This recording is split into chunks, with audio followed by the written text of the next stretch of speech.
Hello.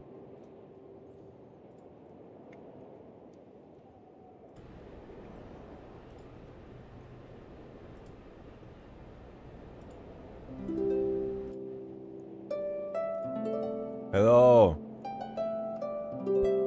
Ah.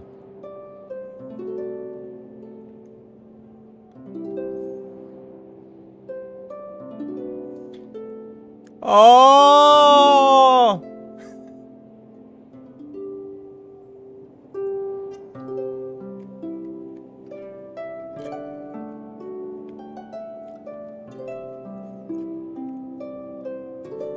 Chat, do you guys prefer that I just wait like this? So you guys can actually tune in without fucking getting spoiled?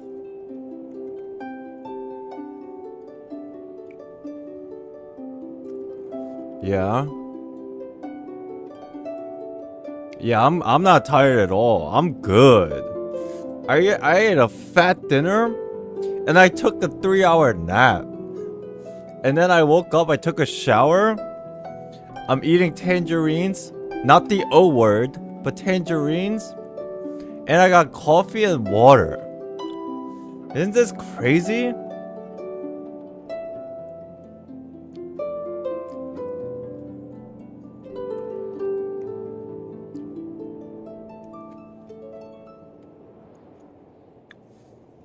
My goal today is to finish this Archon quest. Now, as I say that, I know 90% of you are already worried because you know how I am. Y'all sitting there like, oh shit, this is gonna be a long one? You're gonna be good? Every time you get tired, you get like annoyed.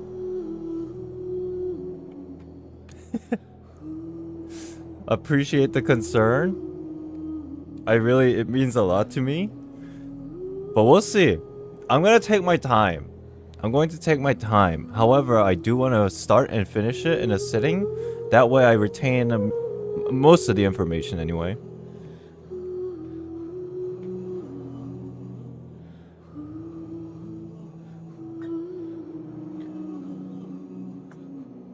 You okay? Oh, yeah. Yo, look. I would say have some faith in me. However, if I feel like my mind and my energy is degrading, then I'll stop. Is that fair?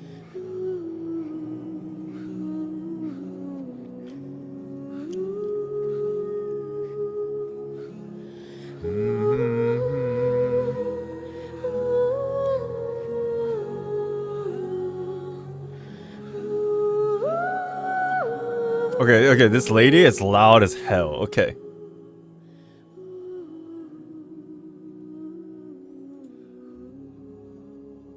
Hi, everybody. Cheers.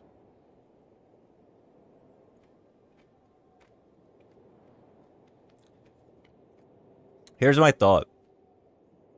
Many of you are already done with the Archon quest. That's why you're here. And many of you are here because you want to see my reaction, and then by doing so, you get a little bit of a review for yourselves to kind of play the Archon quest again, right? So to do you justice, and to do the justice of this Archon quest, because I heard it was from everybody that I've spoken to, this was the best thing that they've ever played in Genshin Impact. I don't know if that's recency bias, but it's fair, I suppose. I am going to really take my time and just listen. Listen to what the story has to tell me. So it might be a long one.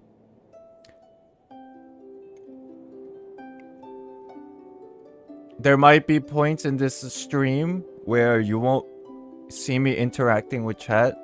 Not because of spoilers, but because I'm just like dialed in. I'm sure you guys don't mind.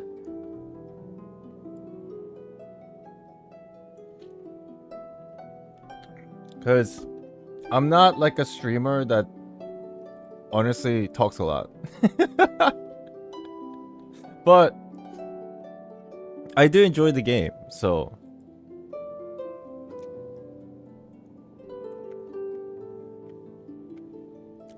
How was my stay in Korea? It was fun. It was great. We copped this.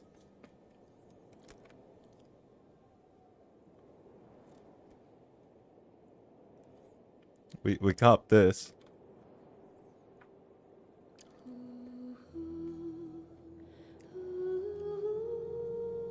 Am I like blue? This looks blue, doesn't it? It's white, obviously, but it has like a blue hue. Might be because of the lighting. Don't matter.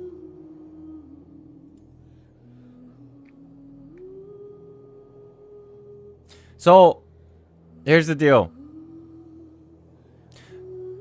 Since you guys prefer that I wait a few days until the patch, I thought it was gonna be harder than I thought to avoid spoilers because I knew I won't be streaming it till today. But then I didn't really get spoiled with anything.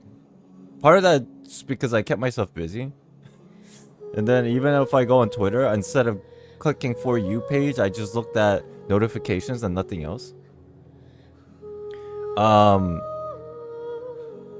If this is how you prefer it, maybe we'll do it more like this.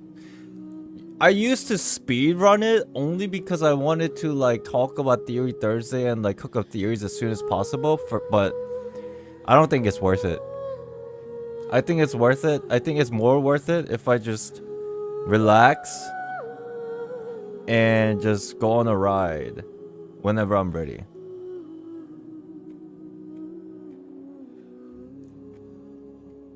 Because at the end of the day, I'm a lore creator. So hello everybody. Welcome in. Zedric, thank you for the 15 months. Lynn, thank you for the 12 months. Hello to the both of you. Appreciate you. Twitter still around? I still call it Twitter. Ain't no way I'm calling it the 23rd letter in the alphabet. Is that right? Oh, that's W. The fuck is 24th letter in the alphabet? I miss watching your live stream. I miss doing these live streams. It's been a while. Like just sit down and deep dive into Genshin lore live stream. So I'm excited probably just as much as you are. Thank you for being here.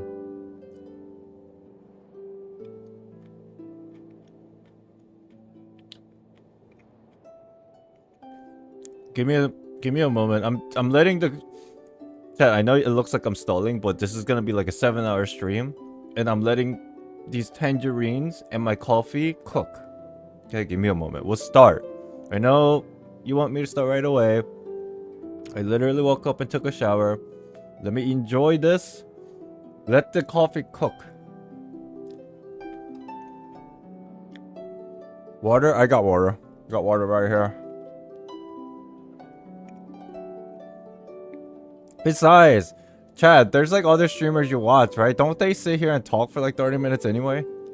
Usually? I don't know, because I don't really watch a lot of people's streams, because I'm always focused on my work, but...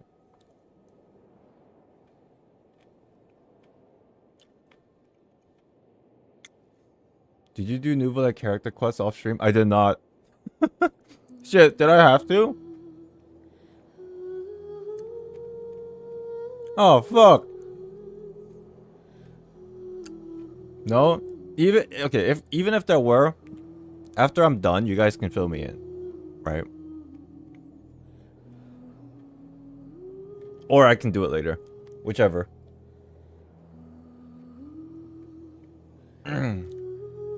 Yesterday I watched a streamer stream the Archon quest for 10 hours. Holy shit. Who? If you don't mind me asking.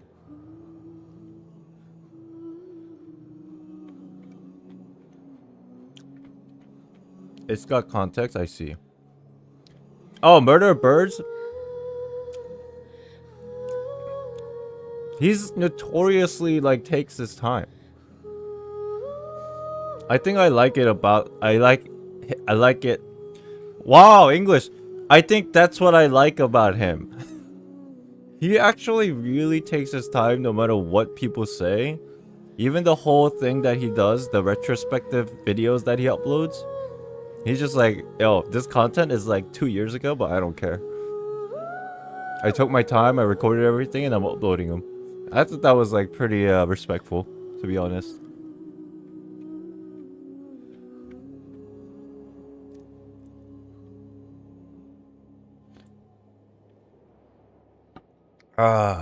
You know, if Murder Birds were actually a theory crafting content creator, not just like heavy lore, but also makes theories, he'll probably make really good theories.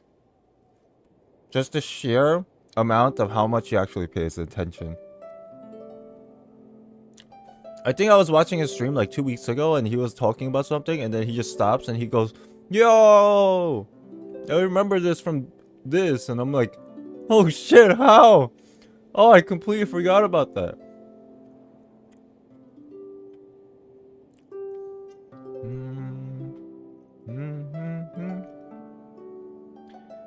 Oh!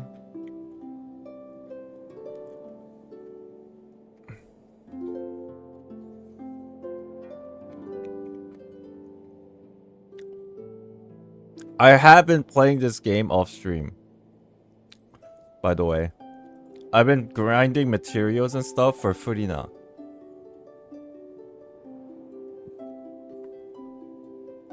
Can you say hello to Filipino watchers here? Hello, Filipino watchers.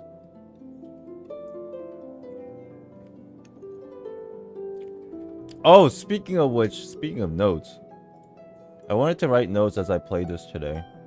Because I wanted to do like a small review of the Archon quest as a video. I don't know if I'm gonna do it or not. It depends on how I feel after I finish it, but I still should take notes.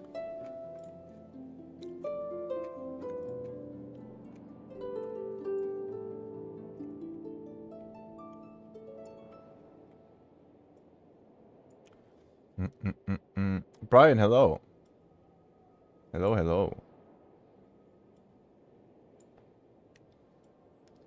Chat, how many streamers actually finished this? That comes to your mind?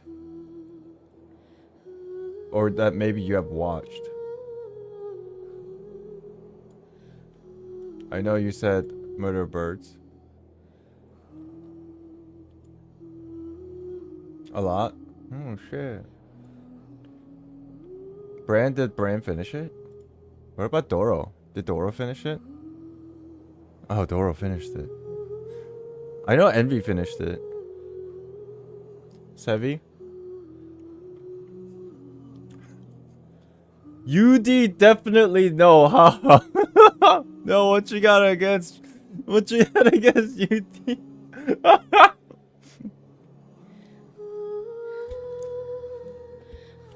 Holy shit.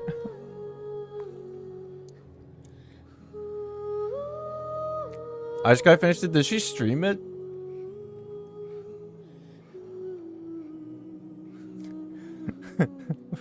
What you got against UD?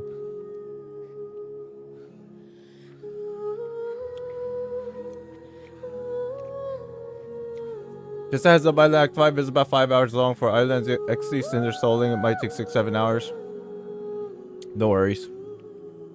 My goal is to finish this today, but I'm aware of my weakness of sitting in a chair for a long period of time. So if we don't finish it today, we'll definitely finish it right after today, which is tomorrow. Right?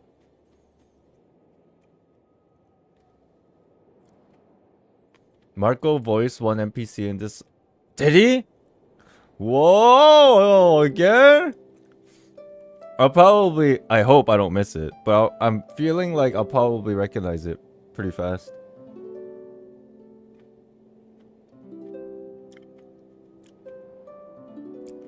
I hope. And then it's gonna fly over my head and I'm just gonna lose all credibility of me being a friend of Marco. and then he'll be like, bro. And I'll be like, oh shit, my bad.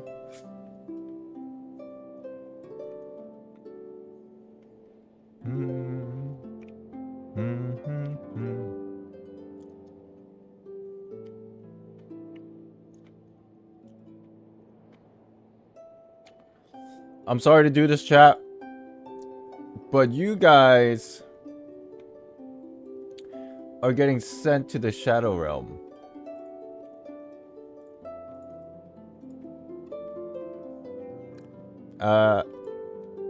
Nothing personal? Well, what the fuck? I just wanted in the back. Okay. Nothing personal. But some folks, when they do spoil, people that are watching on the VOD, they get a little annoyed. For a good reason. So I think it's fair.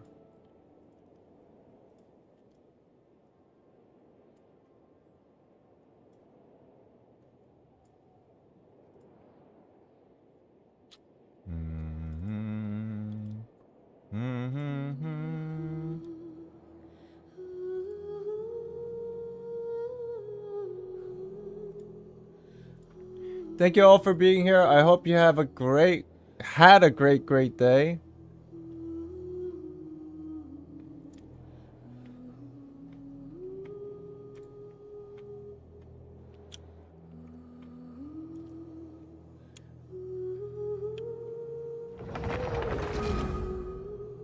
Wait, is Arnold here?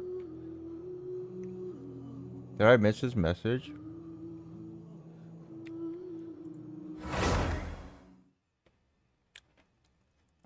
Why don't I see? Oh, dude, this shit's on top chat again. Fuck.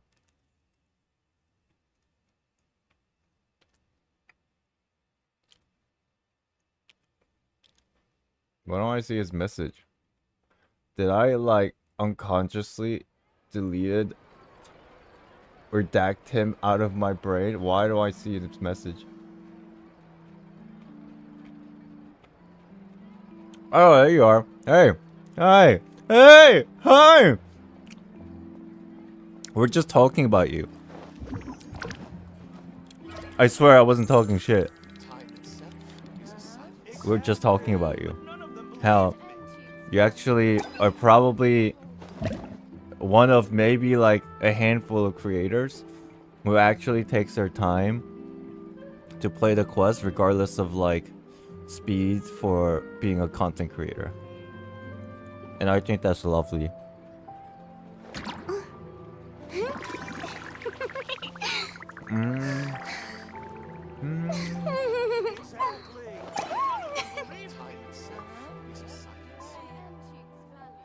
Chat, I've been farming Furina stuff. Yo, check this out. You'll be shocked. You'll be confused. You'll be lost. You'll be thinking, am I in a different alternative universe? I'm not capped. Holy shit.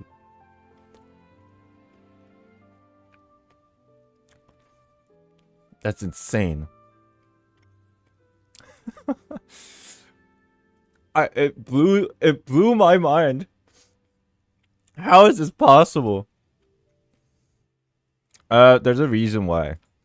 Because I need to farm shit. I'm more surprised by you using Ayaka. I knew this day would come. How many of you remember me building Ayaka maybe like half a year ago? For what seems to be no apparent reason. But I had a weird suspicion. I had a feeling. So I was like, okay, I'm gonna start farming for Ayaka. Being too popular can be such a hassle. But I do want to say, adore me so much. I can't use this party on this boss. It gets clapped so hard.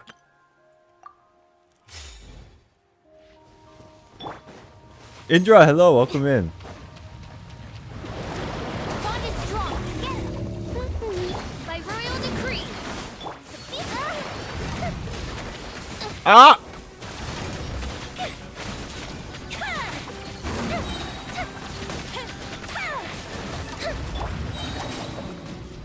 Wings of darkness. Come, no one escapes my sight. Out of my way. A mystic retreat.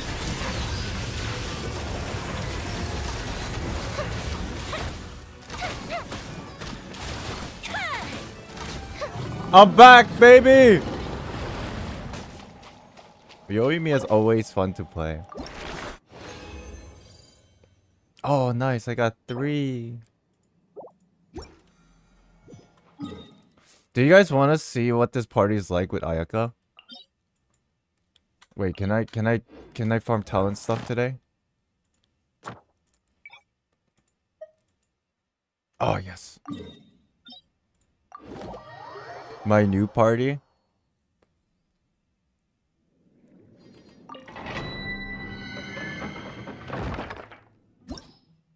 Check this out.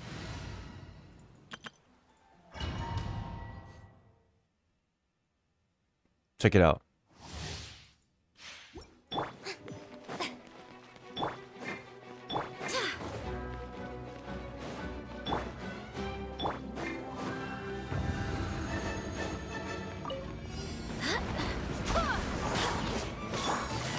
Gotcha.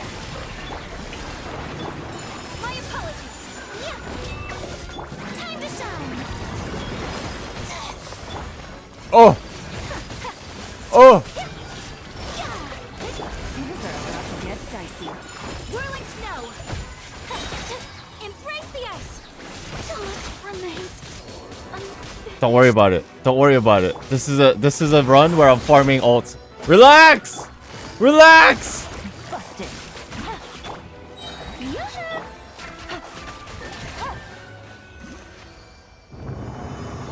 Chill. Chill, chill, chill, chill, chill, chill. Chill. Chill. Chill!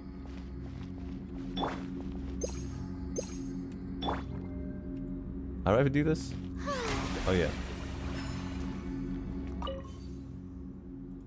Dude, I told you to chill. I had a weird feeling as I was in the middle of that fight. I'm like, something's wrong. Okay, okay, listen. I'll show you what this party's all about. Let me heal.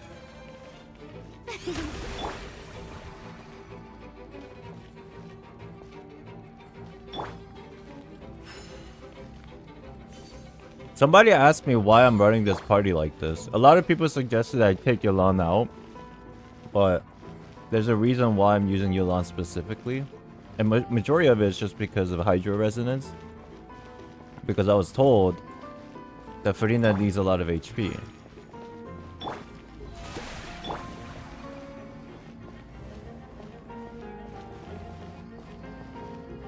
Okay.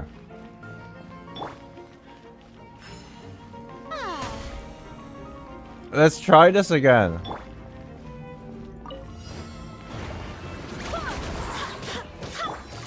Quietly now. Busted. Wind, hear me. Let the world collide. Here comes the catch. Take flight. Well, they're already kind of dead just from the ults. Holy shit. Okay. I didn't even get to do much here.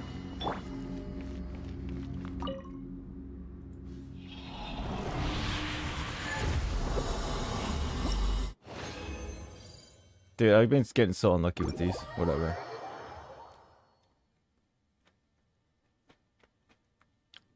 You only have to achieve 40k HP on Furina. I'm at 34.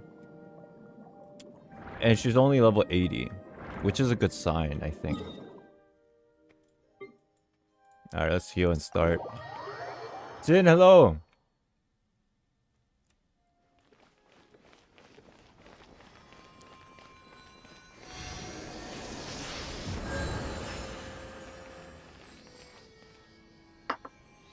Okay. Where do we start? Is this it? Yeah, it is. This is the jail. We're starting from the jail?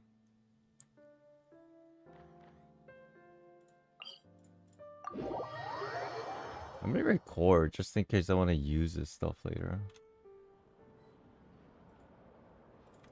What's your Furina artifacts?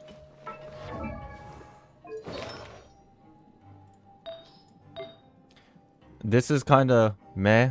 A bunch of shit went into flat. Whatever. I'll get a new piece for this. This is pretty good. This is okay. This is just the filler piece, which is pretty good. And this is this. I don't know if all this is good, but you're just looking at this. It's not bad. It's not bad. And the crit rate's gonna go up by another 5% when she hits level 90.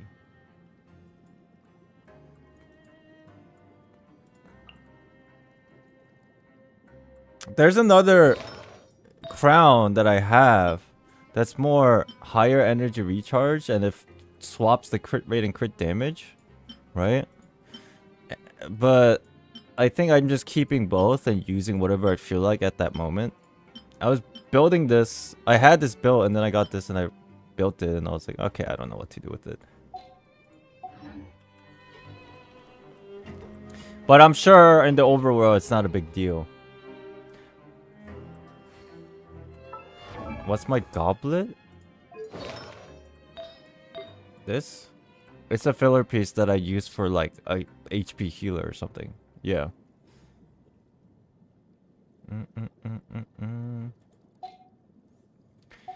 Okay. I want to go on a vacation with Galvana. What?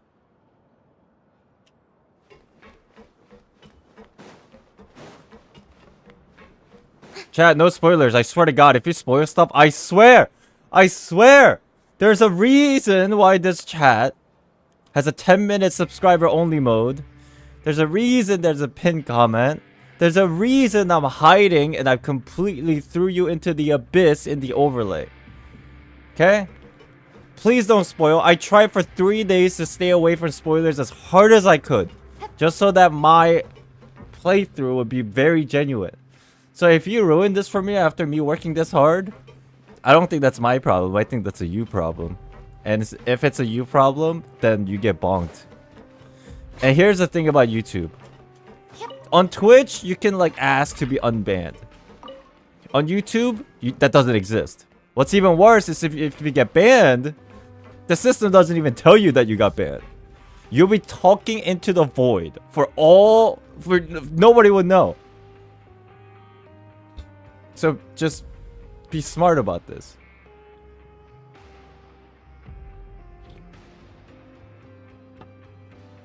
Okay? Alright, let's start.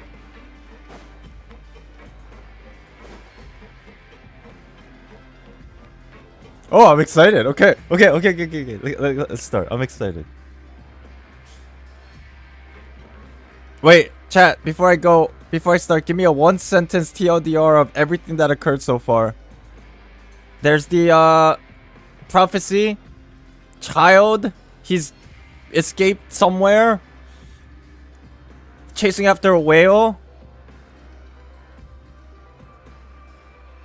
Primordial order.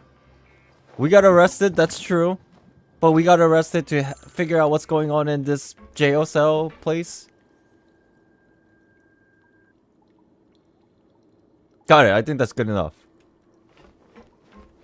Okay, let's start.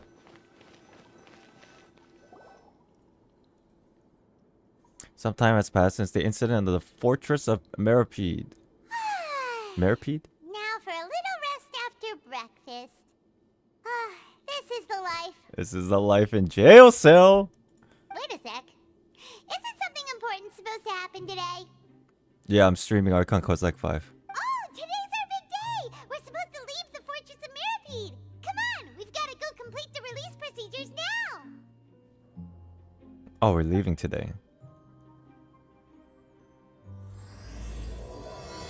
Masquerade of the Guilty.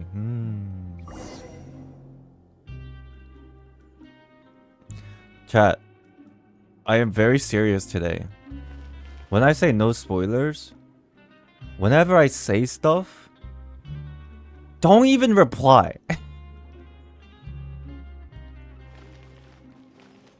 Just don't give me any reactions at all.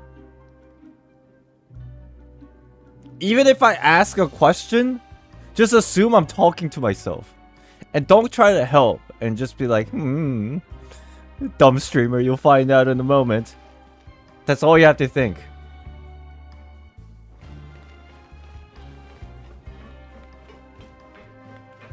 Don't even throw out question marks. Don't look. We're not dumb. Streamers are not dumb. If we see like a lot of people talking at the same time, then we know something's about to happen. So like when things that just happen out of nowhere, like a table flip, it's like, oh, okay, everybody was kind of like, you know what I mean?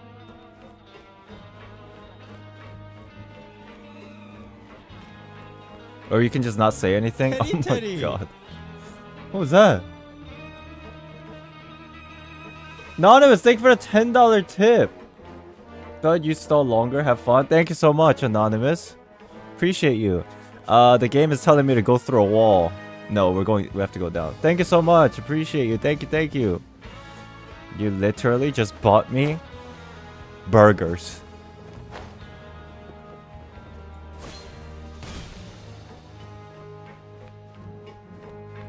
Alright, we're checking out. Please sign here. This document will be effective immediately upon signing, and you two may exit the Fortress of Meripede via the regular channels. It's been so long since we've been to the surface. Let's hurry up and... Oh. What's happening? Oh, wait. Oh, shit, I almost forgot. Neuvillette went like Super Saiyan mode and they sealed up the thingy. Oh, yeah, and there was the arc thingy. Everything is coming back to me now. Are you okay? I'm fine, thanks. But I wonder what that tremor was just now. It was Paimon's stomach. Let's go ask the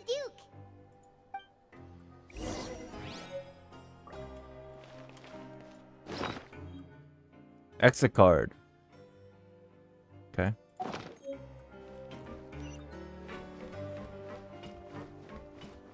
Why are there guards out here? Were they always here? They're making me... Okay. I'm just nervous. We're at jail. Sarah, hello.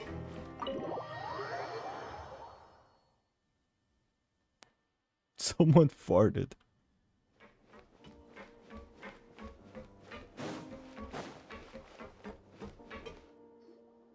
Your Grace? Ah, good to see you two. Is there something you wish to see me about? I swear, every time I hear him talk, it reminds me of like Al Haitem and Zhongli put together or something. Yeah, what was with that earthquake just now? Ah, that. The tremor didn't originate from the seafloor. In fact, it seems it came from the surface. Oh. Over the years of serving as the warden here, I have developed a sense for distinguishing between what occurs on the surface and what occurs underwater. Besides, the seal that Monsieur Neuvillette set in place won't fail so easily. Monsieur Neuvillette. So the fortress is okay? If you recall our last incident, if there really were a problem, there would be crowds of inmates in a panic right now. Huh, you've got a point. Okay, seems we need to get back up to the surface and ask about what happened. Earthquake on the surface. Important information. Earthquake on the surface. By the way, do you know what day it is today? It's Friday. I believe today is this month's pipe cleaning day. Oh yeah, the pipe cleaning day. That was the suspicious day. For child and everything. Wait, seriously? Actually, today's the day we say goodbye to the fortress. Ah, yes. Have you completed your release papers? Yeah. Yeah, I got it. I got the card. Yep. It's you two. Are you leaving now? Oh my god, Pokemon's here. Sidween. That's right. Today is our last day in prison.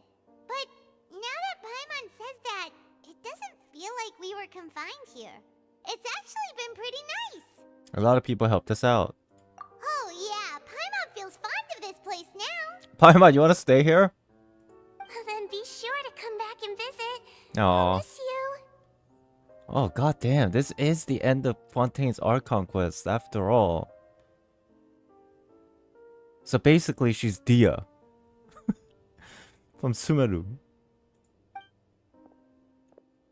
If you've signed the release papers, then you're free to go. The guards will escort you out. You're not going to see us off? I knew you'd ask. Alright, sure. Hey, he's taking us. Well, you actually agreed. No worries, you must be busy. Paimon was just joking. Ah, so you do have a polite side, I see. After being down here for so long, I imagine you must feel like you're lacking companionship. Shall I come along too? Yeah, don't worry, we'll come back to see you. Paimon really likes the cafeteria here. The chefs sure do know how to make good grub. I hope you won't be here as convicts the next time I see you. Hey. I was framed. We'll do our best to stay out of trouble. Look at her tail. Well, it seems our work in the Fortress of Meripede is finished. That's the end of another chapter in our journey. And since Neuvillette was the one who asked us to come here... Wait, chat. The whole reason why we were here is to... Oh yeah, it was the thing. It was the whole thing with Arlecchino being pissed off. She's suspecting something about Furina not being an Archon. And then she wanted to know the whereabouts of Child. But then we were basically stalling. And then while we were stalling, Neuvillette asked us to go down here and figure out what happened to Child so we can get some report back to Arlecchino so that it won't be a political issue. But then ultimately, we did learn about what happened to Child, right? It's that he escaped. Well, we kind of figured it out, but we don't know why. All we know is that he's not here and he escaped, but the reason unknown. Still. So now we're just like, okay, our job is kind of done here. Let's go back. Eating cake as well. Oh yeah, true. We should probably go report to him now. Next up, the Palais Mermonia. You're going to see Monsieur Neuvillette? Please pass on our kind regards. I'm sure just your regards will do, no? I believe it would be the polite thing to do. Yeah, we don't know where Child went. So... Man, that means Act 3 and 4, we got absolutely nothing done. Only thing we learned was Neuvillette is the Super Saiyan. And the primordial water situation is under here, under this place. I guess that's a big deal. But we didn't get what we're supposed to get done. You're right. I've heard the Palais has been terribly busy these days. Tell him that I hope he hasn't been overwhelmed by the recent string of troubles. You know about Sidrine? I was wondering why she looks so familiar. You look at her tail. It reminds you of March 7th color palettes. I don't know why. Look at her tail. It's like literally March 7th. It's the same. If you're concerned about things at the Palais, why don't you take some time to go up and check things out? I believe you should still have some vacation time to spend. Thank you for being so Oh. understanding. You're talking to her. It means a lot. It's been some time since I've gone to the surface. I must say that I've started to miss it a little. What is parlay again? Is that the theater or is that the office of what's his face? Oh my gosh, I wish I knew these words. It's the office, okay. This is the building is found the highest point of Quarter Fontaine is the site where all administrative affairs in the lands are handled. Udex? Is that how you pronounce it again? Neuvillette's here. Okay, that's where we're going.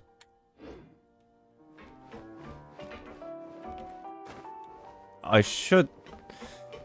Oh, do I want to immerse myself and walk out of here or just teleport out of here? How far is the walk out of here? Hell no. Nope.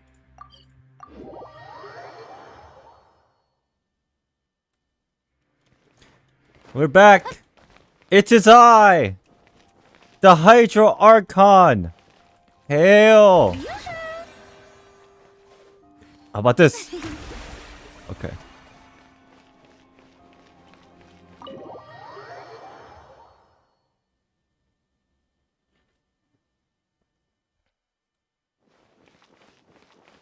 It is I, the Hydro Archon.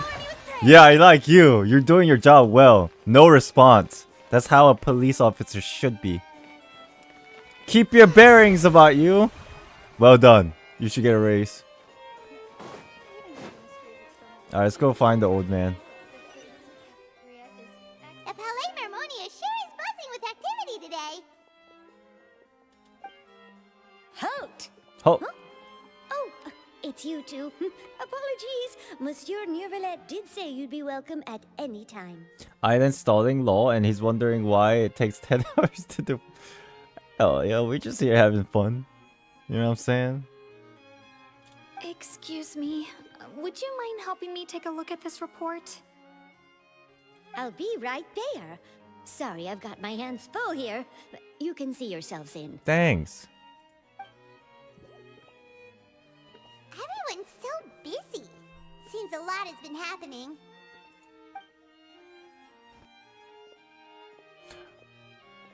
I wonder if Lumi will talk in this patch. What's up, old man? Hello. You've come at the right time, but you'll have to wait for just a moment, as there are some urgent matters I must tend to first. In the meantime, please, have a seat. If you'd like to have something to drink, let the Melusine outside know. That's alright, we just ate. Very well, then. This guy's handsome, man. Let's take a break over there while we wait for him to finish his work. The fancy couch, let's go.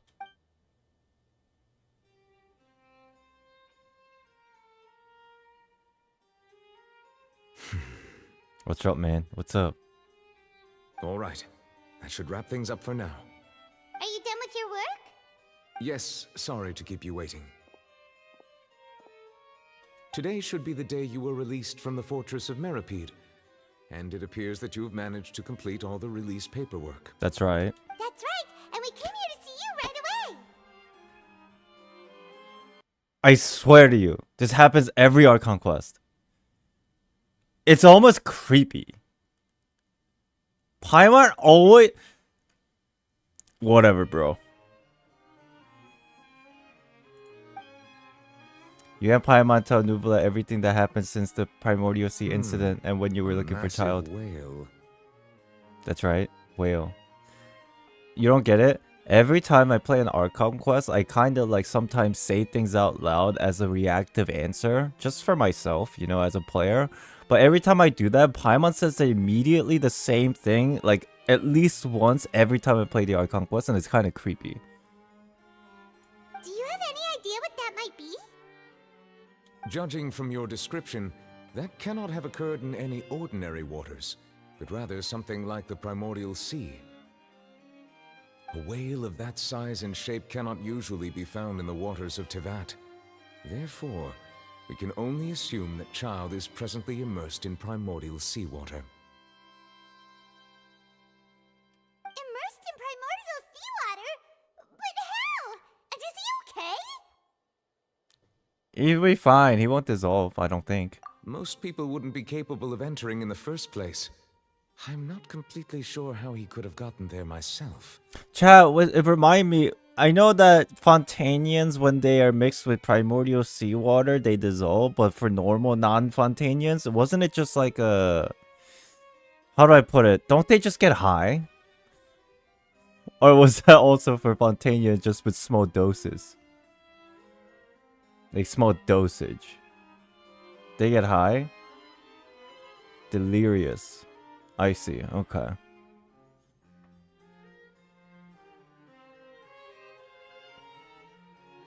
Most people wouldn't be capable of entering in the first place. I'm not completely sure how he gotten in there myself. That's what I want to know. It makes you high. Child just wanted to get some reefers, bro. Yes? What is it? What was that tremor we felt earlier? Oh my god, it all makes sense. Everything about the cataclysm and the abyss was a lie. All that stuff you only see and visualize when you're high as hell. It doesn't exist. I'm joking. What was the tremor we felt earlier? Ah, right! Paimon felt it too! We asked the Duke and he said it wasn't from underwater, so we figured you might know something about it. It turns out that I have just received a report about this particular matter. In fact, that's exactly what I was busy with a moment ago. The source of the tremor was here on the surface near Poisson. Poisson! After the shaking stopped, the water levels in the Poisson area rose at an alarming rate. Poisson! I see. The water levels rose? Oh no! What about all the people there? Fortunately, the water levels only rose for a short period of time, and have already returned to normal now. However, I still have a bad feeling about the whole phenomenon. Poisson. Water level rise. Question mark, question mark, question mark. Why? Bad feeling. Neuve. Bad feeling. If the change in water levels is connected with the leaking primordial seawater, Tremor. the situation in Poisson may be much worse than it appears. Suspects maybe the change in water level is connected to the primordial seawater. Okay. Navia should be in Poisson, right? We Poisson. need to go check on her! I would also like to go there as soon as possible, but I'm afraid I can't leave just yet. We must immediately formulate disaster prevention plans for the surrounding coastal areas to avoid potential catastrophes. Okay, makes sense. I'll have to ask you two to go to Poisson first. I'll meet you there to check on the situation once I finish things here. Sounds like a plan. There's no time to lose! Let's get going! Please be careful.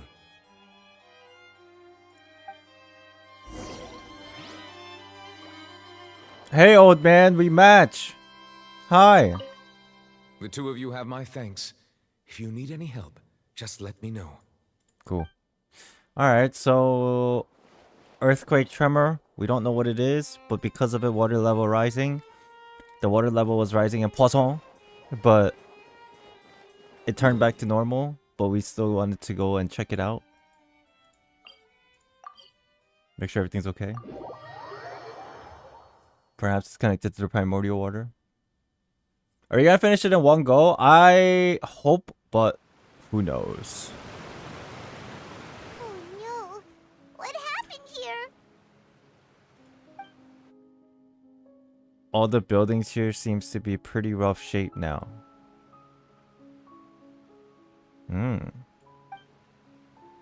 Nobody around. Were they all dissolved? No, let's not assume the worst yet. Wait, I just realized. Risley is making an arc. But Navia's dad, I don't know if that's a real boat or not. I think it is. They just use it as a headquarter thing. But there's also a boat here. Sus. Navia should be around here, right? We need to make sure she's still... 2 boats. Paimon means we need to check on Navia, her.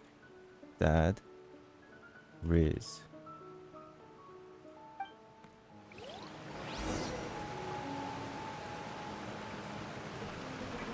Let's go find Navia.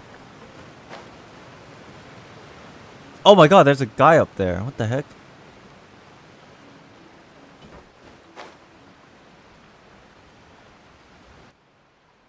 Is remade into a house? We Yeah. haven't seen a single soul all the way here. Oh, this is getting scary. There's a guy on the roof, Paimon. What will I ever do now? Disaster victim M. Look, there's someone on the roof over there. Wait, is that M for pronouns or is it like a first letter of his name? Did Genshin Impact acknowledge the fact that today's world pronouns are very important or what? Holy, did not see this coming. Just stay put. We're coming up. Watch your balance. Medium. Size medium. All right, just hurry.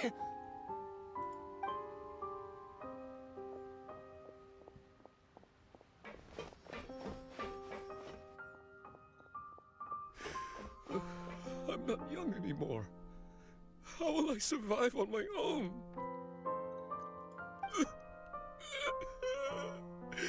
My Desiree! What? He looks pretty sad. My leg! My leg! Okay, so this is a pretty big deal. I was half like just getting in here as like a okay, this is okay, this is rough. Disaster victim F for female. How could this have happened? It hurts! Just hang in there. Help is on the way. You can hold my hand if it makes you feel better.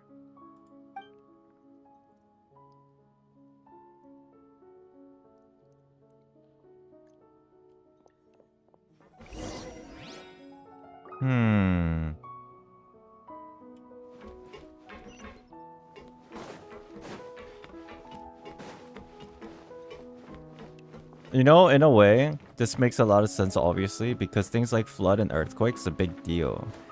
In real life, anyway, they always leave behind disaster that's just like unfathomably, like unfortunate. Oh, it's Navia. She's over there. Hey, Navia, are you okay?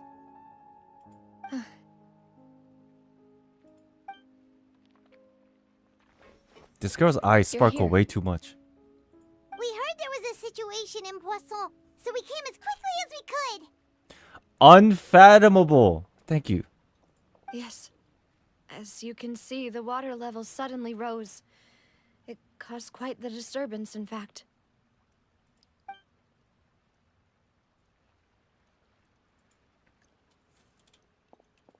Demoiselle! There was a wounded resident next to a building southeast of here. We've already transported him to safety, but we've run out of medical supplies. He's wounded? How badly? He fell, so it's probably a broken leg. He's pretty shaken up. When the water level rose, he desperately climbed up to the roof. Once the water receded and he saw the ground, he became terrified and eventually... Oh, did he fall? He jumped down then. Find the leader of Squad 1 and tell him to take the wounded resident to see a doctor. He should know where to go. Understood. I'll take over his search and rescue mission in the meantime. All right, you'll be in charge. I'm sorry. Where were we? We were just got done saying, chat, stop spoiling shit. I see so many messages getting bonked and deleted by my mods. I'm not reading them. I just see it. Yeah, I catch it in the corner of my eye. When a message gets deleted, it like changes colors. And then I see it happening on like my peripheral vision. The situation in Poisson? Ah, right. Allow me to explain. A little earlier, we suddenly heard a loud noise. At first, everyone thought that something might have exploded in the waterways. But before we knew it, water started pouring out from everywhere. Why'd it get quiet all of a sudden?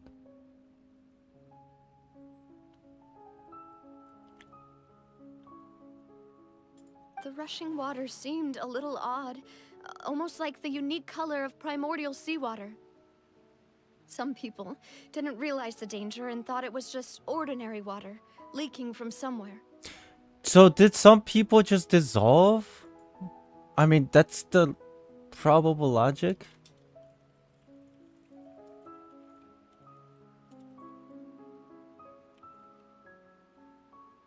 Everyone on the street who happened to be close to the water didn't have a chance to escape. Shit. As the water levels rose, they suddenly disappeared. They were all dissolved. Dude, this is like a real life similar tragedy. Those who realized what was happening started to flee in a panic, desperately trying to get to higher ground. Many were injured in the stampede, and some people fell from significant heights. The Spina di Rosula initiated rescue operations as quickly as possible, but there have been a lot of casualties. Fortunately, the water began to recede after some time, and the chaos came to an end. The water that flooded the area contained primordial seawater, so the lower levels of Poisson are still hazardous. To ensure everyone's safety, I've asked the people there to leave as soon as possible. No one knows if this could happen again. All we can do for now is try our best to help evacuate the residents. We still haven't completed the head count, but we'll have some numbers soon. Damn. I feel bad. How awful. And all of this just came out of nowhere. Chat, the reason why I feel bad is just because, I mean, this is a fictional world, but this is very close to home of like real life tragedies. Like if you don't want to see it that way, I completely understand, because a lot of the times, myself included, I kind of avoid these tragedy news because it makes me feel very sad. But like it's very close to it and I'm like, oh shit. France just flooded in real life? Did it actually? Shit. It was quite frightening indeed. I only wish that everything that just happened was a bad dream. Is there any way we can help, Navia? That Desiree NPC earlier, I'm not familiar and I don't remember an NPC named Desiree, but I'm assuming it was a child of that guy from earlier. And it was basically a parent in like super sadness mode. Or was it like wife? I don't know. We're here to help. Thank you for being so willing to help in a moment of crisis like this. You don't know how much it means to me. I really can't express how grateful I am.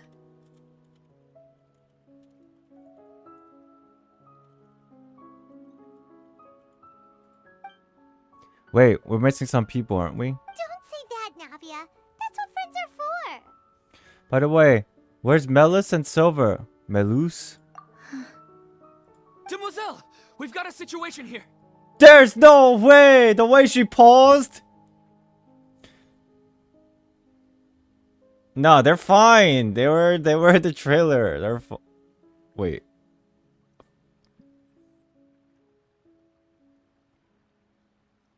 Chat, I have a suggestion. Now I think about it, I don't think they were in the trailer, but they did show up in Furina's character teaser. So assuming this is all a play, they're fine. Like they're just fine. But in the storytelling and the play of Fontaine, you know, they got cut from the script, so to say. But in real life, they're fine. I'll be right there. What happened to him? Sorry, I need to go for now. And off she goes. Seems it might be a while before she can take a break. Navia walks around talking to many people and organizing various matters. Her decisions are clear and reasonable. Okay. Can you just let me read it? And we finished a preliminary head count. More support has just arrived, so I suppose I finally have a moment to focus on my own matters. I still can't believe after 3 years they didn't change this fucking thing. Oh my god, that irritates me. I get that we don't have loadouts, but you have to let me read. God damn. Just read faster? Fuck you. You motherfuckers. I can't read that fast. We finished the preliminary head count. More support just arrived, so I suppose I finally have a moment to focus on my own matters. Of course, we should remain ready for anything, and continue doing our best to rescue others. I'll be sure to have everyone at the Spina di Rosula ready to render assistance. Traveler, Paimon, would you two accompany me to my father's grave for a moment? Huh? Right now? Thank you.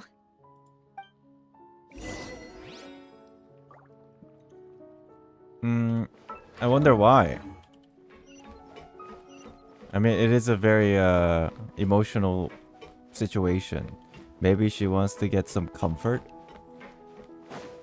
But I mean, oh my god! Furina almost fell. I am not walking all the way up.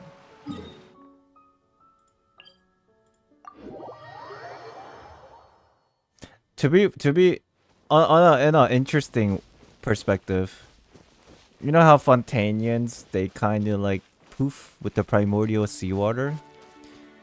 But realistically, if that's the case, people, I'm sure people here, not everybody's from Fontaine. There's probably people from other regions, like NPC and stuff, story-wise. So essentially, they have superpowers. They should be the one that try to like help out the most, you know what I'm saying? But I mean, then again, water, just flash flood, is still dangerous. So maybe maybe that doesn't matter.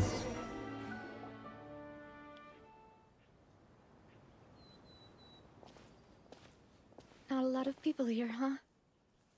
It still affects normal people. Oh yeah, true. They get high. Well, given the time of day and the whole situation in Poisson, Paimon doesn't think there'd be a ton of people here visiting graves. Right. That's how things are now.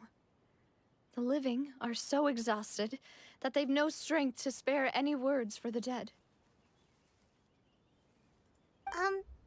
Navia?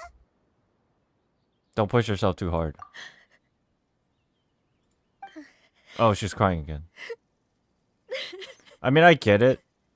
Shit. With so much responsibility and then like just something that's just beyond their control. You know? She's frustrated. It's literally something that she can't control. Navia,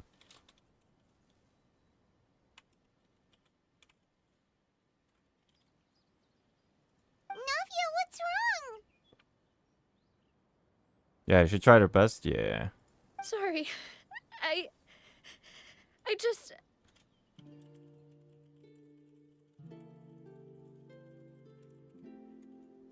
Malus and Silver. Oh shit! Come back here again. What should I do, Papa? Huh? What happened to them? Context clue, Paimon. Or maybe Paimon's asking that because she is in denial. Because that does happen, you know what I mean? Even though they kind of know, it's just like, there's no way. Everyone agreed on the rescue plan, but still, I was the one who initiated it. They were helping evacuate the residents, but they couldn't leave in time. And they were caught in the seawater.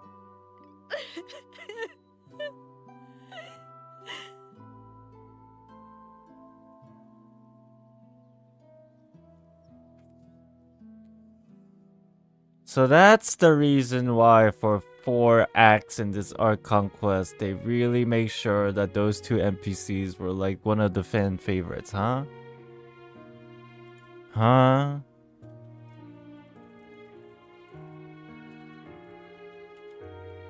That's fucked up. What should we do? I've known them for so long. And I know they weren't afraid. But I could at least hold a funeral for my father. And I know where he rests. But as for Malus and Silver, they're just... gone. I just can't. Dude, this is literally like people getting lost at sea. And that's the worst, I guess, yeah. Like, there's no closure. Oh, shit. Everything looks so clean after it rains. Even the gravestones. I didn't expect that you'd enjoy a glass of red wine in front of Master Callus's grave. I can understand. Besides, the scenery here isn't half bad. See, it's not just me. I always want to bring something when I visit Papa. Perhaps we might even have a picnic. He wouldn't be angry, would he? How could Master ever be upset with you, Demoiselle? No, I missed them already, dude. Yet the cemetery is the home of those who have passed, is it not? Everyone ends up here sooner or later, no matter who you are. Buying yourself a plot in advance, are you? No need yet. But when I do, I hope you'll let me be buried beside Master Callus, Demoiselle. Oh, dude, kill me now. Hey, stop joking around. I'm quite serious.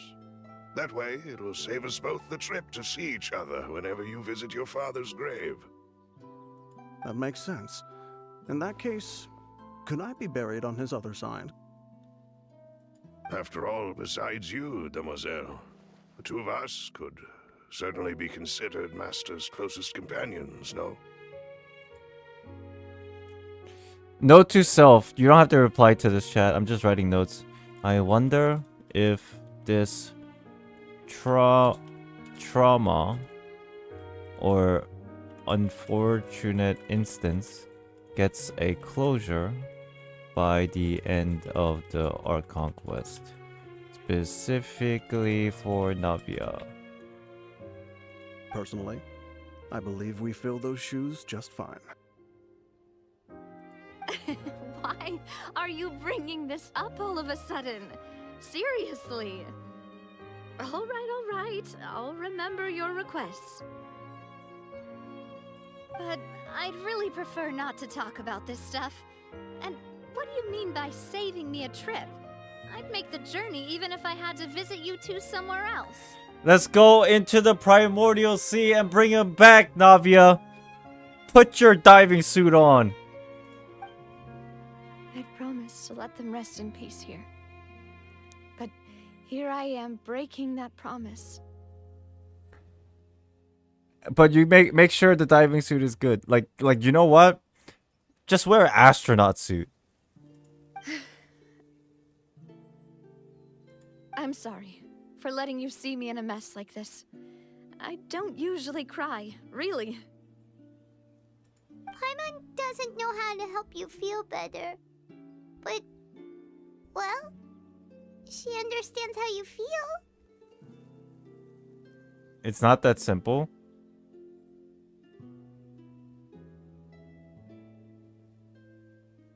Anything is possible with Hotaru. We'll make it happen. I had always thought I could make my wishes come true. But now that I think about it, that never solely relied on me. Many things can only be accomplished with someone else's help. Malus and Silver have helped me so much.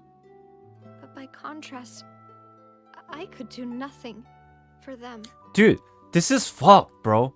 Navia's entire life is just fucked. Dude, holy shit. Now I think about it, she's on this like constant spiral of depression. I'm so sorry. You can spend as much time as you need here, Navia. We'll stay with you.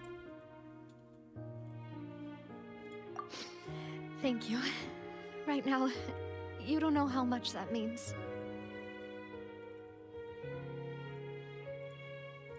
By the way, you can have a look at this. It's a list of victims from the incident that took place here. Obena, Khan, Burnett, Giverny, Francine, Karina, Daisy Ray, Joinville, Julianne, Esson, as well as Malus and Silver. Ooh, dude, her reading that just gave me chills. Anybody else? Oh my god, it gave me so much chills. Cause it's like on one hand, I'm just like, yo, can you stop reading them all like one by one? But then the other hand, it's like, dude, I can't stop her. Like, we need to respect. So I'm like just in this loop of like, holy shit, I'm depressed. So, everyone else is safe. But still...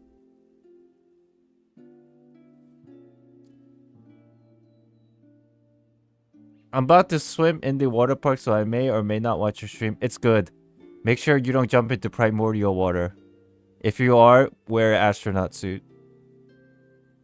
It's okay. I know what you're thinking. And you're right. We lost Malus and Silver. But we were able to save more than we anticipated. The glass is half full. I like. The overall outcome indicates that the cost was worth it. No one sacrifice is truly necessary. Right! Don't think that way, Navia. One person might be saved at the expense of another, sure, but that isn't something we should ever consider a trade. But you're not a Fontainian? Oh, so you just wanted to get high. That's such a weird roundabout way of saying you're gonna go smoke some reefer. It's all good. You do you. I got you. Malus and Silver were not the price for saving anyone. They're heroes. You're right. Thank you, Paimon. What you said just now was pretty amazing, actually. I'll remember your words. Good job, Paimon. Oh, really? She doesn't even know what she did, but it's all good. Good job, Paimon. Seems you've become more eloquent. What in the time the since we fuck? last met. Wait, to Arlecchino is actually, how do I put this? She must be furious. Like, aside, like, not taking into context the whole Fatui and whatever, like, as a Fontaine, she must be furious at what just happened. The Knave? What are you doing here?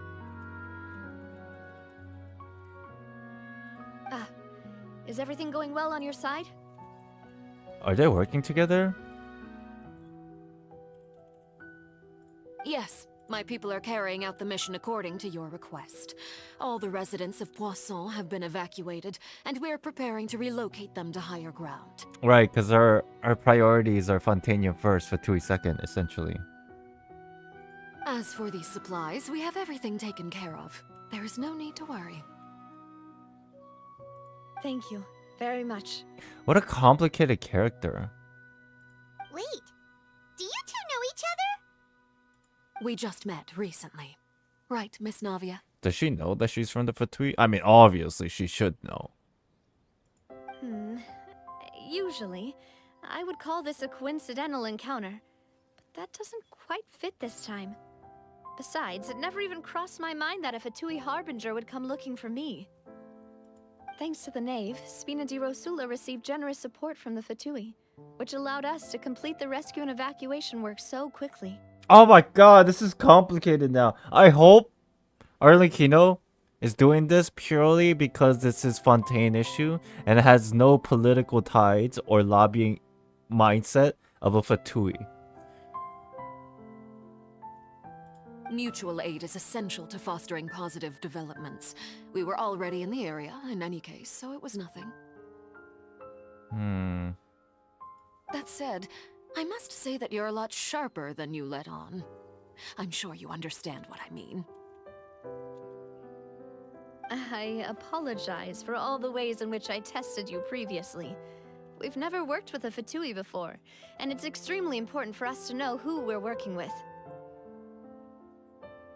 My subordinates have reported that Fatui soldiers have been observing water levels and taking head counts in various locations.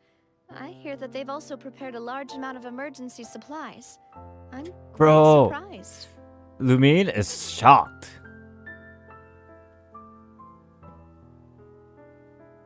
Well, I guess she's more surprised. Say, huh? You? Fatui? Oh, now I'm confused, said Lumine. This is nothing to brag about, nor do I intend to. It is simply the way of powerful organizations to act forcefully, whether they are doing good or ill. You've witnessed that firsthand, in any case. This is only possible because she's a Fontainian. But I must not forget, Fatui is still doing bad things. As I've told this traveler before, I know of the prophecy, and I intend to prevent the impending disaster. Lending your organization a hand was a natural first step in accomplishing that. As such, do not be troubled by this token of our sincerity. Perhaps one day, you'll also be able to help me in the same way. Without your help, there would have been many more casualties. I won't forget your kindness. Furthermore, I sincerely regret what happened to Malus and Silver. I only wish that my people could have arrived a little earlier to prevent this from happening. Chad, I can't tell. It's a coin flip for me. Whether she's being genuine or whether this is a political lobbying. This is complicated for me. Don't say that. You and your subordinates did everything you could. Both? Yeah, maybe it just is both. As Paimon said, Malus and Silver didn't choose to sacrifice themselves for any specific person. And they weren't the price paid for other salvation. They chose to become heroes themselves. True. I've never liked hearing people put it that way. It's like trying to relieve pain by saying some noble-sounding words. But right now, there's nothing more suitable. They really did become heroes. You're right. I'm sorry for your loss, Miss Navia. Water is life to Fontaine's people, and it also spells disaster. It's no wonder that people always say that prophecies represent fate. Fortunately, I've never been one for such opinions. So, you're one who will try to change fate, then? Of course. That is why I'm going to Hotel Bouffe de Thé. I still have some things to take care of, and the children need my attention. By the way, Traveler, Paimon, one more thing. Alright, then we'll just... Huh? This isn't right. Paimon thought you would ask us to walk with you for a moment so you could tell us something in private. That is a clever and useful conversation technique, which I do like to use when necessary. But there's no need today. It would not hurt to have Miss Navia listening in. Traveler, I'm sure you remember that I said we could work together when we had the chance. Definitely playable. I mean, obviously she had a vision, but woo! This is like a solidifying factor of a character that is to be playable. You and I both know that there may be issues with the Primordial Sea. Previously, it was the Fortress of Meripede's sluice gate, and this time it was the water levels in Poisson. These are both signals. Signals for what, though? I mean, the oncoming flood? So the time for jolly cooperation has come. What is the date of your banner release, lady? Indeed. Allow me to share the latest intel I've received from the House of the Hearth's intelligence network with you. During some recent investigations, a child claimed to have discovered some ruins near Poisson. The ruins date back to ancient times. Oh my And gosh. seem to be worth investigating in many ways. Every time we talk about the ancient times in Tava, my brain just like, my gears feel like they're breaking apart.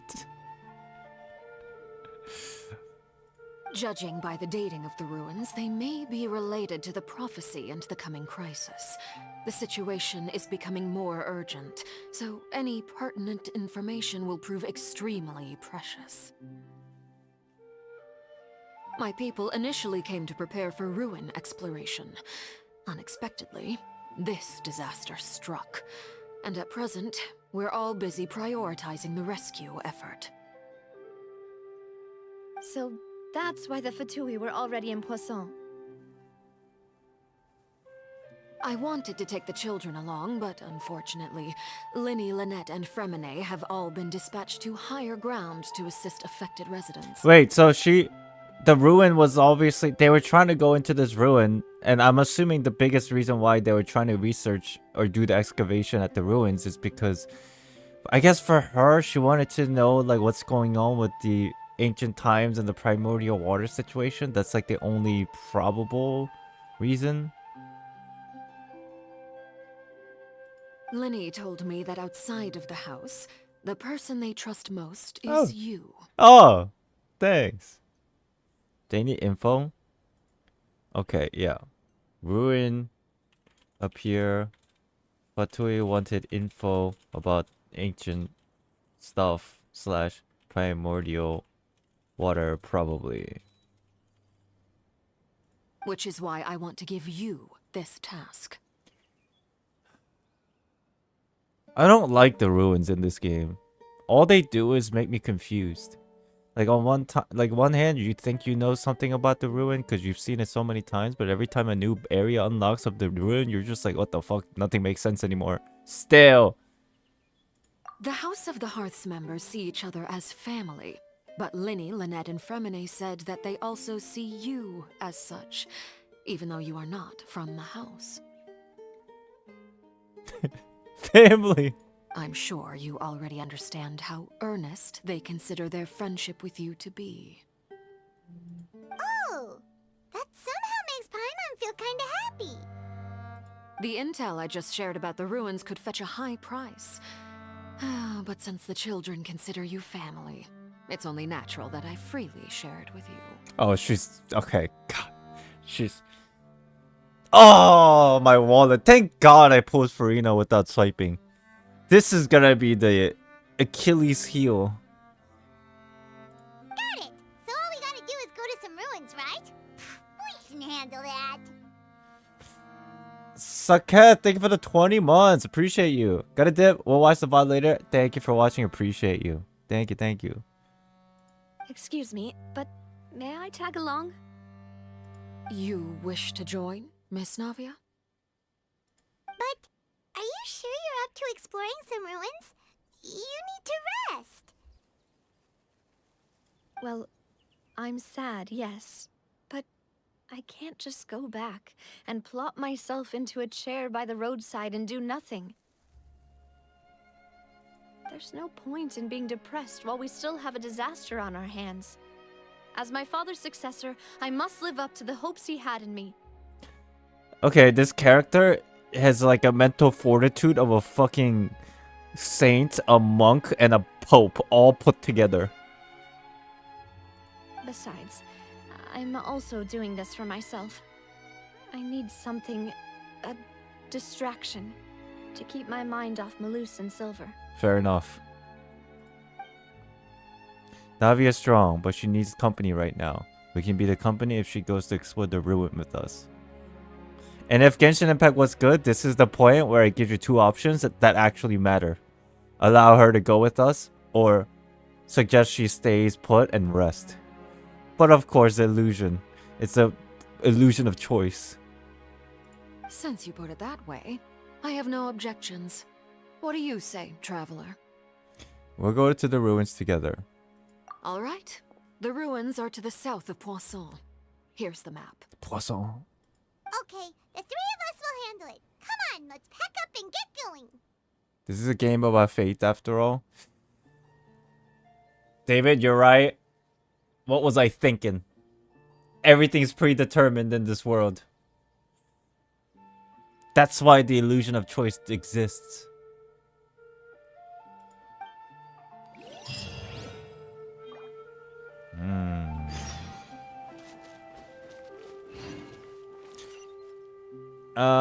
Anything else that I wanna write for this part?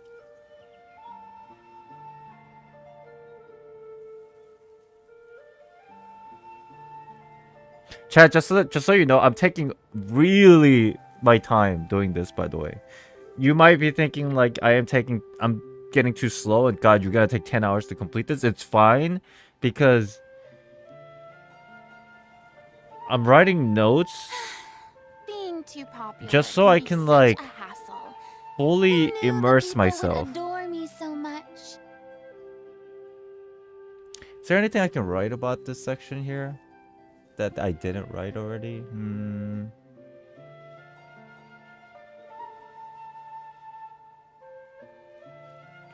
I guess I wrote everything. Oh no, different note. Chat, remember during Act 1 and Act 2? Everybody's like, yo, Lene sus.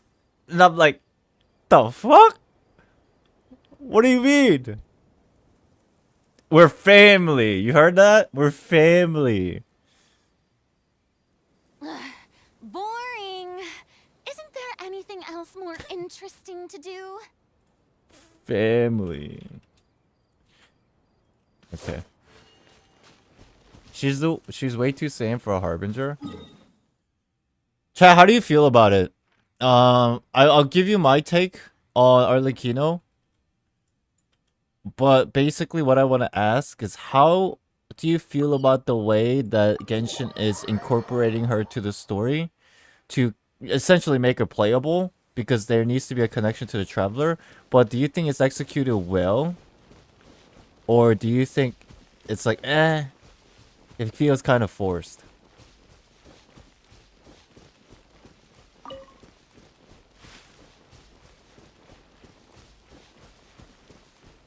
Too early to tell. I think personally,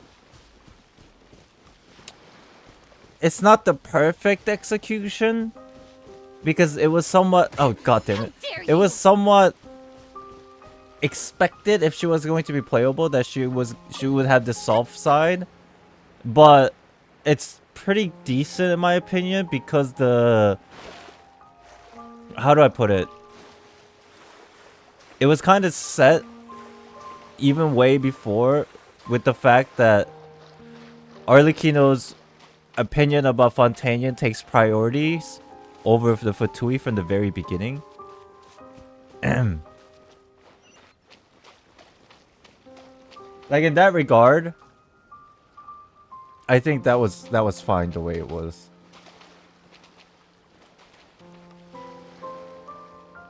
It's good, we just haven't seen the other side of her yet. We have to wait for that moment. We're in a situation where it's supported this way if she is dedicated to helping Fontaine. That is true. There's still a question mark.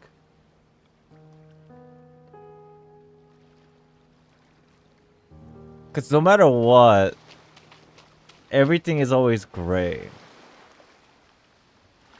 On the other side, I can't not remember she did like go around murdering people. I mean, I think when she went murdering people, it was for a quote-unquote good cause, essentially, because she was trying to save kids. But there's a saying. It's like, it's not like the end result, it's more like the process. So, are these the ruins the Or Knave the was reason. talking about? Whoa, talk about old.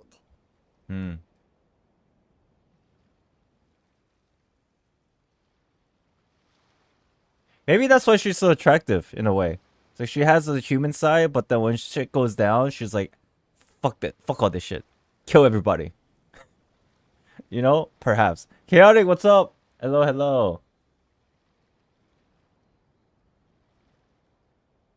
I guess that's why she's pretty human in a way.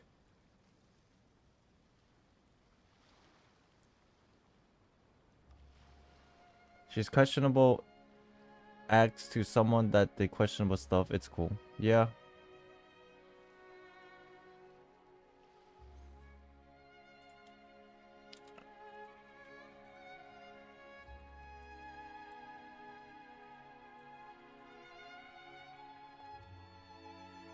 Okay. Dave, what's up? Thank you for the 10 months. I would like... Thank you, thank you. Emote only? Unfortunately, YouTube doesn't even have that function. Isn't that crazy? YouTube still doesn't have emote only function. And it drives me insane.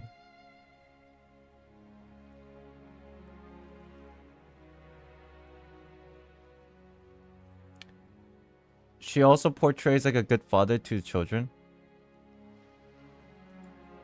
That makes sense.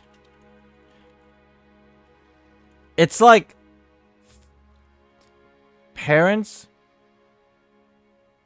want to do good things for their children, but when their children is like facing issues, parents would go out of their way to like literally even go against the entire world. I guess that's somewhat of a good analogy. Maybe, you know? Want to do good for kids, but will go against the entire world if they have to.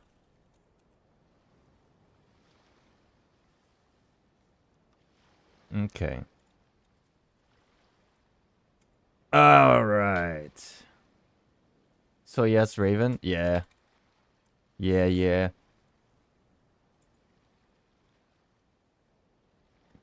Chat, I am going to take a break if you don't mind. I think we've only gotten through like maybe 10%, if I had to guess, of this Archon quest. Right? Like 10-15%-ish. But I think this is fine. I'm really enjoying this so far, and I'm writing notes. 5%?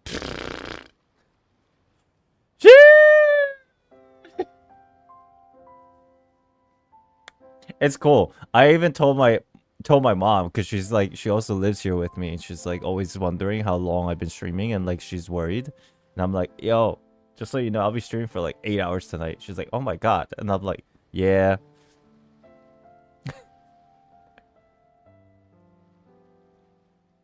Yeah, I'm back from Korea.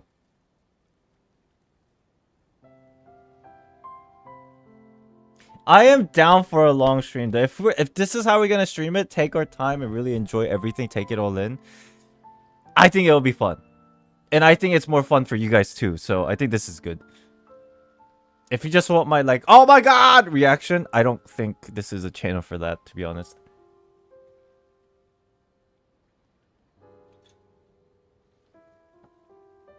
Alright. Let's take a quick break, 5-10 minutes. And then we'll continue. When I get back, please remind me to record, or continue recording, or start recording again. I'll be back.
Hello.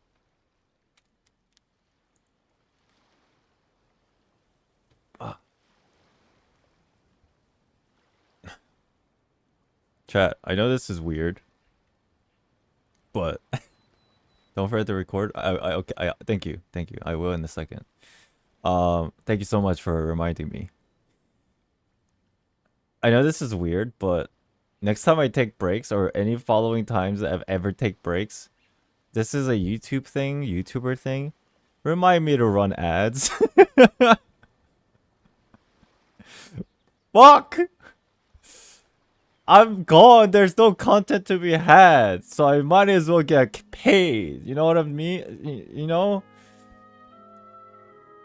Just remind me to like, yo, record, run ads. Still run the ads. I don't want to run ad now. I'm here.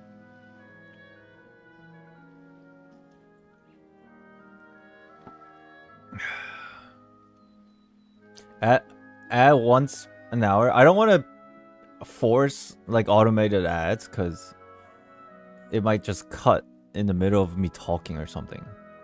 But I do take a lot of breaks, so in that case, you know, I might as well.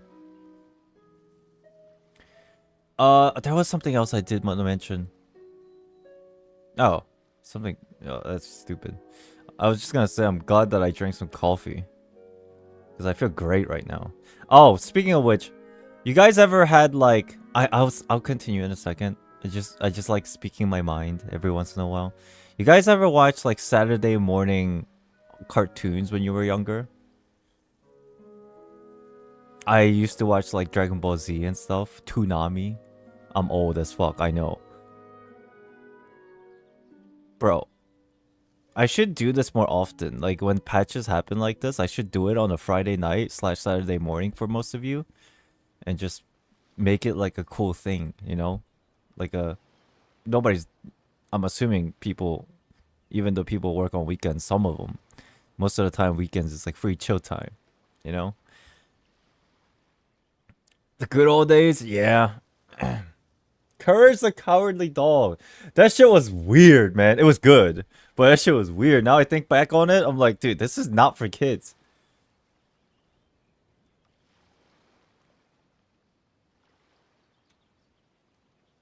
Let me record.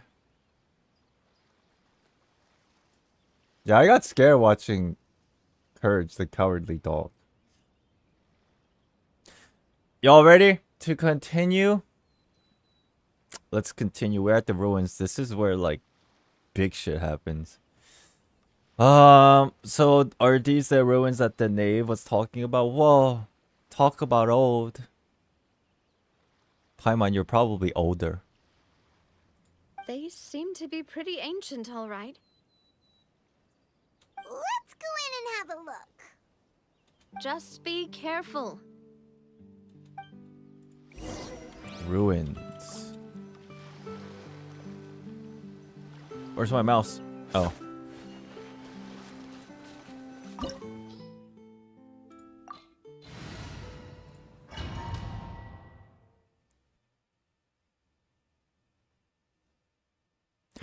I have arrived! The Archon of Fontaine! Praise me! Why is there nobody here? Okay.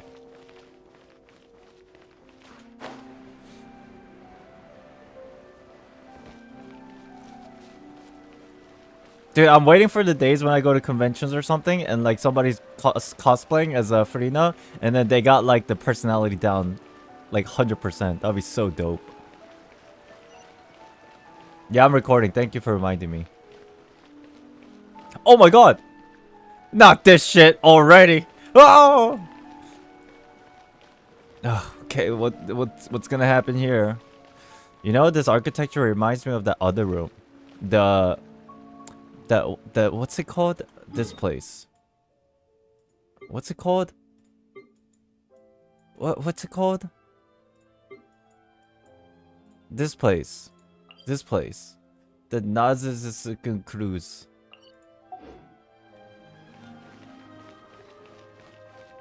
Oh, we're just here to fight.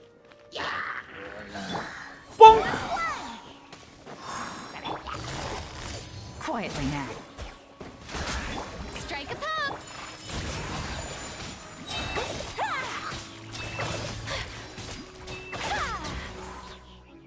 Okay, these critters do so much damage. What the fuck?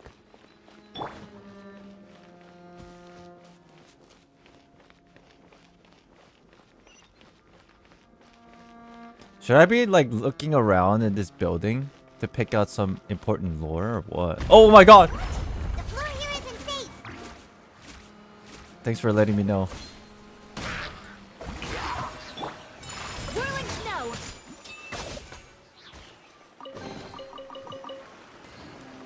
I should.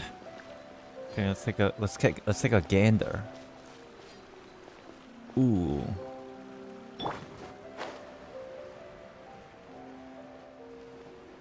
You died there?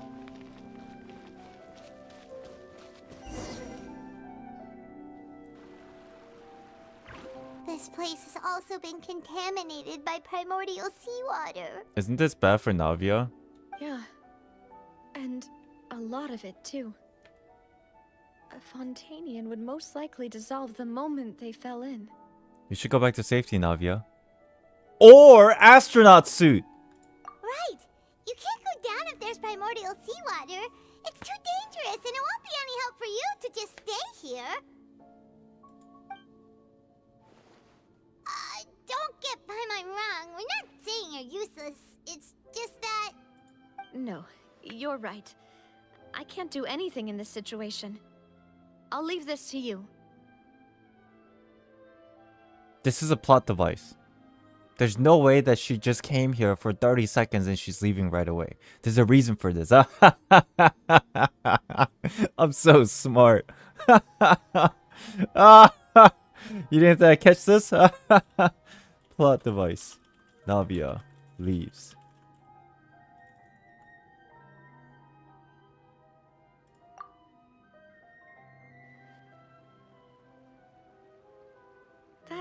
complicates things. Maybe the only way left is forward. In that case, do you want to wait for us here? The water levels here are unstable, and there's a chance the water will rise. True. Smart. So staying here wouldn't be safe either. Very smart. Dude, this is good writing. There's a reason for everything so far. This is good writing so far. I'll go together with you. Perhaps we'll find the exit just up ahead. Yeah, just be careful. All right. Come with us for now then, but please be careful. Oh, she's not leaving. Okay, never mind. No plot device. I was gonna say I'm like super 5-head, but then... Oh no, it's a dead end! Let's try climbing over from the side. If I dive in, what happens? Does Navia like, oh no, blah, blah, blah, blah. I want to find out.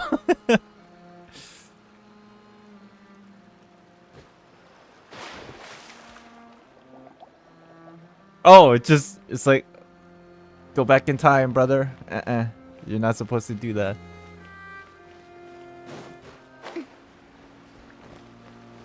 Act 5 ends.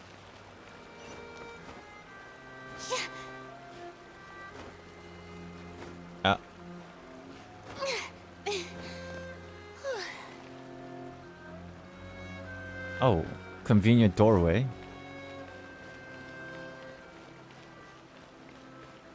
Shiny objects. A carrot. A cabbage.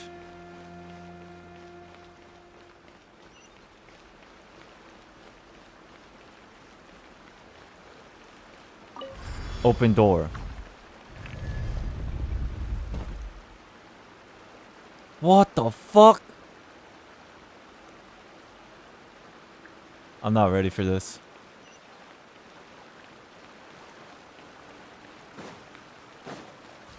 Kinda lore shenanigans are gonna be in here, huh? Oh, what's this little... What are these? Oh my god, I almost killed Navia again. It's like a little... I don't even know what shape these things are. Oh! There's something wrong with this bridge! Run for it! Okay! Ah! I knew this scene was gonna come up. God damn it! Plot device. I knew it. No! Oh! Hotaru!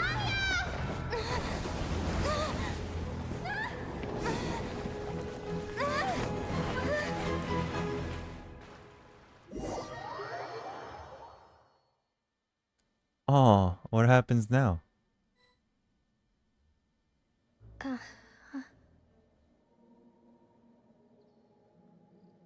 What is this, a flashback? Why are we back here? Why is the screen all water looking? Is she it's like a bubble or something? Demoiselle. Okay, it's definitely a flashback. Huh? Demoiselle, what are you doing here by yourself? Oh, Would it's you not be a flashback. standing here till dark if I hadn't come to get you. She's hallucinating. Maybe she just wants some time to herself, Malus. Hmm? Oh. Was I sleeping? What does this mean? Yes, it would appear so. I must be tired. That's quite possible. However, you were the one that suggested we go out for a walk. Oh, right. I nearly forgot. Why? No, not that why you forgot. Why is this happening? How? It must have slipped my mind when I dozed off. I haven't had a nap today yet. Have I? This is a familiar feeling, yet something's a little strange. Is something the matter, Demoiselle? Oh, no. No, I'm fine. I was just trying to recall why we came out for a walk. Do you remember Mr. Giverny? He'd requested our help before with foreign merchants who had a debt dispute with him, and we'd resolved the matter not long ago. Giovanni's unfortunately poofed. We were headed to see how things were going with him at the moment. Ah, right. Yes. I remember now. Oh, Miss Navia. Ah, Mr. Malus. And Mr. Silver, too. It's good to see all of you. How have you been? I've been great. Thanks to your help, those bothersome merchants finally realized that I wasn't the one they were looking for. Why, I wasn't even the guarantor for that person. They were knocking at my door day and night. Even my neighbor, Obina, was getting fed up with them. Is this one of the names that Paimon read? I think it was. Sometimes force is required to calm someone down and get them to listen to what you have to say. That's right.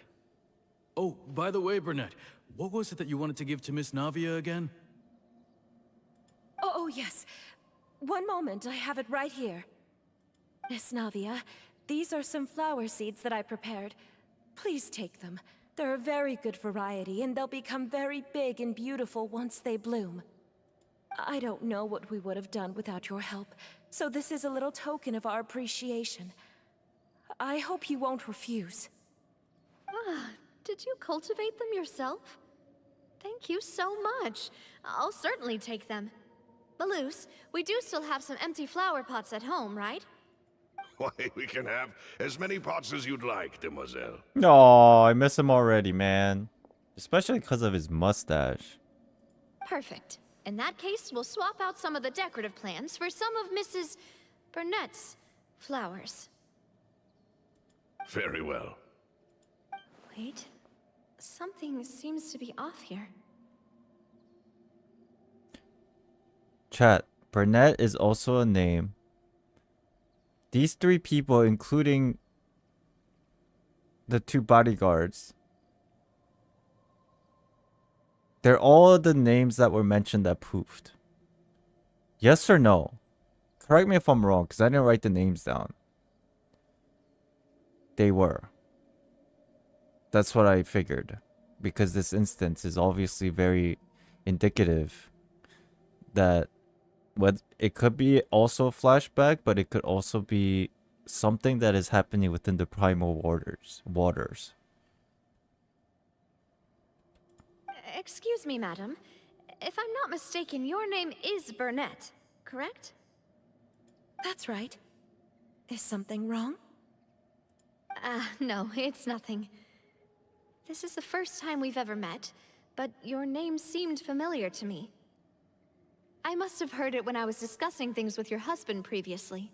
Feels like they're souls. I've heard this name before. Sometime recently, I'm sure of it. She's smart. And why are there so few people around here? Where did everyone go? We must mind the time, demoiselle. We still have important things to attend to today. Silver, that's his name. I always forget his name. Huh? We do? Like what? Well, now, did you forget? Miss Navia, here you are. I've been looking for you. Is this also the name? To the opera house. Your Please help trial is me. about to begin. Is this also one of the names? I don't recognize this name. It is? Okay. So it is okay, it makes sense. It makes sense. My trial? Wait, why would I need to go to the opera house?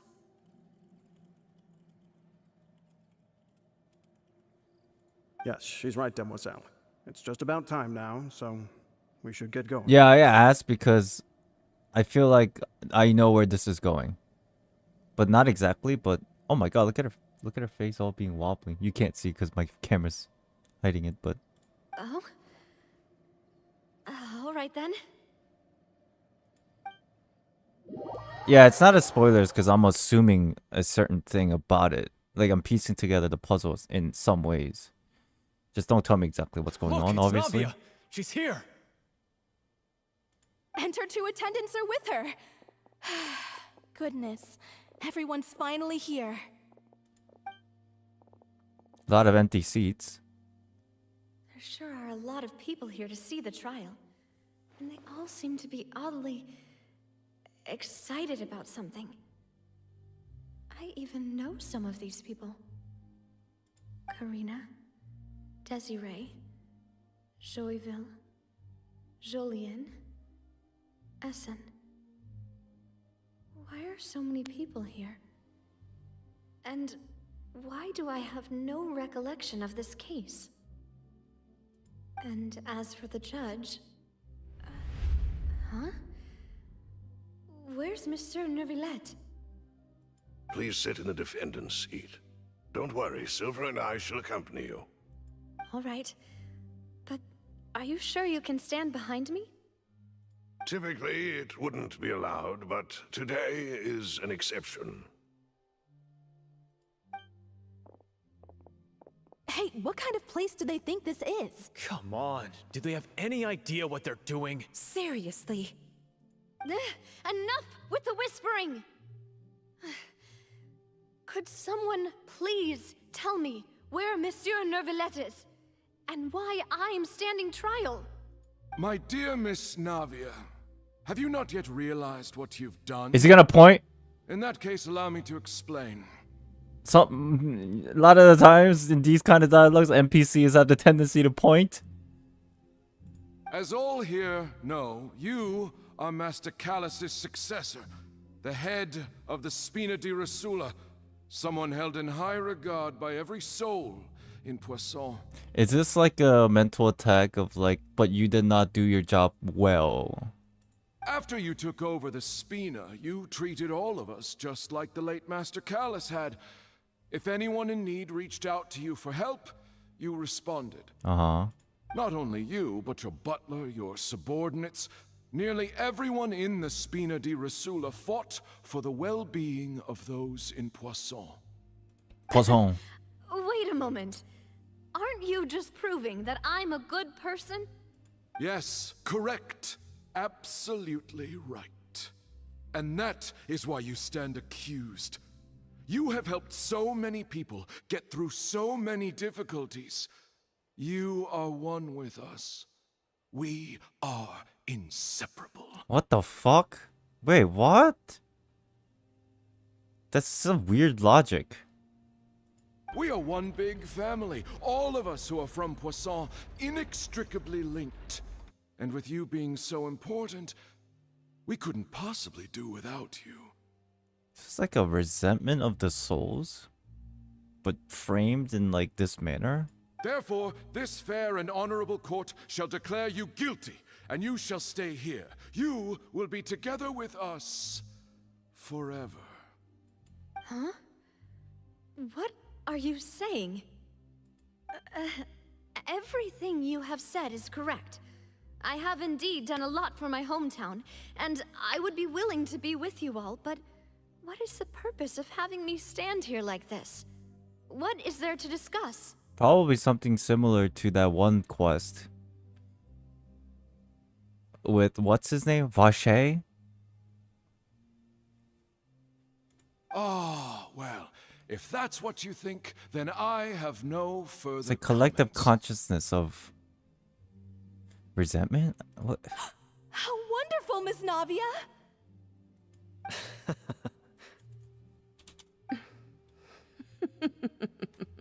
Oh, that's a creepy laugh. I know all these people. Why are they laughing? Oh. I seem to remember now. Yes, I get it. This trial is... Wait just a moment. This isn't right! You tell him. Malus? What was that, Mr. Malus? What was that? Our conclusion is very clear and unanimous. Let the court judge her now. She's guilty. Guilty, I say. Stay here, Navia. You're one of us. One of us. Demoiselle, don't admit guilt. This trial means to keep you here forever. I wish to exercise my right to defend Our Lady. Mr. Joinville, you only know of Navia's goodness, but nothing of her utterly independent mind. She was born a free and independent spirit. She has never been tied down by anything. Indeed, even the death of Master Callus couldn't stop her. Her actions cannot serve as proof that she identifies herself as part of any group. She merely acted as an individual, extending her hand to help others. Please do not mistake her actions as being otherwise. Dude, if I was Navia, I'd be so fucking confused. Really? As an individual, you say? Don't forget, we are all Fontainians here. This is the nation of justice, the nation of Hydro. Even if Miss Navia only voluntarily rendered her assistance, that doesn't change the fact that her beautiful soul must return to everyone. Water accepts all, blends with all. It will surely accept her kindness. So, primordial seawater, collective consciousness. It's like the same thing they've been saying for the past 4 chapters, as they were hinting. Like this collective consciousness is always trying to like return to the beginning to make whole, right? That's like the idea that I always preach. Return everything to be whole. Everything is measured here in the nation of Hydro, and in the end, everyone shall meld together. Thus, when a unanimous opinion emerges, that opinion represents justice. Oh, yeah, that also reflects their court system. Because the court system heavily hinges on the collective of people's opinions. This is interesting.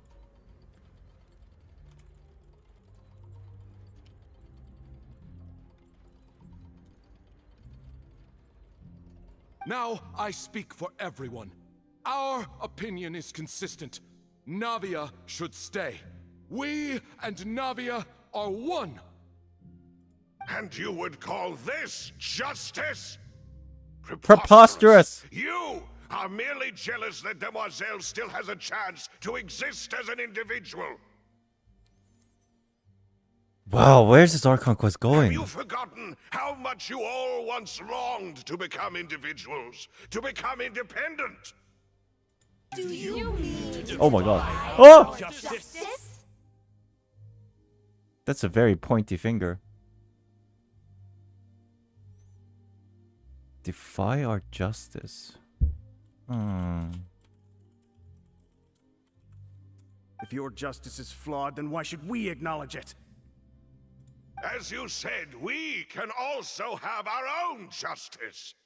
Silver and I shall defend Demoiselle. And that is how we will enforce justice. My head... It hurts. I feel like the overall telling of Fontaine in general is that exactly. And now I think about it, it's differentiating individuality with the collective. And I think that's very important going forward into the story of Genshin Impact as a whole. This is like them like literally pointing it out through an Archon quest. It's like, hey, this is part of the main overall picture here, right? Might be something to do with breaking fate itself. Individualism versus collective. Maybe connecting itself in the bigger picture to of going against fate itself. I think you're gonna overcook. I don't know. Isn't this fun? Maybe I might be overcooked, but I think this has a meaning. Demoiselle. So I think it's important. Silver, it hurts. My head is spinning. All I can see is stars swirling in front of me. Stars, you say? Everything that seemed odd from the very beginning. Karina, Desiree, Joyville, Jolien, Essen, and Mr. Giverny and Mrs. Burnett, who we met earlier. Even Malus and Silver. I don't want to admit it, but they're all dead. This is definitely giving me the Vache vibe. For real. Don't be afraid, and don't admit guilt. We will protect you to the very end. Absurd! Who are you to say that she cannot be judged? We are the majority, and in the nation of trials, the majority is absolute justice. Right. We are the will of all.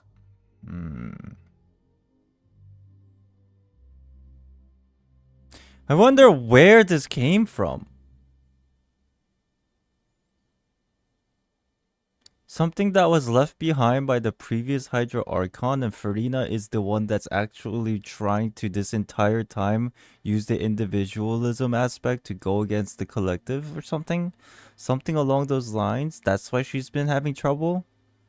Like she's trying to break the mold, but was this bad from the beginning? I don't know. Was this something that was left behind that needs to be fixed and corrected? That's why the problem and drama is happening? Interesting. Don't let them escape! We shall keep Navia here with us! Stop pointing, it's rude. Mr. Malus and Mr. Silver, must you be so Oh my stubborn? gosh. Must you be so stubborn?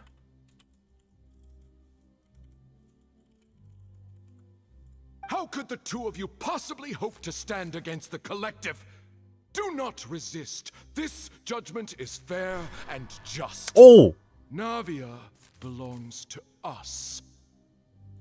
Was that what I think it was? I swear. After all that happened, Oh! she should not be left alone in Poisson. What are you saying? No more excuses! He says we're jealous. Jealous? How could she possibly be an independent individual?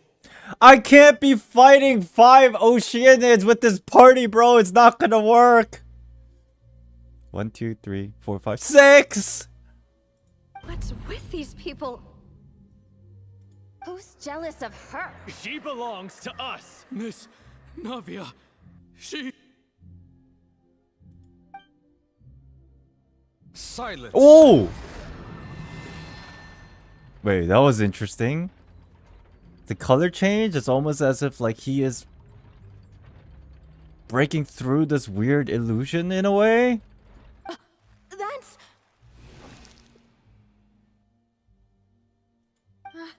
Monsieur Neuvillette! Such commotion is prohibited in the court. The accusations you just presented are nonsense and cannot constitute a proper trial. The court will adjourn for the rest of the day. In this, I shall hear no objections from any unauthorized party. Our thanks, Monsieur Neuvillette. Please leave with me, Miss Navia, while there is still time.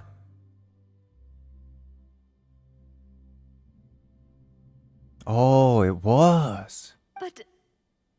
Go on now, demoiselle. This is your only chance to leave this place. What, can't bear to leave us behind or something?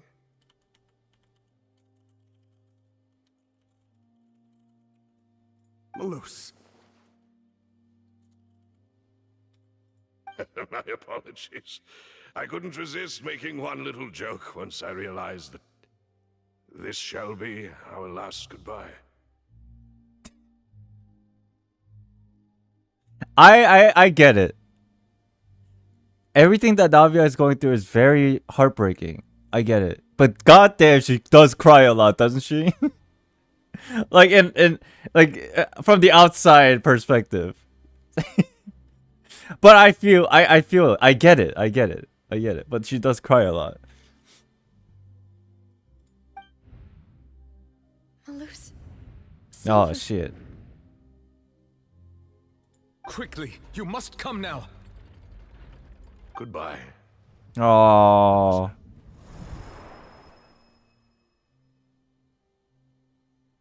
Yeah, don't get me wrong. It is very sad, and I feel bad for her. I really do. It's just...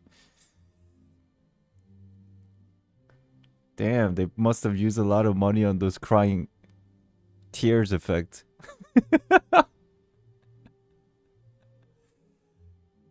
Maybe it's because nobody else in Genshin had more than 5 minutes of emotion in their story. Yikes. Farewell. Damn.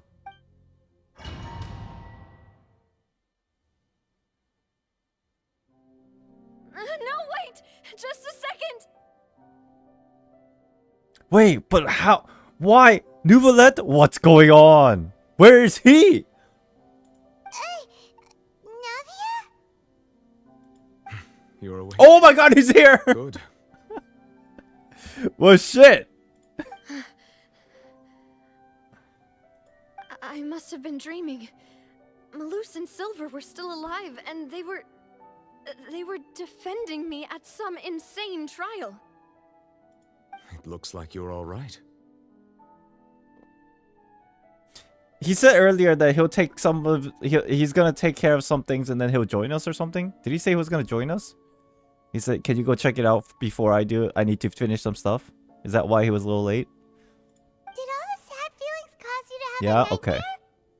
Paimon could give you a hug. Another plot device, purposely making Neuvillette just like disappear for a minute so that he'll come to save Navia. Good work. The ruins you were exploring suffered a cave-in. When I arrived, I found you falling toward the water. You were just about to be dissolved within, but I...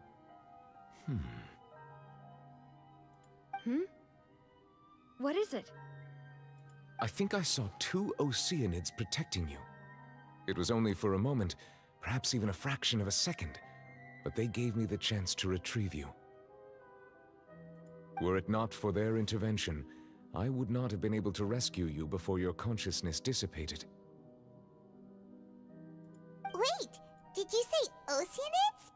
You mean like what happened with Vache? So people that are dissolved became Oceanids. Perhaps those 2 Oceanids were the people you saw in your dream. I always told them that they didn't have to protect me.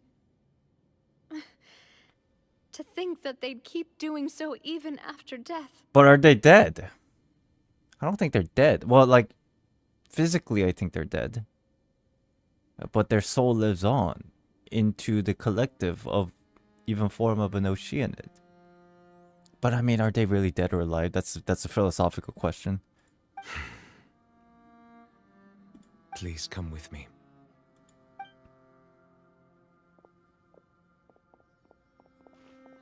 Neuvillette, are you okay? Oh, I am quite all right. Perhaps there's something we could chat about? Why do you look so stiff all of a sudden? Oh, Paimon knows.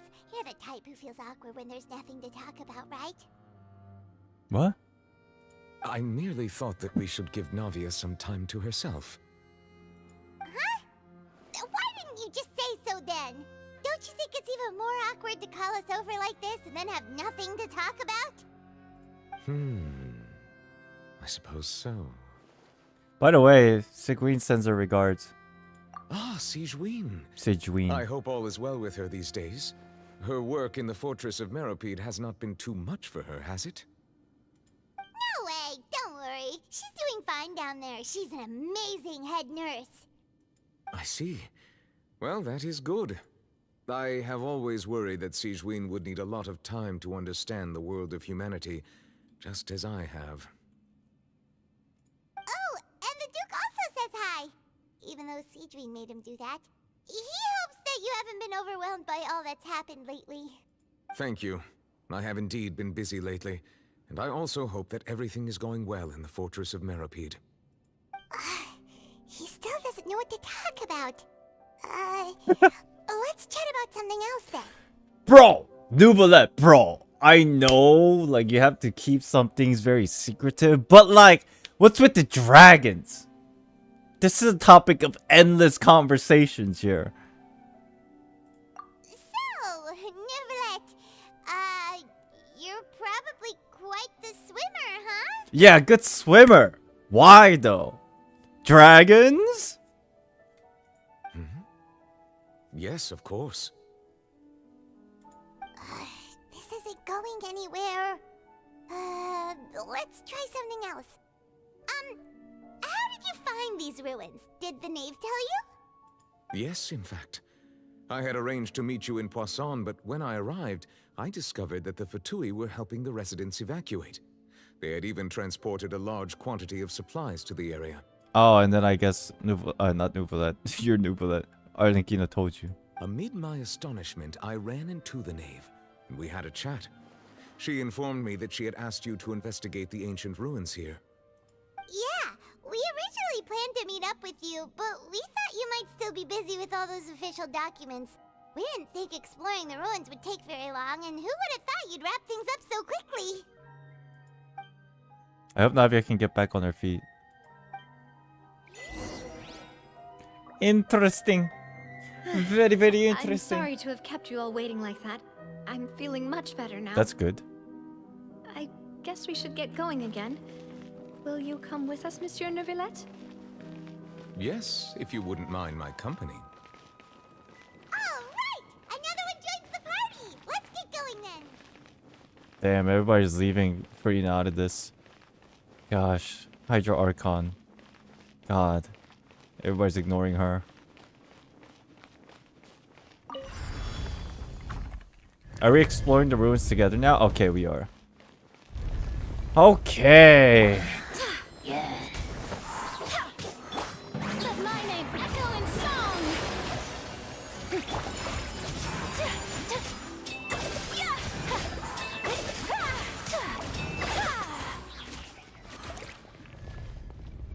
I do have a suggestion for the Genshin team. Make the intro of the battle background music shorter. Like, God, I'm like all hyped. It takes like 10 seconds for the music to kick in, and by the time the fight's already over.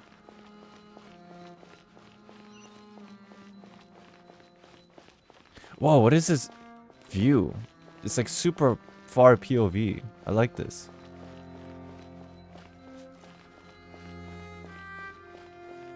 End gameplay a problem? Perhaps. Oh my god! Ah! Ah! Scripted. Oh, we climb.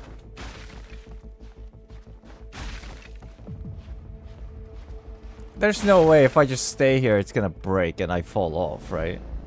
It's just scripted for sure. Just to make you feel like you're in a horror movie, but at the end, you're fine. Except the people that die, but...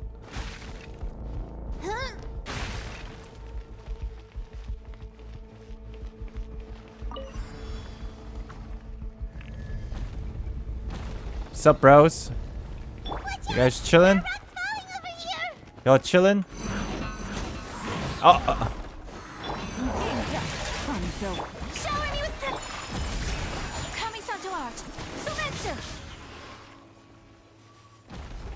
maybe I should just not fight, because I want to hear the music.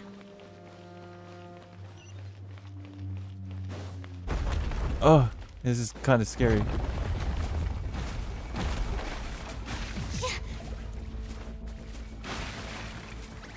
Okay. Wait, can you actually fall? Oh my god! Fuck!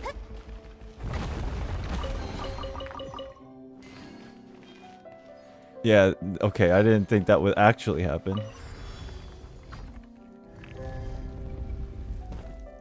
Wait, but there's more. Yeah.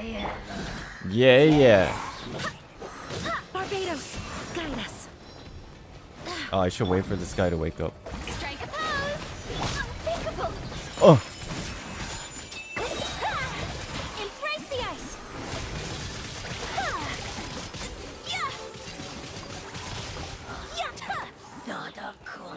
I like this party. It's pretty strong.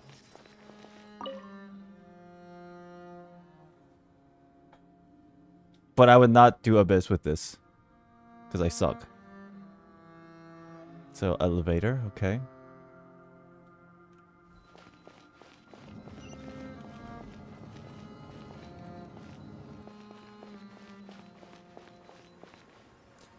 Man, what's going on? What?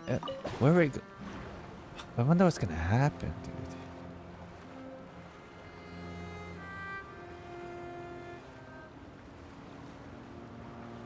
Oh my god. Neuvillette joins us on ruin investigation.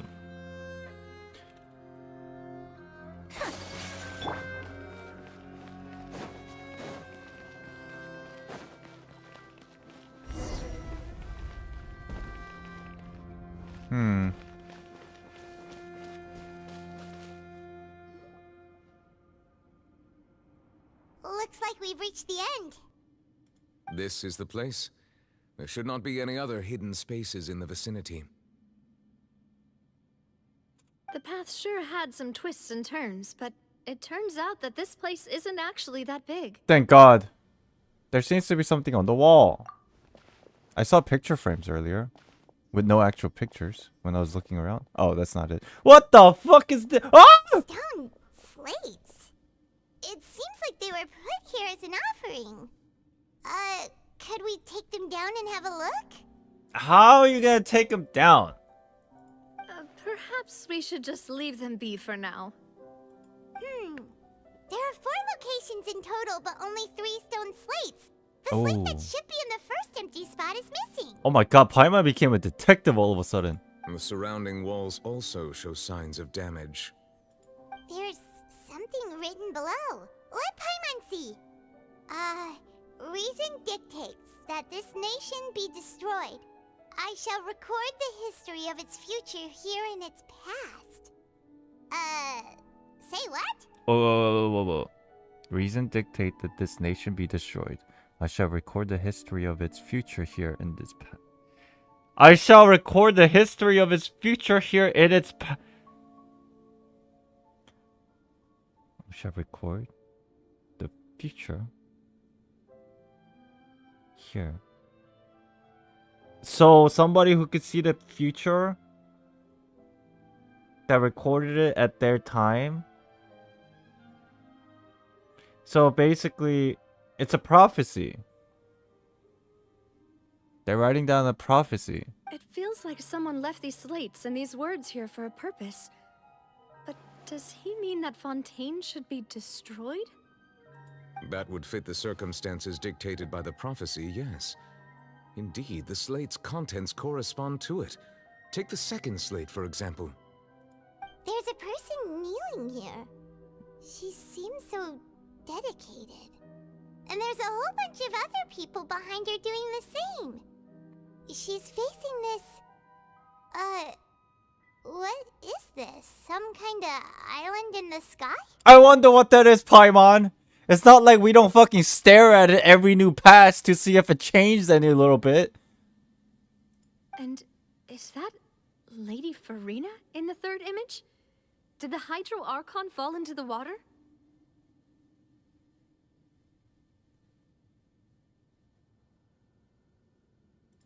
And is that a ring of people around her? It's me in the sky. Doesn't quite get it. Are they all in the water? That seems to be depicting the collective in a way. The fourth image. I know this one. This exactly matches the content of the prophecy. Yeah, and then Navia subscribed to Genshin Impact's official YouTube channel. She watched some videos. The people will all be dissolved into the waters, and only the Hydro Archon will remain, weeping on her throne. Yes, they do seem to match.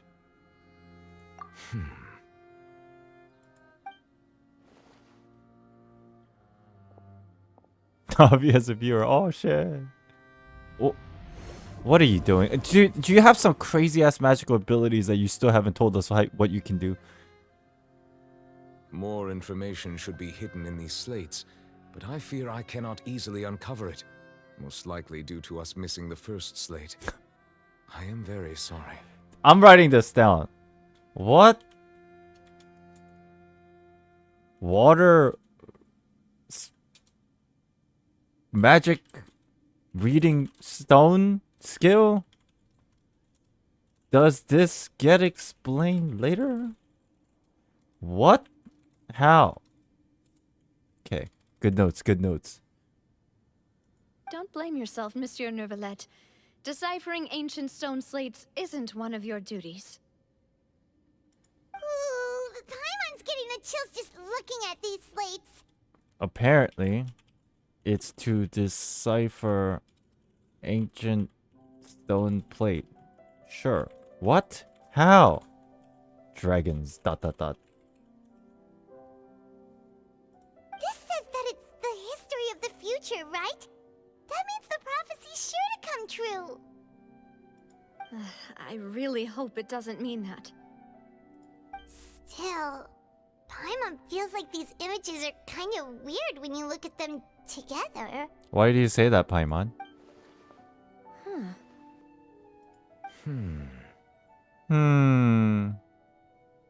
The issue is the order of the third and fourth image, right?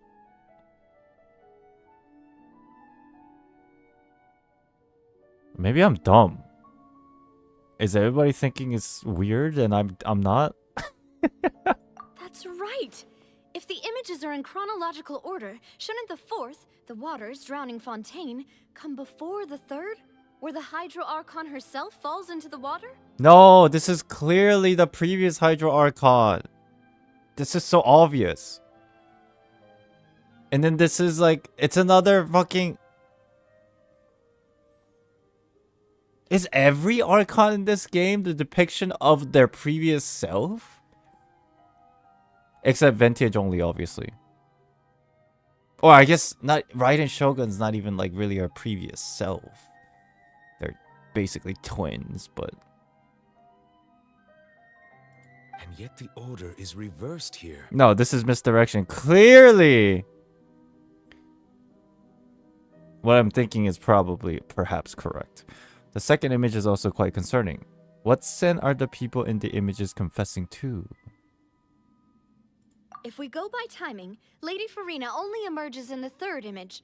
That means that the person in the second image might be the previous Hydro Archon.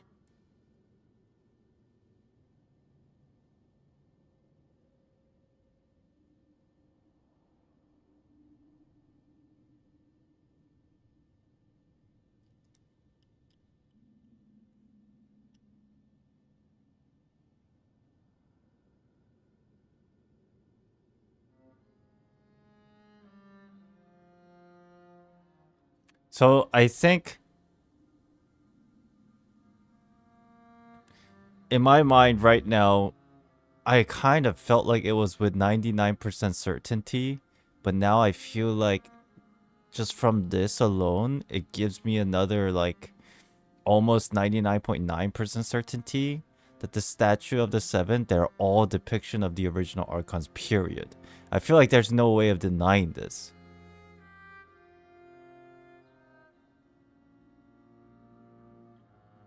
Egeria, then. I had never met her, but her appearance here does match the records. But, I mean, she is wearing the hat. Interesting. We're assuming this is Egeria, this girl here, that you can't see because my fucking cam is blocking it, but... No, this could be just the future. The order could be right, and this is just the future of what's going to happen, and we're here. The previous Archon kneeling before the floating island in the skies, as if confessing a sin. Did she herself commit that sin? And if not, why would she be in such a posture? Also, I'm still wondering why these ancient stone slates are here at all. Judging from their contents, could this place be the origin of the prophecy? Does that mean that someone, or some people, once saw these slates? But who would have created these slates and left these words here?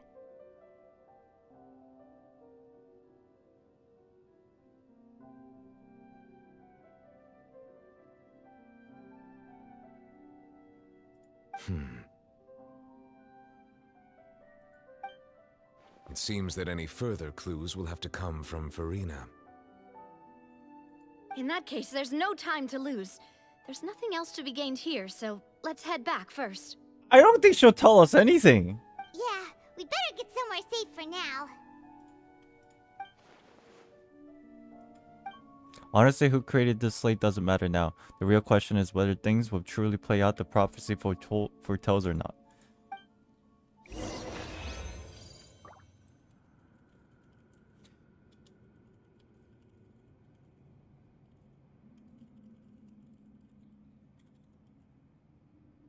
Okay.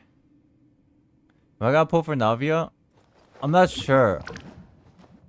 Because of the whole situation with the father.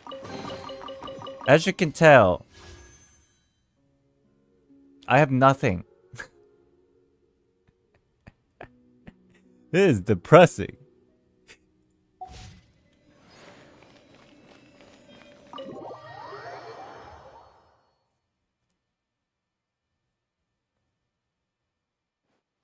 Let's split up here. I'm going to check on what's happening with the Spina. You know how it is. There's some things you just need to be there for yourself. Sure. You still have energy for that, Navia? Paimon's already beat. Just head back to the Fleuve and have a rest then. Thanks for keeping me company all this time. I'll depart as well. Thanks for your hard work today. Rest well, everyone. Traveler, I will go talk to Furina tomorrow morning to ask about the stone slates. Bitch! Go ask her now! I'm sure that you're concerned about this matter as well. If you have time, drop by my office. I will share the results of our discussion. Alright, yeah, we need to rest. Okay, so we're gonna go to the hotel. Are you Sleep really on gonna it. talk to her Okay. about this directly? Will that be a problem? Paimon's getting a little scared now that it's come to this. She has long been harboring secrets and will not give them up easily, which makes it all the more my duty to ensure that she understands the present situation. Okay, yeah, you do your thing. Yeah, you're smart. My bad. Alright, we'll leave it in your hands then. You're probably the best person to talk to her anyway. Yeah, my bad. I will be carefully considering my words tonight. Traveler, Paimon, our safe house at the Fleuve is always open to you as ever. So please don't think you're an imposition. Alright. I'll be on my way then.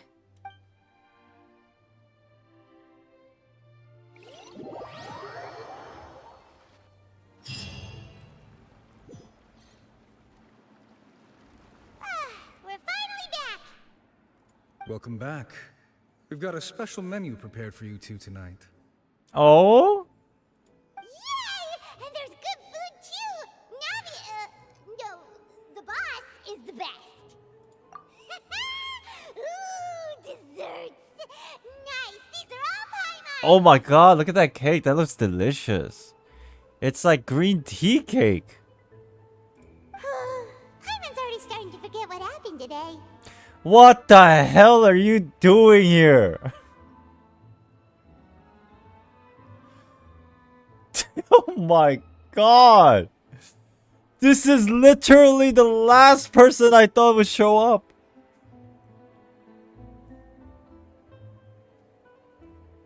Oh, that voice. Is that who I think it is? Huh? It's you two. What are you doing in Fontaine?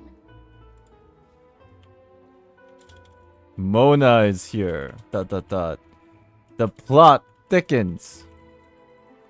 Lore sus.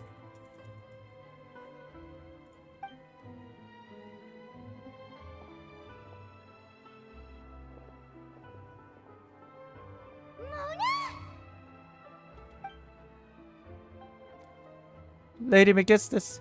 Magistus? Did the stars not tell you that we might meet here? Seriously, nobody just uses a scry glass whenever they've got time to just see who they'll meet on the road. Still, we didn't expect to see you here. Wait, you're not a Fontanian, are you, Mona? Wait, but she did that when we first met her. What the fuck? I remember, if we go 2 years back, the first time the Traveler met Mona, that's exactly how she met us. What the fuck, hypocrite?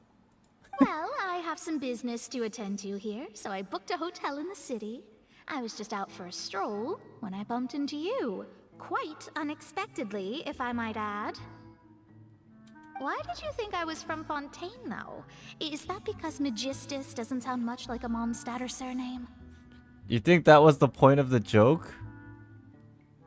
I'm gonna write this down. Mona. Funny. Hypocrite. Ha ha ha ha. Remember when we first met? She used scryglass. Allah.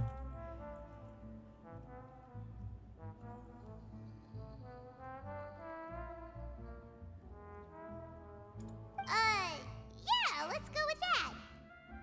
Well, I used to have my own surname, which was, well, some other thing. Either way, the old hag told me when she took me as her disciple that the first step to being a great astrologist's pupil was to change that name. Oh, I wonder what her name was. There was nothing for it, really. She really is amazing at astrology, so I changed my name to what it is now according to her wishes. To my surprise, however, Magistus is not the name of some ancient house or clan. It isn't? Nope. Although it is used by us in place of surnames, it generally just means great. Makes sense. Imagine including a boast in your name. Wait, are you gonna have to put that into your genealogy as well? I reckon so. In any case, I'd give my disciple a name like this as well, if I were to take one.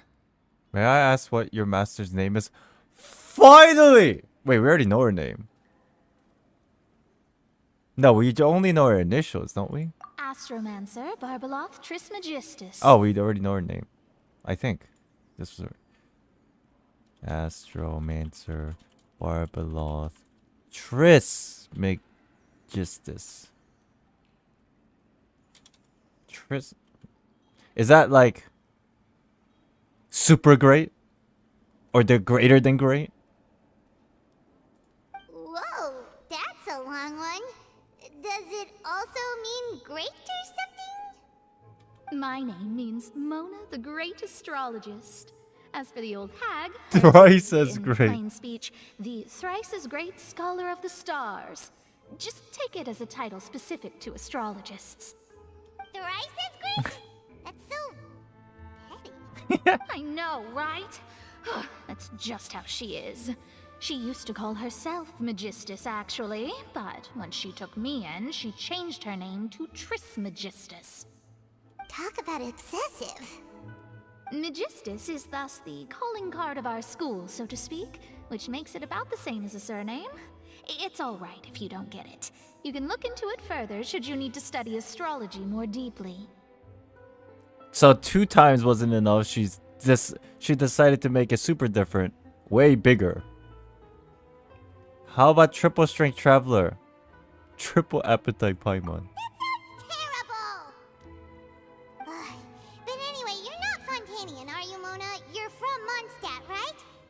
Well, I was born in Mondstadt, yes. My parents migrated to Dornman Port, and I traveled with the old hag for a while, after which I settled down in Mondstadt City. Oh, that's a good thing then. At least we know you won't be dissolved by Fontaine's waters. Speaking of that, I'm sure you're aware that a bunch of things have happened here in Fontaine, right? I know you're not a local, but I'd avoid getting too close to any water that looks strange all the same. There's something ominous about it. Well, the water, I mean. Did you come to Fontaine because of the prophecy? That was the main reason, yes. Just a while back, the Steambird invited me to take part in a panel and speak about the circulation of the prophecy as an astrologist. Mm-hmm. The invitation was sent quite early on. I don't think anyone expected Fontaine to be in this much trouble. What do you make of that prophecy, Mona? Just tell us what you think as an astrologist. Your word would go a long way to make things more certain and less scary. I wonder if Mona is just here as a plot device to showcase the backstory or lore of the astrologists and Hexen Circle or just to give a brief hint about the prophecy, or both? What I can tell you is that I'm an astrologist, and that this prophecy concerns the fate of Fontaine, even that of all Tevat. Ascertaining this is akin to reading the fortune of the whole world. I'm afraid that this is not something that just anyone can do. If I could do it, you would no longer call me an astrologist, but a visionary.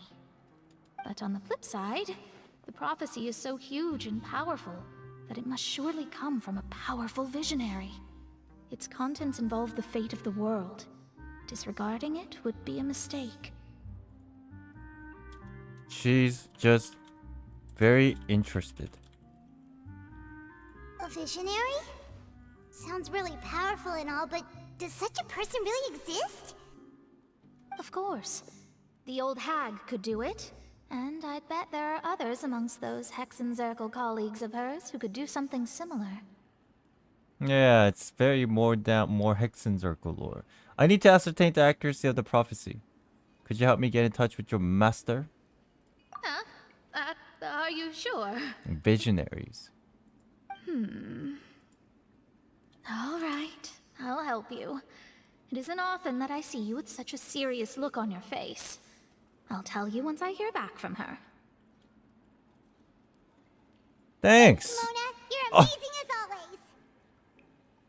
Oh, well, this is something only I can do after all. So yes, your praises are quite welcome. That's the greatest of astrologists for you! Of all the people we know, you know the star's the best! Indeed, indeed. That's the spirit. Oh, sorry. I came to see what all the commotion was about. If there's anything you need, do not hesitate to inform the Spina di Rosula. Thanks, buddy. Oh, whoops. Guess we were getting a little too carried away there. Well, I'll go tend to my own business now. If I receive any news, I'll be sure to come find you two again. This is definitely for... Oh my god, what the Hexenzirkel? And there she goes, quick as rushing water. And here we are with the Spina guy giving us suspicious looks. Let's eat. If Paimon hadn't spoken for you, it'd be you getting all the weird looks. The things Paimon does for you. Thanks, Paimon. That's more like it. You could say... Try Magistus Paimon. Oh. We eat, we rest. Good morning. To be honest, Paimon's still feeling kind of sleepy. That was a bad joke. It wasn't a joke. I was dead serious. But it's time to get up, traveler. We agreed to go see Neuvillette, so let's pack it up and get going.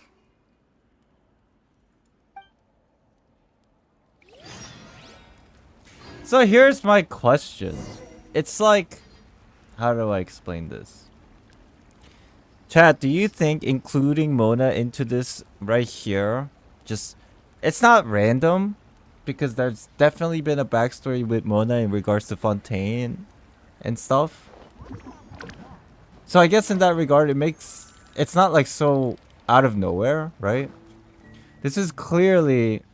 They put Mona here at this time to set a foundation for something that's later, probably relating to the Hexenzirkel, but... I guess that was okay. It doesn't feel so random. Mona's inclusion is alright. Her backstory connecting to Fontaine I'd be happy to teach you. was already laid out.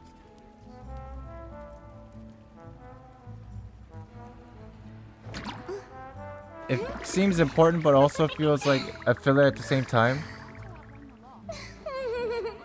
Very... Yeah, obviously there's a reason for it, but... we could just brush it off as coincidental that happened. But then again, this entire story is... predetermined fate! So is this all part of the big plan? Let's go look find Dragon Man.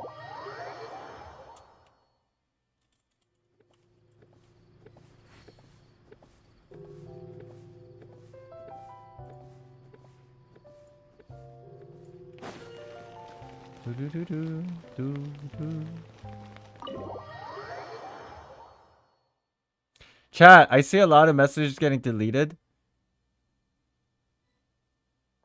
I don't know what the contents of these messages are that are getting deleted and removed because I'm trying to think a lot more than read.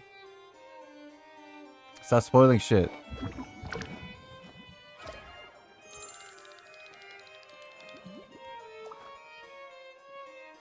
I'm serious.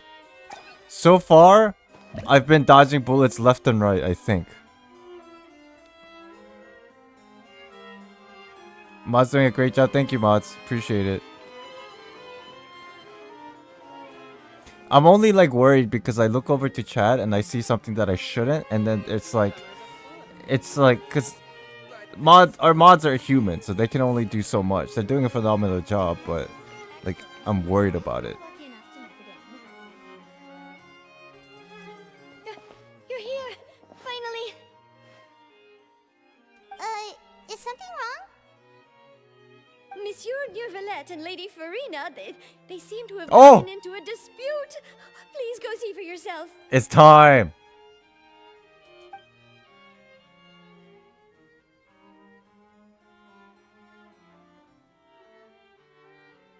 Like I said, I've already explained everything. And yet the problem has not been properly solved. There is little space for excuses between us.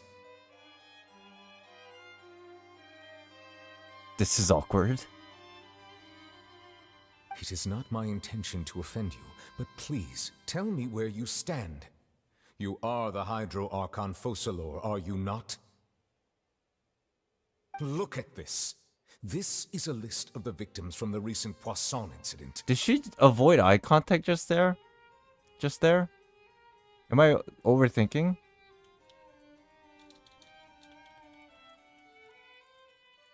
She's obviously hiding something.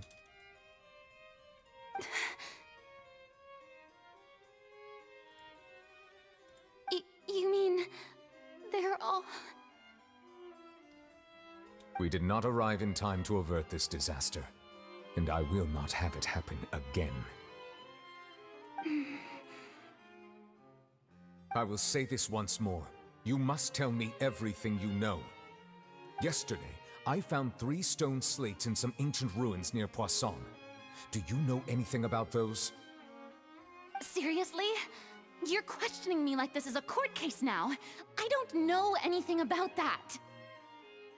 But you found them in some ancient ruins, you say?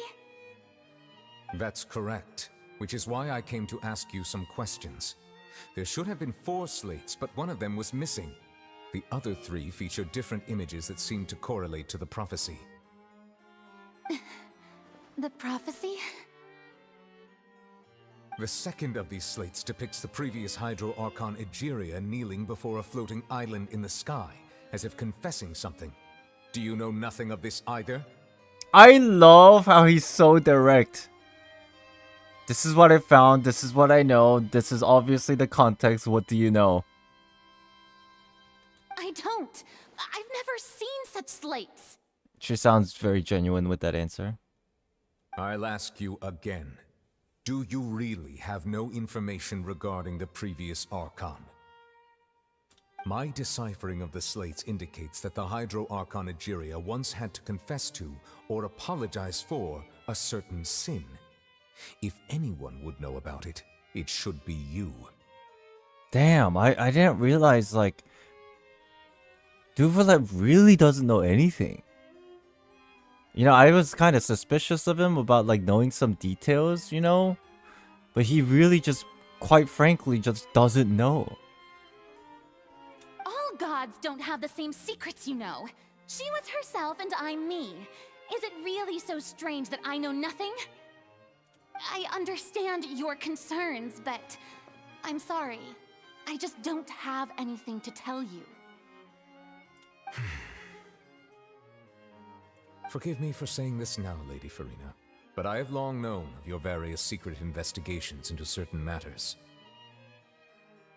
There are several indications that you have been investigating the prophecy on the sly.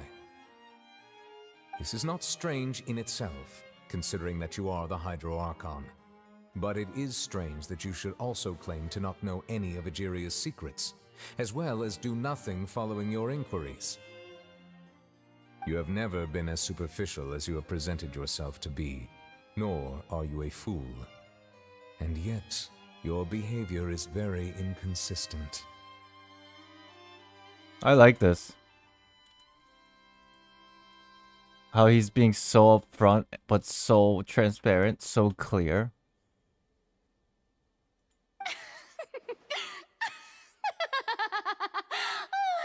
So you've been watching me all this time, have you? I didn't think you were that type. You... Well, since you know about my secret investigations, then you should know I'm actually working to take care of it. There's no point questioning or suspecting me. You're the Eudix, but you're still my subordinate. You should be following my lead. Oh, I can't tell what's going on. Yo. Is she just being defensive about it? Yeah, she is. But is it just because of ego, or is it because there's more? Just trust in me. You're Archon, and do as I say. Never mind whether you can truly convince yourself to or not. It'll all turn out fine. Avoid eye contact again. That's all I have to say.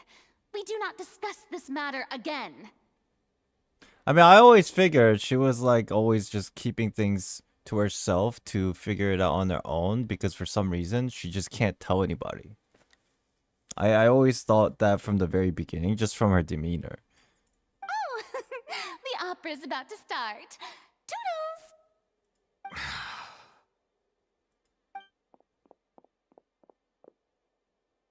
Why slow motion? Why the slow motion? Why? Why? Was it her expression? Did Furina not notice us standing by the door? Wonder what's up with her. She was smiling. Huh. She didn't seem in the mood to care if we were listening in or not. She was smiling. She seems deeply troubled. Seems to be hiding something. I assume you've been outside for a while now? Oh, you noticed. Seems Furina didn't even realize we were here. She was in a great panic, though I cannot discern the reason. Our discussion reached impasses time and again, a state of affairs that we cannot allow to continue. Still, I do not understand. Dialogue is the basis for understanding, so why did she keep refusing to engage?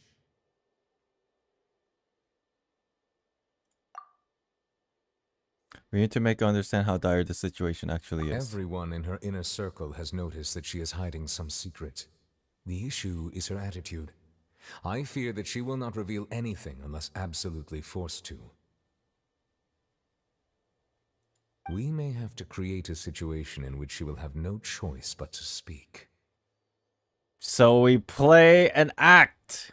We masquerade the situation. Is that the right word? Oh?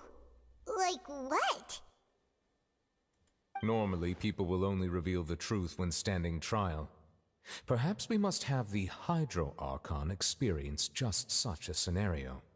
Ooh, I like this. To get Furina to talk, just like the whole concept of Fontaine, we will create/act.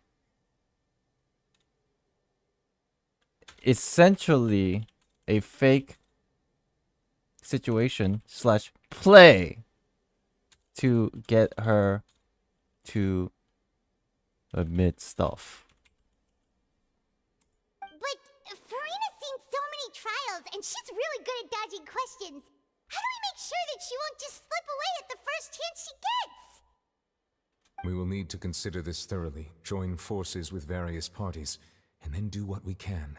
Oh, is our Linkino gonna help in this too?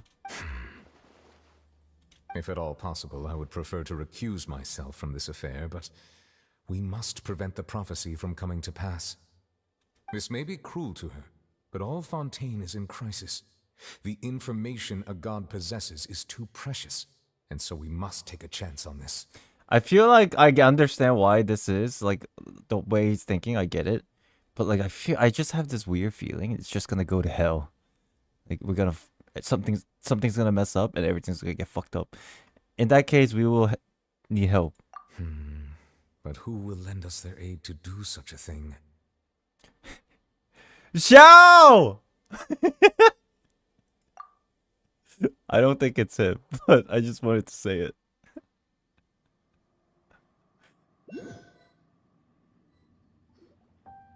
Well, that's everyone, huh? Speaking of which, it was pretty smart of you to think of hiding here. Poisson was just involved in a disaster, so Lynette. it's presently devoid of people. That naturally makes it the best choice. And here you are drinking tea like it's the most natural thing in the world, huh?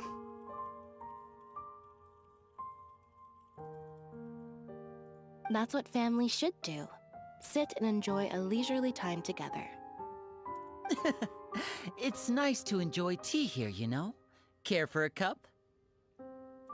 Lend me your ears, everyone. Or perhaps one of you might like to start us off. How about you, friend? Friend. Me? No, I don't think I can. Then, how about you, good sir? Oh I fear my that god, I everybody's will here. cause the mood on this boat to become as somber as it is in court. Then... Well then, I guess we're lucky we've got a local like me to organize things. Wonderful, the spotlight at last.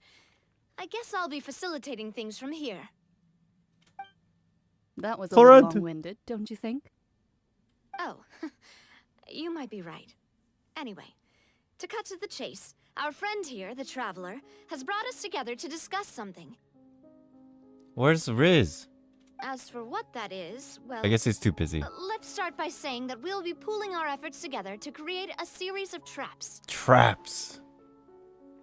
Oh, how intriguing.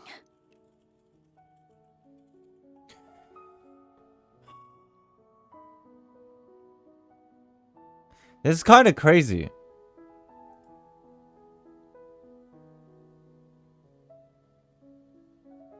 Wasn't there a line in Furina's demo where she's like, to change fate, you have to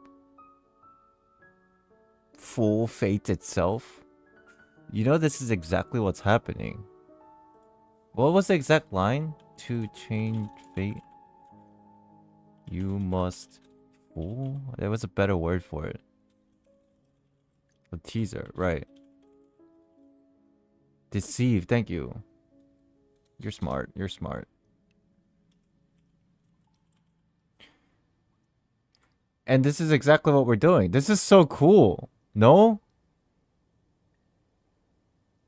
We are essentially deceiving a god slash archon to change fate itself or alter the course of prophecy.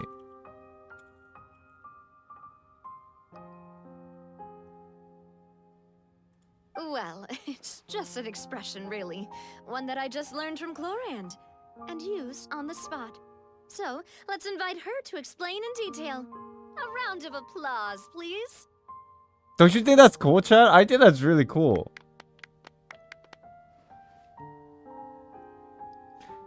And so while fate may seem like it's playing cruel jokes on you, only fate will not deceive you unless you can deceive fate itself. I'm gonna copy that. Hold on. That's thank you. Good, good, good, good.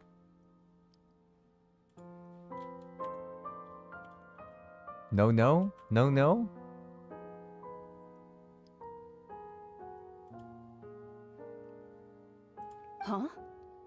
Didn't you say that you would be facilitating this? Oh, come now. Your work doesn't involve much public speaking, right? This is a good chance to practice. You might even pick up some fancy oratory tricks to impress your boss with in the future. Oh, somebody was spoiling? Bro, I'm so happy I didn't get spoiled. Holy shit. Oh, it's so hard. Come on, chat. Come on.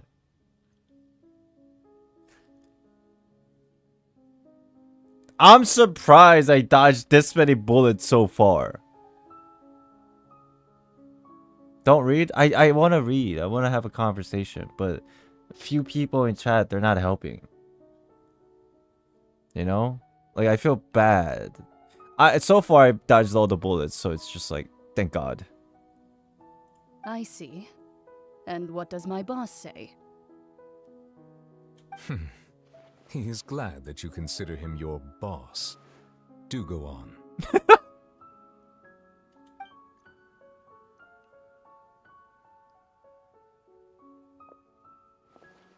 In that case, do any of you have experience hunting? Hunting? Not that I recall. Fremine and I once used a wooden stick in a basket to catch wild rabbits when we were younger. As for Lynette, oh, right. You were sick that day, weren't you? I've also gone diving to catch some fish before. Does that count? I'm afraid not. You may or may not have heard, but Fontaine once played host to a group known as the Marechaussee Hunters. Though that was their name, they did not hunt animals, but rather various monsters left behind by the ancient dynasty of King Remus. We know this from the World Quest, right?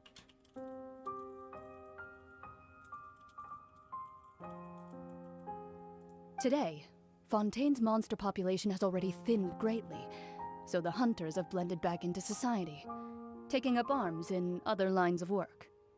They even left a unique methodology of hunting in their wake. A trap comprises Artifacts? of the following components: bait, a trigger, and a containment device. Sometimes a lethal implement will also be necessary to deal with the prey.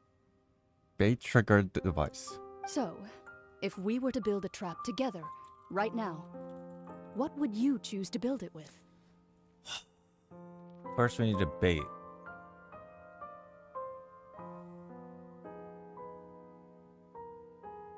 I don't know. For me, I would prefer something basket-shaped. Pigeons and rabbits will see the bait and naturally enter the snare. Our line of work requires a deft hand, and we're some of the best in the industry, so you can count on our techniques. You used some of those techniques while moving the people of Poisson, didn't you? My subordinates mentioned that you even performed some magic for the bawling children. Yes, and I even managed to gather some intelligence in the meantime. I'm quite the multitasker if I do say so myself. Yeah, okay, bro. I'm afraid I can't claim that as my strong suit. I prefer more stable methods, like placing bait in the water and waiting for the fish to come within reach. That's the kind of method I would count on. Calm and steady. Exactly the kind of person who would catch loads of fish. And I can be their assistant. With discretion, I'm sure. I'd probably use some sort of mechanical animal. Papa once bought me some small clockwork squirrels, mice, and such.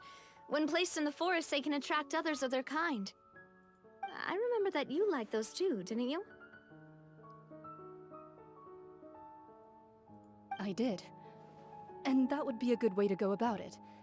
If they're realistic enough, animals of the same kind will follow them all the way to the trap. What about you, Monsieur Neuvillette? I fear I do not have any related experience. Dude, I kind of want to just like reach out and like talk to other Archons and be like, yo, can y'all help me real quick? I wonder if they'll even consider. They probably won't. They'll be like, this is the job of a Hydra Archon in the nation of Fontaine. I do not have jurisdiction. I'll be like, motherfucker, you guys can't help me with anything. You don't tell me jack shit. That makes sense. You usually solve problems directly, without the use of any such tricks. Oh, Nahida maybe though. Nahida's nice. Yeah. But I do have one more question for you, monsieur. If we were to create a trap now, how would you design it? Yeah, Nahida's okay. It's just that recluse drunkard and the broke guy. That's the problem. Broke grandpa. Or Radish is fine. I would like for it to be effective, but bring no harm to the prey. A more gentle trap would be ideal. Kind as always. However, our intention doesn't necessarily change the containment device and the type of implement we need. If we wanted to kill the prey in one strike, we would need a powerful implement. However, that also goes for prey that must be captured and safely contained. Wait, why's that? Only a hunter who's a true expert at subduing their prey can snare it without harming it. The line that divides life and death is often exceedingly thin. True. So, are we going hunting together? Huh. We hadn't thought of seeing ourselves as hunters. It kinda works, but maybe it's still not the best metaphor.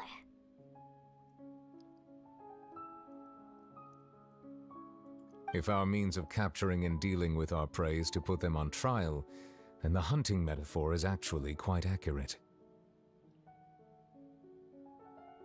But we shall require much more courage than any hunter to judge a god, a being whose seat is an exalted throne. Oh, so that's what's going on. Sounds very interesting. Who's above an Archon? Me? Clarence's hunting metaphor was just that, a metaphor. You would not call this a hunt because that is not what you should do at present, nor has the relationship between you and Furina reached such a dire stage. What you need is simply the secret she is keeping. Attempting to take her secret is an act of sacrilegious disrespect, but must be done to prevent Fontaine from sinking into the water as foretold in the prophecy.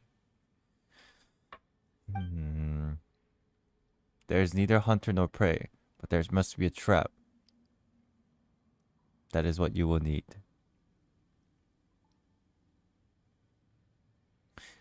This is 2 5-head for me. So what the fuck do we do then?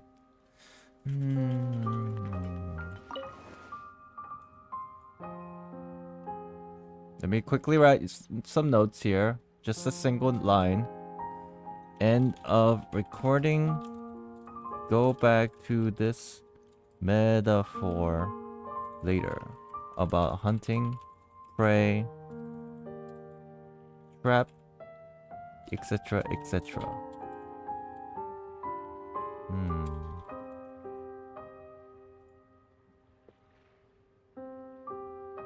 Chat, how far are we in this? Like 20%?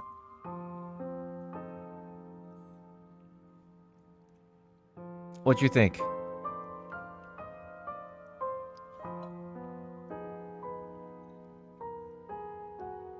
$35? $25? Not bad. Not bad. Like anywhere between quarter to a third. Yo. I feel good, by the way. I feel pretty good. This might end up being a 10-12 hour stream, just like Arnold. Especially because I'm not stalling, but like I'm taking my sweet ass fucking time. Hey mods, if you do need to sleep throughout this, it's fine. Worst case scenario, if everybody's gone or it's getting overwhelming with the bonking, I'll maybe like just ask a couple people for temporary help. Someone that I actually trust. So if you do have to sleep, no worries.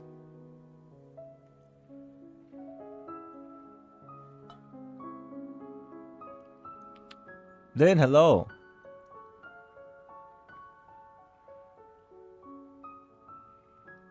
Slow mode? I don't think slow mode would help.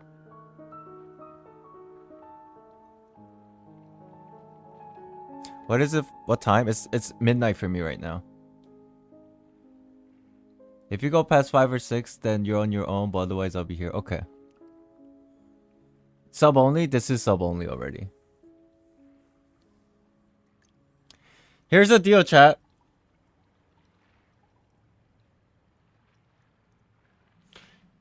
I don't want to be mean about it because that's not my style.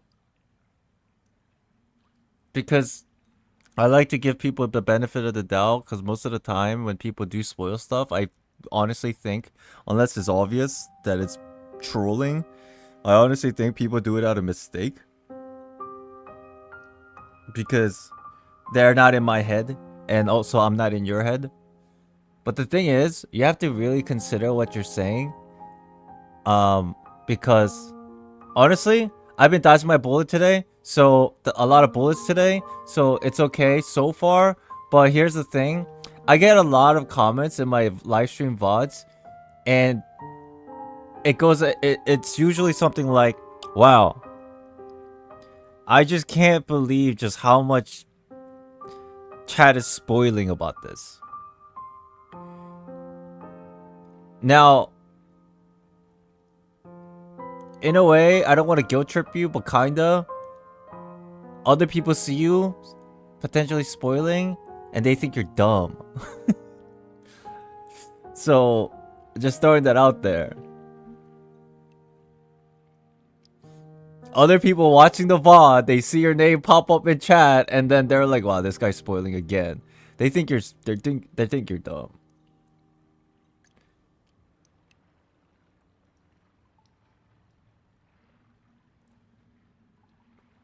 But I am asking nicely, yo, like, okay, chat, let's talk about this real quick. I'll continue in a second, but like, think about it. Somebody earlier wrote a really good message in chat. I forgot who it was. I'm sorry, I couldn't remember your name. I took a glance and I didn't talk about it because we're in the Archon quest. Somebody said, this metaphor is really something crazy, if you know the context of it. That to me, it's not really a spoiler. It's like, oh, okay, you didn't give me anything, and maybe it's something that I will feel and understand once I do know more context of it. That's like the farthest that you could probably go, or you could voice your opinion without giving me like a insane like spoiler, because I eventually do connect things in my head.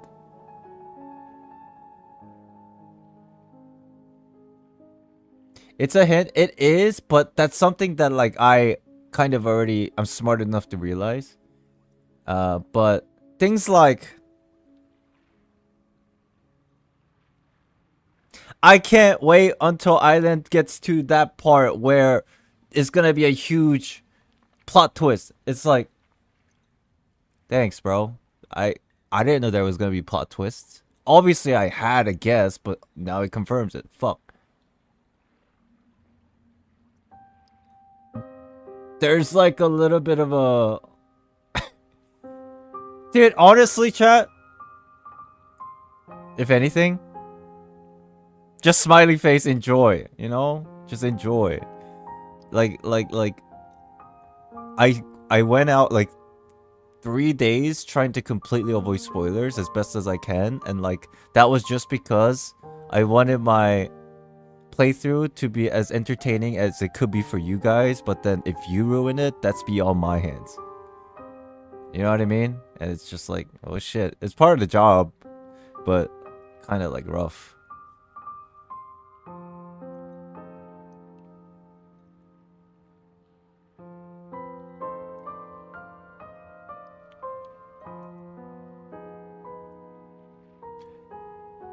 if you do want to say something because you want to interact, I get it. Like, oh gosh, I hope I'm not sounding off like I'm complaining, because I'm really not. I'm just trying to make a point here. I understand that we want to talk and chat, and I think that's a good thing because it's interaction and it's fun.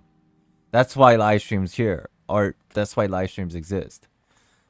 It's just, I'm trying so hard to make it a best experience for you guys, and myself included. So, like, meet me halfway and think about at least what you're typing before you press enter. That's all I ask, right? I'm trying to make this as best experience for you and myself included. So please help me, meet me halfway, and think about what you're typing so that you also add value to the stream rather than like unintentionally fuck it up. Cool?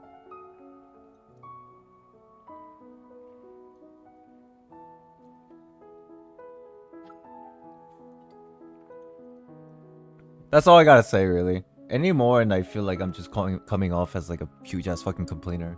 And I don't like doing that. What happened? Nothing. Nothing happened. I didn't get spoiled by anything. It's just I noticed that I see a lot of messages getting deleted and I'm like kind of worried that I might get spoiled by something soon. That's kind of the why I had to like express my feelings about this right now. But anyways.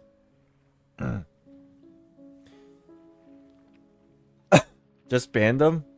Yeah, I could, but it's just like I always want to give benefit of the doubt as best as I can.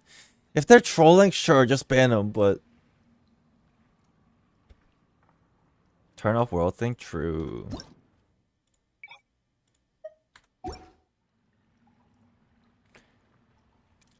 Member only? Is that even an option? Is that an option?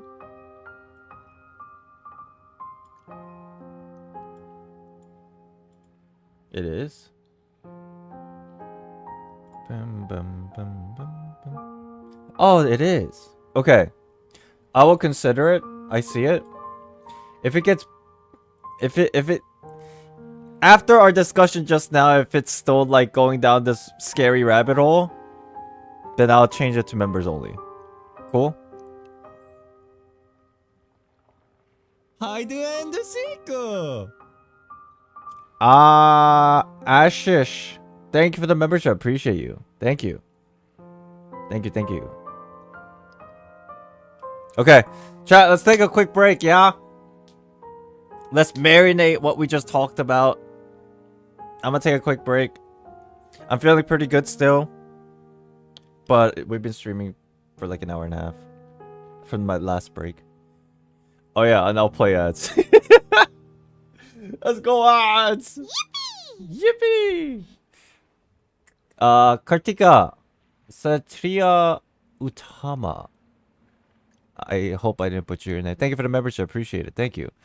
I'm gonna play some ads. I'm gonna take a break. Go get some waters, chat. Go get like lunch if you haven't eaten yet. And then we'll come back and we'll continue. Okay? Remind me to record when I come back, please. Thank you. I'll be back.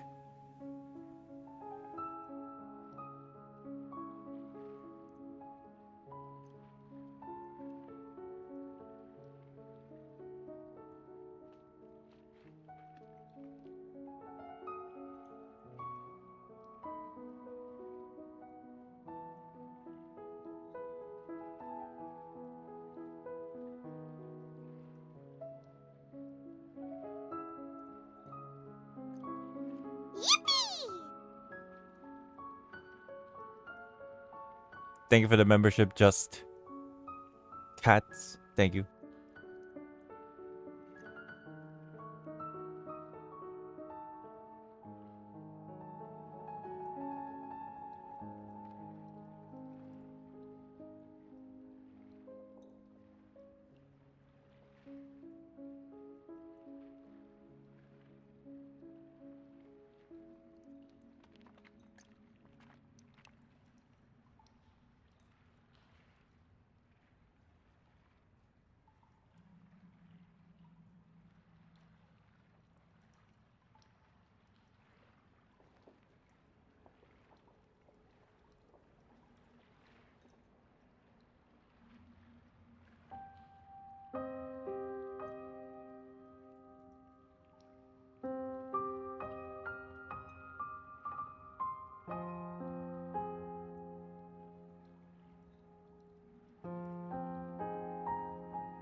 Hello, my lovely chat.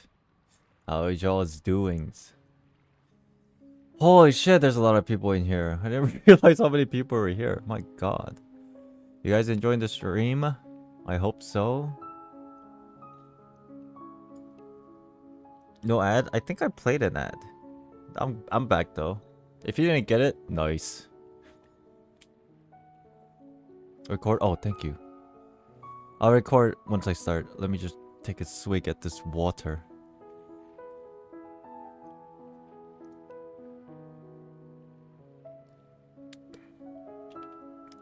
Loving your reaction so far. Thanks. Before I begin, let me just rest for a second here. And there was something I wanted to talk about. This is a little personal, but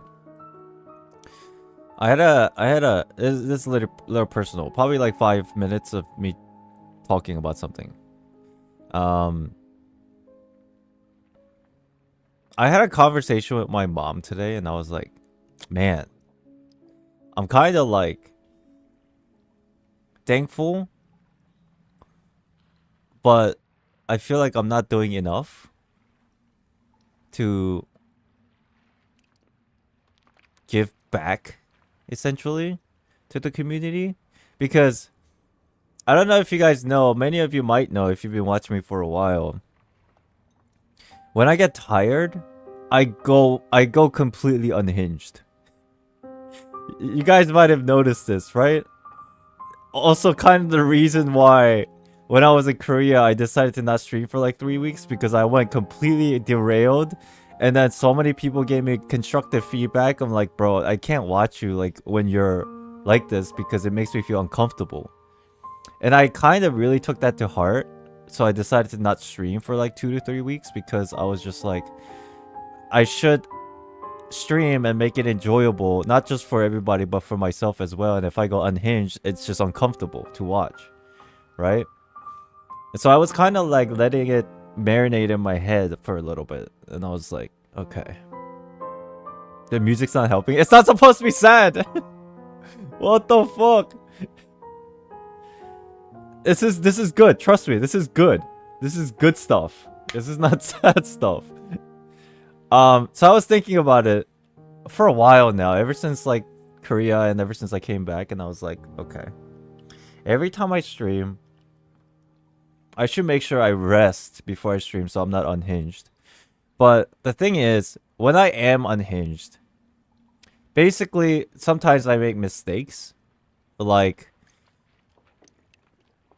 unfortunately, because I am human and I'm still trying to improve myself as a person, I say stuff like, for example, the other day, I was talking about, oh, I don't like certain accents, and I think I remember saying, specifically, I hate Southern American accent because I think it's cringe. And then the moment I said that, I was like, dude, that's a terrible thing to say. And I had to like take a double take in my mind. It's like, was that something that I should have said? Am I getting like unhinged again? That kind of feeling. And so I kind of stopped myself, because, you know, people have those kind of accents, and it's like, why am I the one that to judge and voice that, especially in front of like hundreds of people? So like those kind of instances where I end the stream and I kind of think about it, I'm like, I shouldn't have done that. But then there's like a I don't know what the line is, where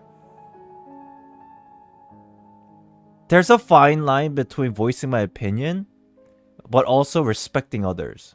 And when I get unhinged, it's really difficult for me to like see clearly what that line is, right? Me voicing my opinion in that way, it's just my opinion. It is what it is, but maybe I could have said that better, right? Or maybe I shouldn't have been so like aggressive about it. So these are the things that I always kind of try to think about and try to better myself in a way. So mistakes often are made, but then the best thing I can do is just accept that I fucked up, just apologize for it, and kind of move on and just try to be better, right? Yeah, I think, Mark, I think you're dead on. Being unhinged is fine as long as you don't overdo it, like to the point where it's starting to make people feel uncomfortable, right? So This is something that I personally feel like I should get better at. This is a personal thing. And I hope that in the future, when I have those kind of instances, if you feel like it was a little bit too over the top, let me know. And I'll try to be mindful more. That way I can improve. If nobody lets me know, then number one, I feel like I'm gonna get to the point where I start getting egotistical because of the position that I'm in and my job, and I think that's a terrible place to be. Does that make sense?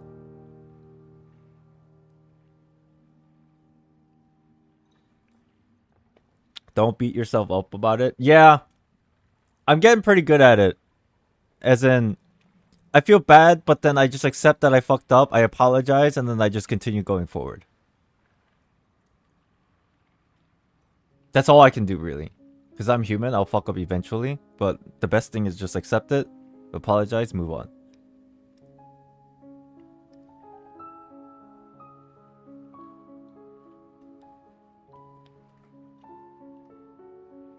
I think it's good.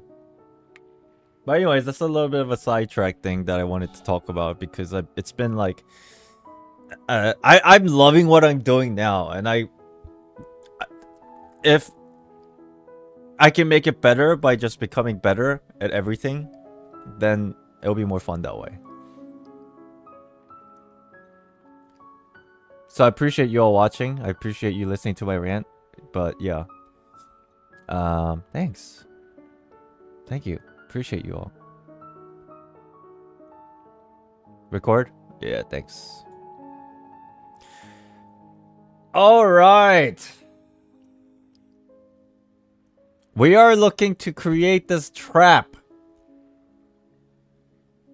You just joined the Discord? Thank you. Welcome in. Let's go create this trap. I'm recording. Thank you.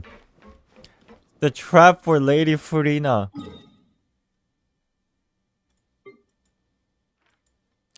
So how are we gonna do this, I wonder?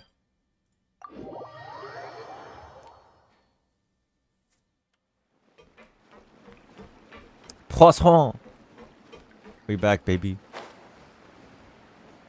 Are you ready? I don't think I'm ready.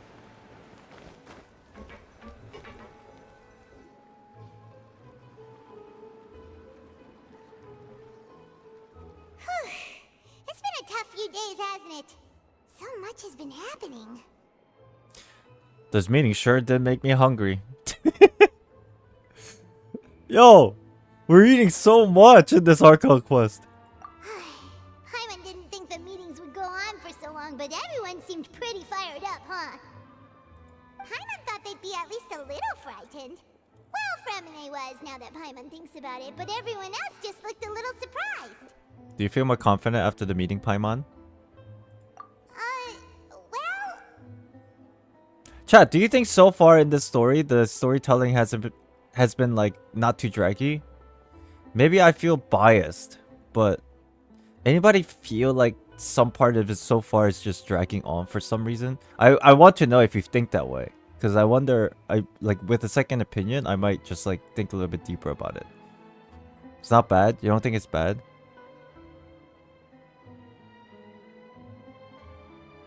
They're showing, not telling, which is good. That's a good sentence. They are showing and not telling. I'm gonna take that, thanks.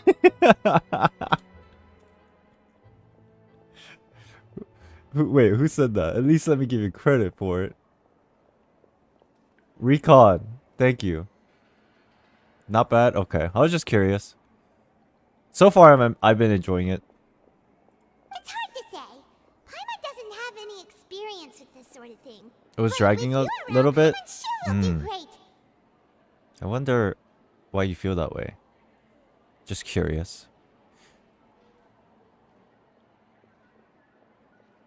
I feel like it might feel draggy only because they're setting the foundational pieces. How do you do that well without... That's something that I'm not educated on. Some parts are draggy for me, but that's just nitpicking. overall it's solid. It might be just because these Archon quests are way too fucking long. Right? Maybe. No, you don't think so?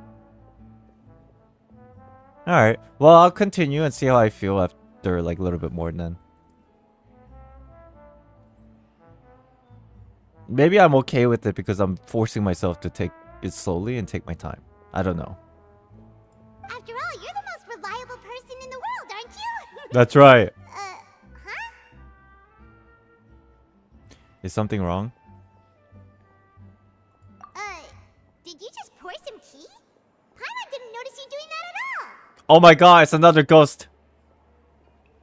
Then what's that?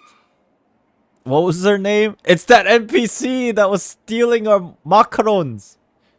I don't know. Paimon's never seen that cup before. Don't be frightened. I'm just joining you two for tea. I merely refrained from saying anything till now. Is this Nicole? Cup. Voice. Is this Nicole? Question mark. Who's that voice? But there's no one here. Aw, have you forgotten me already? Wait, you are familiar. You're the voice we heard from the sky in Sumeru. Sky? Does she mean like thin air? The voice from the sky, I fear that description is wrong. Though, not completely wrong.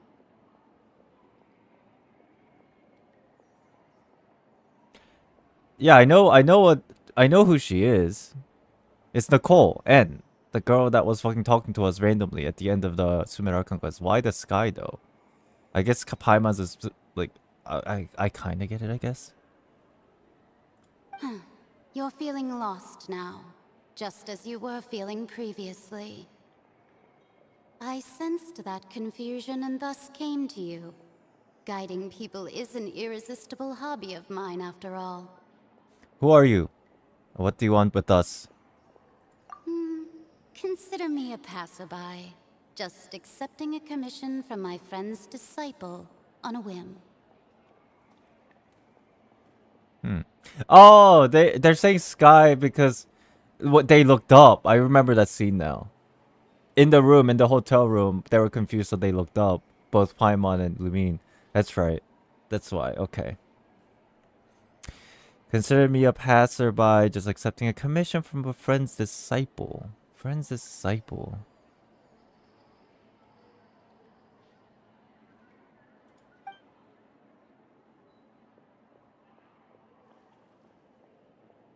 Allow me to ask you, will Fontaine's prophecy come true? The prophecy. Yes, what has been prophesized will be fulfilled. Oh, friend, You may view like such Mona's things master. as the history of the future. What? Then is there any way we can stop it? I believe you have witnessed a failed attempt with your own eyes. Can everything in Tevat so easily be changed?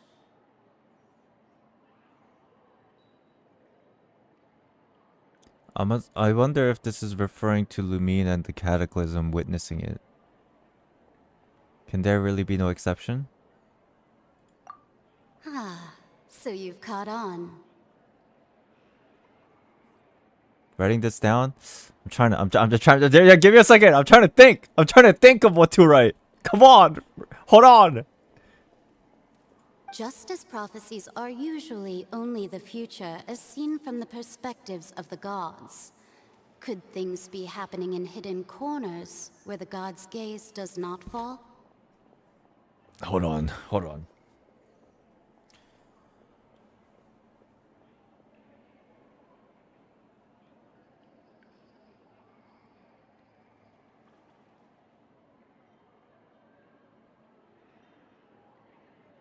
Oh. Oh, this is juicy.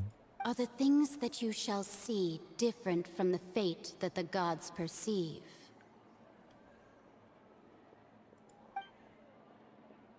What is she talking about? It all sounds really impressive and important and stuff, but it also sounds kind of scary. The tea in the teacup is just about gone as well. What is that? Like a battery? Fuck. Dude, the tea is a battery. Oh shit, the battery's running out. Yo, we gotta ask for questions before it dies. I believe that you understand, right? Some things are insignificant, but others you must reach out to change. So cryptic all the time. Ultimately, fate shall serve as your only guide, no matter what will happen in Tevat's future.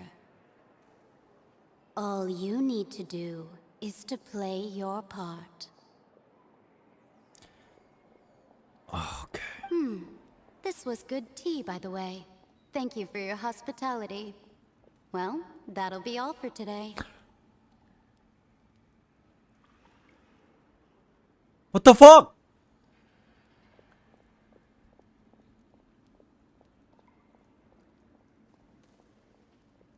Weren't you here to like let me know about something that was supposed to like commission? Hello? You're just here to give us a cryptic message and poof? The voice. It's gone.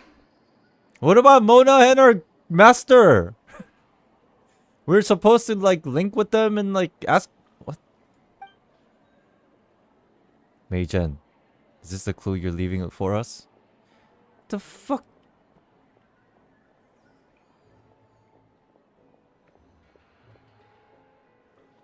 Can fate be easily changed? Maybe perhaps on a place where the eyes of gods does not fall. The abyss. So is this a clue that if you do want to change fate, you have to venture the abyss? Is that the clue here?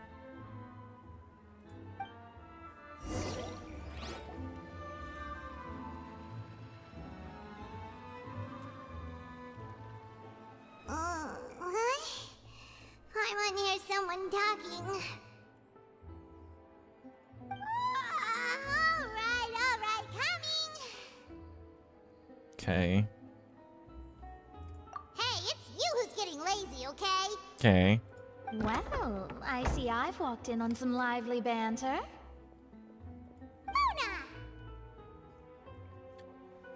Have you been these past few days? Fine, just fine. I went to take part in that Steambird panel. It turned out to be more interesting than I expected. She's famous. Not all Fontainians are pessimistic about this. One journalist mentioned that sitting around and waiting for the end to come would be wrong, and that they should make their own rescue preparations. I agreed, so we had a brief chat with her. Did she have pink hair by any chance? Charlotte? Why, yes! It was Charlotte. You remember her, right? That daredevil journalist? That daredevil. I'm in full support of her view. Prophecies are very important, but how can people allow their lives to be commandeered by just a few words?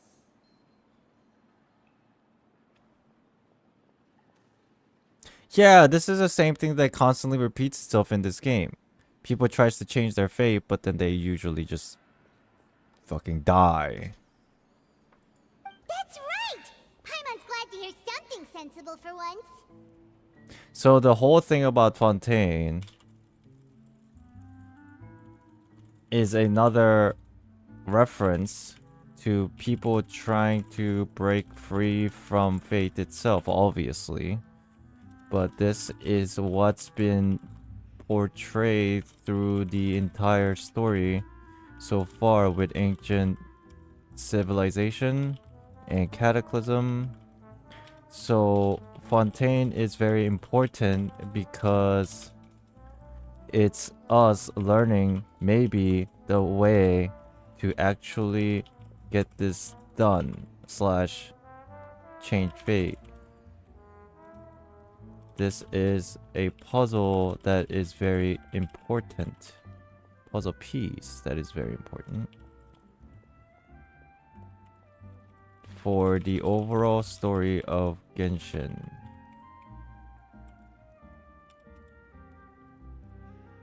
Good soup? You guys like the taste of my soup? Shit. Ah, yes.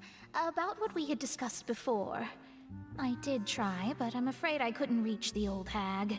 I'll try again tonight, but I wouldn't get your hopes up. Actually, someone already came over. And Huh? Nicole. You tell Mona about your mysterious guest. Goodness gracious. Are you serious? Yes, I believe she came to pass on the message to us. She said that even the god's gaze has blind spots. Pretty bold if you ask Paimon. Most people would believe the gods to be all-knowing, right? Wait, chat, can you help me? What was it earlier that we asked Mona why we wanted to talk to her master? What was the real reason? Or what was the reason that was told during the dialogue? I forget. Why did we want to talk with... What's her initial?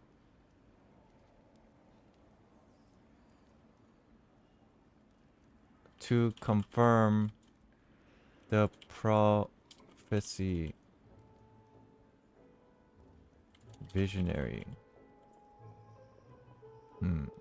Gods? B. That's her initial, thank you. And then, instead of talking to Mona's master, we got an answer from Nicole instead. Basically, giving us an answer in a roundabout way. Okay. The Hexen Circle members are certainly anything but ordinary. As for the mage named N, the old hag has mentioned her a few times. She said that N's sense of direction is incredible, and that she loves guiding those who are lost. But I've never met her, and if she were still alive, she'd be... well, suffice it to say that the hag's at least a few hundred now, and N's been around for longer than that. N. Older than B. Whoa. The Hexen Circle sounds like a scary group. But they must really stay in shape to live so long. Ouch. Their abilities alone are pretty terrifying. If she came to see you personally, then the problem you're facing must truly be of great importance. Well, it's not like Paimon could understand anything she said. It's interesting how N said there are things that gods can't see, but it seems she could see us all the time. Well, her hint was gods. Maybe there's a blind spot of the gods, and that is the abyss. That was like the hint, right? Yes, she was quite cryptic, but I suspect she means that there is still a way to turn things around. She didn't say when or what that would be, though, so... perhaps it is something that you cannot know right now. True, her words were meant as a helpful hint, but when will we realize their value and meaning? Was that the best answer that my question have gotten? Traveler, Paimon, are you two all right?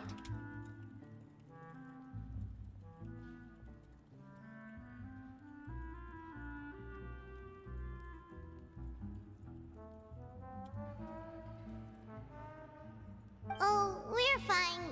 We're just a little down right now. It kind of feels like the end is coming, you know? The end is coming! I see. I feel that same sense of desperation, too. I guess you could consider me someone who has often witnessed fate. So far as I have seen, it cannot be swayed. But even so, I still hope for, and believe in, miracles. Astrology is eternal and rational, but fate may not be. It is cruel, but it can also be beautiful. I don't like this part.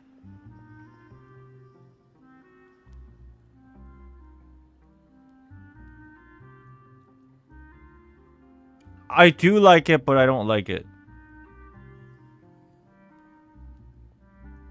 This entire time, we were like focused on like we're on the way to figure out a trap for Furina, but then this feels like it's important. This is definitely important, and I think this will play a part in Furina thing. But this is just the whole thing is to explain the concept of fate and breaking fate, right? And then I guess the hint was the abyss, but like it's a little bit too cryptic. I kind of understand it, but it might be a little bit too cryptic, and it derails just a little bit. But I do know this is important hint, so it's kind of weird. Anybody feeling like what I'm, saying? It's like I do think this is very important in the overall scheme of things, but like it detracts just a little bit and it's confusing, even though it's it's important. Feels out of place. On the surface, it feels out of place. On the surface, this feels out of place. But then, I understand the importance of it. So it's like kind of half and half. Perhaps that's what En was trying to tell you. Not to lose heart, and to believe that what you are seeing playing out before you is not yet set in stone. Feel like it's stalling? Could they have done this part better somehow? I don't know. Maybe that context, so you may think it like that. That's true, but I still get it. This is probably gonna play a big role later. It's okay. We'll push on and see how I feel later. Come back to it later. Believe that what you were seeing playing out before you is not yet set in stone. I did originally think of steering clear of all this, but I couldn't. Even if this is all futile, I still wish to help everyone. If we don't struggle to the last, then how can we face the end when it comes? This is a very philosophical portion. Huh. You do have a point.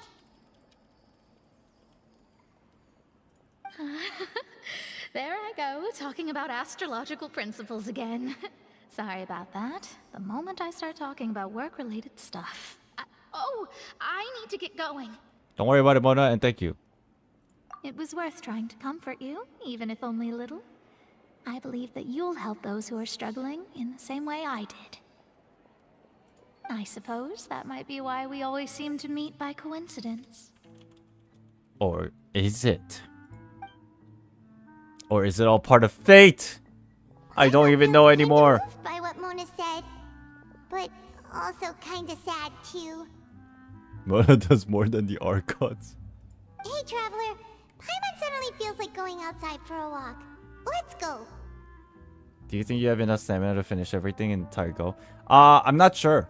But I'm gonna try my best. And if I can't, then we'll finish it tomorrow. We'll see. Like, I'm not trying to stall, but like, I'm forcing myself to take my time. Spots we always like to walk by. Okay, let's go. 40%? Not bad. Not bad. Do I have to go up?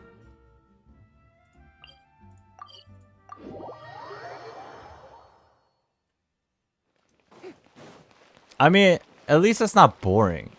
If it's boring, then I fucking give up.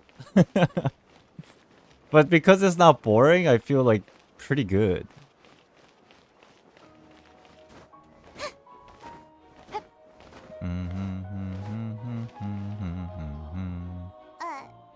Huh?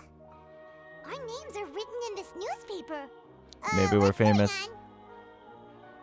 Let Paimon see. What now? The underwater stronghold, the Fortress of Meripede, has continued in its noble autonomy, but that does not mean that others cannot interact with it. My recent attempts to enter the fortress bore little fruit. Huh. Guess Charlotte still hasn't given up on that. Thus, did an Outlander friend become the focus of this report? A blonde adventurer with their white fairy, legends trailing in their wake. It is said that this mysterious traveler once visited the underwater fortress.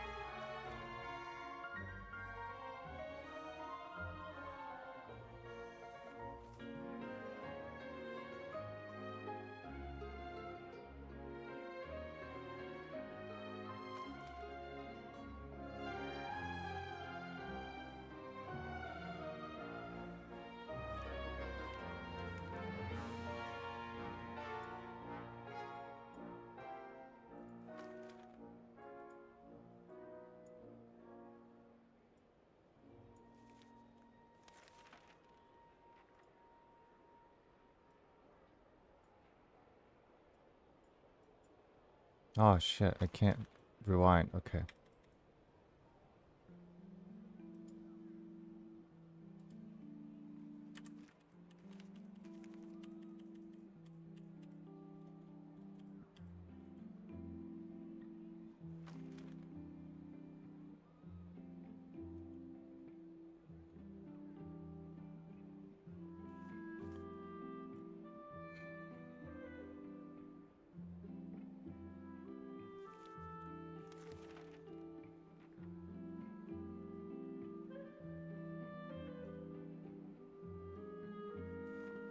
Dude, this might be pushing it. Here, like, okay.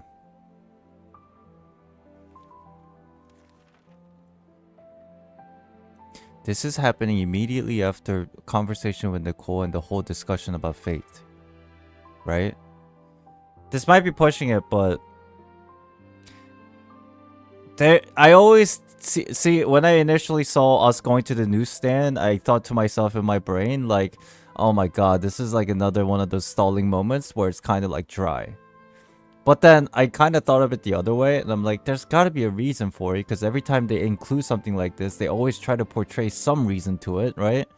Maybe this is gonna be like explained in another way, but maybe, am I looking too much into it where it's like, as soon as we finish talking about the fate itself with Nicole, we get this portrayal of how the Fortress of Mirapede is noble autonomy, basically like, what does noble autonomy mean?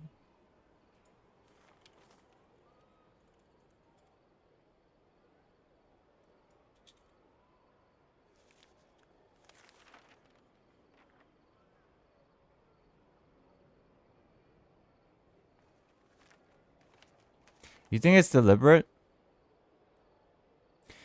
Basically, my idea is there's no reason, like, okay, one hand, you could see this as like, oh my god, another filler piece. But on the other end, there's gotta be a reason. So what is the reason is my thought process.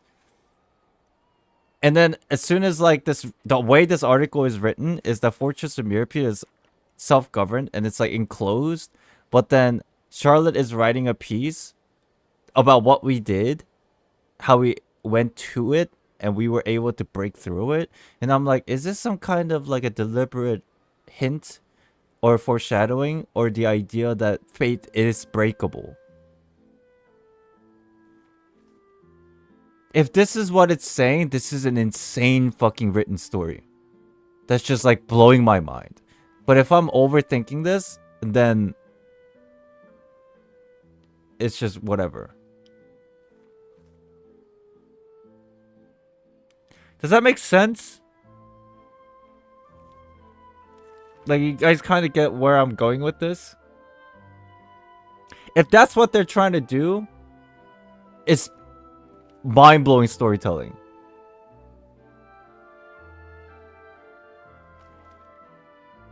No?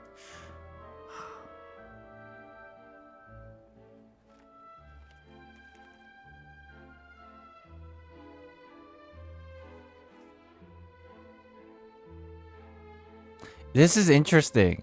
I'm gonna make a note of this. It's very, very interesting in my personal opinion. Maybe I'm overthinking it, sure. But if that's what they're intending, then holy fuck, there's no way. We'll see.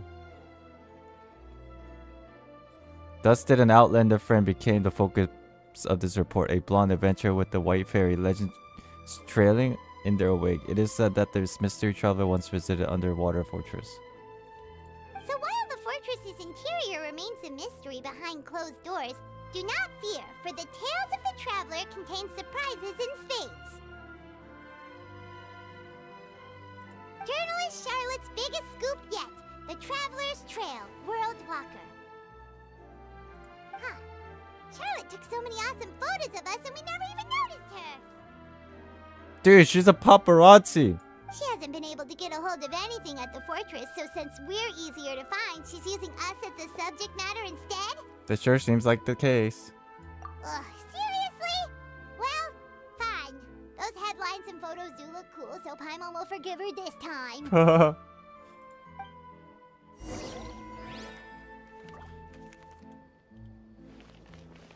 Like, seriously, this just interaction we just had has no place in this Archon quest at all. It's so, if you look at it very objectively, it's worthless. But there's nothing that's worthless. They have intentions with these. So that's why I'm kind of like dumbfounded.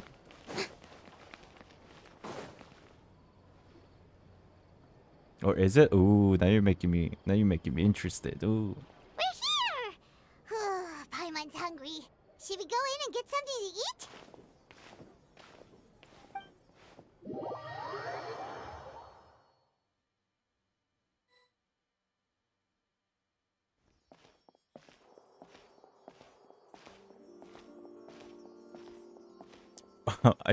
I just realized we're eating again. Look! That's... Wait, what? Chat, aren't we supposed to set up a trap? Are we still trying to figure out how? That's why we're just kind of like running around? Like, are we trying to figure out how we're gonna do it and nothing comes to us, so we're just like kind of like lurking? That's the limited edition, only 16 slices a day cake! Trap for Furina. You'll see. Okay, it hasn't already sold out for the day? Question mark. It was so delicious the last time we tried it. Despite the tense situation we were in, let's give it another go. I'm sure it'll be great. Well, I guess we gotta eat before we do stuff. One slice of cake, please. Someone showed up after all. Oh, wait, you're the one from the Palais Mermonia. Oh, are you here to buy cake too? It seems Monsieur Neuvillette was right. You really can eat. Wait, did he really say something like that?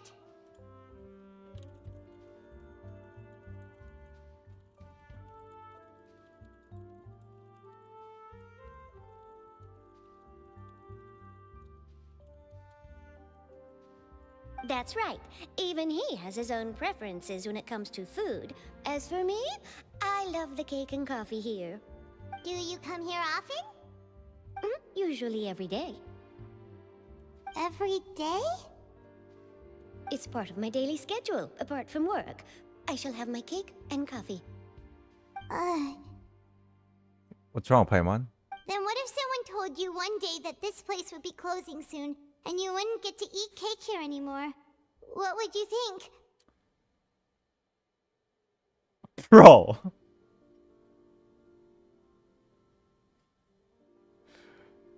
Paimon, what are you doing?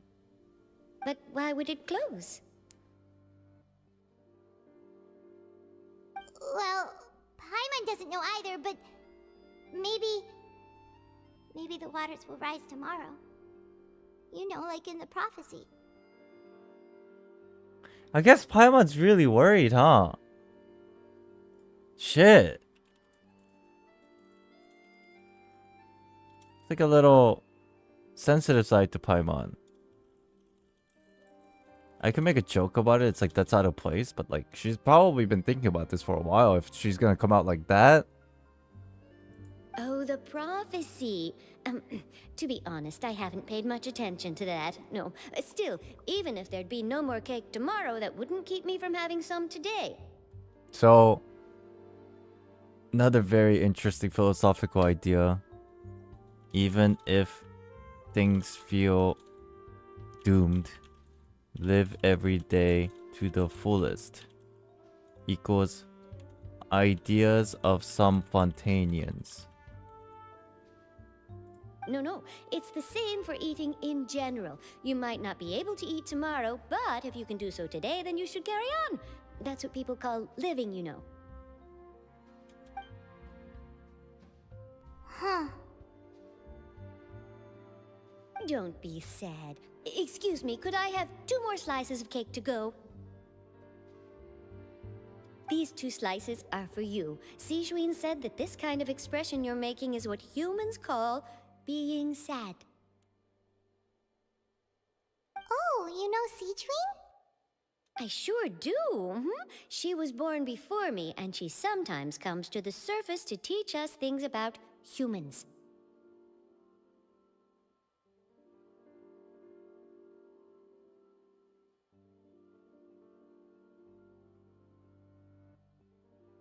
She said that humans are creatures that are saddened easily, yes, and you can only lift their spirits by feeding them delicious food. So please try the cakes here.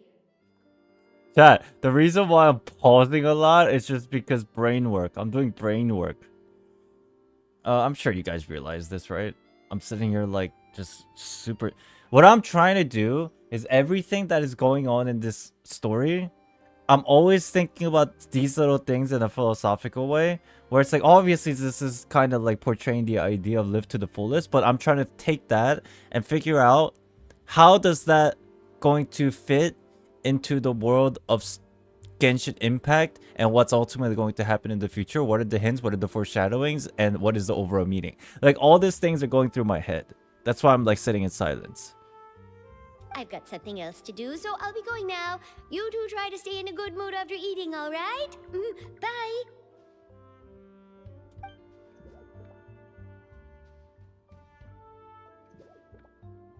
And there she goes. I mean, it's obviously linked to the idea of like the faith and breaking faith, going against faith, but then like still continue on doing your part. All right, let's dig in. I'm unsure this cake will be delicious.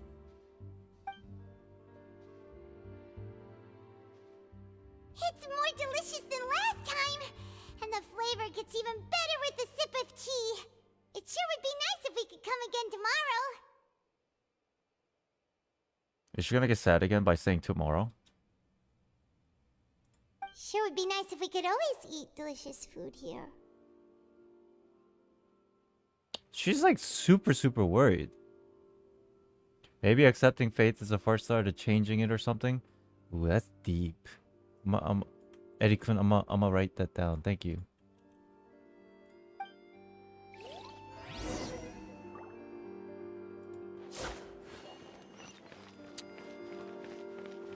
This section is so intriguing to me. It's dragging. It is. Don't get me wrong. It's dragging. But I feel like it all makes sense why it's dragging. We're near the Steambird office. Let's go look for Charlotte and have a chat. Chat. Like, I don't mean like it's bad.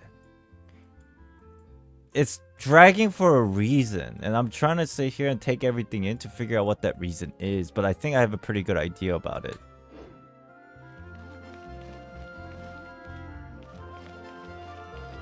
Where am I going?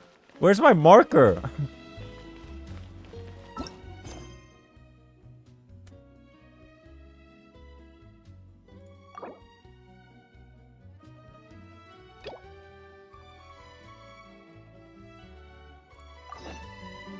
Let's take care of this real fast. Just a random NPC dialogue.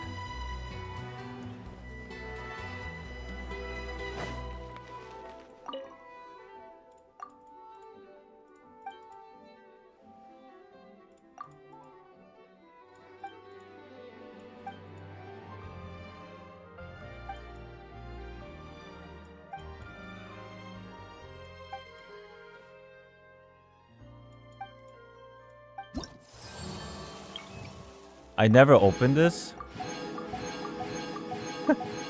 I was wondering where this lady was.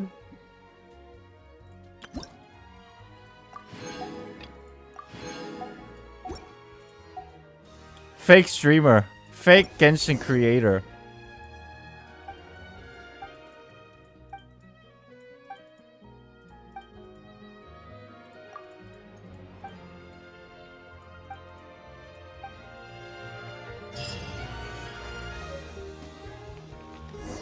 There you go.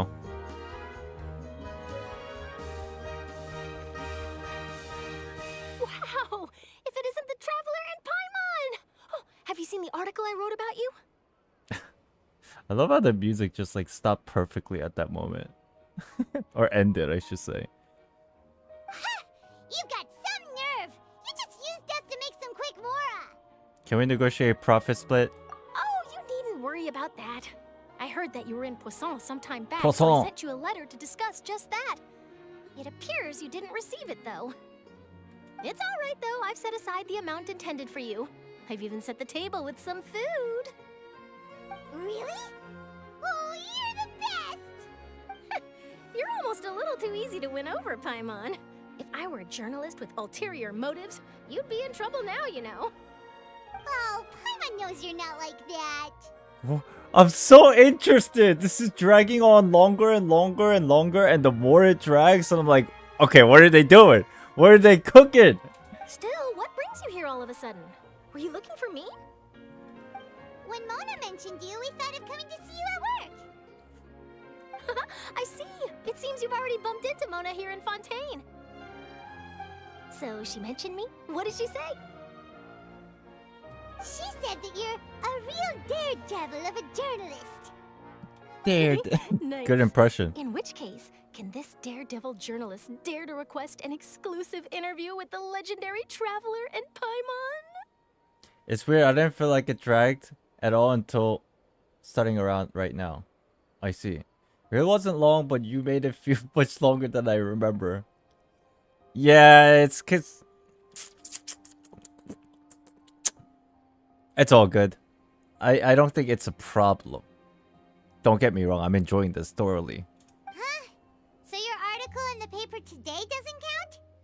Oh, of course it doesn't. That was more like live photography. What I'd like to do is dive deeper and ask you to talk about the things you've seen and experienced. You seriously want to interview me? Yeah, are we even qualified enough?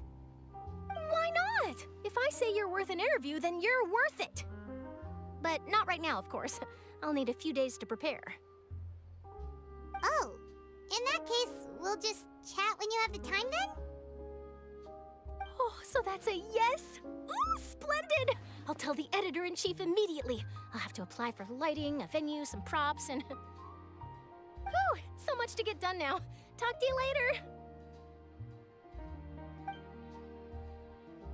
I do like how this takes time to get the perspective of Fontaine citizens themselves on the predicament. Is that what this is? You know what? Maybe on a simple sense, that's also what they're trying to do. Like, Paimon keeps mentioning that she's worried about the end. And then this is them kind of like showcasing the life of Fontaine and how like lively it is and how happy it is until the depression hits. I think that makes sense.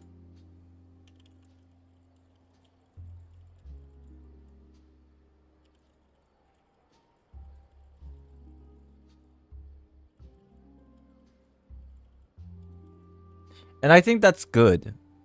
Except, I do think they could have done it better. And what's that? If that's the only thing that they're trying to do here. If, just for example, Fontaine were to be flooded tomorrow? Yeah, because Paimon keeps mentioning it. Interesting. Huh. That's the prophecy you're talking about, isn't it? I mean, I do hear about it often, but I've never once thought that the day could be tomorrow. If you're seriously asking, then I might try and think of a way to leave Fontaine. Oh, but I'm still a journalist first and foremost. That means I have a duty to be reporting from the scene. And secondly, I wouldn't forsake my homeland that easily. That sounding of a bell in the background is kind of creeping me out. From what I've seen, most people don't know what they'd do should the worst come to pass. In truth, it might be better just to behave like normal rather than worry over such an end. Same thing as that one Melusine suggested. So in all likelihood, I'd probably still be prepping at the office for that interview of ours. I know what you're thinking. That sounds a bit sad, but I've always believed that it's best to do what you enjoy. Sadine? That was the name? Okay. Yeah. Just think about it. If this nation really were to be YOLO suddenly again. destroyed tomorrow, but I still successfully finish an exclusive interview with a truly unique person, then the story I would wind up writing would truly be timeless. This is such a good story. Like, just on the overall perspective. Or I should say, this is such a awesome message they're portraying. Even though it might feel cliche, like, I've always enjoyed this aspect.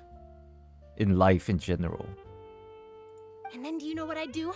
Well, I'd write that story, send it for printing, and use messenger pigeons to get copies out to the various nations as soon as possible. I'm not a dreamer, nor am I a workaholic, but I do love my job, and I'd be proud of leaving such an article behind. I guess you could say that I was born to be a journalist. But anyway, that's my answer. And on that note, I'll get back to my preparations.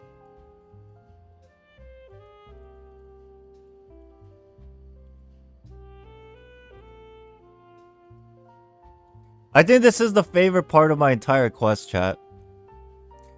Regardless of like it dragging on, the message that's being told through this is probably my favorite. And it does connect to the overall story of Genshin and the fate issue.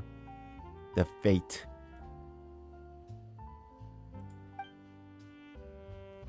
That's so nice. All of a sudden, Paimon actually kinda envies her. Just click for next dialogue already. Brian, are you here to watch my reaction or are you here to watch me talk about the story? If you're just here for reaction, I suggest you stop watching and just watch like a VOD. Or, yeah, just watch the VOD. That's the best way I can put it for you. Anyway, let's go and take a look at the sea, shall we? Bom, bom, bom, bom, bom. The sea breeze and scenery can be a pretty soothing combo, huh? Shit, I just missed what she said because of you fucking stupid ass comment. Hold on.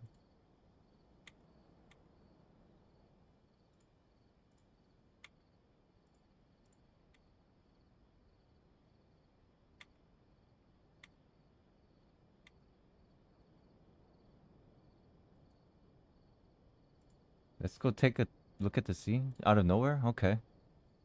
Sure. Paimon's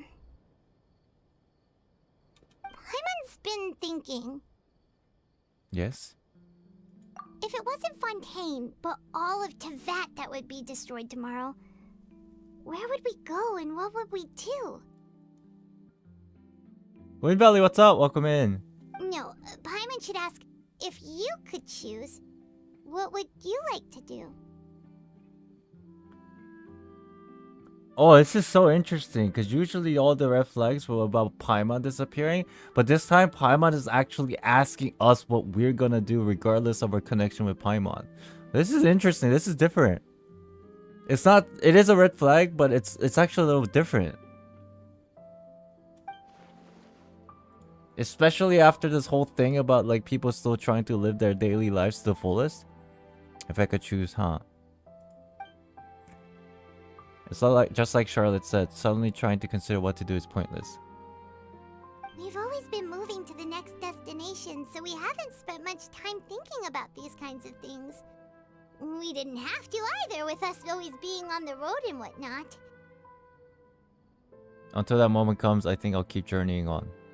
You mean, still traveling? Yes, cherishing every single moment that I have to look upon this world. Huh. Wait, isn't that what we've always been doing?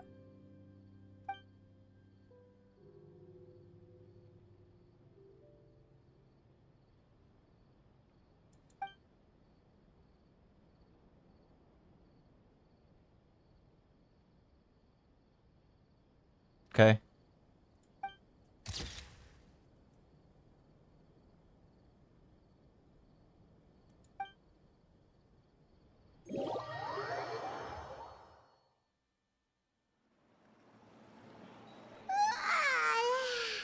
Feels like you'll grow mold if you stay here long enough. But it's still better than the Fortress of Mirapede, that's for sure. It's not only damp there, but salty too.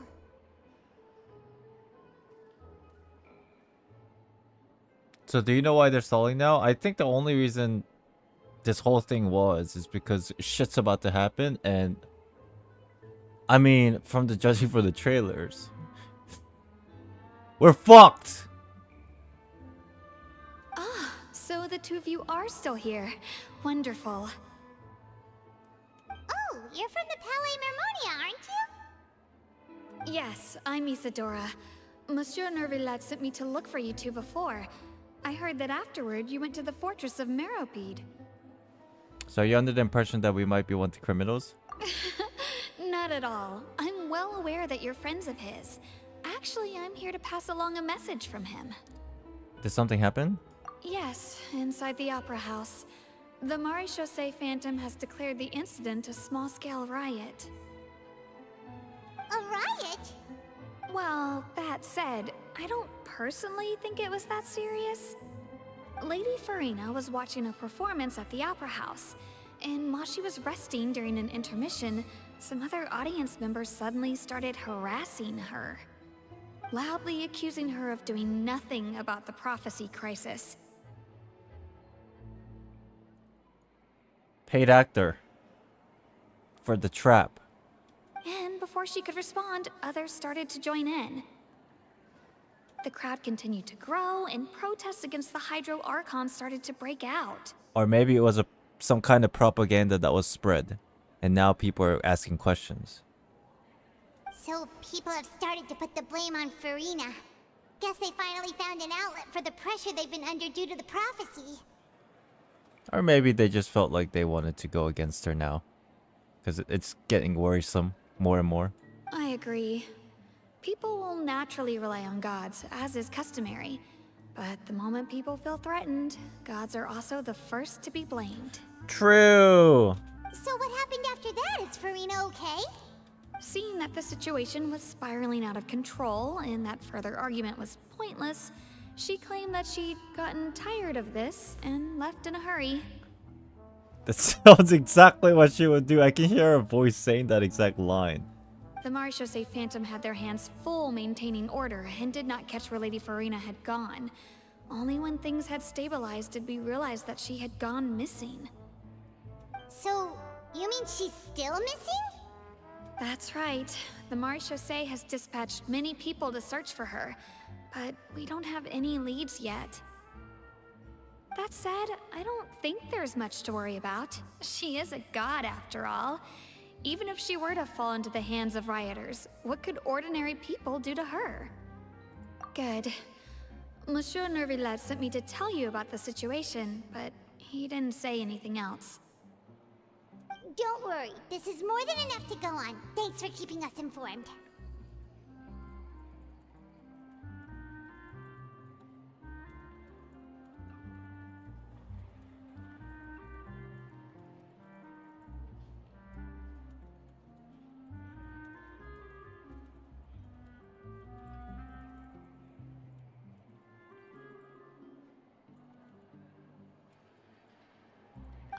Is that so? Well, all right then. In that case, you two take care. I'll be heading back to the Palais now. Well, sounds like we should hurry over to Poisson then. Poisson. If we know Furina, she won't try to fix things in this situation. Instead, she'll look for a place to wait out the heat. And, as we also know, she may be loud and dramatic, but she doesn't have a heart of stone. When Neuvillette was talking to her in the Palais Mermonia, and she heard about Poisson, she couldn't hide her sadness and remorse. It would be hard for her to ignore being accused by the public today. Paimon thinks Furina's probably taken the opportunity to slip away to Poisson and try to relieve the sense of guilt that she's feeling. Wait, where are we now? Are we in Poisson? Or are we at the fortress? Are we at the fortress? Well, what do you think? Paimon knows the answer, of course, but Paimon can do the analysis to back it up, too. Cool, huh?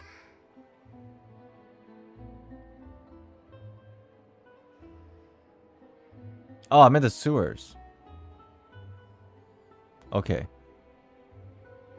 I see becoming a detective done you some good. Looks like those detective novels. Yo, Paimon, put your glasses back on. In that case, there's not a moment to lose. Poisson, here we come! Boing. Yeah, okay.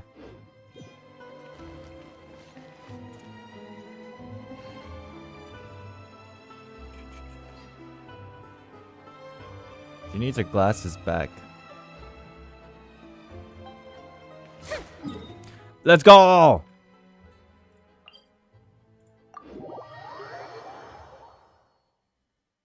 This place looks deserted.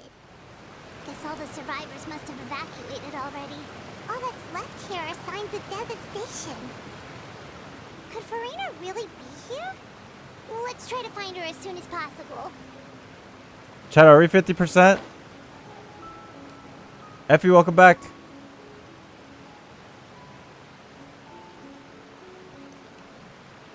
No? Oh my god, we're not even 50%?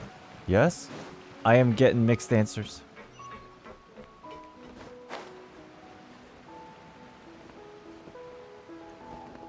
Oh my god.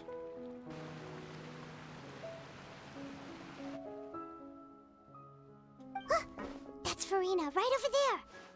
She really is here all on her own.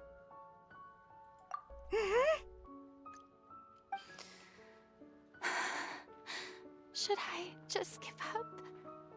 This is all meaningless. What was meant to happen did happen after all. Everyone's dead. I'm sorry. I am so sorry. Give up, Furina. There's no point in holding out. I'm sorry. But what can I even do other than to repeat meaningless apologies over and over? Who's that? Don't worry, Furina. It's just us.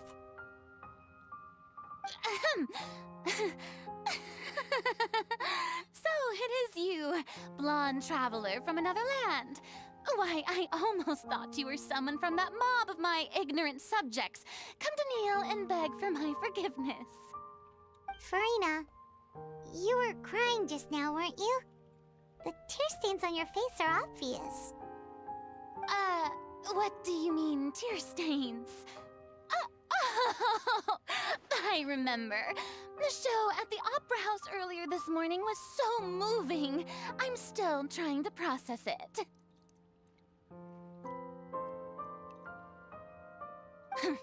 Who did that uncivilized rabble think they were?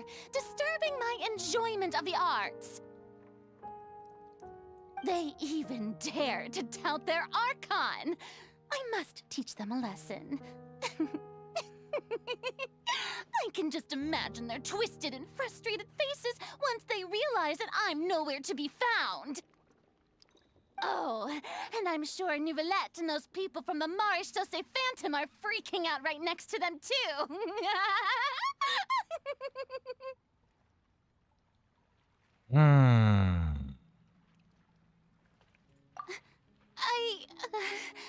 Of course not.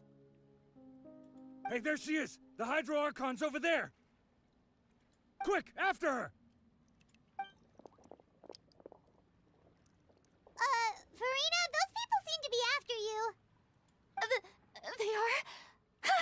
They're just some rabid fans who want to cut the line because they haven't been able to meet me in person, aren't they?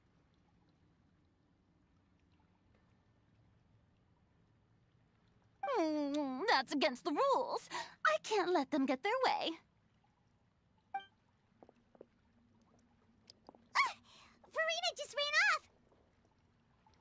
Quick, we have to catch up with her!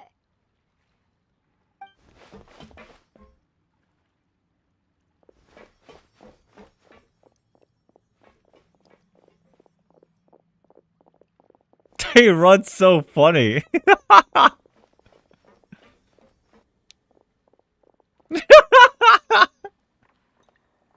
That broke my immersion so hard.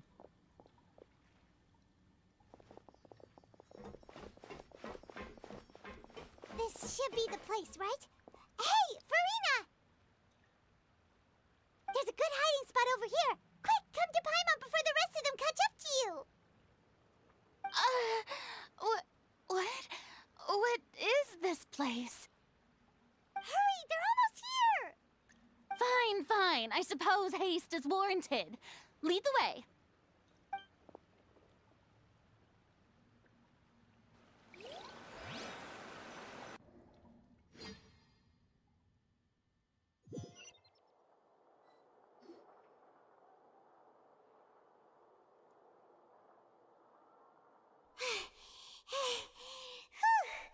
Paimon's exhausted. I was kind of immersed in there because there's been like only one thing that's been on my mind during that whole interaction. Wow. It's like I don't okay, chat, listen to the whole thing that I'm saying. Okay? Listen, cuz if you only listen to the first part, you're going to be pissed, but you have to listen to everything that I'm about to say.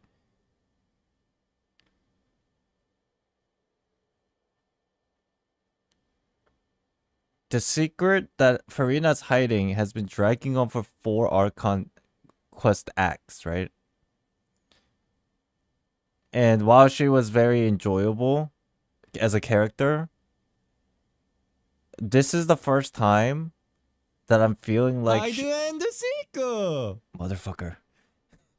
Ivan, thank you for the membership. You completely scared the shit out of me. Thank you, appreciate you. Thank you. Appreciate the membership. What was I saying? So for 4 acts, Furina's demeanor was funny, very entertaining, and she was clearly hiding something. But this was this interaction just now, like when she was crying, and then when she was like being tough again. This was the first time that I felt like she was annoying. But again, listen to everything that I'm saying after this. She is in fact so annoying that I'm actually scared of what's about to happen once her backstory is revealed. Because the story is now getting to the point where she's so annoying that when it's revealed, it's going to hit so hard. Does that kind of make sense? Like, when I say annoying, I don't mean it in a bad way. I'm saying it in like a storytelling perspective way. Like, they're portraying her to be super annoying on purpose. And the only reason why they're doing that is because I'm keep thinking, dude, this is just gonna be so fucking rough later. Jeez. Okay.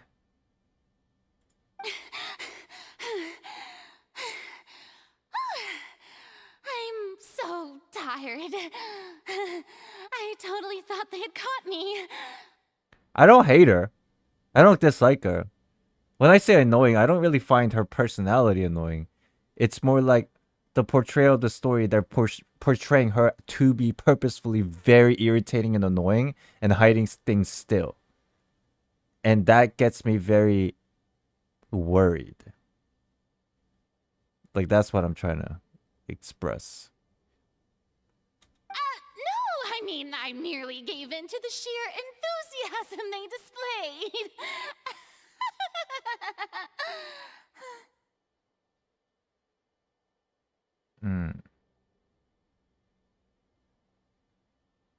Is annoying the right word? I think so. I don't mean it as an attack to the character. I mean it as a description of the storytelling. Make sure you understand that difference. I love this character. But the storytelling is completely portraying her to be annoying on purpose.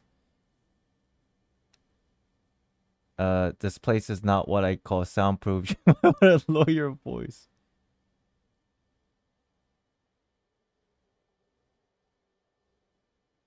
Island has seen enough miHoYo baiting. Yeah. You're right. If you don't understand what I'm saying, and you feel attacked by this,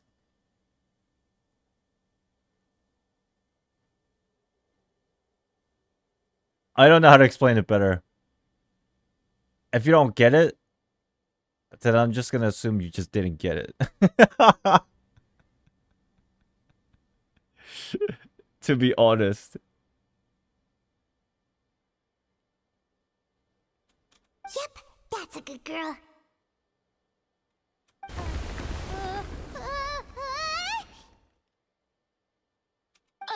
What's happening? The ground's shaking.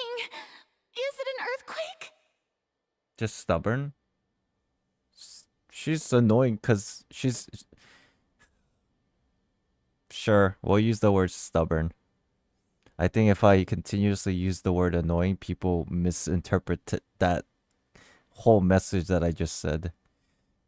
Another disaster just struck, I suspect. Yeah, a quake of this kind preceded the flooding in Poisson, didn't it? It can't be. It's happening again. Well, there's no need to worry too much about that. Neuvillette's made some emergency plans, so the evacuation should go a lot smoother this time. Yeah, I hope you're right. But the people of Poisson, they've already...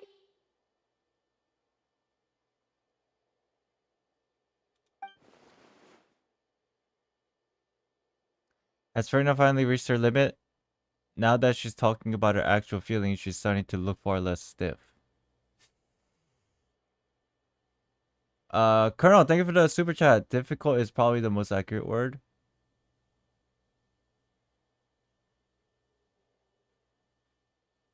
Difficult.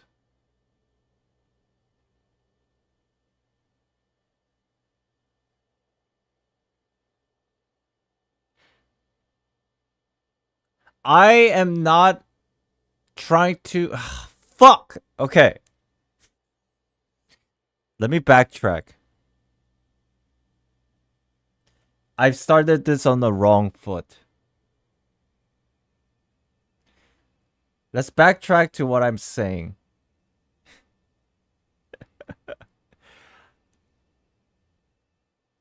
All I'm saying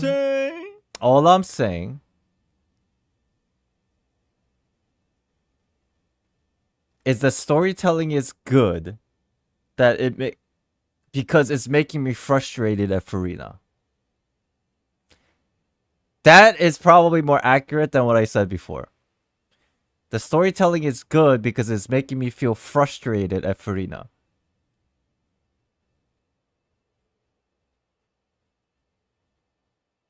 I think that's way better. Because when I say annoying, that feels like I'm attacking the character, which I'm not trying to do. Okay, let's continue. You begin to talk amongst yourself as Furina slowly calms down. It's true. I've been investigating the prophecy for hundreds of years.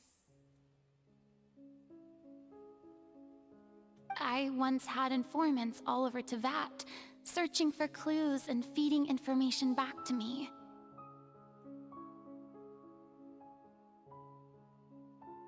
Oh, I wonder if this is a connection to the Oceanid. I've tried all kinds of ways too to hold back the sea. Anything to keep the coastline from advancing.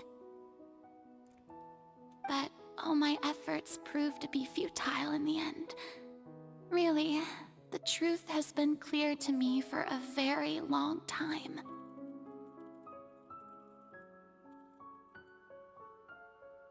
We cannot make an enemy of the divine. No matter what we do, the will of the heavenly principles will have its way, and the prophecy shall be fulfilled. Good night, Reggie. Thank you so much. Appreciate you.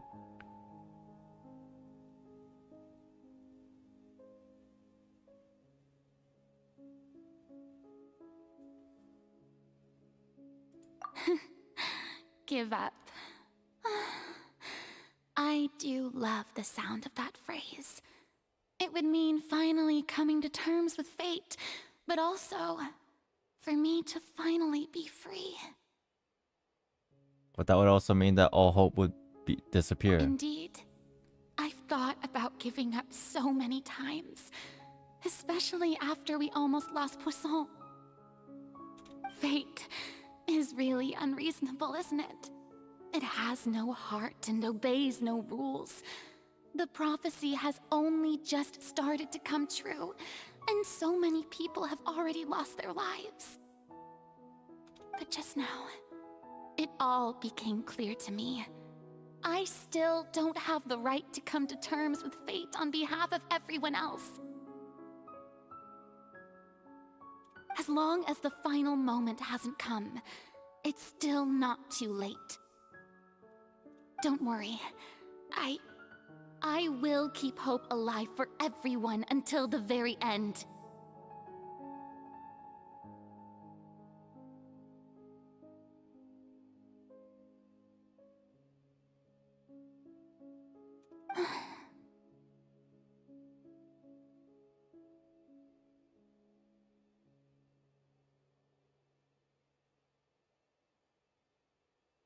Well, that's enough for now. I got the impulse to play the stricken maiden, but honestly, considering my rank and station, that wasn't a good fit at all. Don't take any of what I just said seriously. How could I possibly let Fontaine fall to the whims of trivial prophecy? So, she's trying to figure out a way to fight against the prophecy, but she's not figured it out. And then the more and more she tries to figure it out, she's come to the understanding that fate is really hard to go against in reverse. And while all that's happening, the whole reason why she's always being up, like having the front, is because the whole idea of the concept that was portrayed in the city with everybody about living the day to the fullest and trying to be happy even in face of doom. And that's being portrayed through her putting up a front this entire time. This is so interesting because it's very simple, but why do this is... Come on! Paimon could have sworn you were actually being honest just now. Running out of time. We can't just go back to square one like this. I have to get more information out of her. Furina, you might not have to shoulder this burden alone. Although I don't know what you might be keeping from everyone, your people are more than willing to share your burden with you. Share my burden.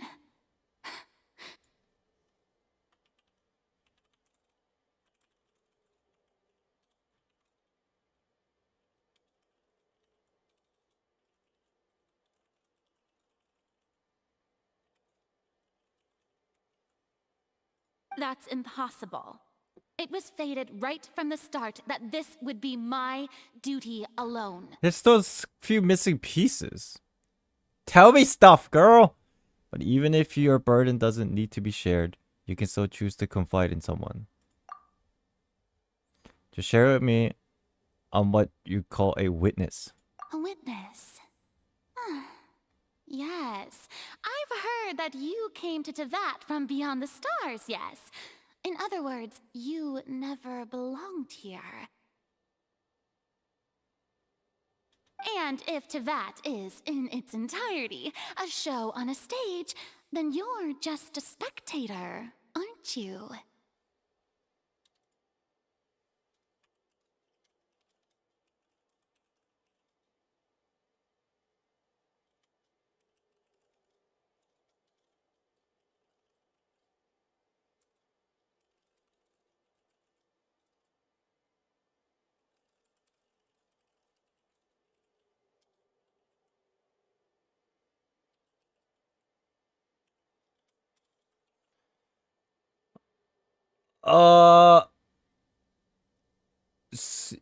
Three. Thank you for the super chat. It's really odd that Traveler won't ask a single question when they hear Heavenly Principle, as they know the Sustainer took their sibling. Honestly, I feel like I feel like we just fucking gave up. If that's the case... What did you say? Thank you for the super chat. Thank you. There's no time left. Please, Furina, just spit it out.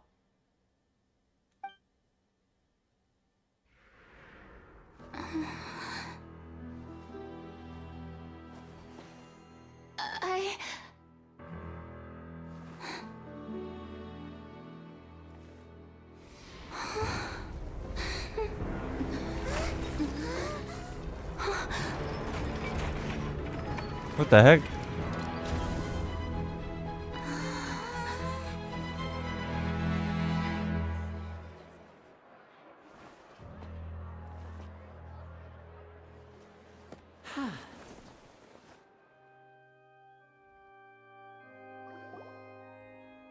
Ladies and gentlemen, this concludes my opening performance. You sly magician, you! How'd you pull this off? And why was I not in on this crazy shenanigan trick?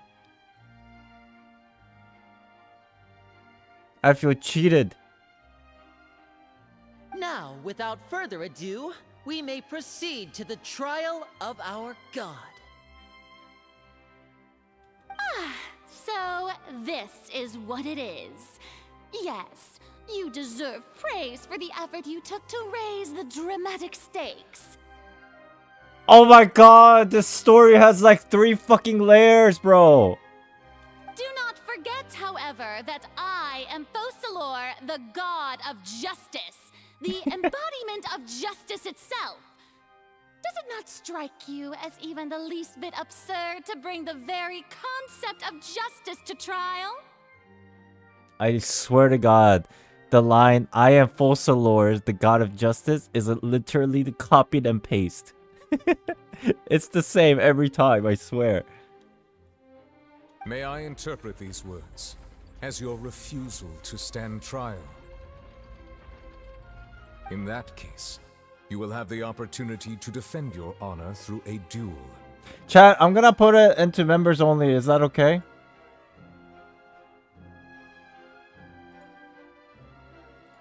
I think chat's been kind of going wild, and I think because everybody's saying chat chill instead of enjoying the stream, I think we're gonna put it to members only for a little bit. Sorry about that, but it must be done.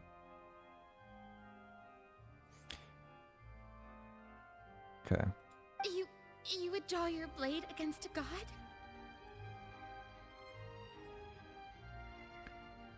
I am also, thank you for the membership, guys. I'll read you guys all out in a little bit, but I will mute my alerts for now because I want to focus. But thank you, guys. I'll read out your names after this.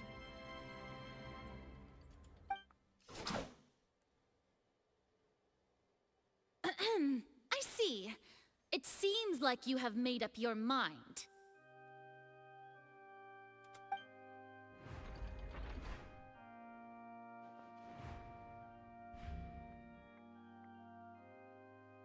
Paimon can't believe it. She just surrendered.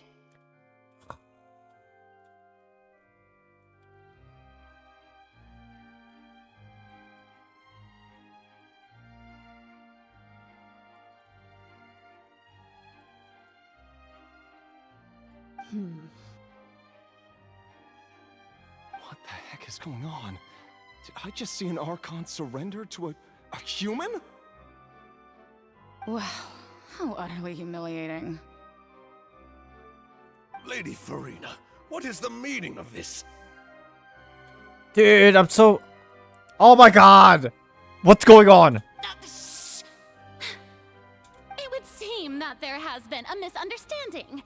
To be clear, the raising of both hands is not always an indication of surrender. Looking for excuses again, huh? I raised raised my hands just now to indicate my acceptance of the trial. No duel shall be necessary. I will admit that I've been running away for a long time. I'm sorry, everyone. I was unable to protect the people of Poisson. It is my duty to stand trial for my crimes. You are not the only ones to be disappointed in me. I, too, am exceedingly disappointed in myself. I can't tell how much of what she's saying is true and it's a lie. Wow! This is so hard to tell. Maybe in hindsight it's clear, but for me right now at this moment it's so hard to tell, and I'm sitting here wondering how much of this is a facade and how much of this is real. What is the masquerading, what is not. But now, it is time for the Hydro Archon to show you her courage and resolve. I, Furina, will use this trial to show the world the true meaning of justice! I'm so ooh. Dude, this game story is playing me like a fiddle. This time, I will protect you. Applaud and rejoice! One of the most outrageous and fantastical arcs known to the opera epiclese is now unfolding before your eyes. Mark my words, this shall be one of the most exhilarating and brilliant shows ever to grace the stage of Fontaine! The trial of the Hydro Archon, Focalor, will now begin! I swear to you, this is all planned by Furina. I know it. That's the only explanation. It's all planned. She knows everything. Oh my god. Let's not forget she is an Archon. She's not dumb. Woohoo! Woohoo! I'm also excited, bro. Now we're making history. Woohoo! Does it feel like Furina just took over the whole thing? Like, come on! Didn't she just get forced to stand trial for her crimes? There's a reason for this. Also, even though she's still acting super dramatic, she is taking this seriously this time, right? Wait, is that Woohoo Marco? Shit. Alright then. Who will be my opponent in this trial? The court asks the prosecutor to please take the stand. Is it me? Is that so? Very well. Then please speak, witness of Tivat, my accuser and fated opponent. We were so close to getting her to tell the truth, and it still turned out like this in the end. Oh shit! Lene, you should have waited for like 30 seconds. God damn it. It's okay though. As long as we can defeat Furina in court, we'll still have a chance to figure everything out.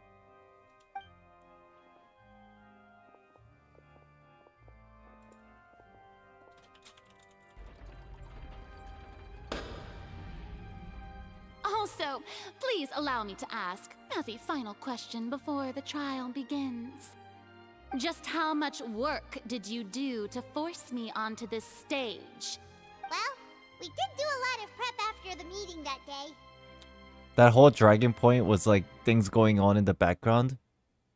I can go over the tasks assigned to the Spina di Rosula, since they were rather straightforward and easy. Navia, the president of the Spina di Rosula. Most of the people who participated in the disturbance this morning were my subordinates. Yeah, this was paid actors. I got that part. They changed into plain clothes and came to the Opera House as regular audience members, waiting for the perfect opportunity to incite insurrection against you. The people's resentment against their Archon has been building as more and more of the prophecy is fulfilled. A spark was all we needed to turn smoldering anger into a flame. Moreover, according to our understanding and analysis of you, When something like that occurred, you would likely flee the scene and head to Poisson by yourself. Poisson. We arranged for a second group to lie in wait there.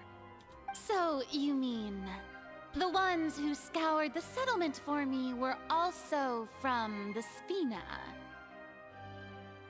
And their goal was to force you to step into the giant magic box so you may personally participate in the greatest magic performance in all of Fontainian history. That's right. That house was a magic box rather than someone's residence. So the box was... So we were forced into the box, and then she started to open up a little bit. And that was the trap, and that was the trigger point, I'm assuming. Where it's like, just as she was like breaking down, it's like, okay, now we got her. Time for the trial. Let's go. I'm assuming that's like the connecting thing here. Because if it's just the box, then what the fuck? As the super ultimate version of the setup that I used when I first performed at the Opera Epiclese, the volume of the box was increased by a whole order of magnitude, and the distance it traversed was the entire gap between Poisson and Areneas. Yo, its how'd- cargo, of course, How'd y'all dig that big ass tunnel?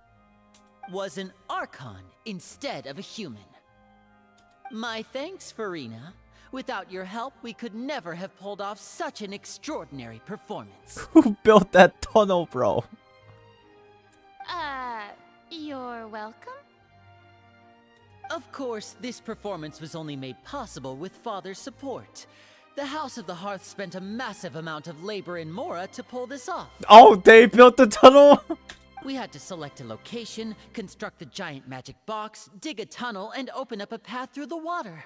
It was a lot of work for all of us. Holy shit. So, in other words, the earthquake that we felt within the giant magic box was just a normal tremor from the transportation of the whole house?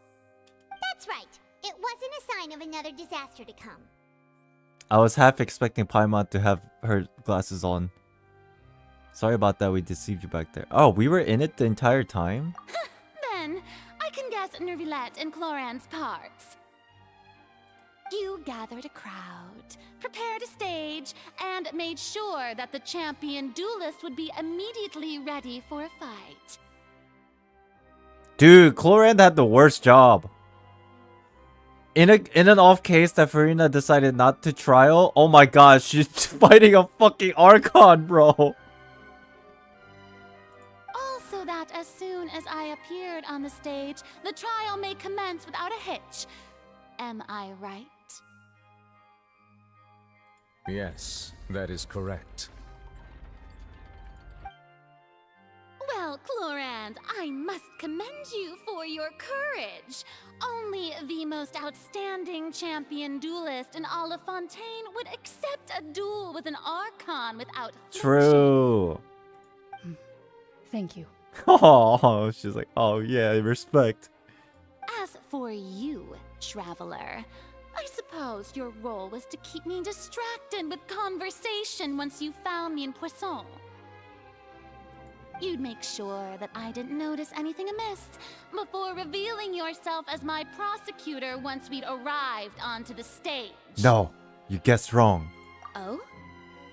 My mission was to give you one last chance. We hope that you share your secret with us before the magic box arrived onto the stage.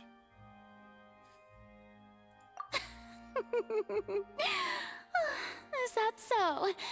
Then I suppose I must have missed my final chance. I see. I see. That's how that's described. Okay. It's fine. It matters not. What's done is done. The stage is already set, so there's no reason to disappoint the audience. Let's see this trial through to the very end. Yeah, the only thing we can do now is to judge the Hydro Archon. Still, I can't help but a little bothered by the conversation earlier. What did Ferdinand want to say to me right before we arrived? That's what I'm saying! God! Madam Prosecutor, Please allow me to pass this along. We just missed it by like, oh, just the short timing. This is a document that Miss Charlotte applied for and received permission to share with you during the trial. According to her, it should speed up the proceedings. Huh? Charlotte wanted to give us something? Oh, so she's here too! Hey, Charlotte! Wave. Oh, let Paimon see. Isn't this the exclusive interview that she did with us before? So she's already finished it, huh? Yeah. Wait, then that means this document is a perfect timeline of everything that's happened ever since we stepped foot in Fontaine! So in other words, we can refer to this anthology of evidence every time we want to use something from our journey as evidence for an argument!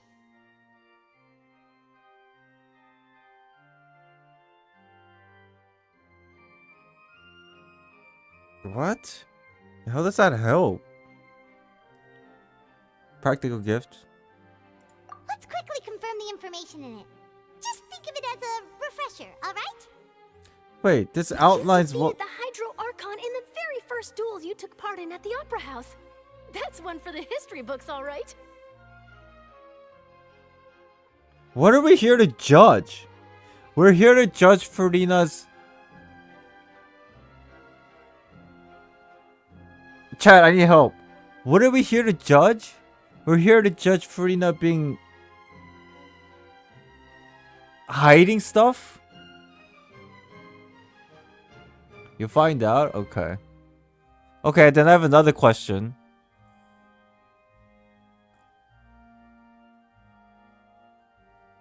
What keeps Furina here after her whole transportation? What keeps her here from running away again? It's like, I get the trap. I get... Like, give me a objective answer here.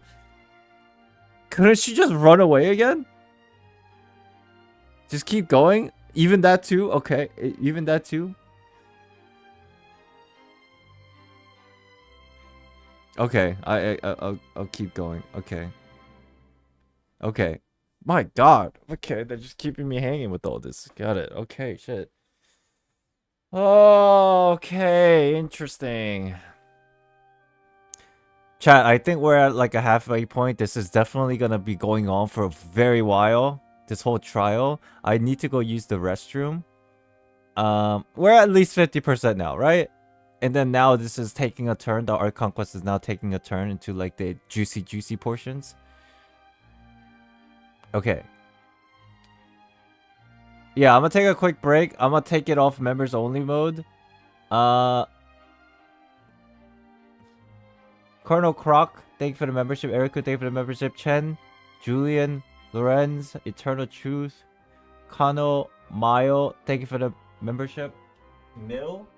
Whimsy, Mel, Whimsy, thank you for the membership, everybody. Appreciate you. I'm gonna take it off of members only for now.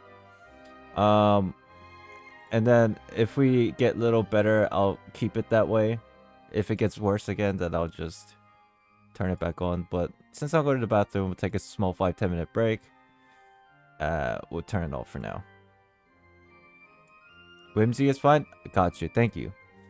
Alright, chat. 5-10 minute break. Because I got a lot of thinking to do with this one. I'll be back. Yeah, I'll play ads.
Hello, hello. Chat, how you guys feeling?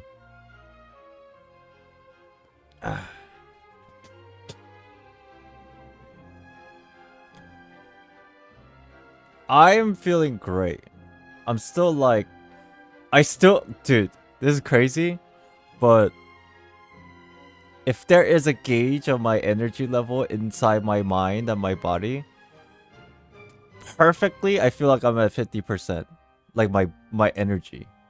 So this is really good pacing.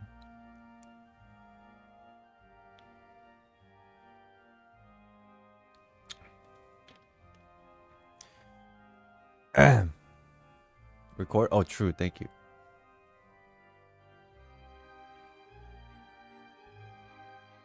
Okay.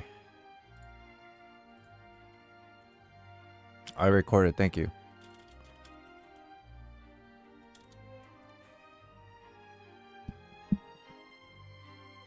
Carrier. It seems like a lot of people in chat prefer member only. What do you think? Am I giving too much faith? Or you think it's better? Okay. Lock us up. What the fuck?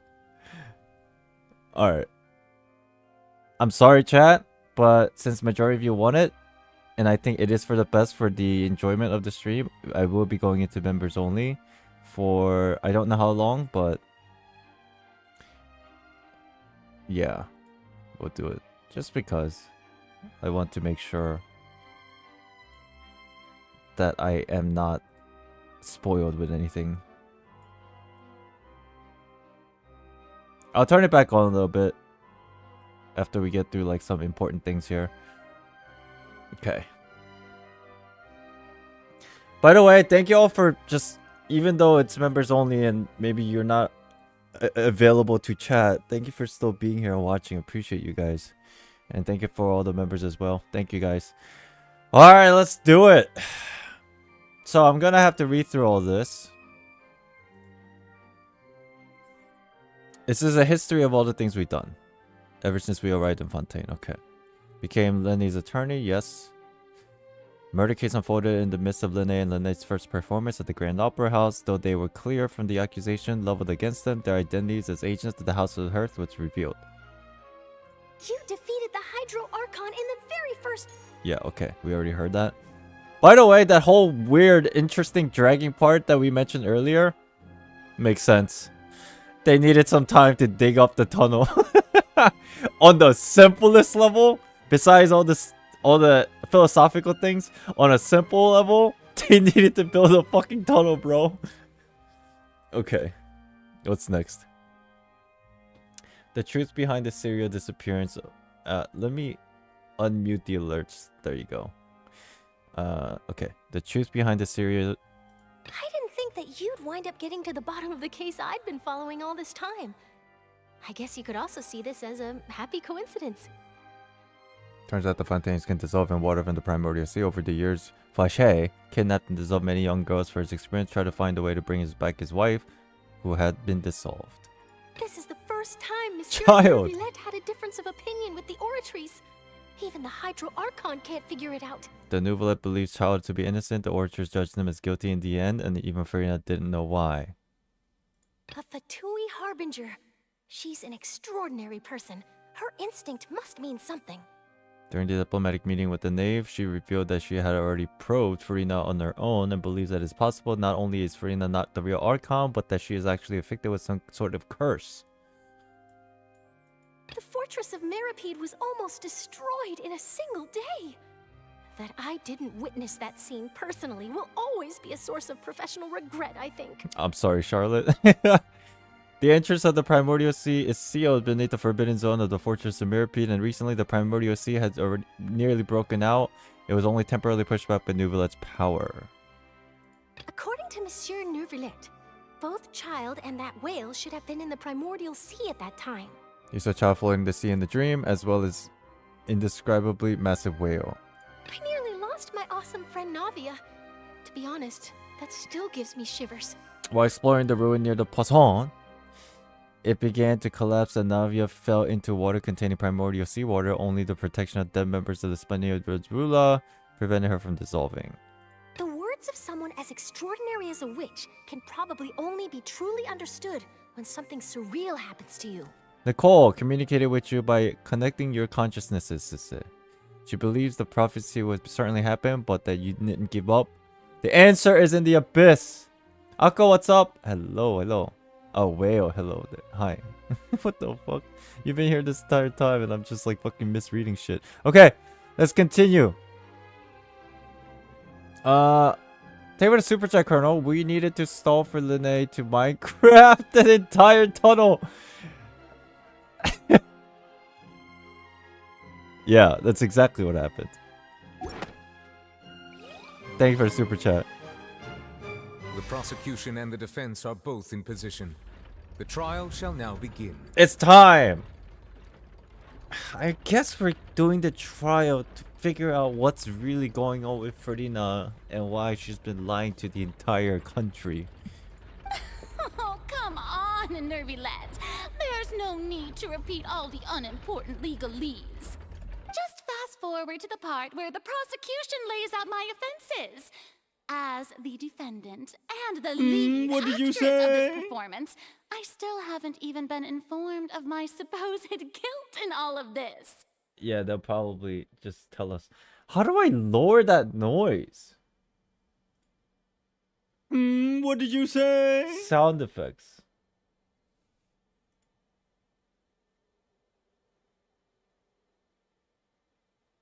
What did you say? Okay, that's fine. That's quiet. Okay. Turn it off. Now I'll leave it on, but it was just too loud. I lowered it. Okay, let's go. Now it's gonna explain Furina's why she's here. Of course. It is only natural for humans to struggle to understand the actions of a god. However, you will need more than that to convict me of a crime. That's true, but my charge here is unrelated to your conduct as an Archon.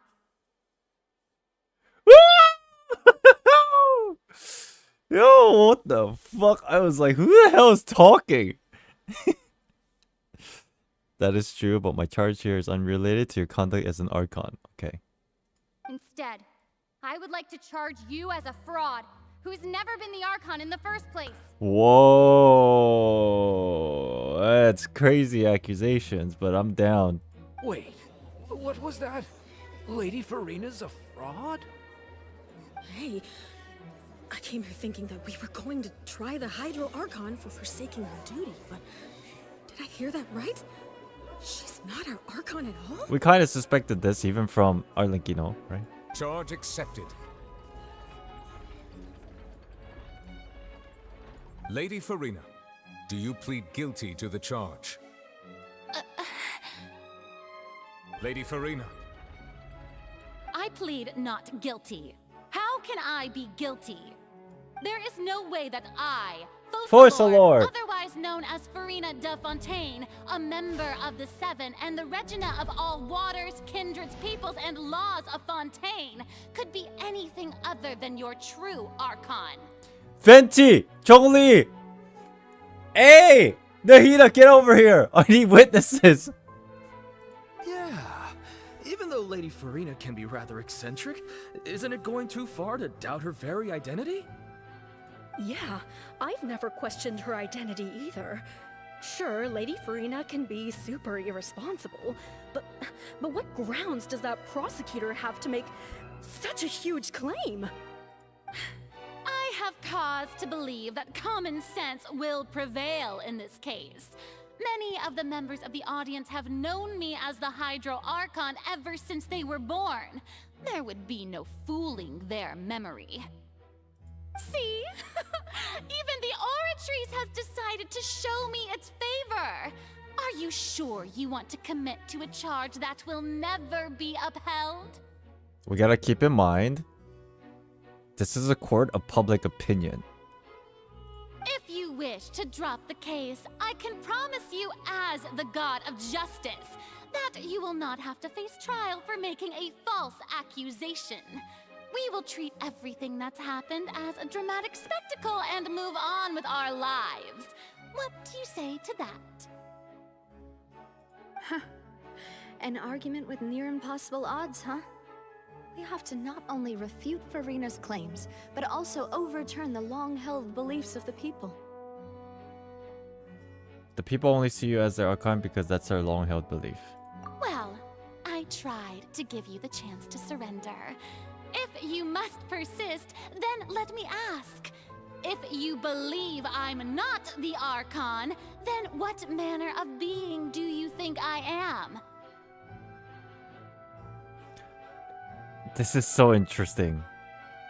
Colonel, thank you for the super chat. Furina is the imposter. God damn it. Every time someone says imposter, it reminds me of that stupid ass joke that Brax made.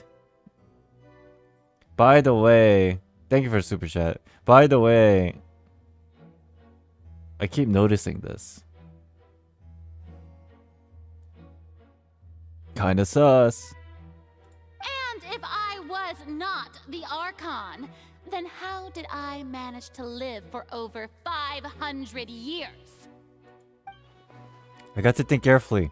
What do we know to be special about Furina exactly?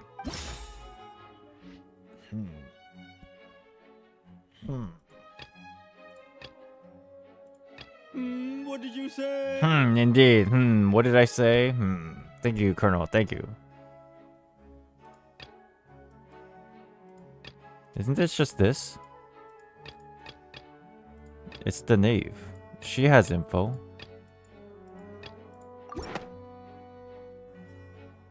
First of all, What the? you may be a Her glasses are coming back. long-lived race, which would Oh, allow damn you it. to naturally possess an extended lifespan. And second of all, even if that wasn't the case, there could be other ways to extend your life. Such as a curse from the abyss? I don't know. Who gave you that idea? Was it the Knave? You'd sink so low as to use a harbinger's words Oh god. against me. Oh god, she got me there. Oh, the public opinion. Ah, shit. It doesn't matter who gave us the information. What matters is the veracity of the claim. A curse? I once thought it possible that the aura of an Archon might naturally resemble a type of curse. But in light of this claim, perhaps what I sensed was not your divinity, but a curse after all. You sensed it too, huh, Neuvillette? So Furina, instead of an Archon, could you just be a cursed human?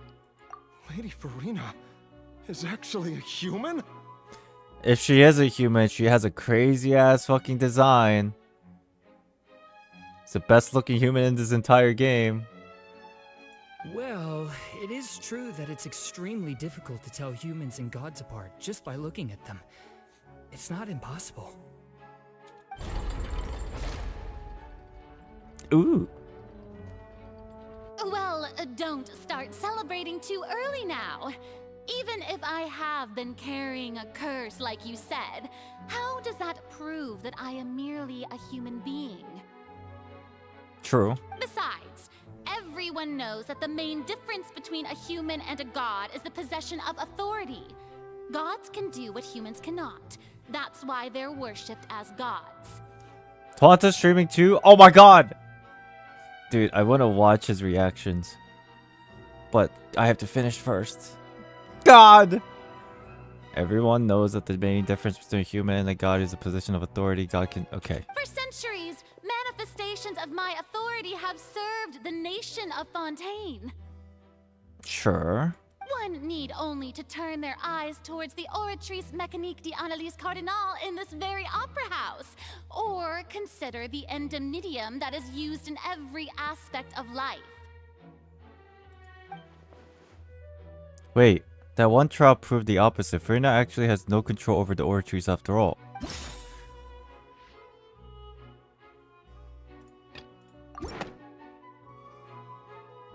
You tried to reference the Oratrice, but weren't you as confused as all the rest of us? Ah, when the she Oratrice declared she Knave fumbled. guilty without any proof? Otherwise, with a good explanation for that by now. True. Didn't I make myself clear at the time? The decisions of the gods are naturally difficult for humans to comprehend. There is no need to provide an explanation. She done Lady goofed. Furina, I believe a reminder of your current circumstances is in order. While the court is in session, the principles of justice and the law must come before all else. While you are an Archon, you are also first and foremost the defendant in this trial. You will prove yourself unable to defend against the prosecution's charges if you continue to withhold vital information against the rules of the court. Oh. Oh, got him. I never thought you'd use that kind of rhetoric against me. That was no trick of rhetoric, Lady Furina. I've merely reiterated the rules of the court. Rules that all should respect and follow. So, you neither knew why Child was declared guilty, nor did you understand the structure and operations of the Oratrice. Does it finally get answered here? The Oratrice's been super suspicious. Instead of having been created by you, the manifestations of authority you mentioned have been made by the real Hydro Archon, haven't they? The real Hydro Archon. Well, now you're really losing me. This is spicy. It is true that I did not know why the Oratrice gave out a guilty verdict that day. But the Oratrice handed out that verdict unilaterally, and it has been operating independently ever since it was first created. You can't argue that just because a divine creation is flawed, that the god behind it must also be no god at all. She's still throwing out all kinds of excuses. Seems like she's confident that we won't be able to produce proof that she has no power over the Oratrice. We can put an Oratrice aside for now, but then, Miss Furina, could you give us a brief demonstration of your power as an Archon? My power as an Archon?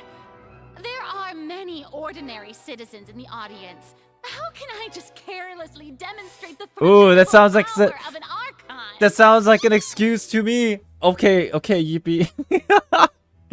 No cats, no left. Thank you for the membership. Thank you, welcome in. Dude, it sounds, if this was a real court case, that's just super, like, avoiding. If that poses a concern, I'm prepared to extend my protection to the audience. Deflecting, that's the good word, yeah. You don't need to go that far. A brief demonstration of your power over Hydro should be quite harmless. Surely an Archon, surely, can at least match the capacity of a human with the vision.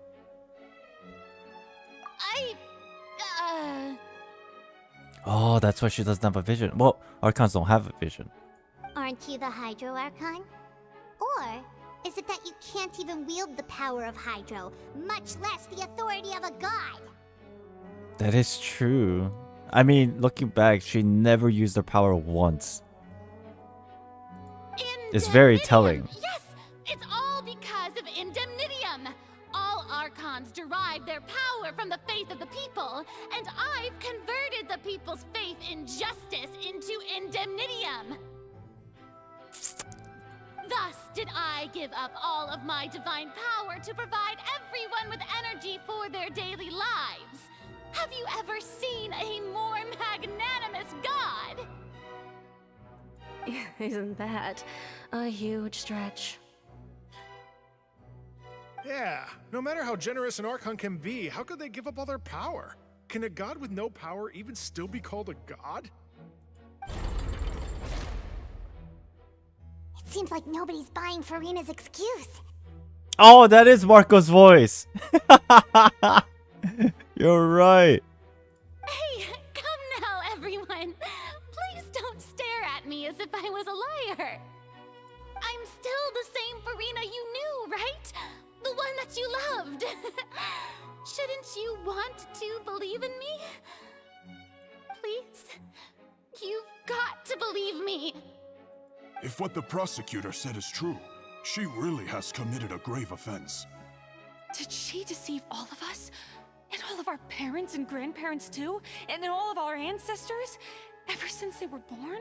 So we just keep pushing this narrative until she kind of like breaks down and finally tells us what's going on. But I feel like the moment that happens, something bad's gonna happen. Enough! That's enough. Tell me then, if I'm not the real Hydro Archon, then who is? Kokomi! If you have no evidence of another Hydro Archon's existence, nor can you find anyone who can back up their claim to be such, then what grounds have you to say that I'm not actually the real deal? Wow, she came up with yet another argument. How can we refute her now? Seems like she really doesn't want to give up. If we can't prove that she isn't the Archon, we can try to prove that she is just a human. And if she's only human... Okay.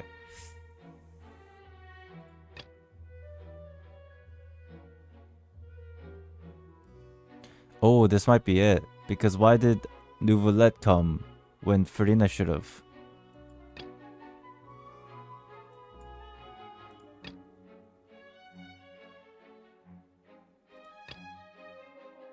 I think this is it.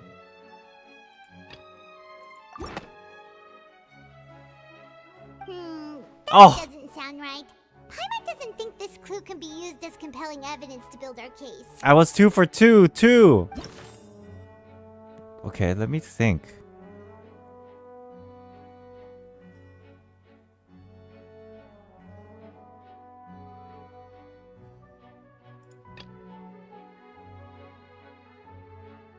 Oh, this, maybe I'm crazy. Maybe I'm crazy. Maybe this is too much.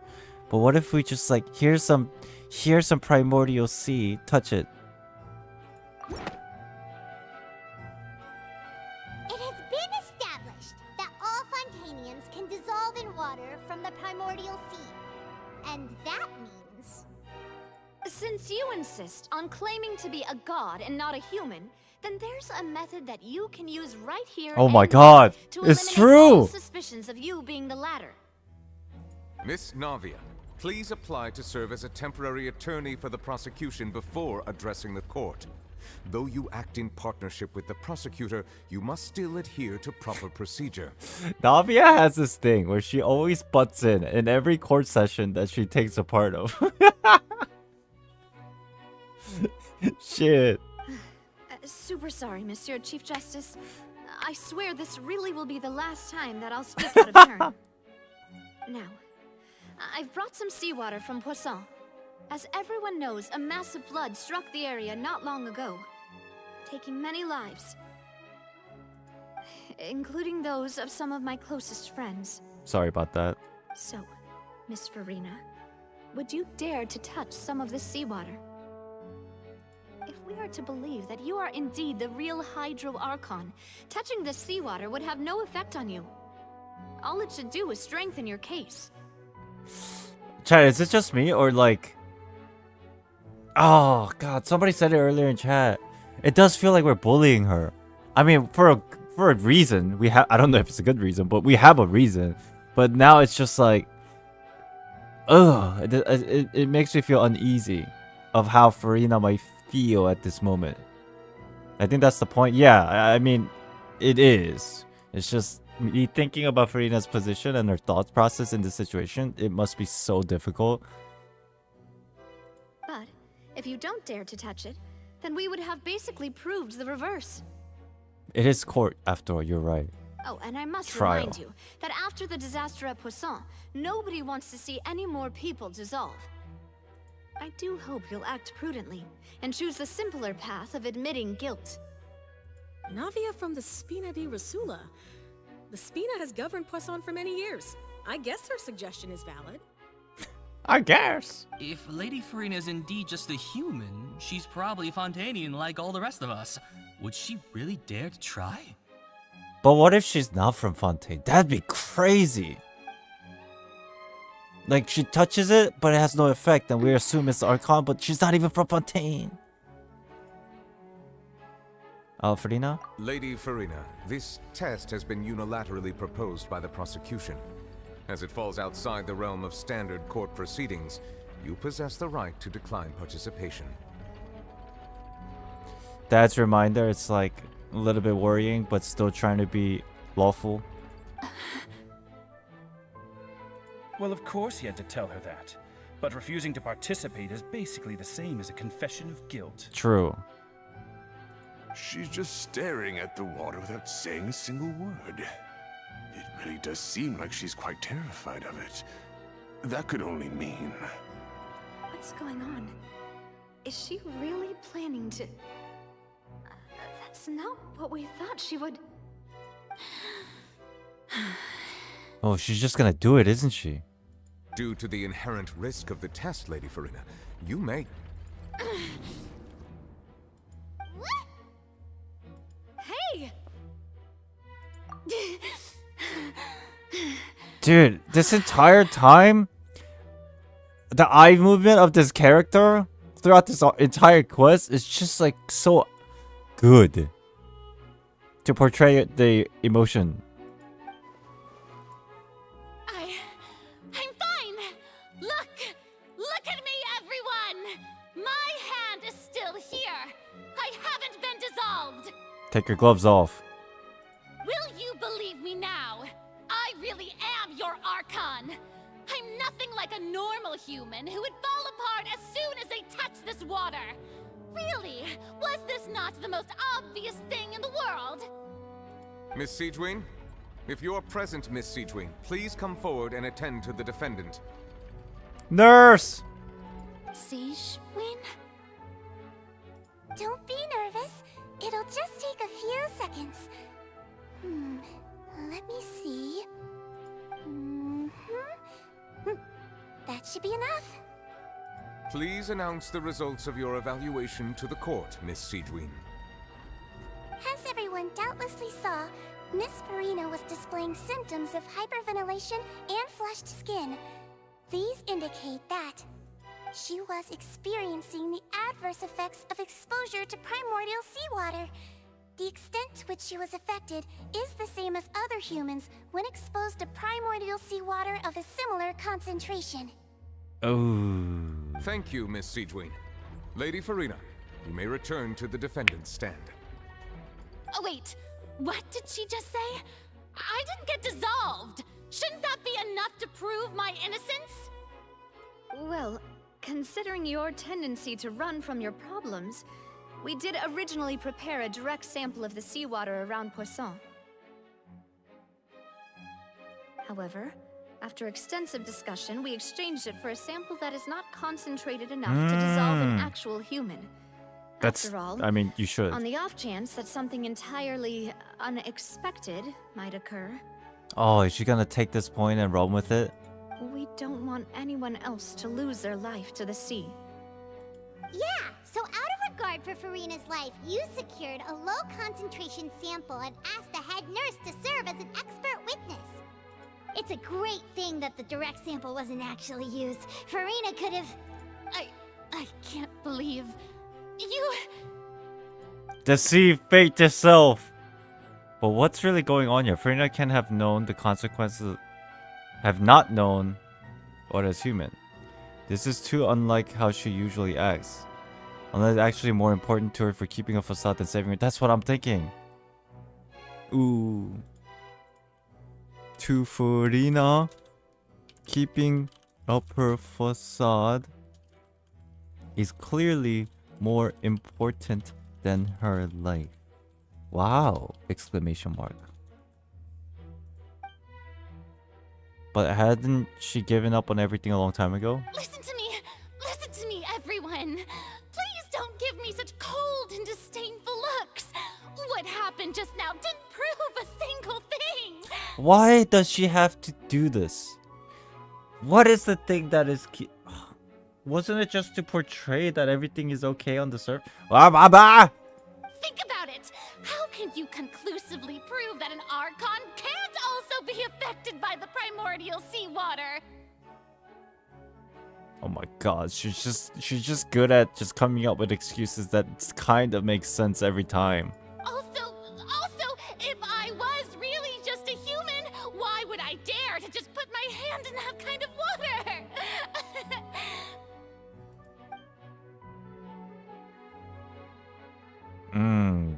court of public opinion. Everyone, anyone, just listen to me. I swear, I really am your Archon. Okay, wow, okay, shit.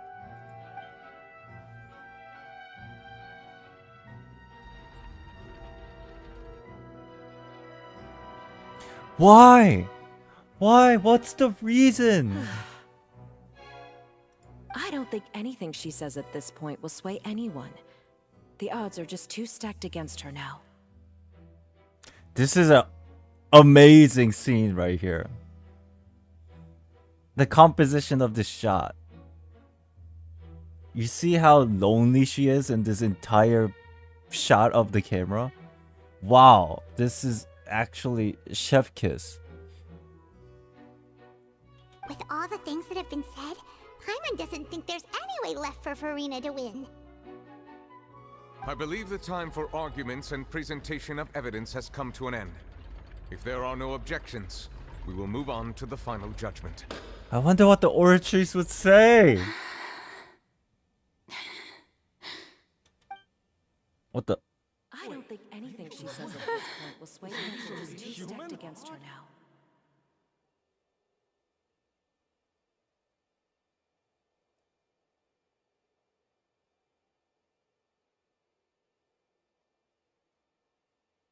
In my capacity as Chief Justice, I shall now render judgment on Furina's misrepresentation of herself as the Archon of Fontaine. As a human who knowingly deceived her fellow citizens, Furina is guilty.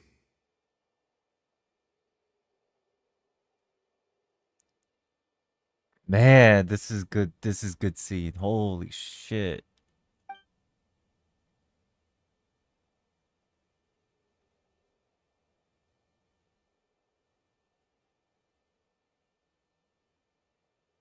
We shall now turn to the Oratrice Mécanique d'Analyse Cardinale to render the final verdict on the charges.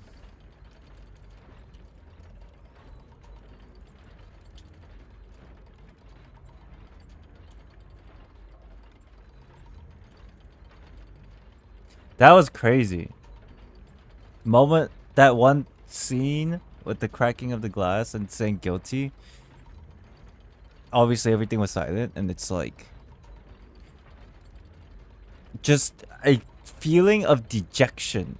You can feel. It's so real that you can taste it.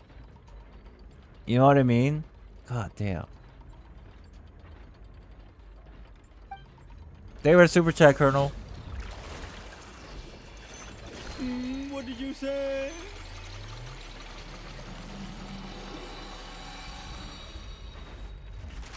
Oh, I'm so curious on what this will say. According to the judgment of the Oratrice Mécanique d'Analyse Cardinale, Furina is innocent. I swear it was innocent. Oh my god. Well, what's wrong? What's the Oratrice's verdict? No. The Oratrice also displays a guilty verdict. Oh. Is that why you're surprised? Isn't that correct then? Is it too difficult to swallow? To believe? However, the exact wording of the verdict is thus. The Hydro Whoa! Guilty. Whoa! Whoa! Whoa! Question mark. I'm spamming question mark on my notes. Whoa! To be punished via the Whoa! I don't know which part is more surprising.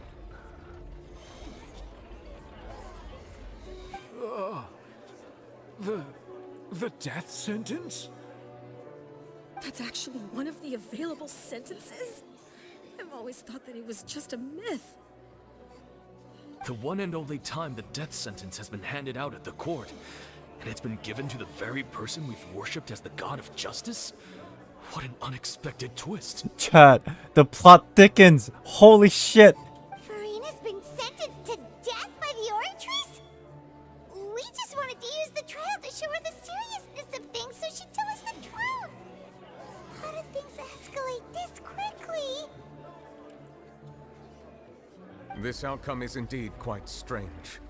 According to Fontaine's current definitions of justice, as well as its recommendations for criminal sentences, is this sentence really appropriate for the crimes that have been committed?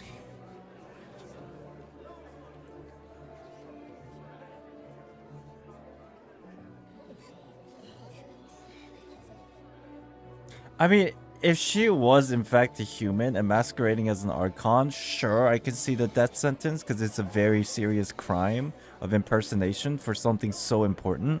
But then it says Hydro Archon is guilty. That's so weird.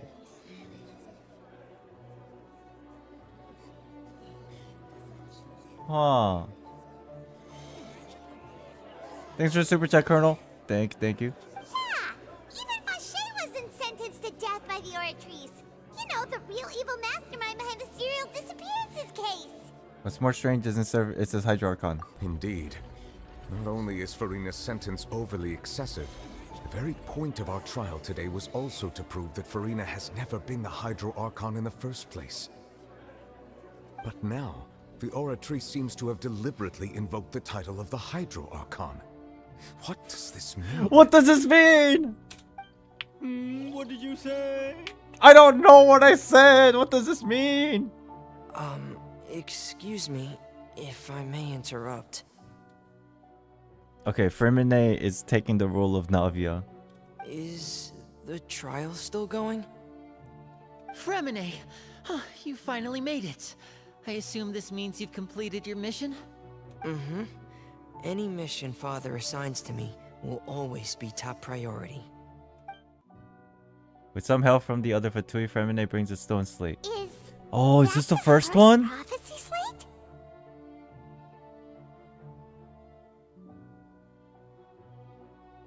Huh. So the Knave privately arranged for Fremine to try and find the missing slate. I looked everywhere and finally found it at the bottom of the sea. It took me a long time to get around some dangerous stretches of water. But has the trial already concluded? Then doesn't that mean I've come too late? Oh no. Father will be disappointed in me. It's not too late. What does this mean? Thank you for your hard work, Mr. Fremine. Please allow me to review the record left on the slate.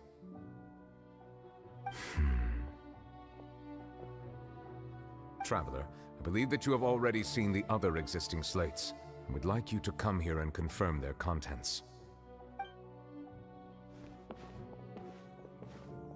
Huh? So what do you see? What is it? Previous Hydro Archon releasing a divine power, turning the ocean into a human being. I believe I have now made sense of the Hydro Archon's crime. It has to do with Fontaine's lost history.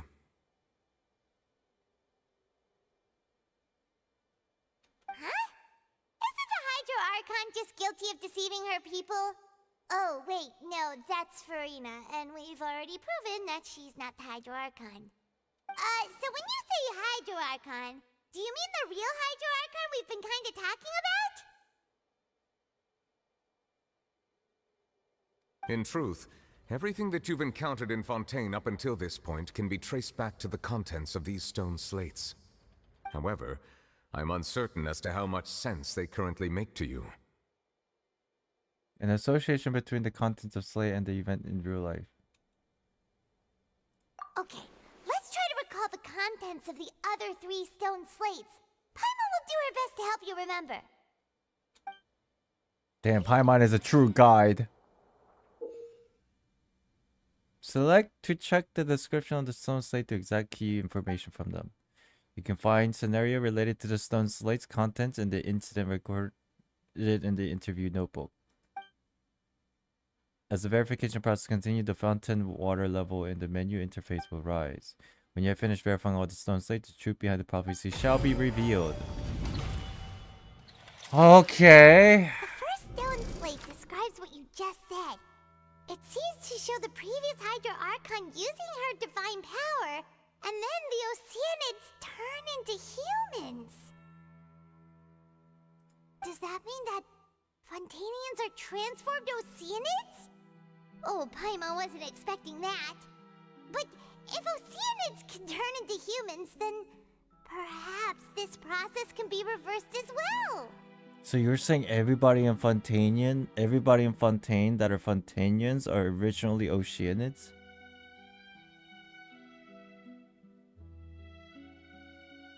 And that's why... Okay.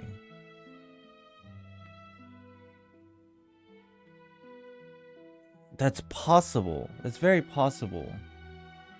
That's why it's a sin, but maybe the previous Hydro Archon wanted this for the Oceanids. I'm speculating here, but then ultimately, because it's a sin, everything needs to revert and everything needs to come back to its origin.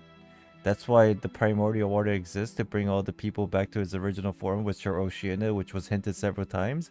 What? The second stone slate shows Celestia floating in the sky, and the Hydro Archon and her people worshipping it together. But the heavens still brought judgment down upon them. This must be the point when the Hydro Archon and the Fontanians were branded with their original sin. Does this mean that the original sin and the Hydro Archon sin are the same thing? Sephiroth, thank you for the 3 months. Thank you. Wait, if that's the case...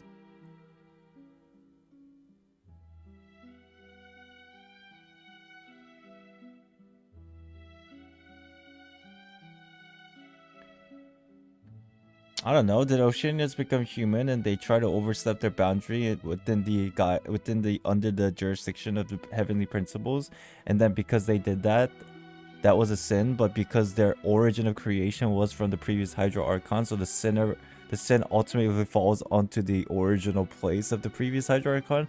What? The third slate shows the Hydro Archon sinking into the sea, surrounded by many people. So the people stay, but then the Hydro Archon took the blame for everything? That reminds Paimon, didn't we also watch that happen to someone else?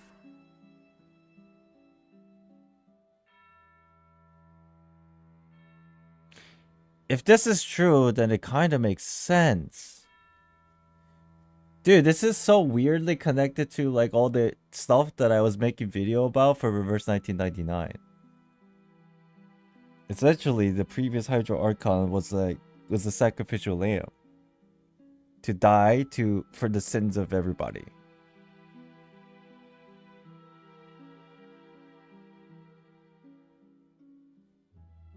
Does this also turn into resurrection? They're both Gnosticism? That's true. Well, the first slate is the prophecy the Fontanians have been talking about. People dissolving into the sea, the Hydro Archon crying on her throne, and so on. We didn't believe that such a crazy disaster could happen at first, did we? But after that incident, it was just a question of when and not if.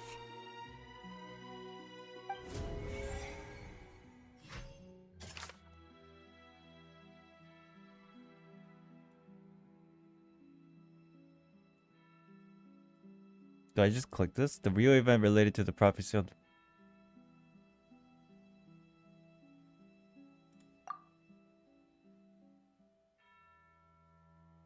Oh, we're using evidence that helps the depictions. Okay.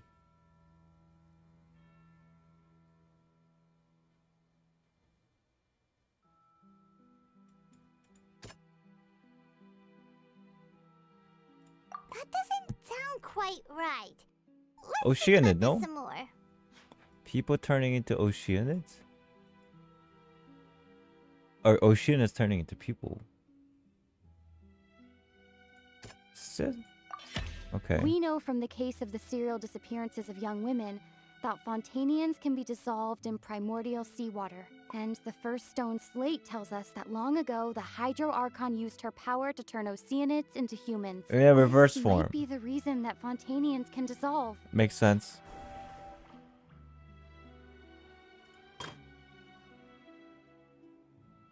This is the sin.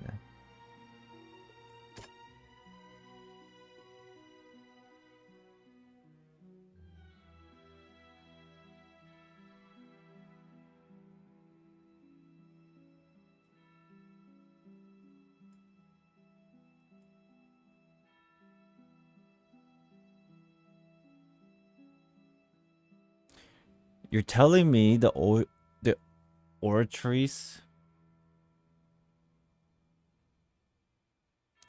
bases its decisions and verdicts on the law of heavenly principles?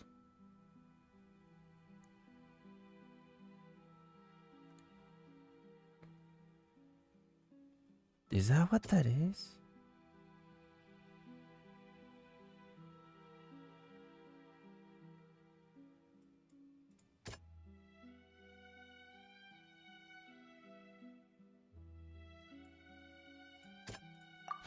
No.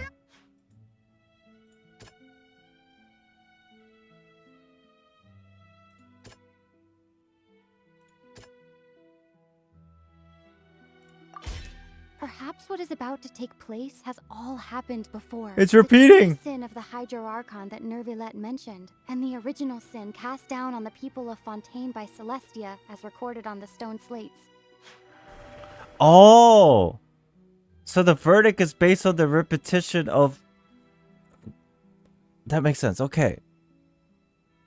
The Hydro Archon's original sin. That's why Furina was still considered a Hydro Archon, but still also guilty. Oh. Because it's still... Orchard seems to be casting his verdict on the original sin. Oh.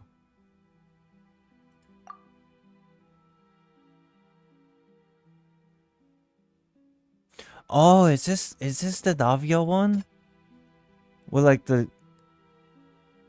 she's sinking, but she's being like protected by people that were originally Oceanids? Is that what that is? Wow. Not as simple as falling into the sea. When Navia fell into the sea, her consciousness was subjected to judgment. The stone slates show the people gathered around the Hydro Archon in the sea. Could that be alluding to the same thing? The original Hydro Archon created humans from Oceanids. But for some reason it is considered a sin. And so the Hydro Archon was getting punished. But to help defend her, the people, quote unquote Oceanids, wanted to protect her.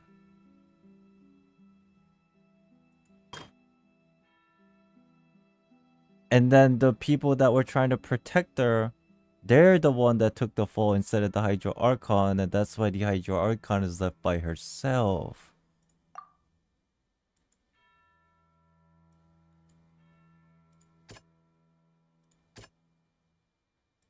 Then which one is it?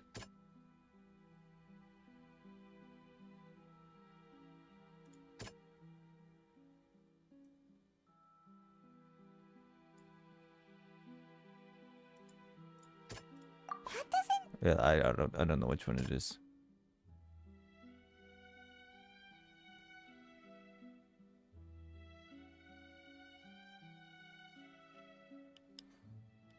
Wait, then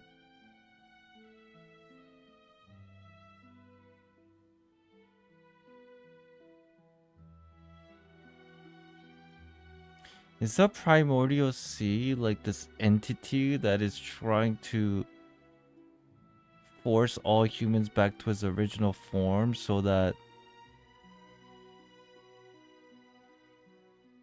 the Hydro... What?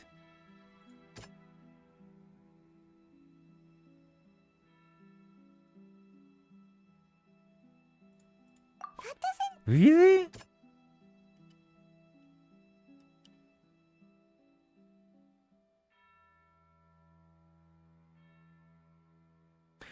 Oh, is it just like essentially Furina will be the last one standing and she'll Is that what that is? The prophecy from the stone slates found its way into society. But not many people believed it at first. The fortress of Meropide was nearly flooded with primordial seawater, which we know can cause Fontanians to dissolve. It seems increasingly likely that the prophecy may come true. If we hadn't dealt with it in time, things could have gone very badly.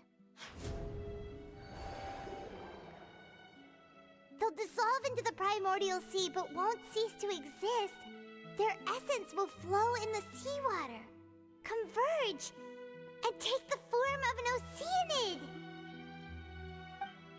The Hydro Archon was sentenced to death in court, shocking everyone present.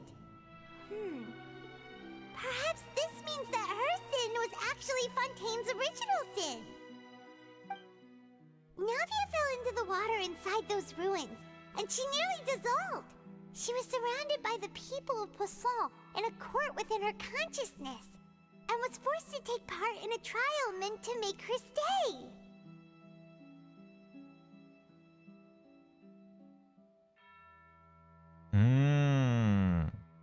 So the primordial water is basically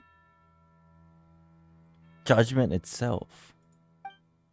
The eruption of the primordial sea at the fortress of Meropide was the surest sign that the prophecy was about to come to pass no matter what. The prophecy's contents can all be verified by recent events. If we combine what we know together, loads of truths should come to light.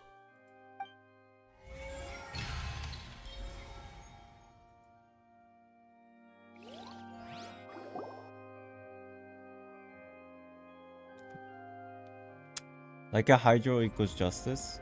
Like water itself? Oh, Paimon gets it now! So that's how you can make sense of it. But then it feels like we're going to have to share some truly shocking revelations. Let's hear them. The first state reveals that Fontanians are not real humans. And then the crowd goes, "What? Incredible. Linny, did you hear that? You're all a bunch of Oceanids." We're not real humans. All Fontanians were originally created by the late previous Hydro Archon, with Oceanids as their basis.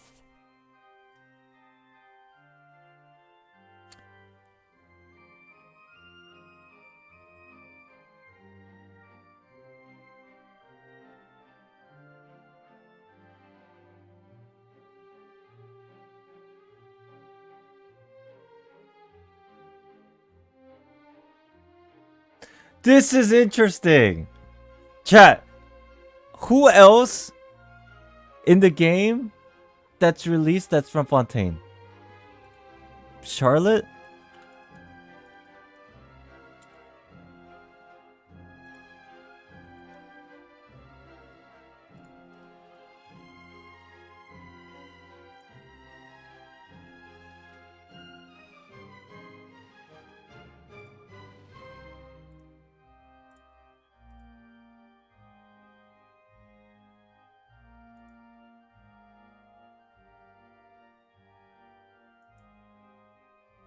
Huh.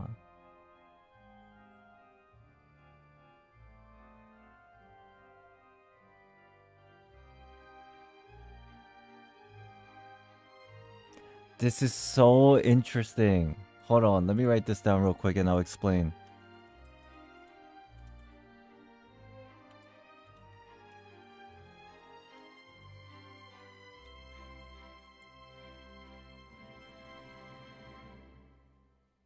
What did you say?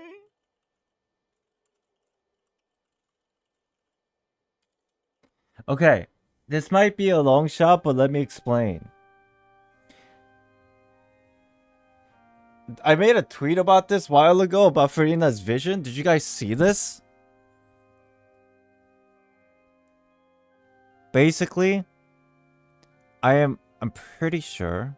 God, I should have checked. I should have checked. I have Furina in the party. I should have checked. Can anybody verify to me that Furina's vision, the playable character Furina's vision, the frame, you know how every regional visions have different frames? Weirdly for Furina, the top portion and the bottom portion of the Fontaine frame of a vision is different. The top part I think is round, and the bottom part is pointy. And I was wondering why, but if this is true, then it all makes sense. Because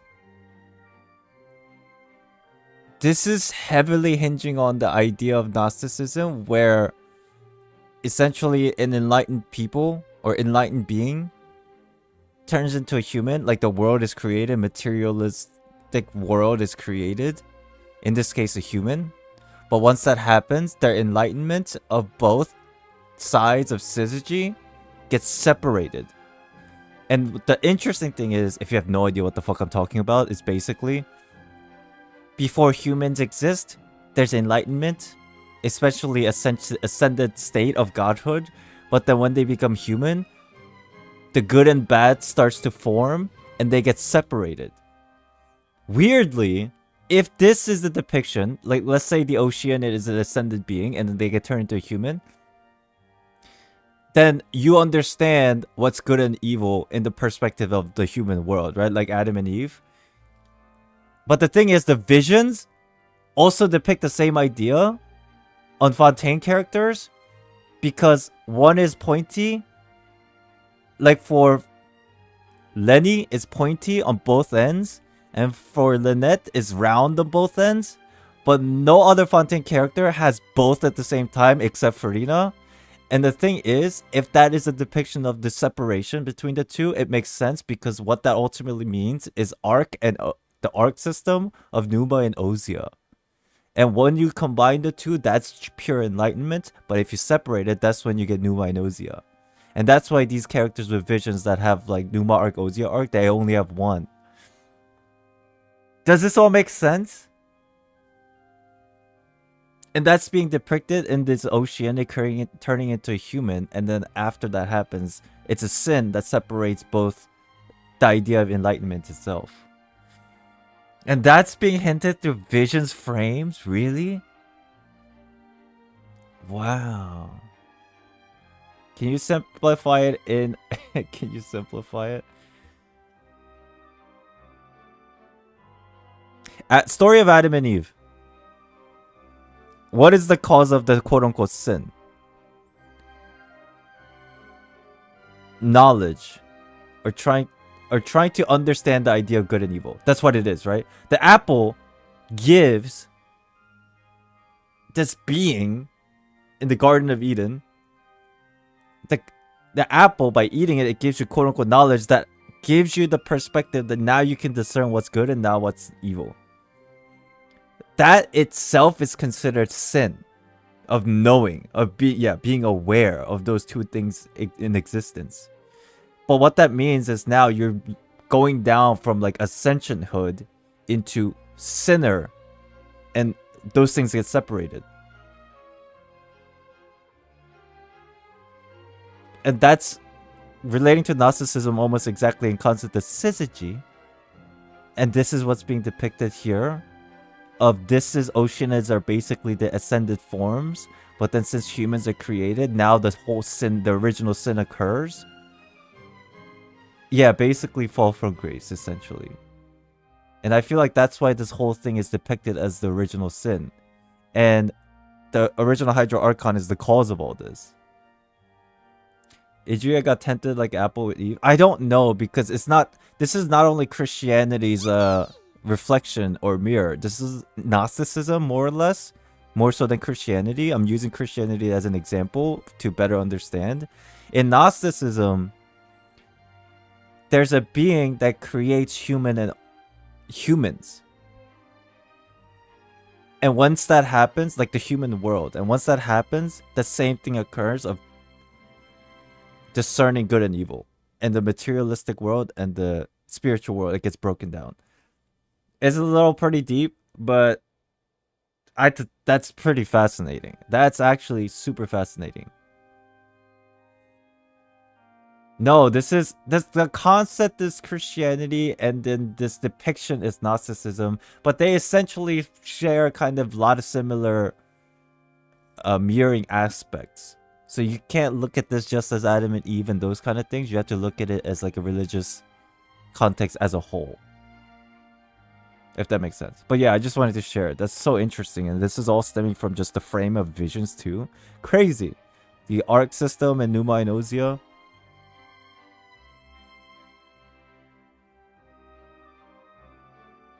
The evidence for that can be found in how only Fontanians could dissolve in primordial seawater, and how all the girls Vacher dissolved were also turned into Oceanids.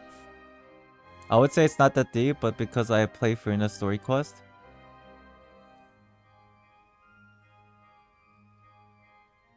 Is it even deep? It's just a symbolic representation of Gnosticism built into the story.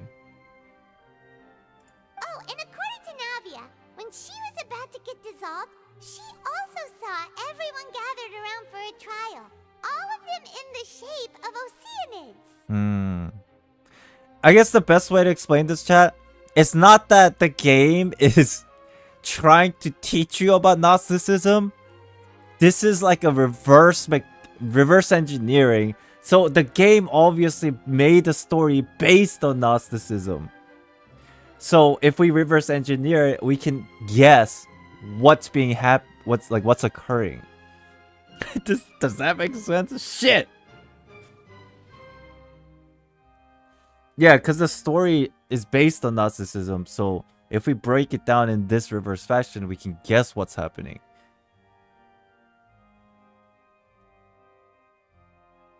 It's not like the game is trying to teach us Christianity or Gnosticism or anything like that, no, but... Indeed. The second slate reveals that the crime of Hydro Archon was the creation of Fontania from Oceanids. Yeah, and it follows from the content of the first slate that she probably angered Celestia by creating humans without prior permission. That could also explain why the Oratrice judged the Hydro Archon to be guilty. It's to account for that ancient sin. And the reason why Child was found guilty is, of course, now it makes it fully clear, is because the Abyss. As simple as it sounds, that makes the most sense. Because the Abyss originates because of what went against Celestia to begin with. The Hydro Archon's true sin was creating us? And yet, after many hundreds of years, the Hydro Archon's creations have turned around to try to judge the Archon within the Opera Epiclese. The twists of history are often the most unexpected of all. Okay, hold on, what? The Hydro Archon's creations, humans, have turned around to try to judge the Archon. It's kind of just ironic. As for the third slate, I'm still convinced that it should come after the fourth state. Yeah, isn't the image here just like when Navia fell into the sea? So wouldn't it be trying to show the image of the Hydro Archon also falling into the sea once the prophecy has been fulfilled in the fourth slate? Unless it's showing the future. The fourth slate depicts the fulfillment of the prophecy as already widely known. In the end, the people will all be dissolved into the waters, and only the Hydro Archon will remain weeping on her throne. Only then will the sins of the people of Fontaine be washed away. Oh, I guess that makes sense. Did Paimon get all that right? You've made some keen deductions. I must say, given how much you still don't know, it is impressive that you've already managed to connect so many pieces of the truth. Thanks, man. However, while you were able to decode all the information on the slates, they've also been etched with an additional layer of hidden information using a different power source. What, Dragon Man? When we were at the ruins, I tried to decipher the hidden information recorded in the slates. But since we only had 3 slates at the time, I was unable to come to a full conclusion. Now that the slate collection is complete, I shall make another attempt to decipher the narrative recorded within. If everything goes well, we should finally be informed of the unadulterated truth. How does he have this power, Dragon Man?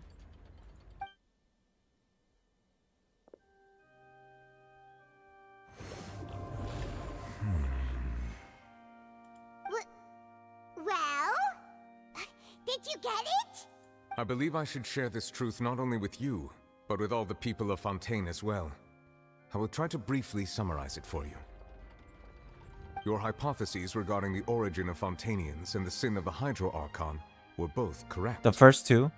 In the Fontaine of old, the previous Hydro Archon sensed the yearning of her Oceanid familiars for life on land.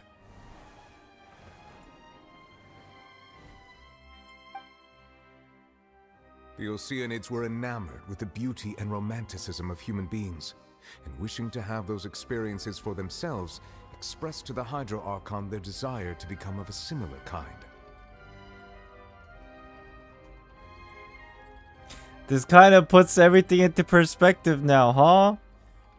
If with all the events that we had in the past, with the Klee one and everybody being like weird elemental form, when you use like the elemental sight and they were clearly not human, they were just like basically water.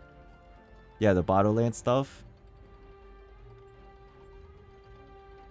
However, even though water as an element is intricately linked with the power of life, the Hydro Archon as one of the 7 did not possess the authority to create a new form of human life.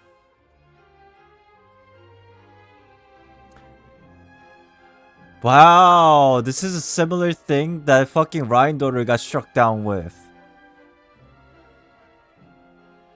Because essentially Rheindotter was trying to create a new life through the usage of alchemy or whatever, what's it called? The art of chemia. And so Celestia just doesn't like this idea at all, no matter how it's done. Nuvis, thank you for the membership. Appreciate you. Thank you, thank you. Not one to give in, she eventually found a way to create permanent humanoid bodies for her familiars by appropriating the power of this planet's primordial sea.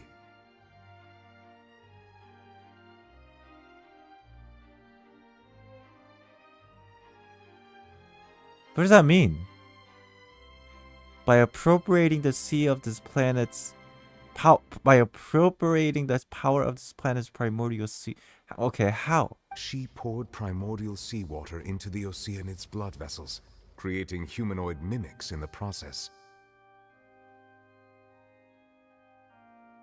But if Fontainians were to ever come into direct contact with water from the primordial sea, the power within their bodies would escape these artificial restraints and return to the sea. As a result, their forms would collapse, and they would be reverted to their original forms as Oceanids. Of course, the Hydro Archon never received permission from the heavenly principles to create a new human race. And thus, the Hydro Archon and all of her creations came to shoulder the original sin of appropriating the power of the primordial sea. That is the true history of how the people of Fontaine first came into being. Paimon, this is not yippee time. Hybrid abroad, thank you for the membership. Thank you so much. Oh, also Min, thank you for the membership from earlier. I didn't get to thank you. Did I? I forget, but thank you anyway. So we were all Oceanids before we turned into human beings? That's way too much information for me. I think I'm just going to pretend that I never heard a single thing.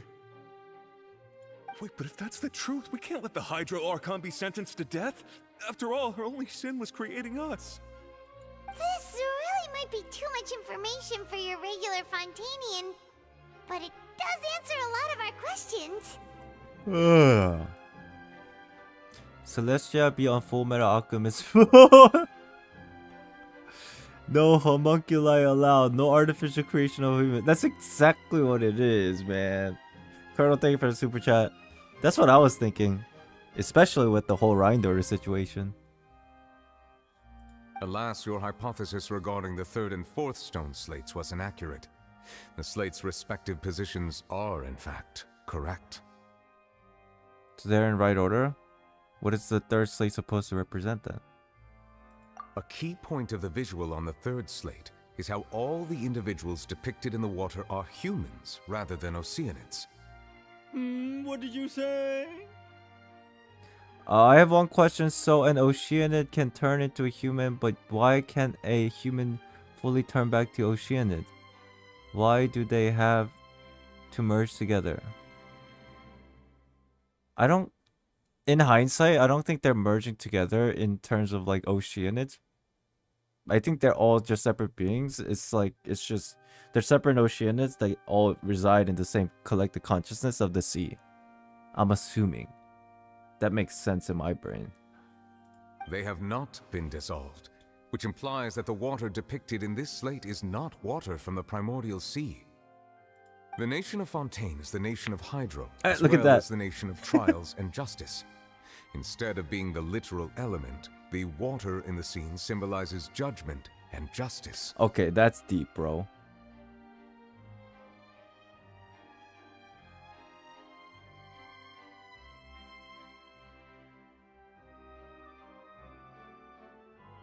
You may also recall Navia's experience. When she fell into the sea, her consciousness was surrounded by that of many others who intended to hold a trial to determine her fate. So you're saying the third slate is this happening right now? Shit. And then the fourth slate is what the way she's sitting on the throne is how she is now after the trial? Shit. It's like how the Bible says that we inherited the original sin from Adam and Eve, so all the offsprings bear the same humans that are capable of... That's exactly... I think you're right. I think you're right. Therefore, the meaning of the third slate is... the trial itself that we just had. That the people of Fontaine shall try the Hydro Archon at the court of justice. It can't be! Yes, it refers to our present situation. And this is the final slate. I think I'm following now. So, what you're saying is, even though we decided to put on this trial to avoid fulfilling the prophecy... The prophecy is happening and the faith is spinning still and we're fucked. We're all under control. We're all under the control. Mr. Cheese, thank you for the membership. Thank you. Thank you for the 4 months. I mean, they literally told us at that ruin, didn't it? It's, what was the wording it said? It said, here I will write the events of the future in the past. And that's unfolding now. In truth, everything we've done has happened exactly as the prophecy foretold. So now, it seems, we're the ones making sure it comes true. History of the future, yeah. So, how are we gonna break this cycle of fate? Where the fuck is Child? Child, get in here.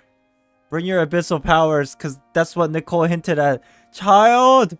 What should we do? I don't know, it feels like there's no way out of this. Except Child! Huh. No matter what, the prophecy will be fulfilled.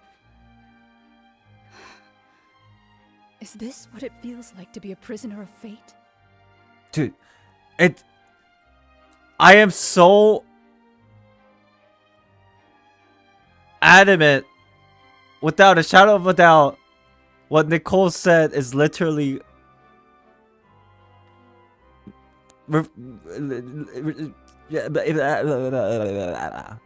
abyss. If that's the case, does that mean the scene in the fourth slate will also be fulfilled soon? I mean, it's kind of happened. Traveler, I would like to point out another small fallacy in your deductions. Oh, shit. About the fourth slate. You probably thought that the eruption of primordial seawater beneath the fortress of Meripede served as the surest sign that the prophecy was about to come to pass, yes? Oh, is there more? However, I believe that rather than being a sure sign, that eruption could in fact only be a small warning of something far worse to come. It's the flood! As for the root cause of the catastrophe, I believe you've already encountered it once before. This is great. This is great. It's the flood and the ark. This is great. So weird. I just talked about this exact thing on a fucking completely different game. For Reverse 1999 about like the whole symbolism, and now there's the ark, now there's a flood. So the flood is undoubtedly going to happen. Could it be?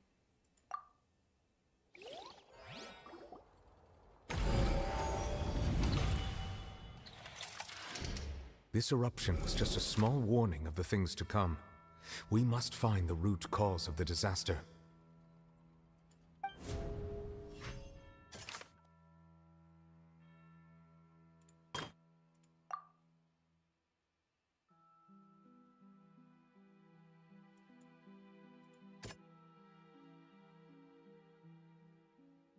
Oh shit! The Abyss Whale is making a fucking breakthrough. I'll be like, I'm tired of this shit. Fuck this world. It was both dream and reality. If we're talking about a true culprit, that could only be that thing inside the primordial sea, right? Fontaine's final act is an allegory to the Old and New Testaments of the Bible.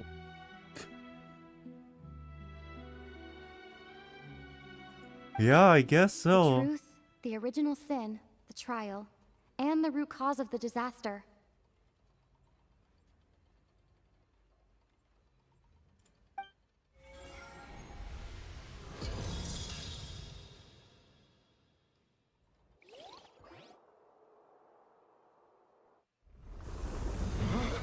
Oh snap. It's happening now? Oh my god! Just like that, it's happening now? What timing?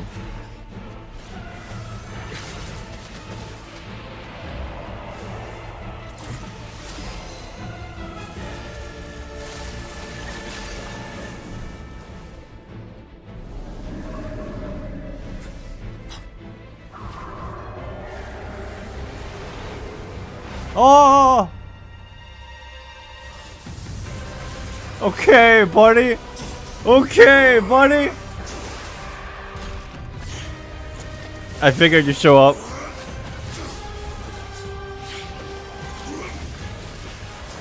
What is going on, though?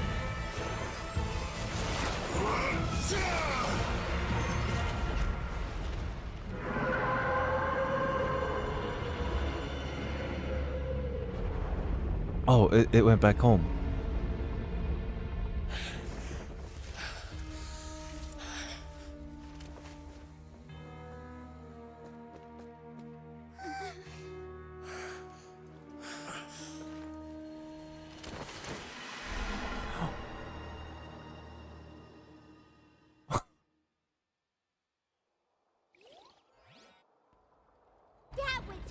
Oh my god! Wait, was that the huge whale you saw in your dream? That's right. I wager that it's also the one that Chad saw it when he was young. I don't know if this could be the case, but there's a story in the Bible too about what's that one dude who got eaten by a whale or something? I forget. I should know this story, but Jonah? Maybe this is also a reflection of that two mixed together. Because that thing also had to do with like how the reason why he got eaten up was because he didn't follow the instructions of heavens. In a way, maybe tile being associated with the abyss is essentially the same thing. And then there's a gigantic fucking whale. So we've met it at last. I understand very well why it has chosen to make an appearance here. That whale does not belong to Teyvat. It is a monster that has traversed the stars, weeping all the while. It has been greedily consuming the energy from the planet's primordial sea, using it to grow. That is the main cause for the rising sea levels. But why? Shawazi, thank you for the super chat. It's basically Bible study. Huh. And once it has finished consuming all of the energy contained within the sea, its next step will be... You said that when the Hydro Archon first created Fontanians out of Oceanids, she filled their blood vessels with primordial seawater. That's why the whale was trying to eat the Fontanian people. Precisely. That whale finds the blood of Fontanians nigh impossible to resist. Therefore, when it left the primordial sea, it decided to make its next stop a packed opera house full of food. Food in the form of Fontanians. Hide and seek. Chivaldo, thank you for the 2 months. Thank you, appreciate you. Thank you, thank you, thank you. We just barely managed to push it back, right? In that case, won't it come back to target the people again once it's managed to recover its strength? That is correct. Indeed, it is more accurate to say that we should thank that Harbinger for buying us some time. Without him, the whale would have likely come onto land far sooner.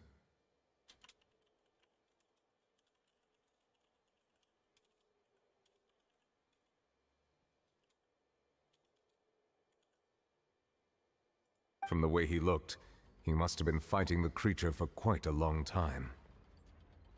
That battle maniac. We've always known that he had a special connection with that whale, but we definitely didn't expect it to help us out like this. Chat is...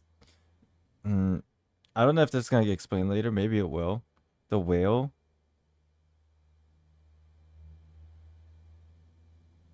Well, I guess I'm gonna hold off on this. I just wanted to mention...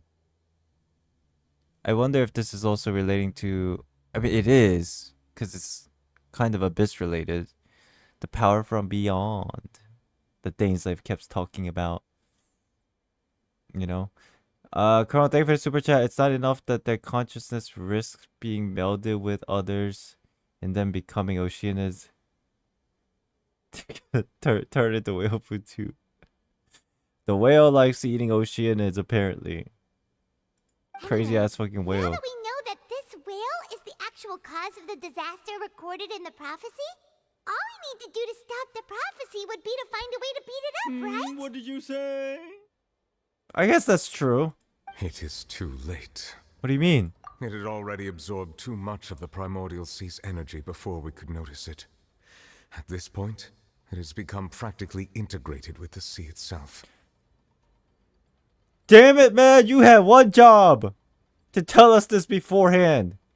Even if the entirety of Teyvat were to be destroyed, it could still survive and swim off towards some other world. That's not something I will accept. We've already done everything we can, and we even found the true culprit. We've come so far. You can't just tell me that the last hurdle is some impossible foe. That's just not fair. Indeed, that's not how a grand performance should end. Here it comes, chat. The power of friendship. I see it when I see it. And it's happening right in front of my eyes. I'll fight it to the end, no matter what. So the prophecy will be fulfilled no matter what, huh?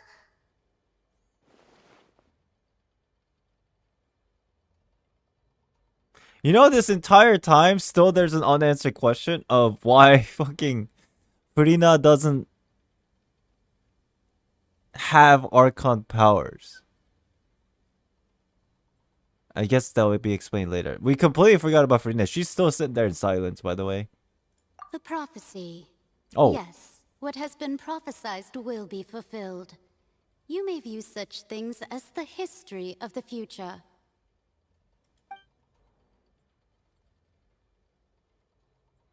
After everything, it still turned out like this. We couldn't fight against fate. Wait, what if this is all about fate? Just as prophecies are usually only the future as seen from the perspectives of the gods, could things be happening in hidden corners where the gods' gaze does not fall? She's quoting Nicole, but clearly this is Furina, but clearly it's not, because the way she's talking is different. Almost feels like she has an accent or something. Is it because she's talking slowly? Ultimately, fate shall serve as your only guide, no matter what will happen in Tevat's future. Or is this just Nicole? All you need to do is to play. Oh, it's your just Nicole. That was weird. My bad. Take back what I said. This is just Nicole. They just sounded very similar.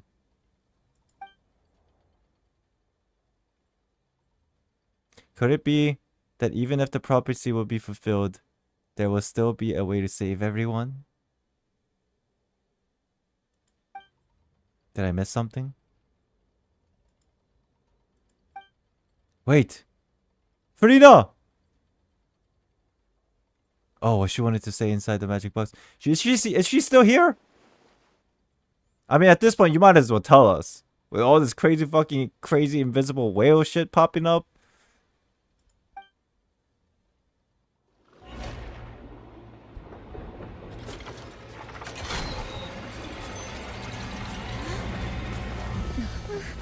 What's happening with the oratories? I believe it is preparing to carry out the death sentence. Oh my god. She's dead inside. Lumi talks. No, I still need answers. Okay, why can't I jump like that in real...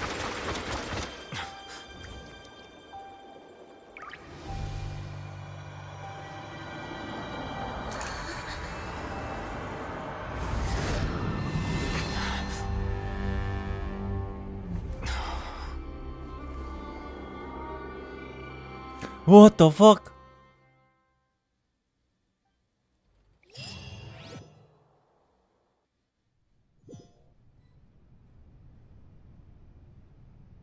Who that? Is that just her? With different outfit? What the fuck is going on here? You.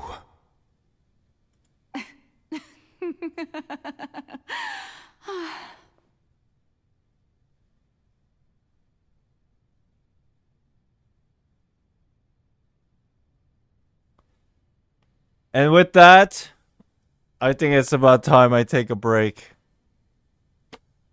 God damn. What do I make of this situation? I need a break to fucking think about what I'm looking at, bro. Hold on. Chat. How far am I in? Like 75%?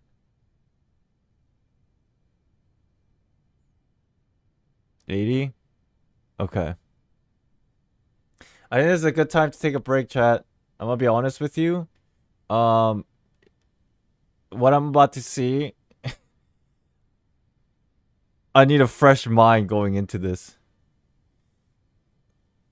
I don't even know what the fuck I'm looking at right now.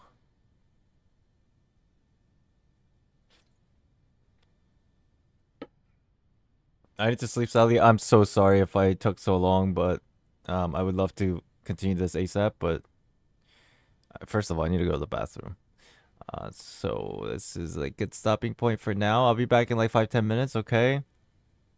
And you know, the last bit of our conquests are always very lore heavy, so I should take a break before I get in. My mind implodes with lore. So let's just take a quick break. With that said, I'm gonna turn off members only for now, so y'all can like chat while I'm gone. But please be mindful that once I come back, I can still see chat when I'm sitting down. So just be aware. I'm gonna turn off members only for now, and I'll be back in 5 minutes, 10 minutes. Enjoy some ads. Oh.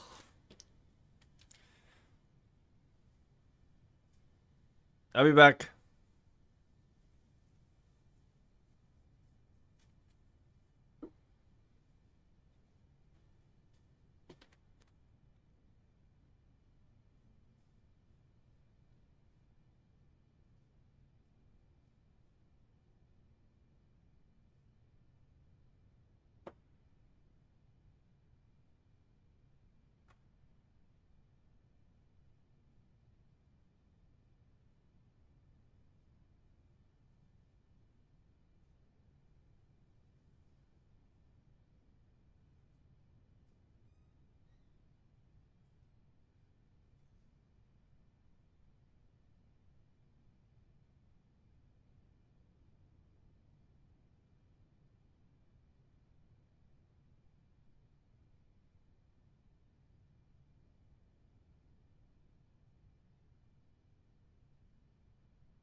What the hell? Okay, chat, do me a favor, spam bunch of emotes so if there is any spoiler on the chat, I don't look at it. Can you do me a quick favor and just spam emotes real quick? Just so it gets like pushed out if there is any. Thank you. Thank you. Thank you. Thank you. Thank you. Okay. What the fuck am I looking at, bro?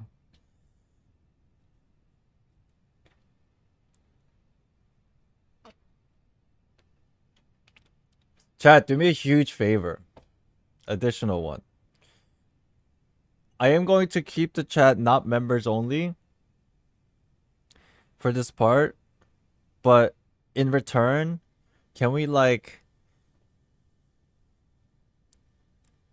manually make it emo only chat? Can we manually make it emo only chat? I don't have the ability to do that.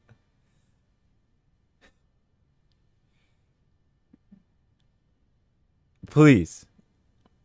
If you can't, then I'm gonna have to turn on members only again. Bad idea? You think it's a bad idea? You're too trusting of chat? Okay. I'm gonna do a vote then. Pick manual emote only or members only. Let's just do a poll.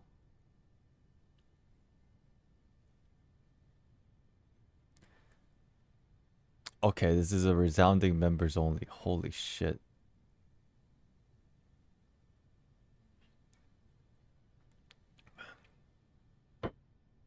For those of you who aren't members, you guys okay with it? Just members only? I mean, I'll probably put it on because that's what the vote is, but as long as you're okay with it, you know. Yeah, okay. Alright, that's fair. Thank you for understanding, chat. Appreciate it.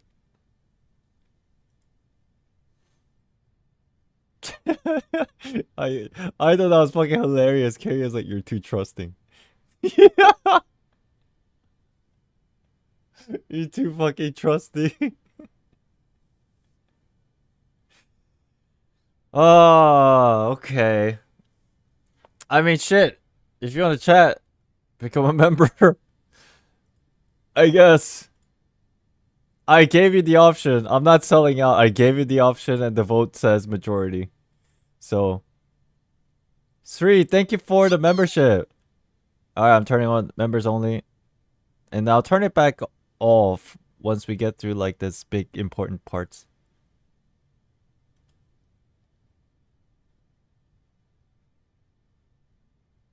Okay. Harsha Teneti, thank you for the member. Appreciate you. Thank you. Turn off alerts too. Okay. Do me a favor. This is important for me. No super chats. I don't want your money right now. Akko, thank you for the 5 gifted memberships. Don't super chat, please. Especially Colonel. I really appreciate you, but this is very important. I don't want to get distracted. So. Norik, thank you for the 5 membership. Thank you both for the 5 gifted membership. Thank you guys so much. But yes. No super chats. I'm turning off alerts because I feel like this is very important, okay? Let me hit record. Well, actually, let me just. Thank you guys. Thank you for the memberships. Thank you for the gifted memberships. Thank you all. Enjoy your memberships. Yippee! Now you can talk somewhat. Alright, cool. I'm turning off the alerts, okay? Enjoy your memberships. Thank you both for gifted membership. Appreciate it. Ha! Record. Okay. What am I looking at here?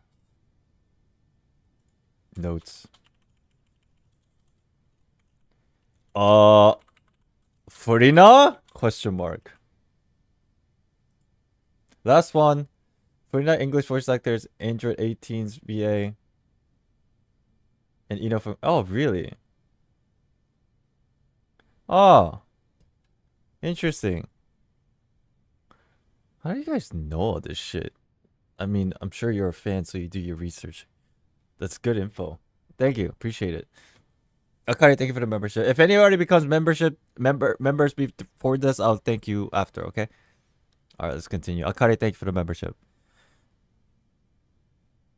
And thank you for the super chat, Colonel. Appreciate it. Sorry. That shocked expression on your face is just too amusing. I couldn't help myself.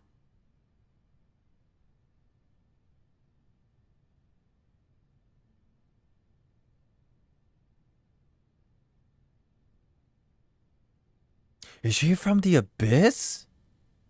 You are not Furina. Who are you? Ah, the sweet sound of bewilderment. Marvelous. A sure sign that my attempt to deceive everyone was a resounding success. But to answer your question, I am Focalor. You know, the god. What's going on here? Focalor. Why did you deceive us? Oh, that wasn't my goal, of course. Goodness, no. But I had to fool everyone else too, if I was to stand any chance of deceiving the heavenly principles.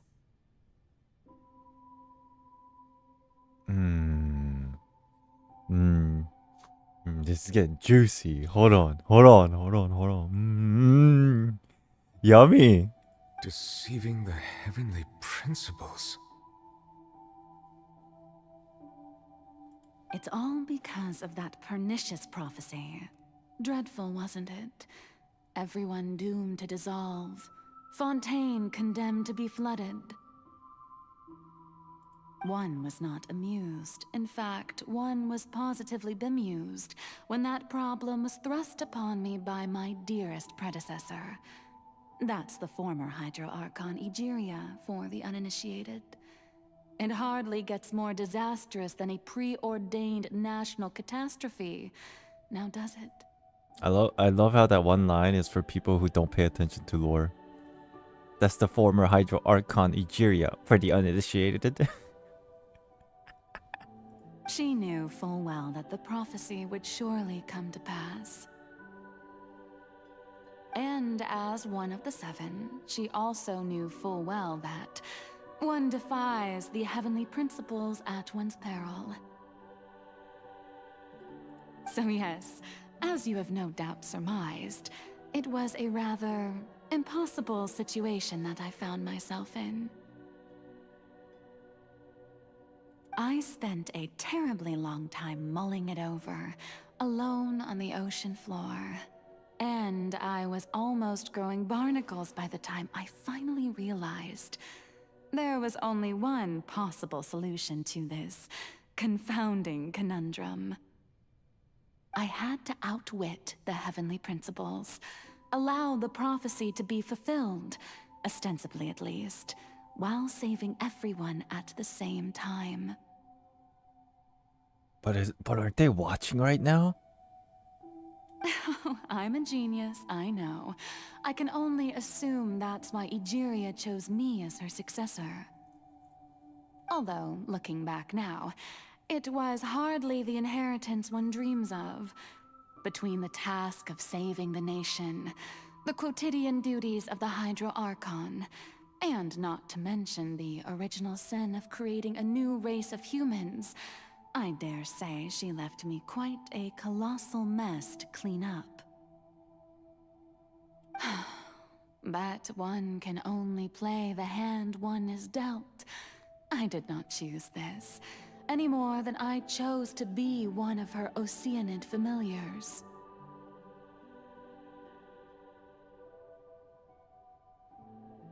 So you were also once one of the Oceanids, transformed into a human by Egeria's hand. Yes, I was. I always dreamed of becoming human. And I still do, even now. In my eyes, to be human is to be part of the greatest opera ever known. Hey! Where the hell did everybody go? And what the hell is this thing? Oh, did we get sent to like... Oh yeah, Lumi got sent to some black space. But I don't know what the hell's happening here.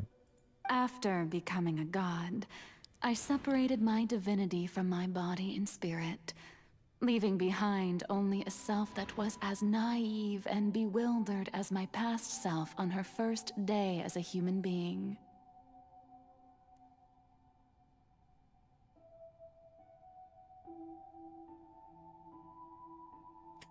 She's basically Yugi from Yu-Gi-Oh!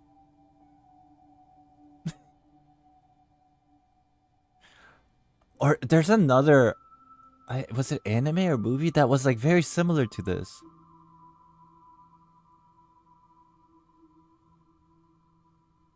Oh, it's Death Note! It's Death Note. That was what I was thinking. They essentially had to, like... You guys know what I mean, right? You guys know what I mean when I say Death Note?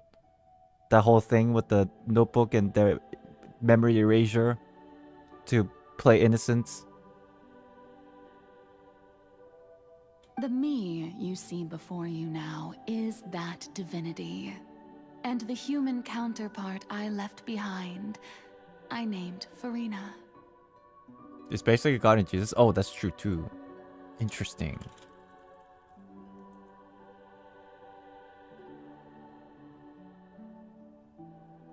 She could feel joy, sorrow, and everything in between. As a human. She could be as vain and conceited, or as meek and vulnerable as she wished.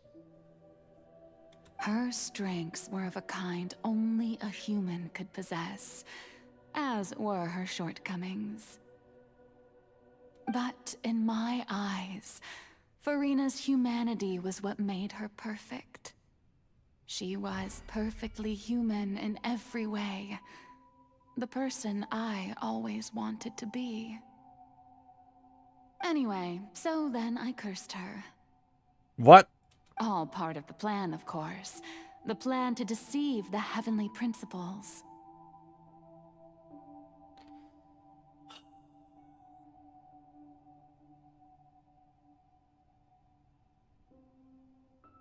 Isn't that kind of harsh? Well, I mean, I get it. I get the reason. But I feel kind of bad for Furina. Like, the human one. Even though it's kind of like her, but it's not.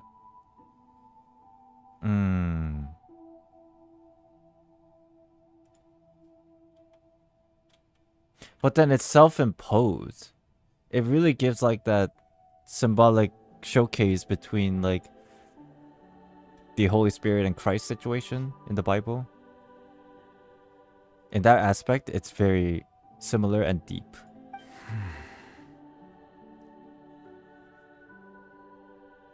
Do you still remember the final scene of the prophecy? The Hydra Archon alone, weeping on her throne. Yo, you're very dangerously under that sword thing. I don't like what I'm about to witness. Yo, like, I've seen enough Honkai stuff. This is not what I'm...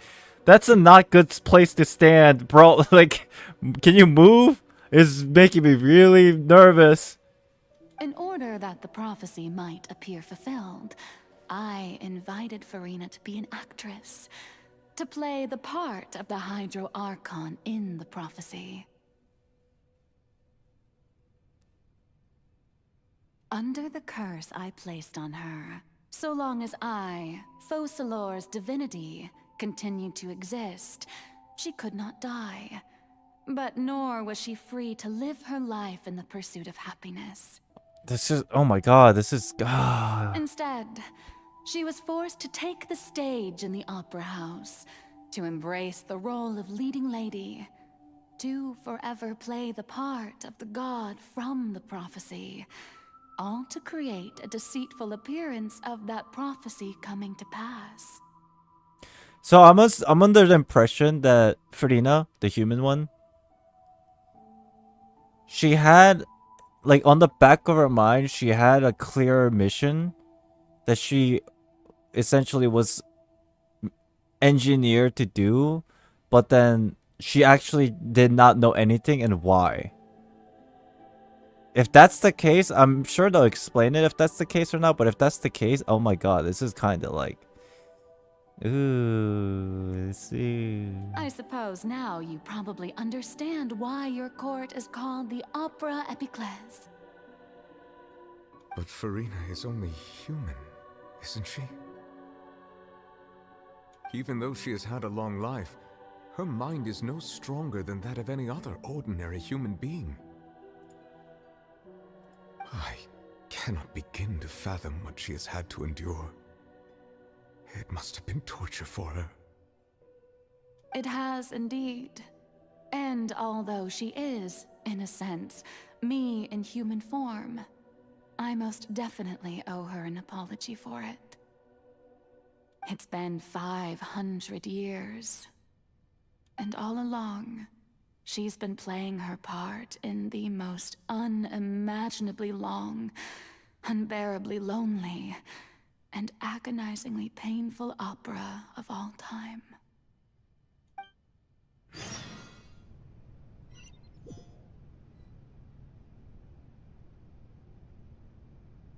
I'm back.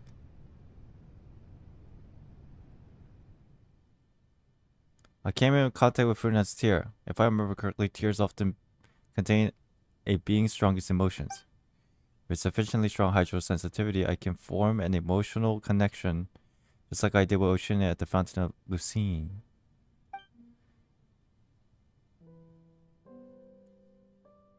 Wow.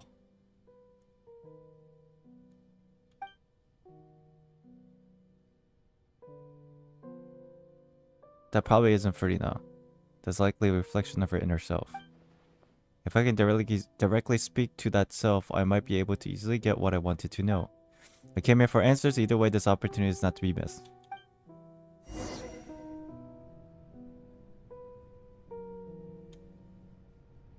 You're viewing the perspective of Neuvillette, that last portion?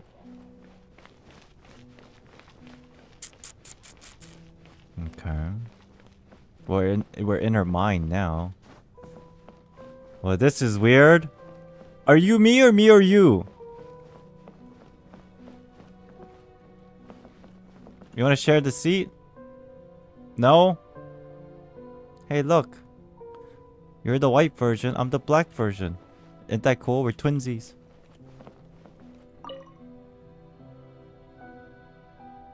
Oh? Who permitted you to come onto this stage? Now, I understand your admiration for my august self, but I must ask you to keep to the rules. Furina? All right. It is not my intent to reprimand you. There is no need to state your name. Just be off with you. Do not distract me from my performance. But I don't see an audience here. Oh, do not jest. Can you not feel it?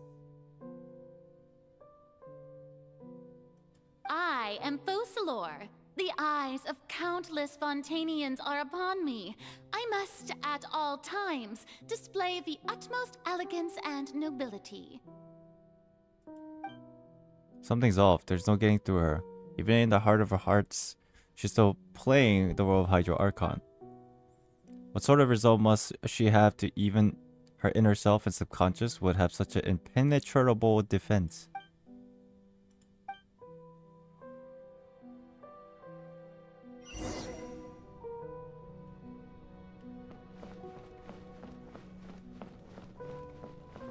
Dear audience, the performance is experiencing a technical difficulty, but worry not. The guards shall resolve it soon enough. This is so deep. Wow. We're essentially like shedding all the facade and glamour.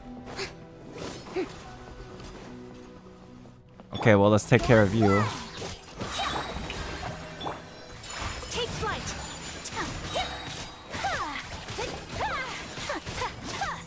A cry without echo. Tackles.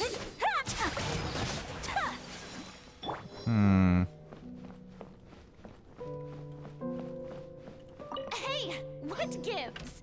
The audience is still watching me, you know. Guards! Wait, where are the guards? Chains. Guards! Furina should have been an animal user. I know it makes no sense, but well, it makes perfect sense, but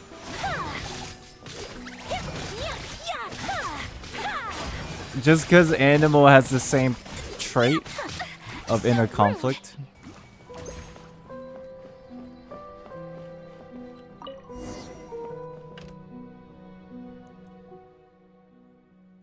That's how the spotlight turned off. In Furina's heart, there must be symbolized the eyes of people on her. Speaking of which, I think I just received some sort of signal. Was that a true voice? Ticket? When did it end up here?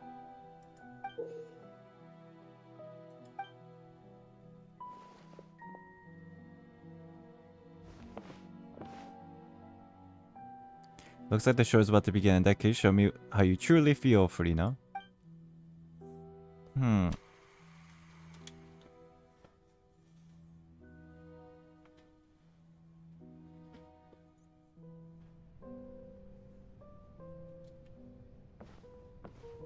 Oh my god, it's the classic Honkai door. Fuck. But it's a mirror, so it's okay. We're not going through. Unless we are. Then I will feel terrible. Furina. Furina. Huh? Who's that? Who's calling me? Where are you? Be not nervous. Be not afraid. I am before you. Wait a moment. You're mirror me? How can this be? Mirror me. Mirror you, huh? You know what? That's not bad. Let's go with that. Mirror me. What do you wish to say? The prophecy. Have you heard of it? What prophecy? Wait. I know. I think. I don't know why, but it's in my head somehow. The people will all be dissolved into the waters, and only the Hydro Archon will remain, weeping on her throne. Only then will the sins of the people of Fontaine be washed away. Oh, very good. You know it well. What's going on? I can't seem to remember anything clearly. The only thing I know for sure is this prophecy. Will it really come to pass? Yes, it will. And that is why I've come to you. Disaster will come to Fontaine sooner or later. Things will develop just as the prophecy declared. There is no escaping it. But then how will you save everybody? Isn't that what you wanted to do too? Doesn't that mean everyone will die? I'm a Fontainian just like them. Will I dissolve too? Oh, don't worry. Magical meetings exist in this world precisely to give people a chance to turn things around. It is the reason why you met me today. I will tell you how to save everyone, but you may have to suffer somewhat. Oh, so there's still hope after all. Goodness, you frightened me. You spoke so much and with so much certainty. As for the suffering, well, I will admit that the first thing that came to mind was, why do I have to be the one to suffer? But if the prophecy will come true, I'll also die anyway, right? So if I've already met you as my magical meeting in this world.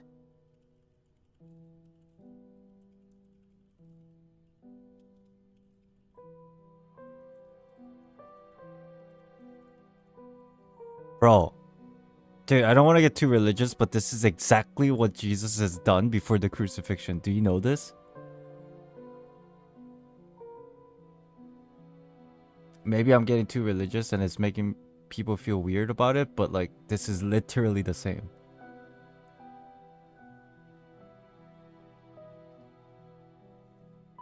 What was the word? Let this pass if possible, but if not, and if this is your will, then let your will be done kind of thing. I'm paraphrasing it, but...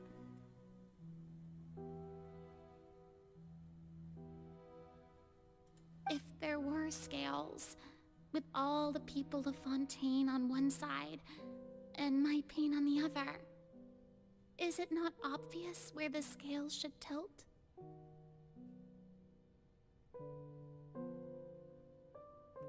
Oh, versus taking us to church. You truly are the perfect human.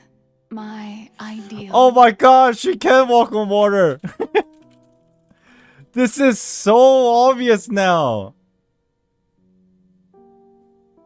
I suppose this would also be the justice that belongs to you. Huh? Don't worry, it's nothing. Listen well. Fontaine has just lost its Hydro Archon. I need you to play a role. That of the new Archon. Play as... a god? That's right. You must begin a never-ending masquerade. You must never let anyone suspect your identity. If you can keep it up, then I shall have my way of defying this prophecy. But should your identity be revealed... So this is clearly... all hope will be lost. Wait, is it? This is clearly a conversation that we're having immediately after the creation of Furina itself, right?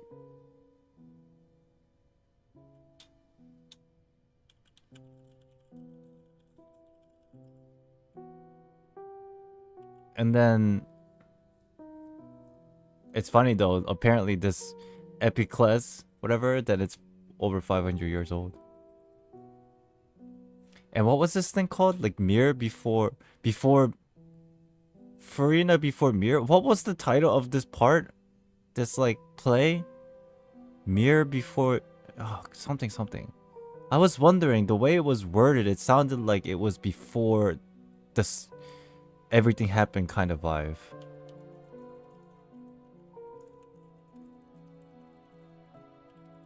Before the mirror Furina. So basically, before the mirror also can mean not just standing in front of the mirror,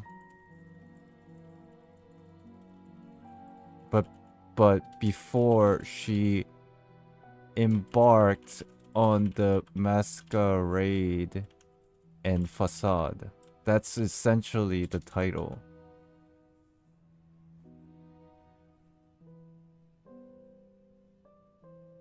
Before she became a liar, Furina. And then after this, then she has the facade.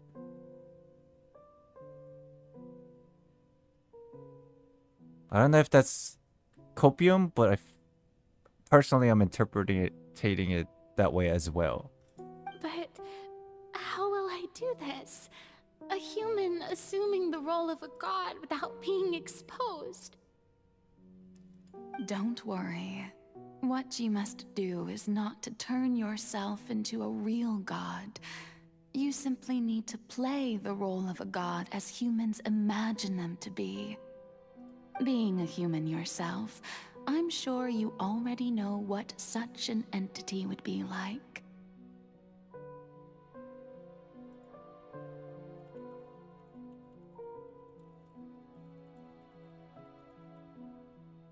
Remember, your true challenge will not be pursuing divinity, but contending against humanity. I'm still not sure I understand, but I'll try. I'll try to do this. So, how long am I going to have to play this role? To accomplish this mission, you will have to stay on the stage for many, many years. You will endure and not grow old until your task ends. But I promise you, all will eventually end in a magnificent and dramatic trial, and everyone will be saved. Oh, chat. Part of me wants to say, this is so wrong. Part of me wants to say that Focalor is super selfish, but then at the end of the day, she's not.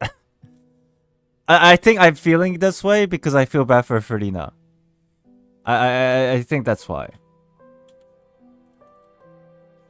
I feel so bad for human Furina that I am looking at Focalors as being super self-centered. But to save everyone, this is the only option that Focalors deems as a path. A trial, huh? How exciting. I'll be looking forward to it. But it's still selfish.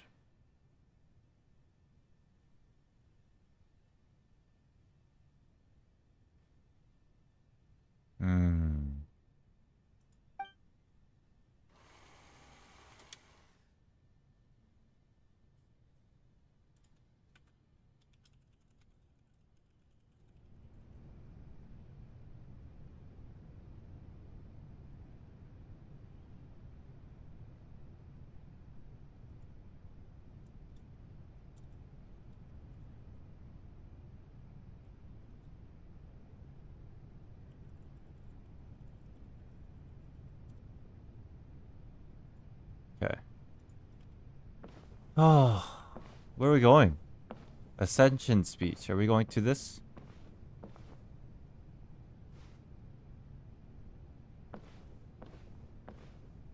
At least she laid it out clear to her. Yeah, I suppose. I mean, you're not wrong.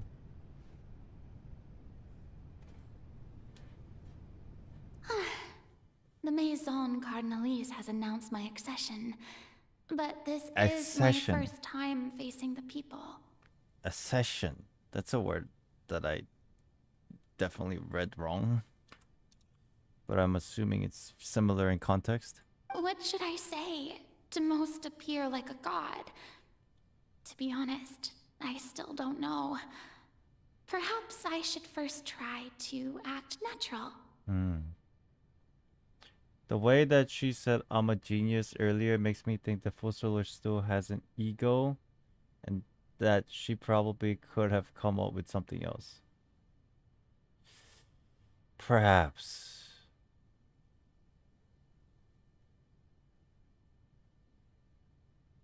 It's so crazy. Like here's the problem. I don't think it's a problem. It's like I feel that Focalor is selfish. I think a lot of people feel the same way. But even though I find that to be true, is there a concept of selfish and not selfish to a god? On that level, it's like it doesn't matter. And that's why it's so conflicting.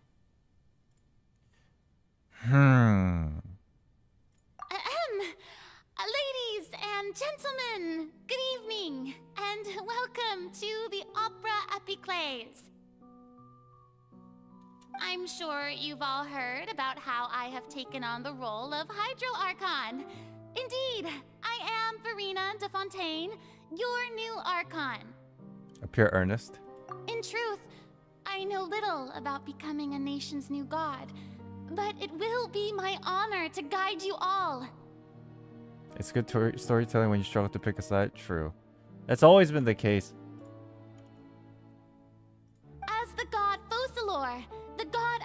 justice. I shall do all within my power to lead you into an age of fairness and justice. Once again, thank you all for coming. If you should have any questions or suggestions, please send them to the Maison Cardinalise. The future of Fontaine will require us to work together, after all.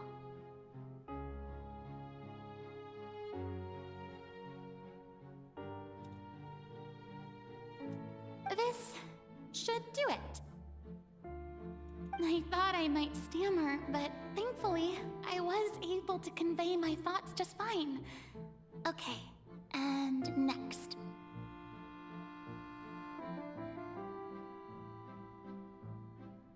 That's the new Hydro Archon.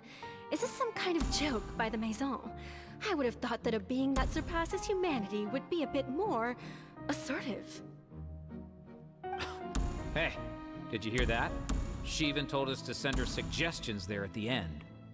Shouldn't gods be all-powerful? She's being so modest. What's the difference between her and an ordinary person, then? If you ask me, perhaps the succession didn't actually happen. She might just be a Maison-back puppet. Wait, what's going on? Why is everyone suspecting me of being a fake? Oh, this is bad. If I get exposed here, there'll be no saving the people from the prophecy. Right. Mirmi said that I just need to play the role of a god as humans imagine them to be. Calm down, Furina. Think. What do the people want? How would they imagine a god to speak and act? Assertive, with a strong sense of presence. One who can dispel all doubt. That is the character I'm fated to play.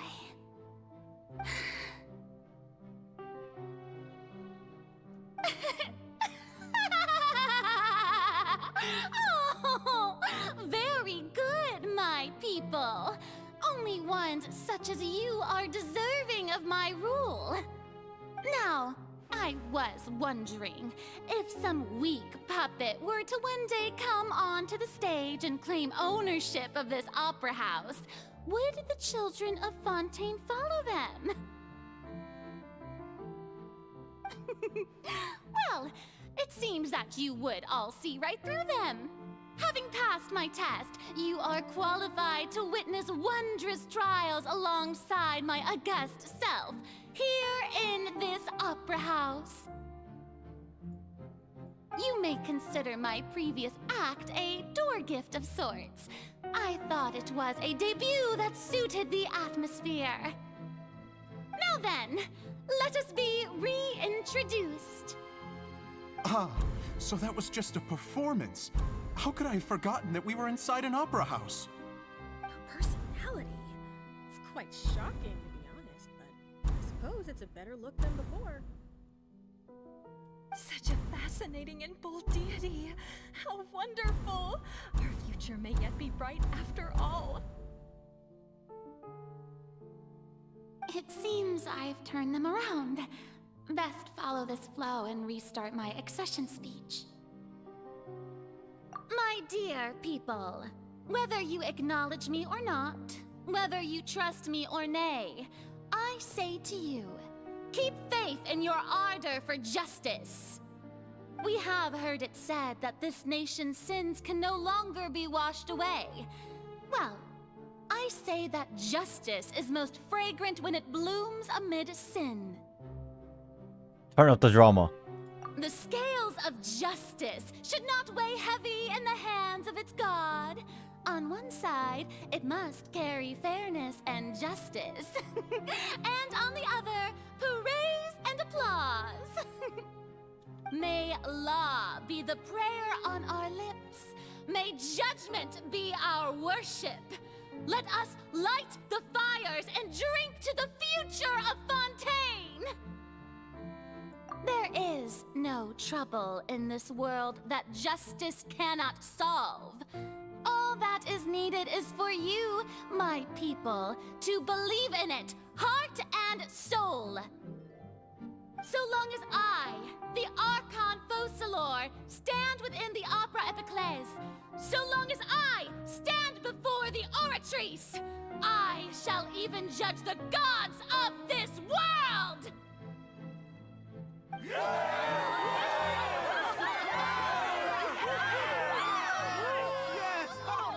Yo, to be honest, that speech at the end, it was actually very moving. I was about to clap. I was about to applaud. Oh my gosh, that's such well done. So.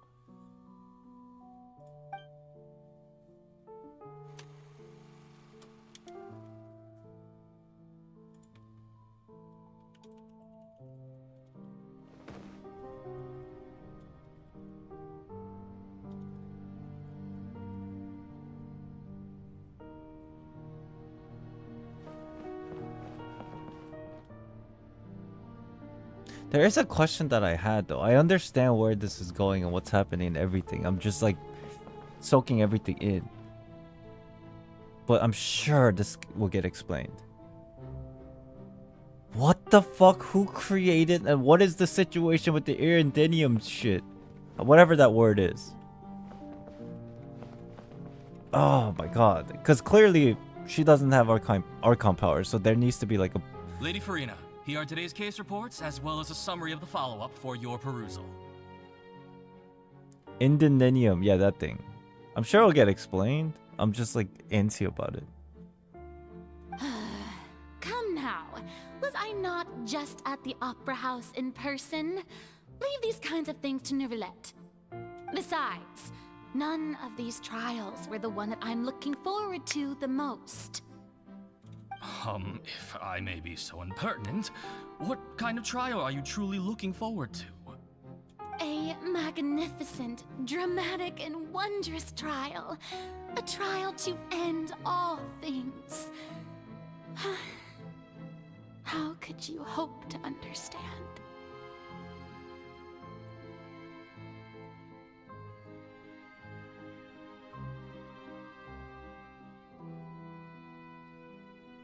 So she's clearly referring to the promise that was given to her by Focalor in the beginning. Ooh, that's pretty deep. That's true. I fear I lack the ability to grasp your divine thought, Lady Archon. No need for fright, and do not take what I said before too seriously. Go now, do your duties. The trial I await. It will come one day. God damn! Ah!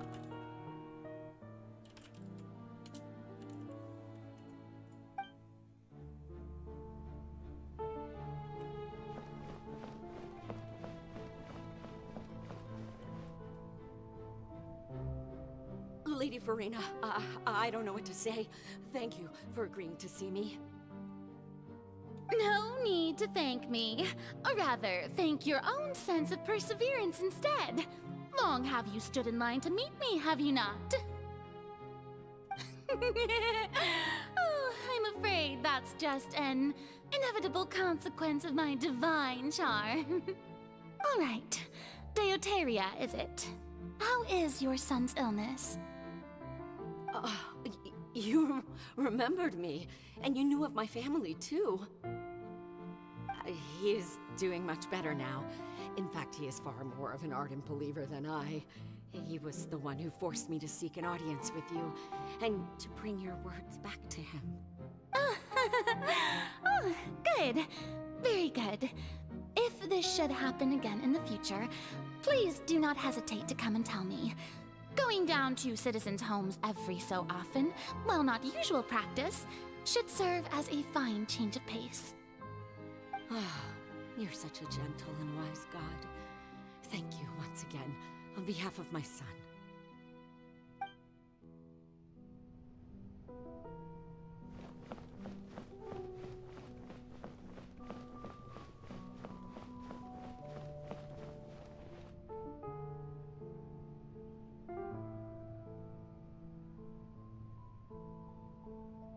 Lady Furina, here are the latest hydrological reports.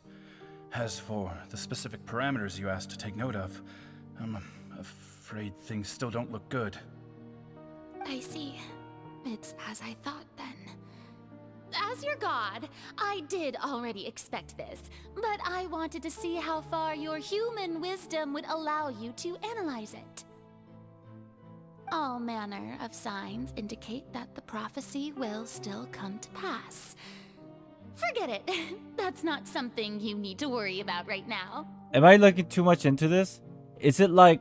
I don't know. I'm just saying what I'm thinking. So, if you agree, let me know. If not, let me know you disagree. Maybe it'll get explained. She's getting so tired of waiting, she's trying to figure a way out for herself. I feel like that's the case, and she's just so... She's upset, but like also frustrated. I don't... Is that what's being portrayed here? Because that's kind of the vibe that I'm getting. Oh my god.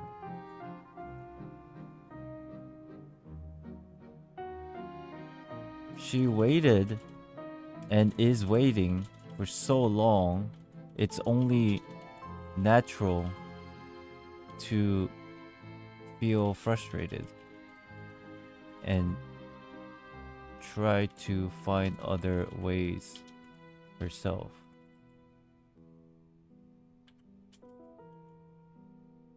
Kind of puts into perspective why she was so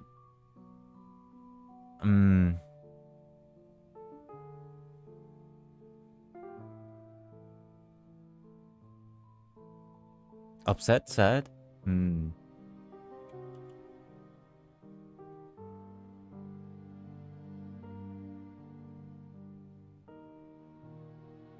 Yeah, you're right.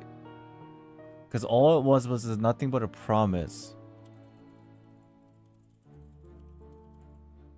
But no details. If anything, on a different perspective, she could just be looking for details. Because, I mean, it would be very frustrating. Like, it's leading you on in the beginning, and then you're just confused for 500 years or something. Well, as I understand it, the Fontaine Research Institute is also trying to find a way to counter the rising water levels. Really? Have they found anything? I'm afraid that they haven't found any effective solution thus far. Oh, is that so? Well, no wonder. This issue has reached the realm of the gods after all. Still, their spirit is praiseworthy.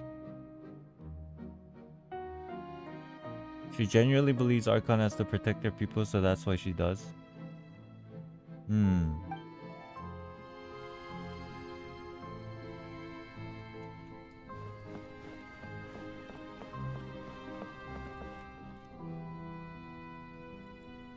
The day is finally over. I haven't had a moment to breathe this whole time. But it's good to see that everything's getting on track. There are no longer any voices of suspicion.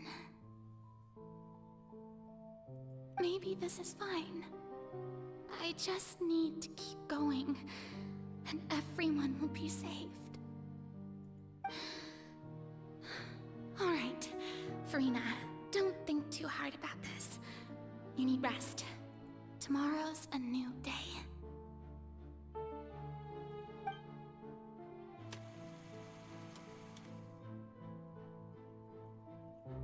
It continues?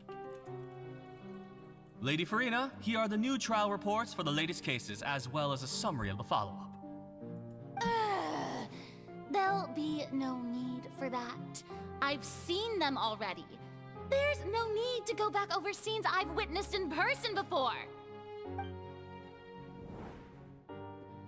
Lady Furina, I've waited so long for this chance to see you in this manner.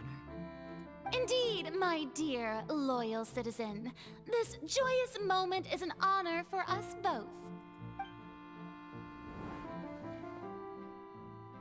Lady Furina, we're detecting significant hydrological anomalies near Poisson. Poisson! Understood. Keep monitoring. Keep me informed should anything come up at the Institute.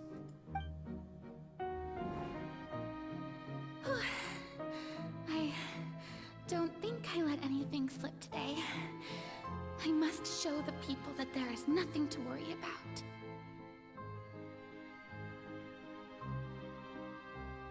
I just don't know when these days will end. I feel utterly exhausted. Best to rest early today, too.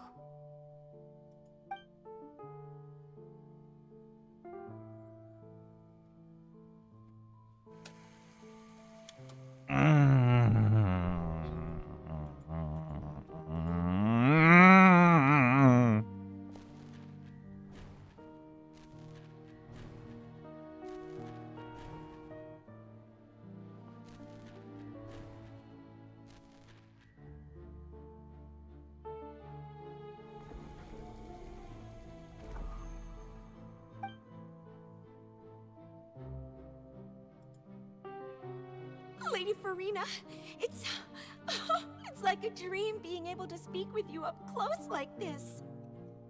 182375.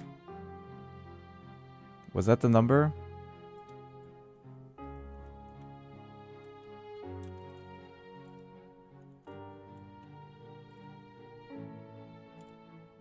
$499 years. 499 and a half of a year. So all the way up until, I guess, around the time we got here. I've heard that the first member of our family who was honored to receive an audience with you was Madame Deoteria, almost 20 generations ago. And what a fine family yours is indeed. It brings me great joy to meet such a faithful believer, a descendant of a line most ardent. She's dying. Surely you exaggerate, Lady Furina. My lady? What is it, good citizen? Oh, are you crying? Uh-huh. Oh, really now? I didn't even notice. This must be the overflow of hydro from my person. Well, can't quite help being the god whose dominion is the waters, can I? No wonder. No wonder. A manifestation of your power, then. Oh, Archon, I am honored to have witnessed it. Honored indeed. Ugh. This is the closest it's gotten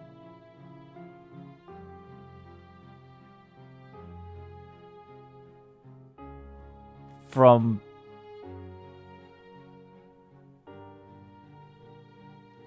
basically this is the most depressing thing in this entire game so far.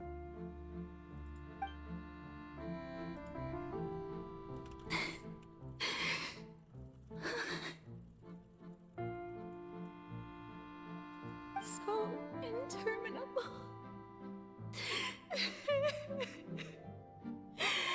So lonely. Just how much longer? This is a weird feeling. It's like it's so depressing I can't watch. Hundreds of years must have passed by now. Perhaps the show must go on for hundreds more. I never imagined that it would hurt so much.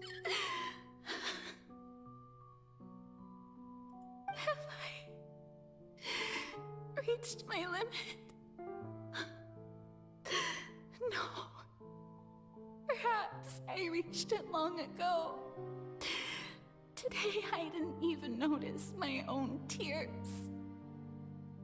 I want to tell someone, anyone, about this. But would that not destroy all I've done so far?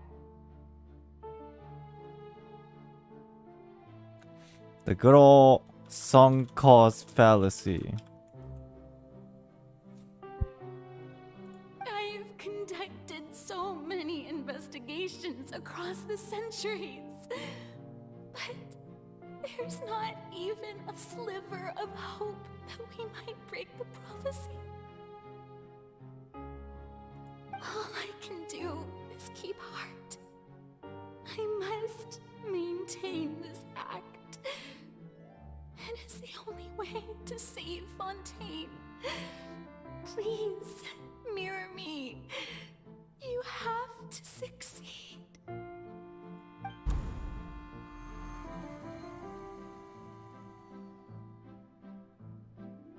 The next day, Furina and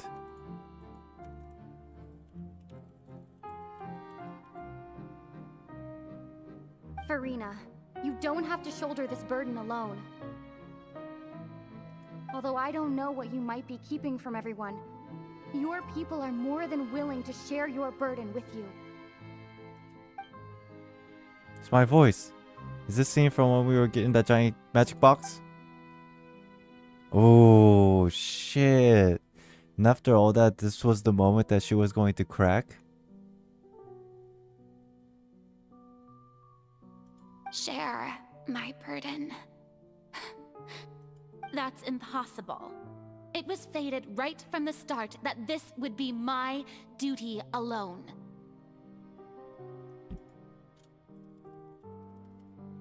Fate of Furina. Almost broken by Hotaru in the magic box. But unfortunately, it wasn't.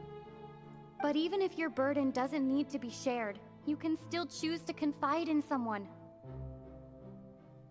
Just share it with me. I'm what you'd call a witness. A witness? Yes, I've heard that you came to Tevat from beyond the stars, yes. In other words, you never belonged here. And if Tevat is, in its entirety, a show on a stage, then you're just a spectator, aren't you?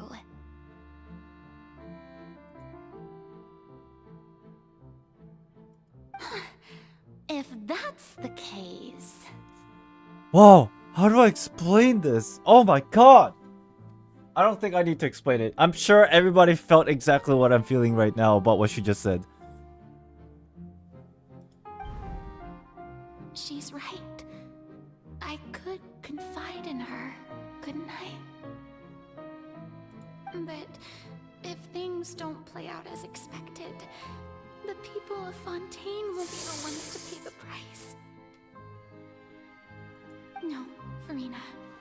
You shouldn't be selfish.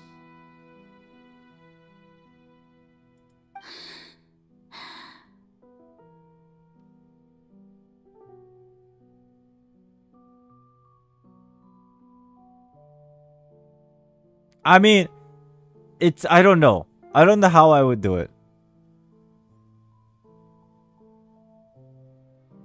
Only because to her, it's like, sure, if she had told Lumine about it at that moment, things could have been different.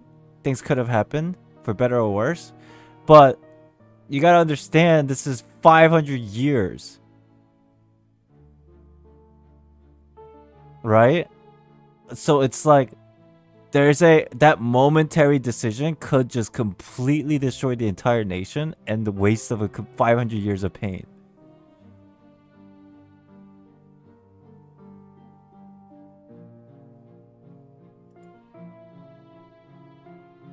I don't think I could take that chance personally. I don't think I could either. Yeah, it's too high risk. I mean, there's a potentially something, but like the possibility of good happening is not even guaranteed either. if she had told Lumine whether a good thing happened or bad thing happened, it just means at that moment she's given up and she's caved.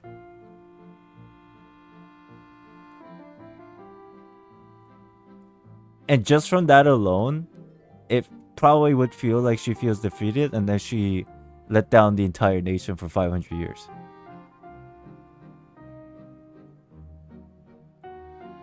At least that's just my thought on this.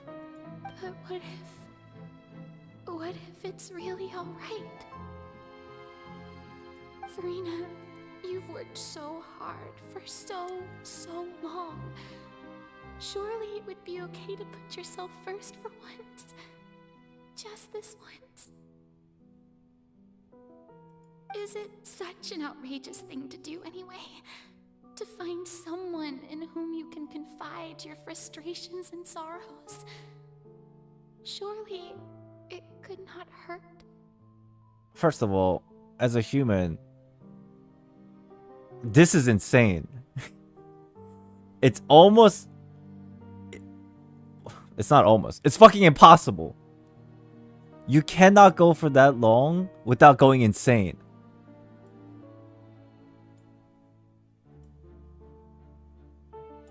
Thank God this is a fictional story, because by this time she would probably have already gone insane.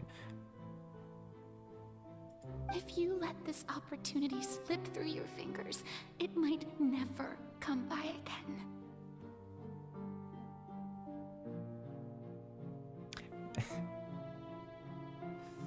Chat, maybe that's the reason why one of her skills is self-drain HP. Oh shit, she's getting the debuff stacks every single day, bro. She's getting the debuff stacks. Because every single day she's just in pain and she's losing HP. David, thank you for the membership. Appreciate you.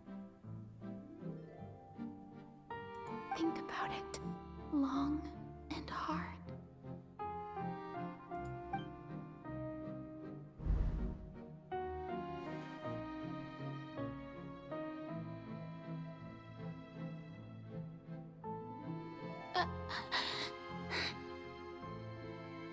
No, I have nothing to say.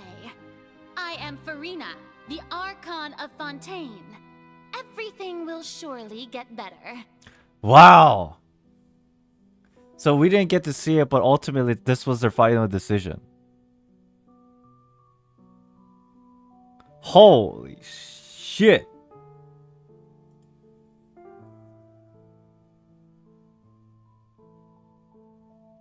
All you need to do, dear spectator, is to witness my performance until the curtains fall.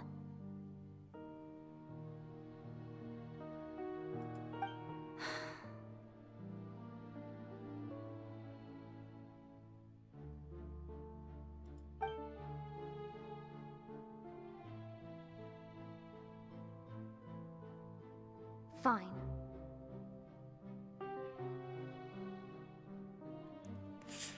God damn, no wonder she was so stubborn.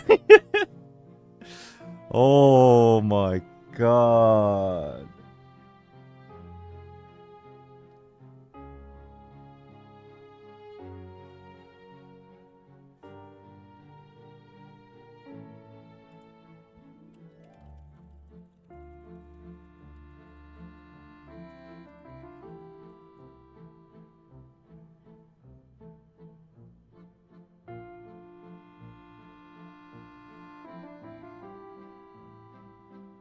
I am so conflicted about this. Look at this shot, man.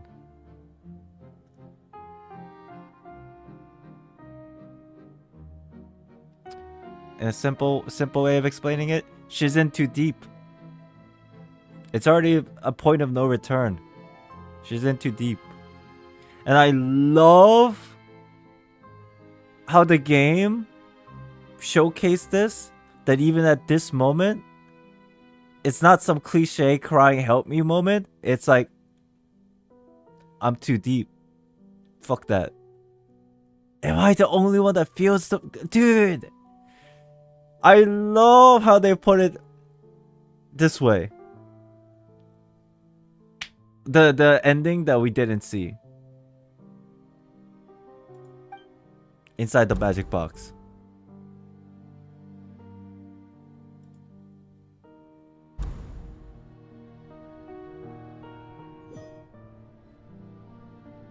So even Furina doesn't know the truth? You've never once let her in on the full plan? And now that's pissed off. Daddy's pissed off. What the fuck? At least you should have told her.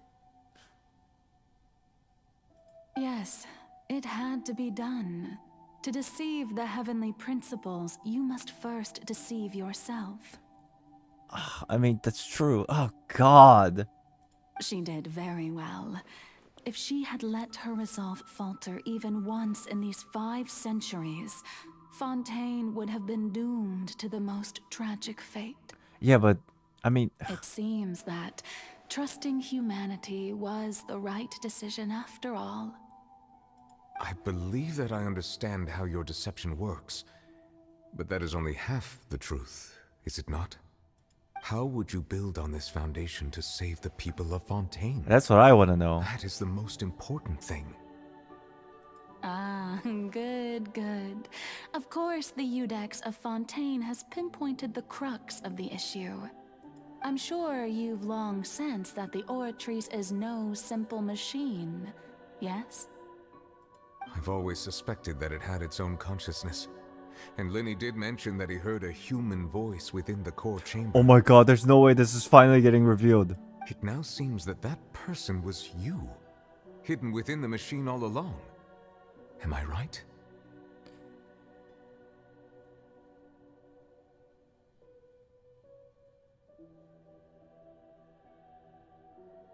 And then I became one with the Oratrice, taking Fontaine's gnosis with me. Yes, it would seem so, wouldn't it? Alas, your understanding of this device still lacks sufficient depth. In truth, it is no enactor of justice. It is, in fact, a device created to kill the god of justice. Can you stop standing under that thing, lady?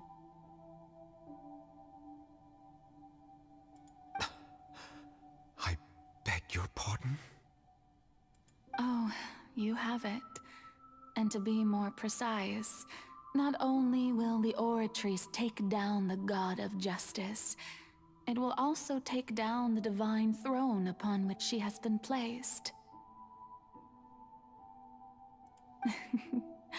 I mean, did you think I would be the sort to enjoy peaceful repose while Furina suffered? My work over these last 500 years has been to constantly accumulate indemnitium within the Oratrice. But really, some have already discovered that only a small fraction of the energy generated by the device was ever used to provide power to Fontaine. The vast majority had to be, accumulated to enact this death sentence.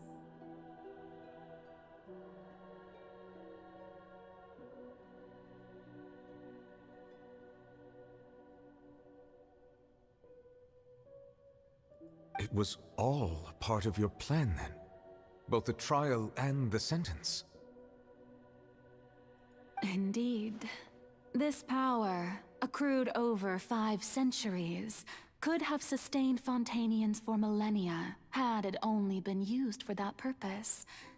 Almost all of it has now been stored within the Oratrice.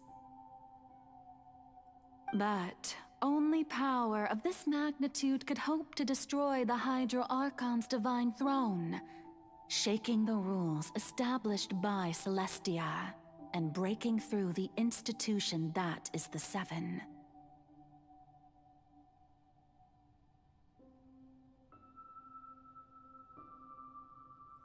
This is intriguing.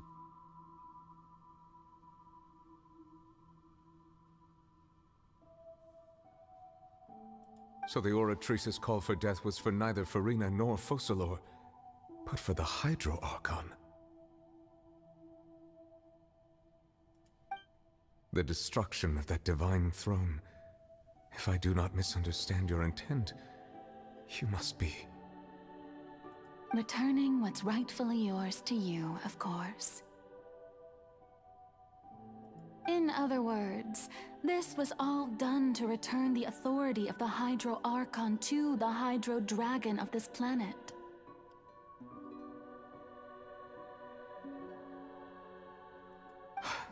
But...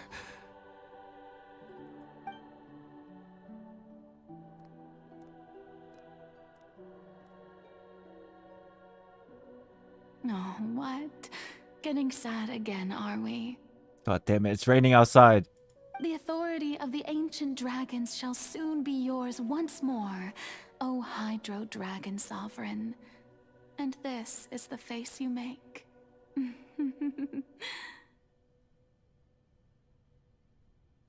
All you've done throughout the years is just so you can sacrifice yourself at the very end. I've never quite seen it that way, you know. Even now, I'm quite pleased at how well my deception worked.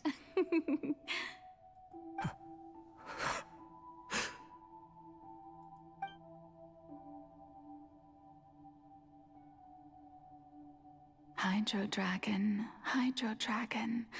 don't cry. I must say, had it been within my rights, I would have loved to judge the heavenly principles themselves. Were they not guilty of essentially the same crime? Egeria stole the power of the primordial sea, and the heavenly principles stole the power you ancient dragons possessed. I, for my part, am the god of justice. And is it not just that your original powers should be returned to you? Wow! Wow! Speaking of justice, I have always believed that justice lies in the process of pursuing human existence itself. So, if the theft of the primordial sea's might was Fontaine's original sin, then, leaving matters of procedural right and wrong aside, the descent of the Fontainians as humans and their right to exist in this world would be Fontaine's original justice. In other words, existence was Egeria's justice, and to me, justice is the continuation of that existence. Defying the prophecy and ensuring that Fontaine's people shall live on, that should be the justice enthroned over all others. At this point, we, whether it be myself or all other Fontainians, have shouldered the burden of this sin for far too long. Iudex Neuvillette, the highest judge in our land, when you regain your full power as an elemental sovereign, what verdict shall you pass upon us? So when I was invited to the court of Fontaine to serve as Iudex, I see now that that was your idea too. At last, I now understand the true purpose behind this position. In the beginning, I was uninterested in human existence. But these 5 centuries of living alongside them have gradually brought about mutual understanding between us. And I have even attempted to feel as they feel. You are a devious one, Focalors. Things being as they are, surely you know that I could never declare them to be guilty.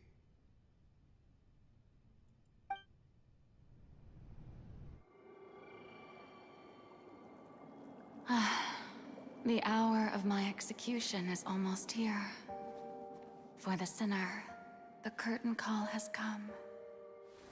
I know I may not sound it, but faced with death, I find myself a little afraid. Perhaps this is one thing both gods and humans have in common.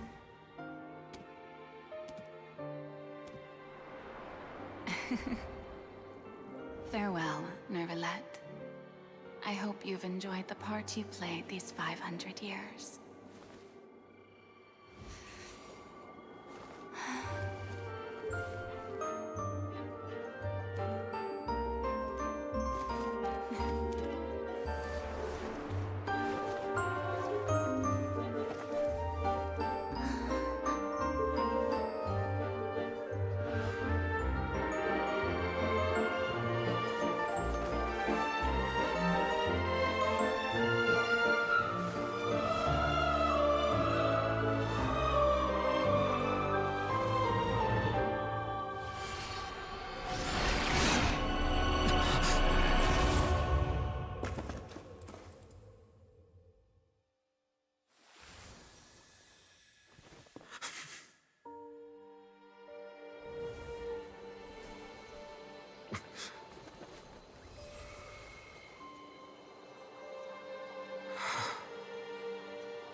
I, Iudex Neuvillette, hereby declare,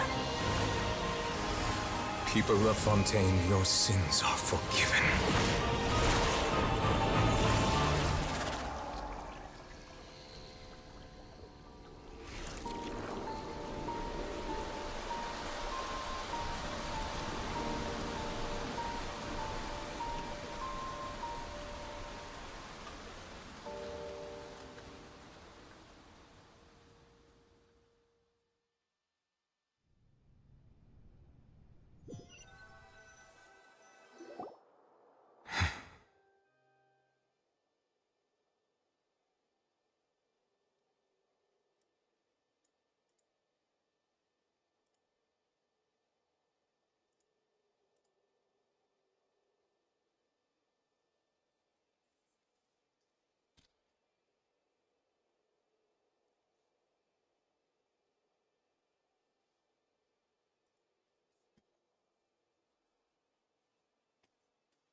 So,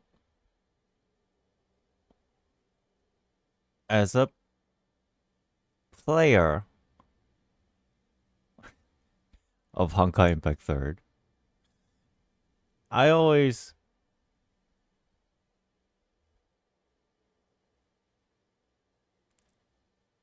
if I were to be a little bit selfish, I always wanted people to feel the pain that I felt playing through Honkai Impact 3rd. But goddamn, I did not wish this upon anybody. Not like this, bro.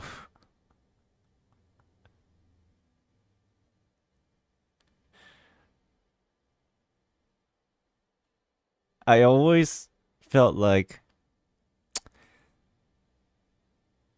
oh, Hilichurls in the chasm, so sad. But this shit got nothing against what I would experience when I was playing Honkai Impact 3rd. And people were like, yo, Genshin Impact story's getting sad. I'm like, you guys have no fucking clue. You have no fucking clue what I had to go through when playing Honkai Impact 3rd. This is not even close to how I felt.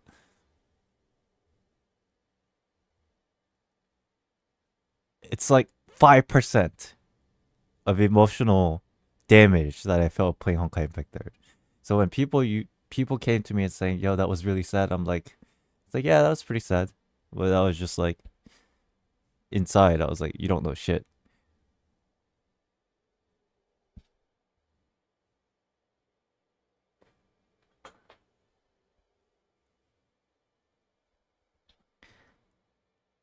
And then I always wondered if people would experience something like this when playing Genshin Impact ever. You know how I know that this has reached that realm now? Is because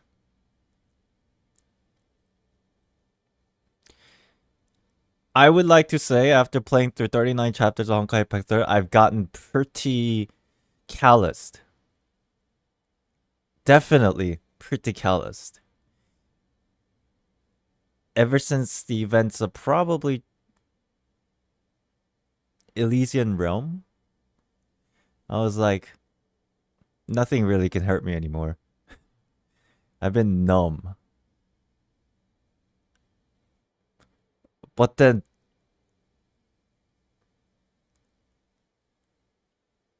getting this feeling again from Genshin Impact, and I'm just like, if it hurts me to this degree, and again, I consider myself pretty numb to the emotional side of things, and I'm feeling this from fucking Genshin Impact, and I'm just sitting here thinking, wow, this whole time I was thinking I wish other people that play Genshin Impact felt my pain, but then when it actually feels this way and I'm like experiencing it, I'm like, you know what? I feel kind of bad. it's not just the story that's sad, because sure, Sumeru's story was sad. A lot of story were sad. The only thing that we're missing in this emotional damage of Genshin Impact, it was the presentation of it. There were definitely sad story portions in this game, NPC stories and those kind of things, but there were always something that was missing, and it was the presentation.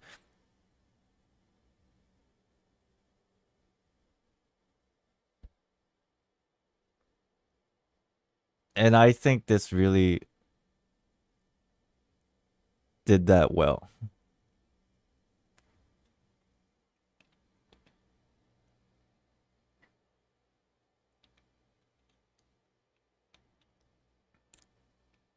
How many of you actually cried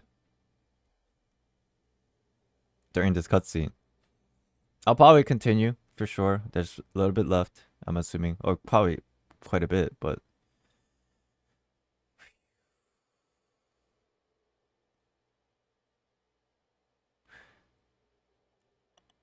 for those of you who didn't catch, I did tear up as I was sitting in silence, but then I think the moment that teared me up, it wasn't even the start of the dance. It was this one shot where the dance was already happening, but then the camera pans to the actual sword. And that it was very clear that what was about to happen from all the things that was being discussed.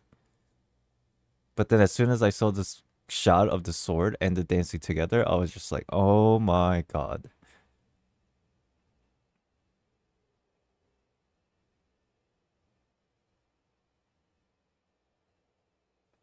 Wow.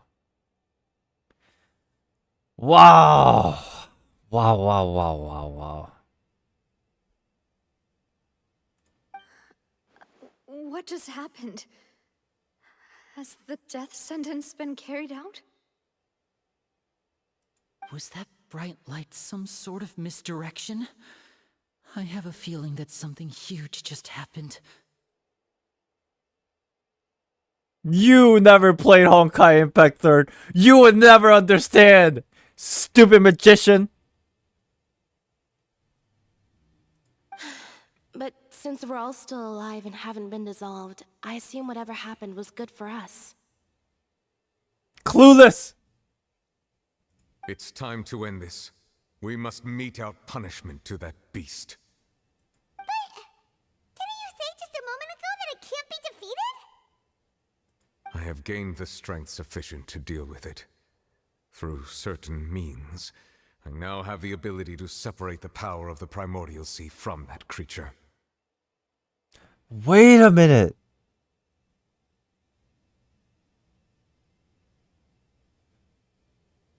Oh my god, the only person that knows the truth behind all this is Neuvillette.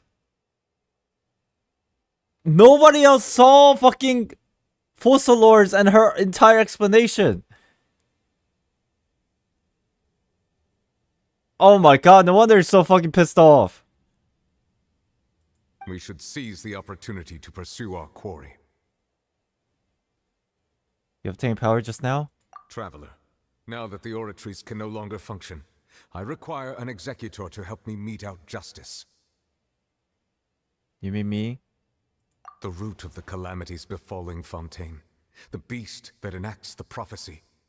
Its name is the all-devouring Narwhal. Come with me, traveler.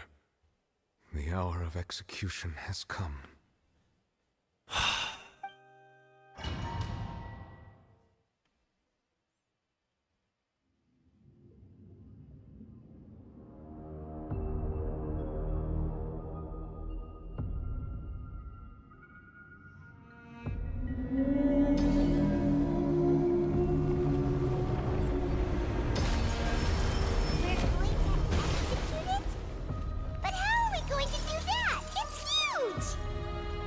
It's huge. I've done my best to separate the power of the Primordial Sea from the way.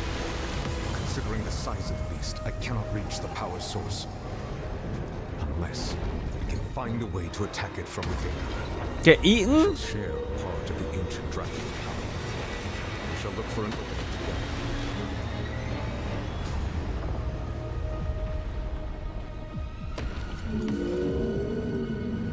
Alright, here, let's go inside. Oh, wait, I can...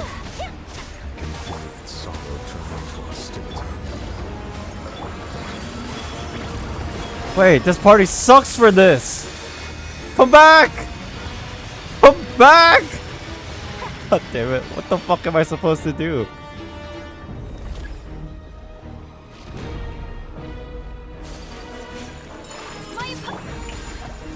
The all-devouring narwhal cannot resist its instinct to devour.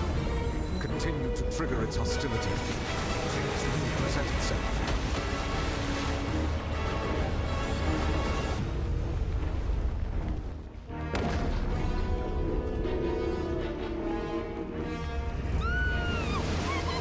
Okay, we're supposed to get eaten.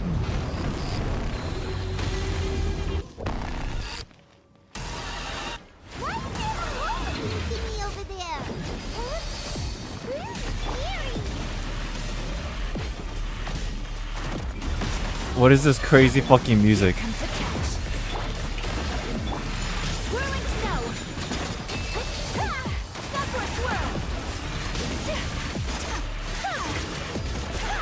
have granted you my protection. Do not fear. Seize the moment and use my power to suppress this root from within.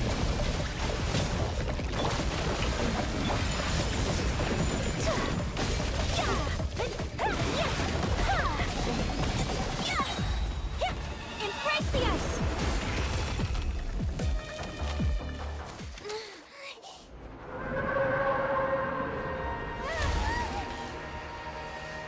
Easy! First try.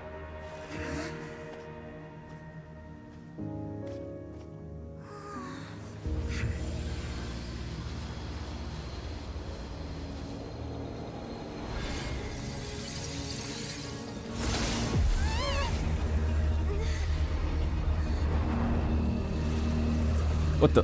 Pokemon! Oh!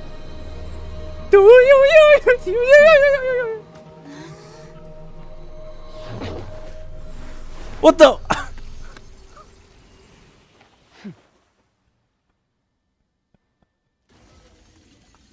Thanks for helping with the cleanup.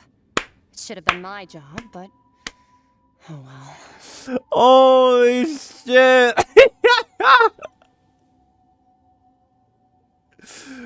Oh my god, I can't believe I just saw what I just saw!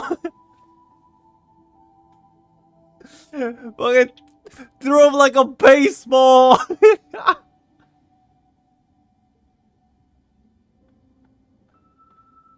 Holy shit! Oh god! Oh my god! Ow, my fucking head hurts!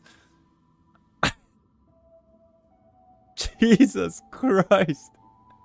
It was just supposed to be a short private training session for me. I didn't think that my disciple and my master's pet would start brawling in the meantime. Master? Well, actually, I had a feeling that it would happen at some point, but they bumped into one another earlier than I thought. What a blunder. I suppose I'll have to swing my sword 3 million times as penance. Master? That power. Who are you exactly? He didn't watch the live stream. Paimon has an idea. From what she said earlier, she must be Child's master. Skirk, right? It's just that he gave us the impression that she was the less talkative person.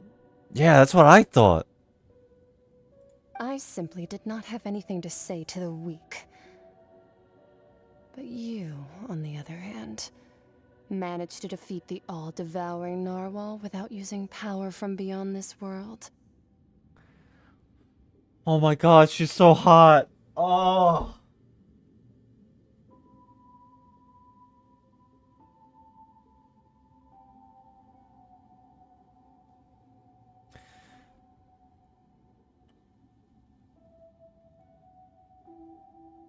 I don't care. All of these people saying, like, her design sucks. Look at this! Change your mind now? so you may speak to me as equals. What sort of person would take the all-devouring narwhal as a pet? I have to agree. It's a strange use of a planet's primordial waters just to raise an all-devouring narwhal. That kind of power is wasted on it. It's not cooperative. It eats too much. And I have more important things to do with my time than pet sitting. The only thing that creature has going for it is its looks. All in all, it fails as a pet. Miss Skirk? I think you might have missed the point. The point being? Well, being that this pet almost destroyed an entire nation. So what sort of person is your master? Well, child's master's master. Grandmaster! Is that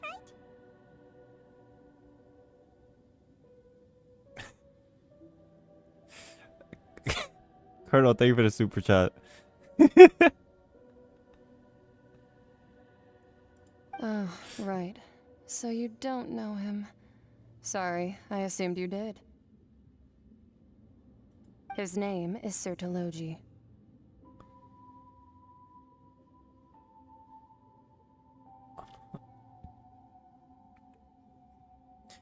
Sorry, the name's important. The name is important. I looked at the name and I was like, who the fuck is that? But then I looked at her eyes and I just stopped thinking. I just stopped thinking. My brain stopped. Okay. Who's this? Who? I am unfamiliar with that name. Huh. So Master isn't sufficiently famous. How should I describe him then? Have you heard of the name The Fowl? No, but stop simping. Bro, look at her!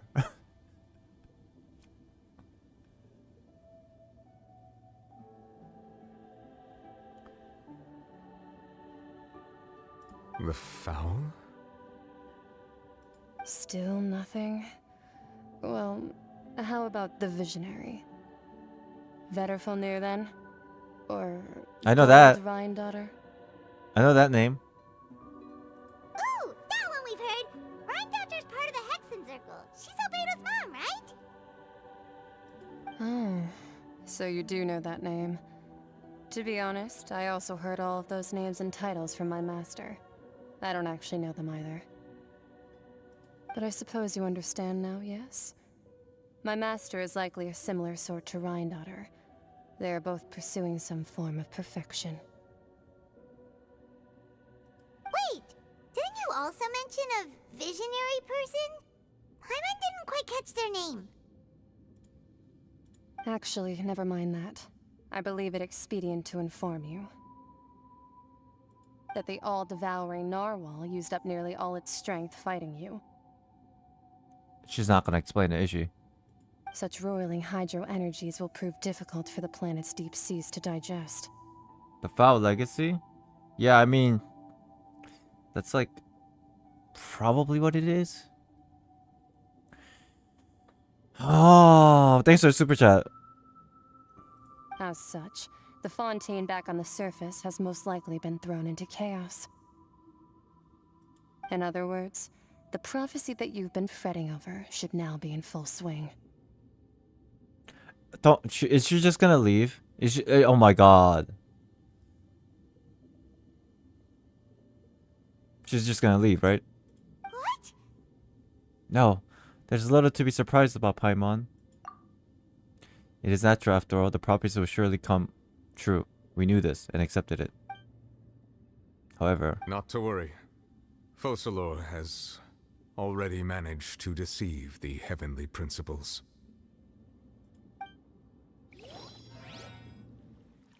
In the end, the people will all be dissolved into the waters, and only Furina will remain, weeping on her throne.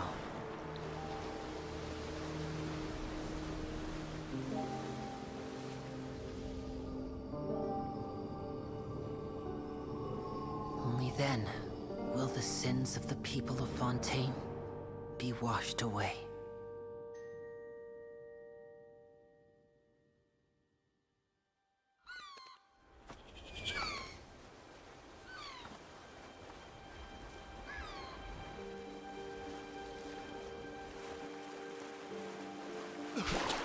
What the?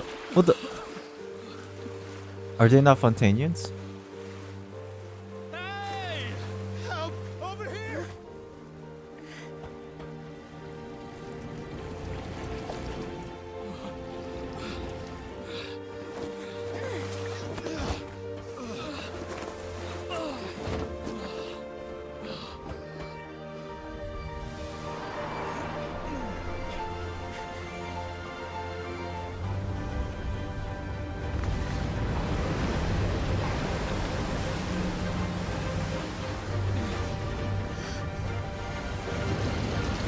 Oh my god, it's the thing!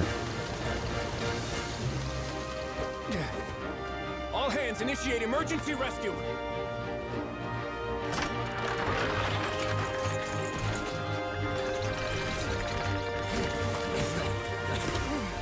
Hurry! It's the claw game! Hey, lend a hand!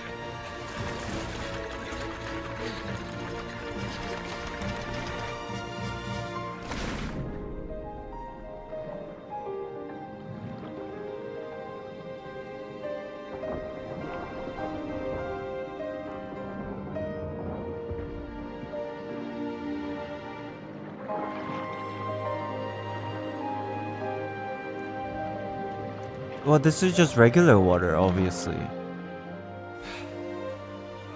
Look! The water's receding! Huh.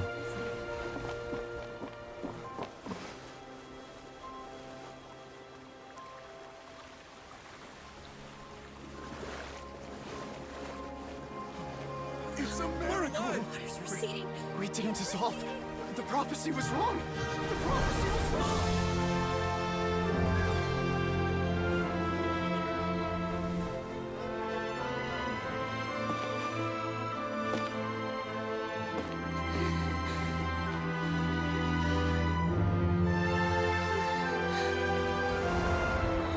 Are you alright? We're safe.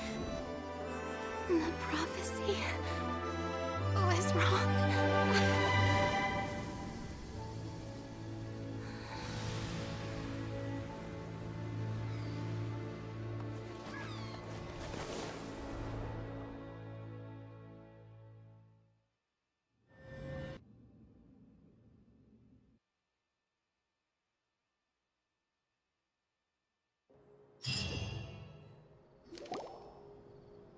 The Solo renewed. The Spina di Rasula talks post-disaster rebuilding. I recently visited Poisson to meet Poisson. with Miss Navia, spokesperson of the Spina di Rasula, and we spoke about Poisson's present and future. Poisson. Colonel, thank you for the super chat. The Bible. Thank you, thank you.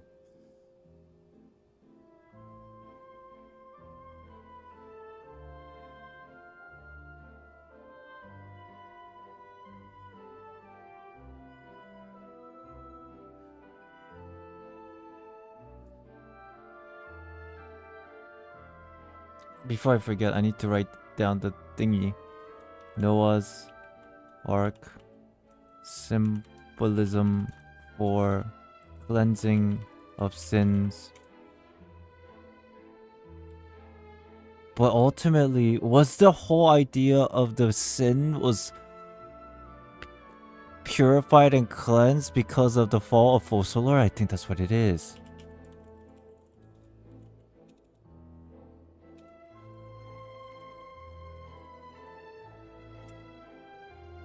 And I'm assuming all the primordial seawater was fucking eaten by the whale?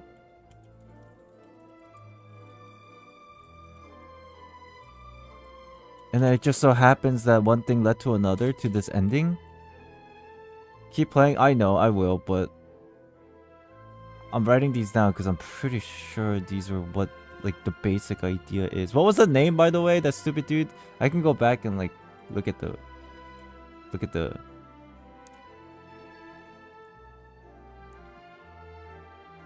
The name. Serta Logi. Thank you. And then also, OMG, Skirk is so... Oh my god. How many sponsorships do I need to take to C6 if when she becomes playable? Okay.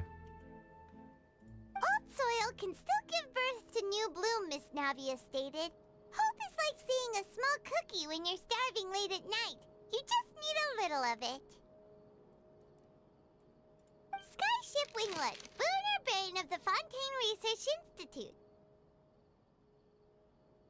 The various disputes that have arisen on account of Mr. Edwin have suddenly become a shield over the Institute, with Jurier turning out to be a once overlooked hidden gem. I'm simping too hard? Yo, listen.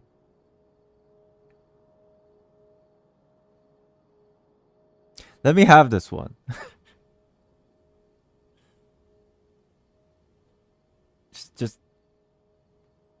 just come on. I don't have like a rebuke. So just like just let me have this one, okay?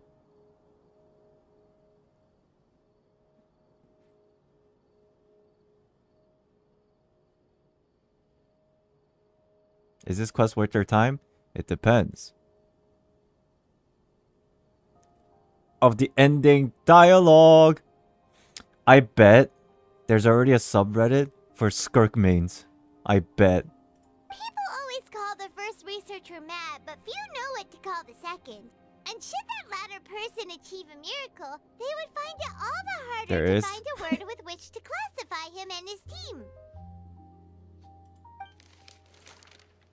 Wow! Paimon barely recognizes the people in the reports. Are those really Jurier and Navia? They sound like real big shots. What do you think? Pretty enthralling, huh? The Steambird's idea was pretty simple. With the disaster just having passed, we would print a free edition packed to the margins with good news to calm people down. Smart. Good publicity. The value for these big scoops lies in their inevitable follow-ups. We'll publish further reports and go into the stories behind those people. Cool. Okay. I don't know where to start, but Shiroi, thank you for the membership. David, thank you for the membership. Hans, thank you for the membership. Colonel, thank you for the continuous super chat. Appreciate you. Miza, thank you for the membership. Kit, thank you for the super chat. I thought you simp Arlenkino.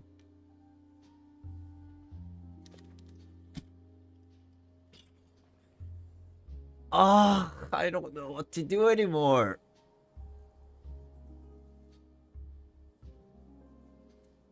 God.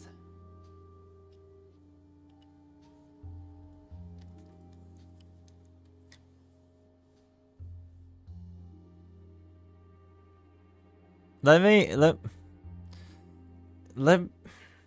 me sit on this for like a week and I'll get back to you. All right? Let me sit on this and I'll get back to you on it. You know what? Next Thursday we'll do a theory Thursday. And we'll talk about it then. Okay? Just give me a week. Less than a week. Give me like 5 days. I'll get back to you. Edwin's assistant, Jurier, created a true flying ship, while Navia is leading people in the reconstruction of their home. I'm sure that these stories could draw even your well-traveled eye. The articles do make me curious about how things will play out. Paimon's curious too! Wait a minute. Didn't we watch everything happen from start to finish? What's there to be curious about? And that's exactly why I'd like you to come conduct interviews with me. You're the best incubators of news, if you haven't noticed. And also, with you around, I'm sure I'll get to see that Duke. She's so cute.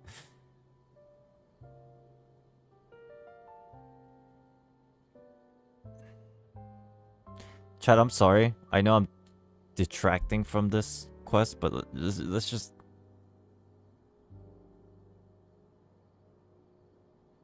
Why is it so difficult? I don't have to pick one or the other. Just get lucky, bro. 10 pull, get both. 10 for one, 10 for the other. Easy life. Are you sure? Hasn't he turned you down several times already? Oh, this time will be different. Come on, let's head to Poisson first, and Poisson. then make a trip to the fortress. There are some things you'll only know when you get there. Colonel David Super Chat, good luck to your island. On my end, I'll be building funds for Navia and Genshin Siren. Our link in the Discord too. Let's all wish everybody luck. Thank you so much.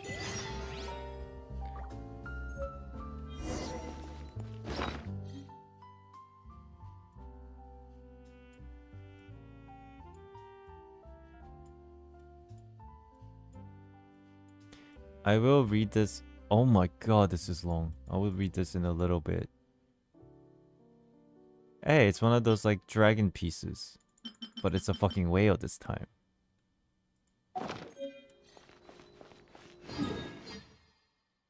Where am I going? Don't tell me. Phew.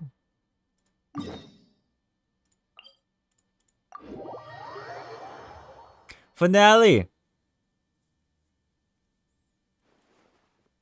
Yeah, speaking of which, how's Vision? What the fuck? I guess you don't need it no more. I can't believe Skirk just yeeted him. I can't believe what I just saw. They threw him around like trash.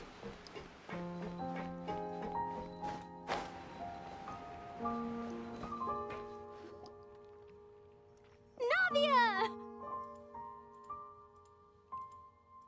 Oh, it's you. What brings you all here?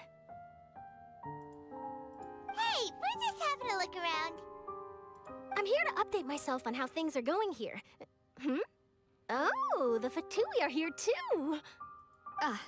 Let me introduce you. This is Mr. Garunt Snezhevich. He represented the Knave in sending us a large amount of supplies, and is helping with our work. Chad, I wanted to make a video about this, like, just my general thoughts. I think I should still, just at least from the general thought. But holy crap, there's so much in this Archon quest. Wow. Our residents are hard at work as well. Thanks to everyone, work is progressing nicely. We've lost a lot of people, but we're moving forward. That will have to be enough. Hello, Miss Charlotte. I'm a big fan of yours. Oh, big fan. I especially like that article you wrote last year about Fontaine's stray cats. This guy seems so genuine. But if you don't mind, could you not emphasize our role too much in your report? It's not charity we're doing here. We just happen to share the same interests as the Spina. Oh, okay. I get where you're coming from. I'll keep it as simple as possible. Or would you be willing to feature as friendly neighbors? That would be fine. Thanks. Oh, you're back too. How are things? We finished laying down the construction materials. It'll be another hour before the workers are able to go over there. Huh? You're here too, Clarant? Well, her reputation's greatly risen after that whole duel business with Miss Furina. So she's here in Poisson to wait out the heat. All right. She really came here to help me out. There's too much to consider in the reconstruction of Poisson. Poisson. The Spina has need of more decision makers. And, well, I do already happen to be connected to Mr. Callis. Oh, wait just a moment. Do you mind me asking a few questions? You know, about how you felt before the duel, about what it was like facing down a god. There's lots of exciting material there, I bet. Forget it. I'm sure you can find a better theme than that, Miss Charlotte. I see you're the same as always. Couldn't you do me a favor, for Navia's sake? Well, if we're talking about doing things for my sake, you might as well just take a few more photos of me. Or of the Traveler. Me? It's better than wasting time persuading Chlorand at any rate. Of course I will. I'm not gonna let her off that easy. All right, then everyone who wants to be in the photo, gather up. Oh my god, run away! She's attacking us! Oh! The shutter is too cold! Shit! The Yoi will be yeeted and the Tsuyoi will have talk over tea, free drinks as they see fit. Skirk. Thank you, Colonel. Honestly, I have no idea what that means. But I appreciate you. Thank you. Thank you. Thank you. Oh, we're not frozen. How did it go? Was it a good shot? Did Paimon look cute in it? Not bad. Your addition really helped the composition of the picture. All right, hang on a moment. Let me snap a few more shots.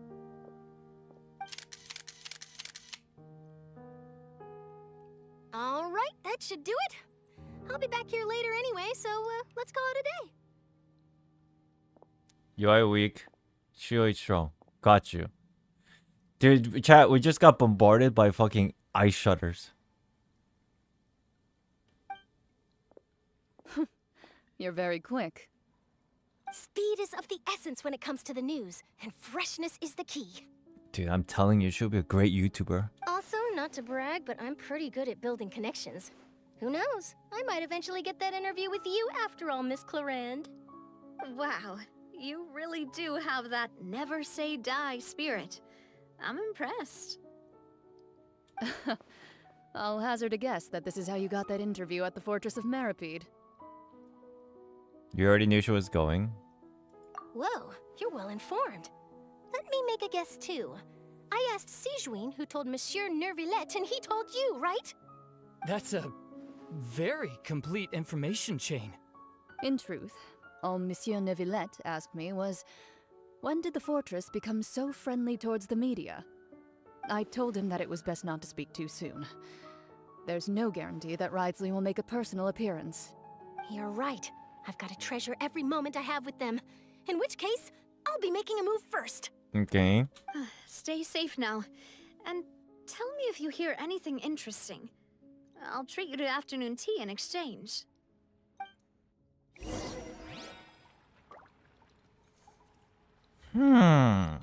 You seem curious about the fortress. Of course. That Ridesley.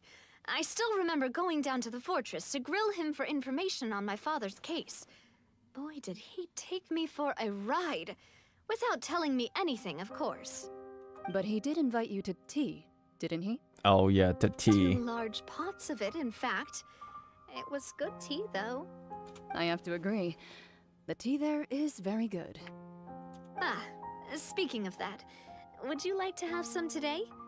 I mean, you've got time, right? Well, I'd be partial to some shortbread. Wow, it's like we've got a menu or something. Sure. Good. What flavor of biscuits would you like, Mr. Snezhevich? Me?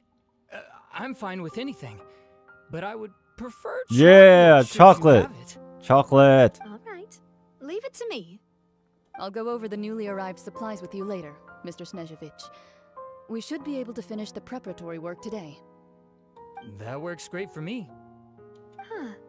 Is it just me, or did you get a new lipstick? I did. It was a gift from Sijuin. Want to give it a try? I think the color would suit you too. Okay. That's nice. They made up. Nice. Nice. It's too hot in here. Cool it down. Okay. Where are we going? Oh my god.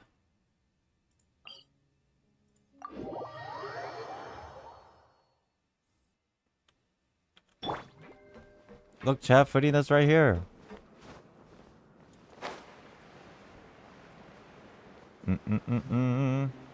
I think we're almost done, right? This feels like a lore bomb info conclusion ending. Wow, guess we're here again, huh? How much time do you think I have left, chat? Carria, if you have to go to sleep, because it's 6 now, you're fine. Looks like you've been missing us. 20-30 minutes? Okay. Did you come all the way to the entrance to greet us? Of course. I'm here to welcome you and our dear Miss Charlotte, whom our good head nurse recommended to me. It's an honor to finally meet the much-rumored Duke. So popular. Consenting to my visit to the fortress, sir. No need to thank me. But that said, I shouldn't be the focus of your interview. I trust you recall our agreement? Of course, of course. All right then, this way. I'm almost done. Okay.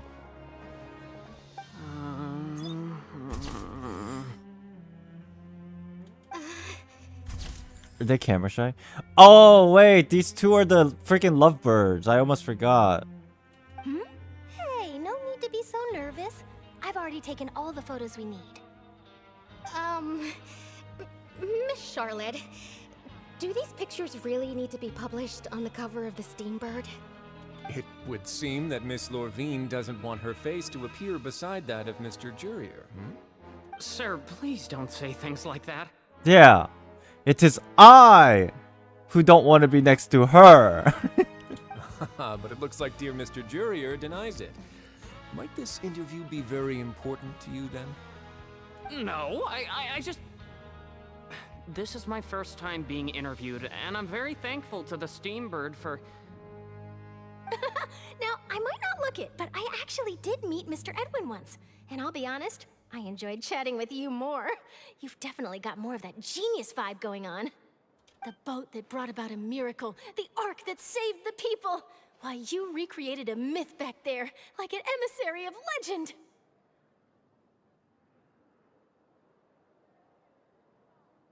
Wait, so they know about the religious story of the Ark in this game? I don't think that's the case.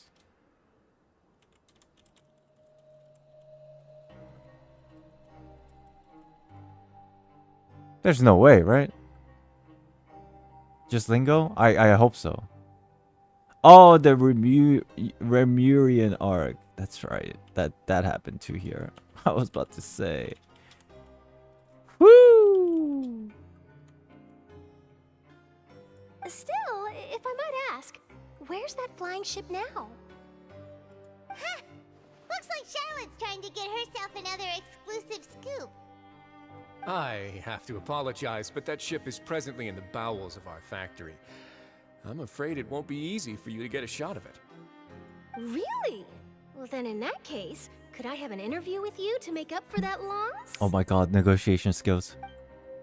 She really does know how to squeeze opportunity for all they're worth. You already know my answer, I'm afraid. Best you interview our head nurse instead. Or perhaps you'd like to take another photo of this couple of researchers? Did you really have to use the word couple? Then what are you? Friends? Sure. Well, then 2 solo photos will do. Is my hair messed up? Please, someone help me have a look. Help him, girl. Things sure are getting pretty lively here. We've seen this kind of thing before. Oh, seems like everyone's here. Would any of you like to try this new drink I came up with? Ah, Siegeween. Hey, Miss Charlotte. Why don't you, take some pretty photos of our head nurse? Sure. Come on, Miss Siegeween. Over this way. Let's find a brighter spot. Huh? Sure. Do I have to smile?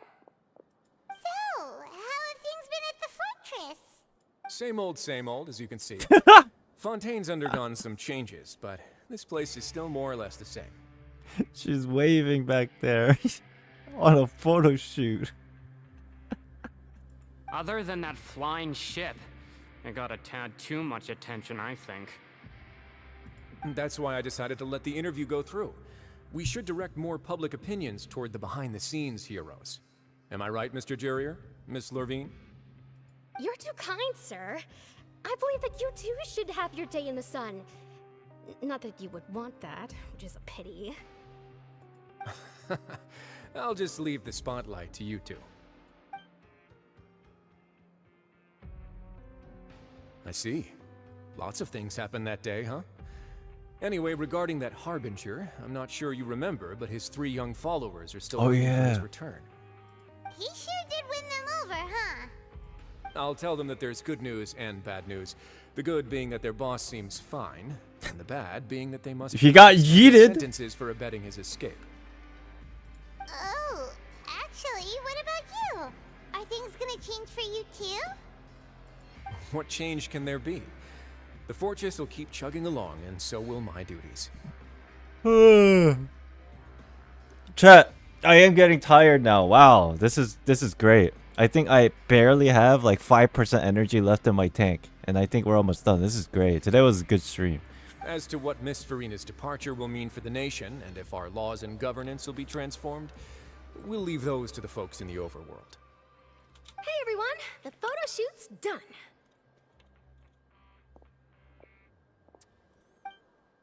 Good. Almost there. In that case, let's we'll hang in there. Thanks for your cooperation. Come on, Traveler, let's go. Till next time, everyone. Yeah, you guys weren't kidding. This probably would have been a 10-hour stream. There'll be a next time? Maybe. Who knows? I might write a story about the underwater factory next time. Until then. All right. Last stop, the docks. What's up? Oh, you know, I'd love to see you in one of Charlotte's photo shoots one day. Is that really necessary? Our line of work doesn't really require much photographing. It's precisely because we don't need the picture that they'll have value as keepsakes. You don't really look all that opposed to the idea, you know. Maybe I'm just happy that I managed to once again avoid the spotlight. I think this interview went well either way. Yes, you successfully kept prying eyes away by using Mr. Jurier and Miss Lorvine as shields. Very good. You should be happy for them. They have a bright future ahead of them.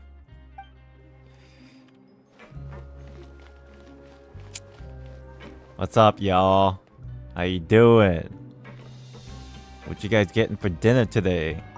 Here are the interview notes. They mentioned that the flying ship may have many uses in the future, and the journalist asked me what I thought of them. Seriously, how would I know anything about that? Flight is just flight. Whether people want to use a flying ship to broadcast good news or organize weddings is none of my beeswax. Beeswax? A wedding? Oh!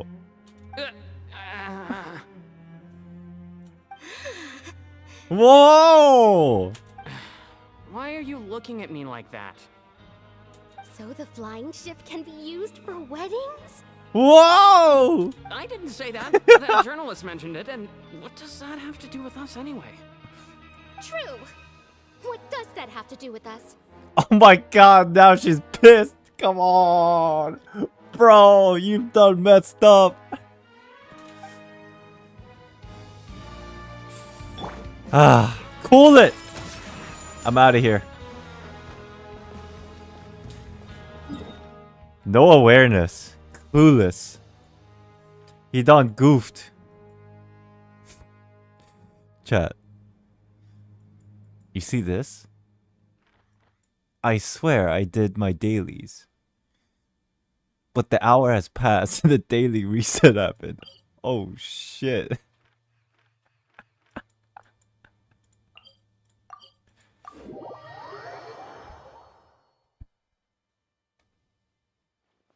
Just do it again. I'll probably just do it tomorrow. Or today after I wake up. Am I going up? Or am I going behind? I'm going up, down. I'm going down.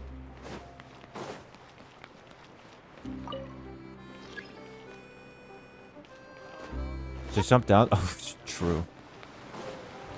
Alright, Jesus, let's go. Yay! We flying out here.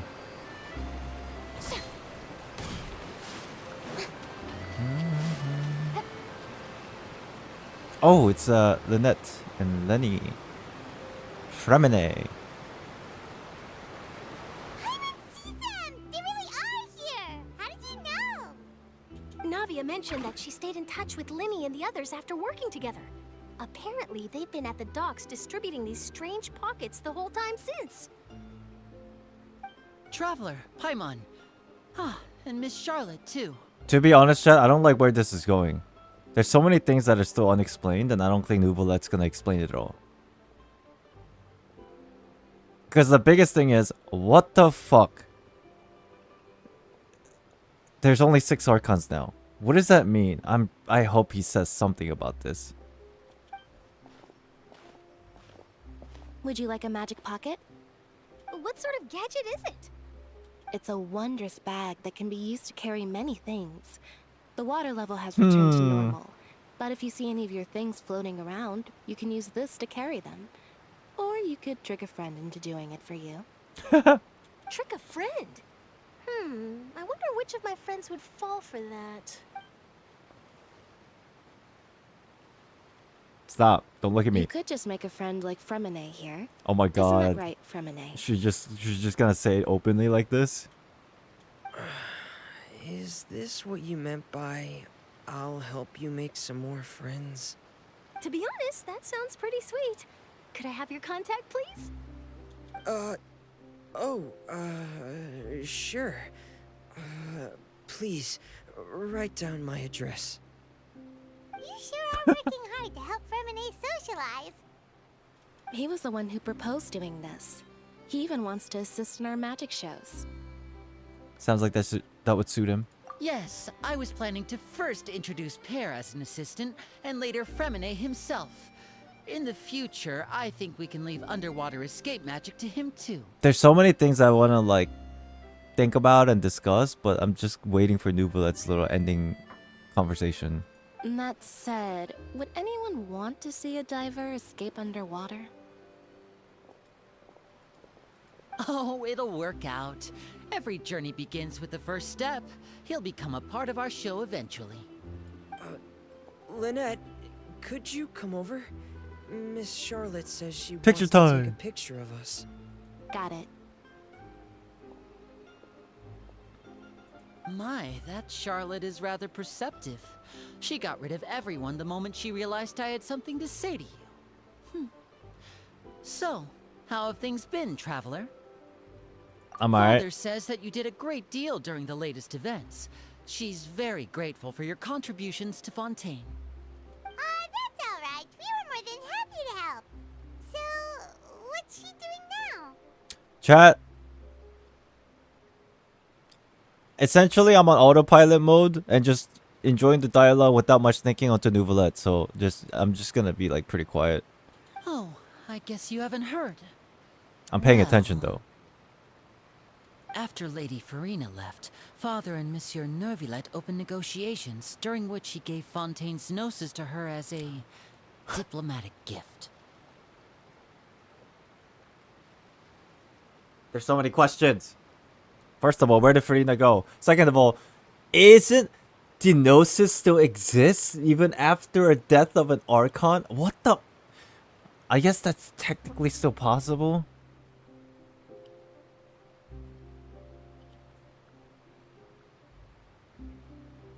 A diplomatic gift? A gnosis? Yes, I was quite surprised at first myself. But when I thought it over, there were actually a number of things going for it. I mean, it kind of makes sense. They did help quite a lot, and Fontaine doesn't need it no more. It could have been done as an apology for the incident with Lord Child. True. Or as thanks for his help in tying the all-devouring narwhal down. True. Child. He did a lot. Or he was in a lot of it, even though he got yeeted. Furthermore, Father did also lend significant aid to Fontaine and Poisson. That's also very accurate. That's true, but this is a gnosis we're talking about. Autopilot disabled. Irresponsible? I would agree, but I've also heard that it seems that Monsieur Neuvillette has had a significant change of heart regarding the matter. Yeah, Lumine still doesn't know the conversation between Neuvillette and the Fossil Lord. So there's some reason for this that only Neuvillette knows about? I suspect you'll have to ask him about that yourself.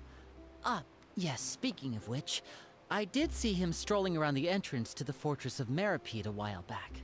Isn't he real busy and stuff? Paimon didn't think he'd have the time for that. topic. The Gnosis was given to the Knave, right? What about Child? Good question. They say that he's returned to Snezhnaya to recover from his wounds. What? I hear that the recent disaster really did a number on his health. Well, I guess I can now call him one of my war buddies. That's true. When you think about it, we've had loads of run-ins with the Fatui. To think we'd be allied with them this time. So shocked by such a simple switching of sides? Who's this? Oh! Oh! Oh! Oh, shit! I feel guilty right now. I am overcome with guilt. Yeah, welcome back! Well, what do you know? Come to the docks to see how my children are doing and meet the traveler by chance. Please do not pay my accomplishments in Fontaine too much mind. I would have done them regardless. Are you going to take the Gnosis back to Snezhnaya? That is our duty as harbingers, yes. True. Don't be too preoccupied with sides. The goal of the Fatui concerns not a single place or person, but the entire world. With such a grand goal in mind, it is inevitable that we must wear many masks. Switching my masks is something I've always done. Will you keep your position? Well, that depends on many things. No one truly knows what the future holds. What good is honesty if you can't rely on it forever? As for you, I very much look forward to our next collaboration. Good things cannot be achieved alone, and you've proved yourselves to be great partners. Actually, I just remembered something. Please help us deliver this. A vision? Oh yeah, it's Child's. All right. I'll remember to return it. Thank you for keeping it safe for him this entire time.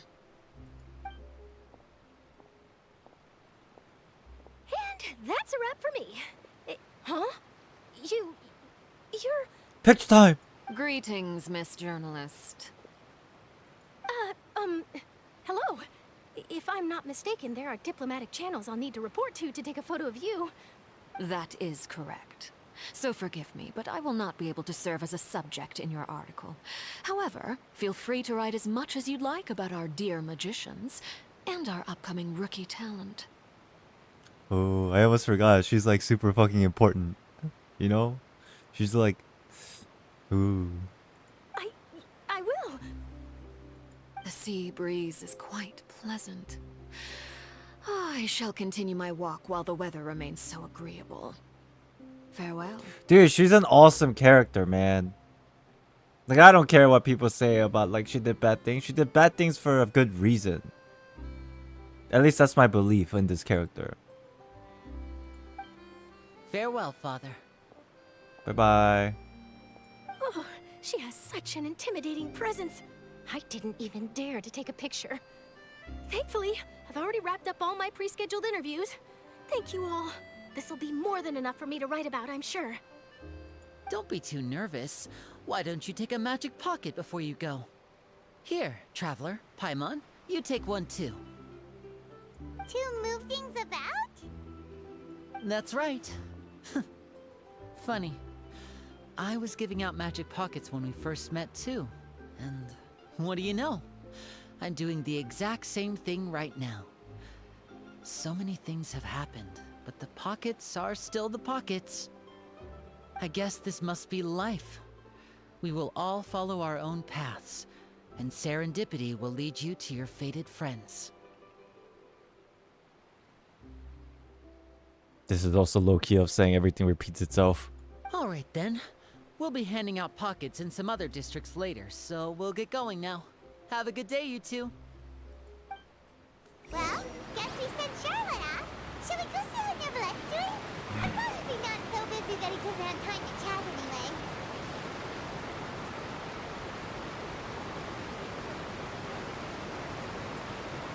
anyway. Did they all leave? Is there no one to talk to here? I guess they all left. Okay.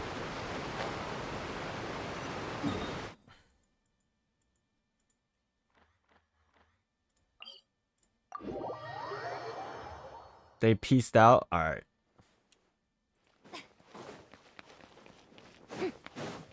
Hurry! I want to know the tasty, juicy lore.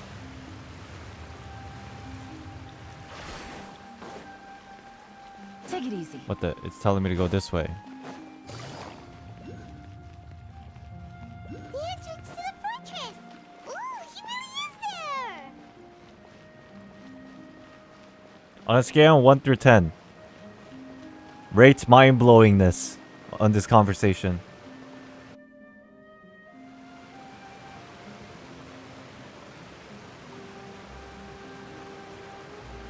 So, you really are here, Neuvillette? Okay, I didn't think you were going to have free time this hour of the day. a lot of you don't know how to follow instructions. That's what I learned.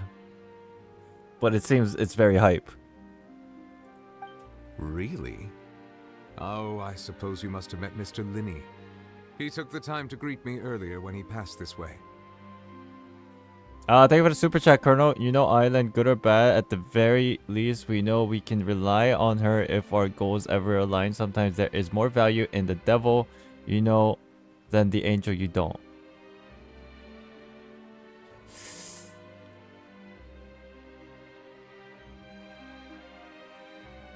I wonder if I would agree. But I'm sure she's a good person in by heart, but I think she's good. She just did bad things for greater cause. But yeah, thank you for the super chat. Appreciate you. Thank you. Thank you. In any case, you came at a good time. I was just considering reaching out to you to set up a meeting, so I may explain some things that I haven't had the time to before. Aw, Paimon's glad that you remembered. Thank you for keeping us on your mind, what with you being busy and all. Alright, let's have it then. How was Fontaine actually saved?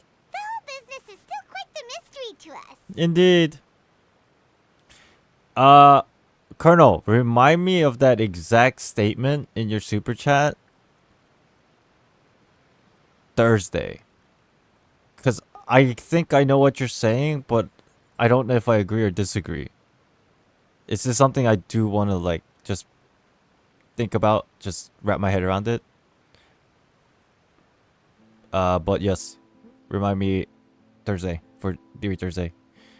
For now, I have to focus on this. Because this is apparently 1,000 out of 10.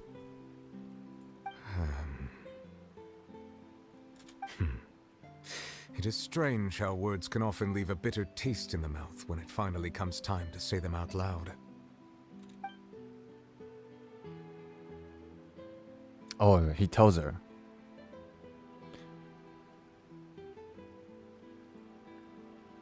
Whoa.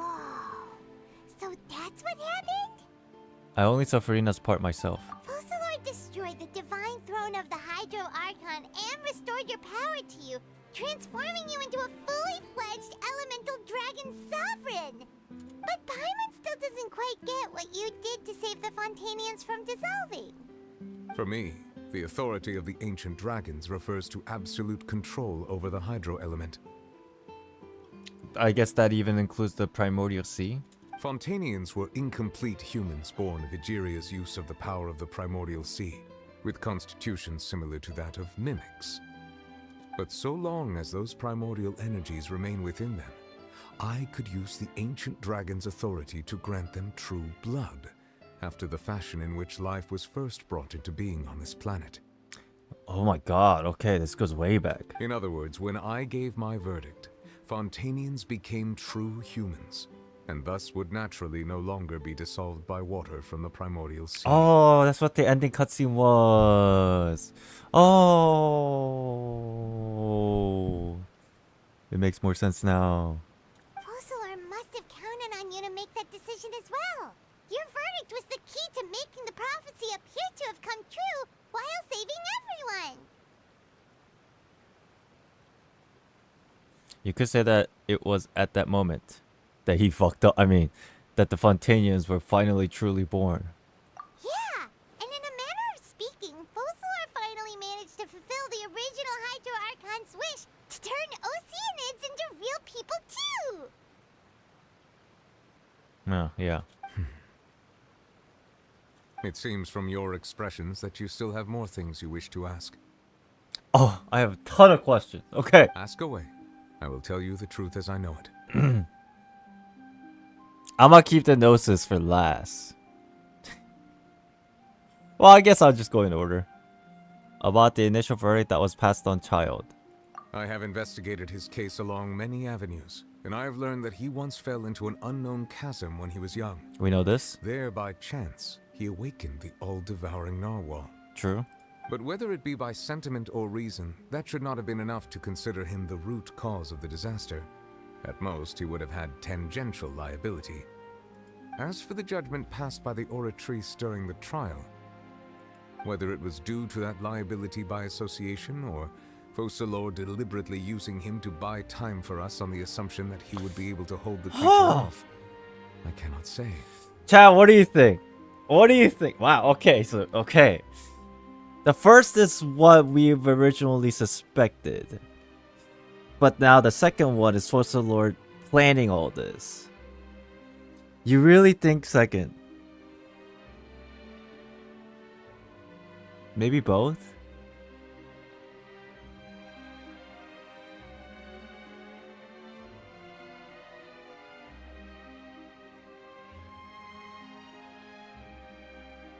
What ultimately led immediately after Child was sentenced and sent to jail? Did it lead to something big that we had to do? We went to the jail to look for him.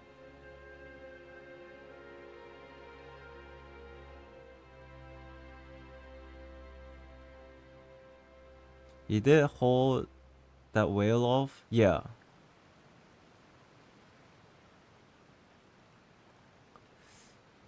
Now that we know Focalors was in the Oratrice the whole time and someone had control over it, the second is possible. Wait, wasn't the whole thing about her... I thought... Maybe I misunderstood. I thought Neuvillette said during the conversation with Focalors that so you were in the Oratrice this entire time? And I thought her reply was, oh, you're still misinformed. Or maybe she said something along those lines of, you don't know the full picture. Maybe that's what it was.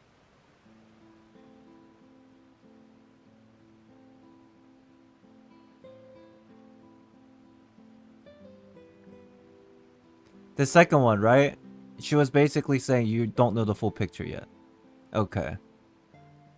And then she had to explain everything. Okay, okay. Alright. So the second one is possible. Interesting. He was misinformed about the purpose of the Oratrice. Okay, yeah, that makes more sense. Because nobody knew that it was like basically a weapon to destroy the seed of Fontaine, or Archon. Guess Focalors had Fontainians in mind the whole time. In the end, it was thanks to her that they finally became real humans. Hang on a second. Paimon suddenly got another question. Back when Fontainians hadn't yet become real humans, were the children they had also transformed Oceanids?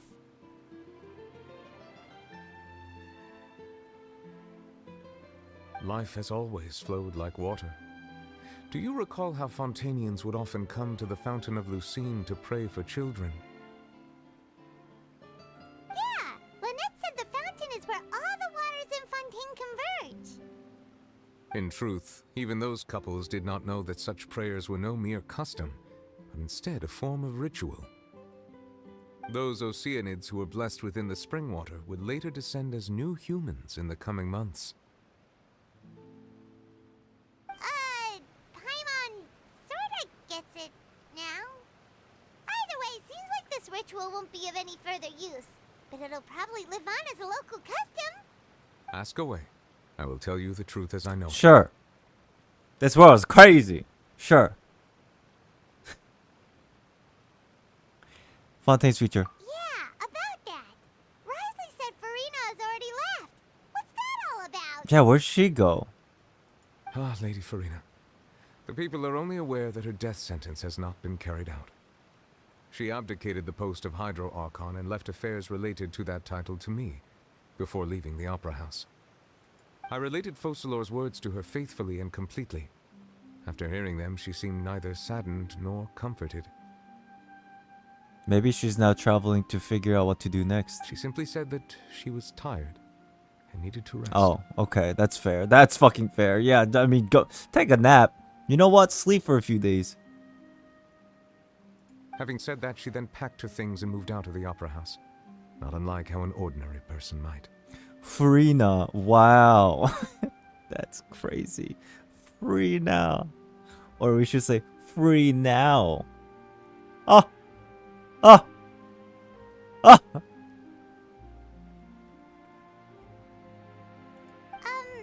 But she's still got a place to stay, right?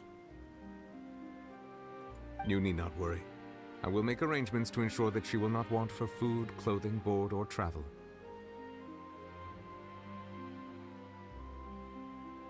In truth, I am somewhat happy for her. The wear and tear on her spirit will, of course, take time to heal. True. Follow Maze, thank you for the super chat. Hydromancy can see fate, maybe Focalor had it. Ooh, that's some juicy perspective. I'm gonna write that down. That's some juicy perspective. Thank you for the super chat, appreciate you. But now that she no longer has to play the role of Focalor the Hydro Archon, she can finally lay down her burdens and lead a normal life. What about you then? What are your plans now that you've regained your full powers as the Hydro Dragon? After Focalor passed on, the Oratrice also ceased to function. This matter will directly affect our trials. After much careful consideration, I've decided to take over its role in our courts. From now on, I shall hear cases and pass verdicts by myself. I think he's the only one for the job, obviously. I think that's fine. I think that's definitely fine. Looks like you're still considering stuff from the perspective of the Udex, huh? As an elemental dragon, there are indeed many things that I must do. But this power and this duty, in a manner of speaking, you could say that both were granted to me. What about the energy problem? Yeah, wasn't that like a whole thing in the very beginning?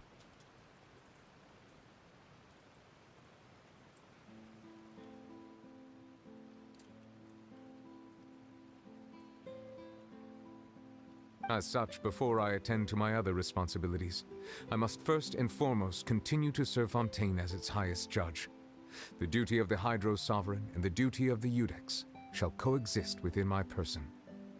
Additionally, the Hydro Archon's departure has brought about another problem, which is that the Opera House shall no longer produce indemnitium. That's true. That power was derived from the people's faith in the Hydro Archon, wasn't it?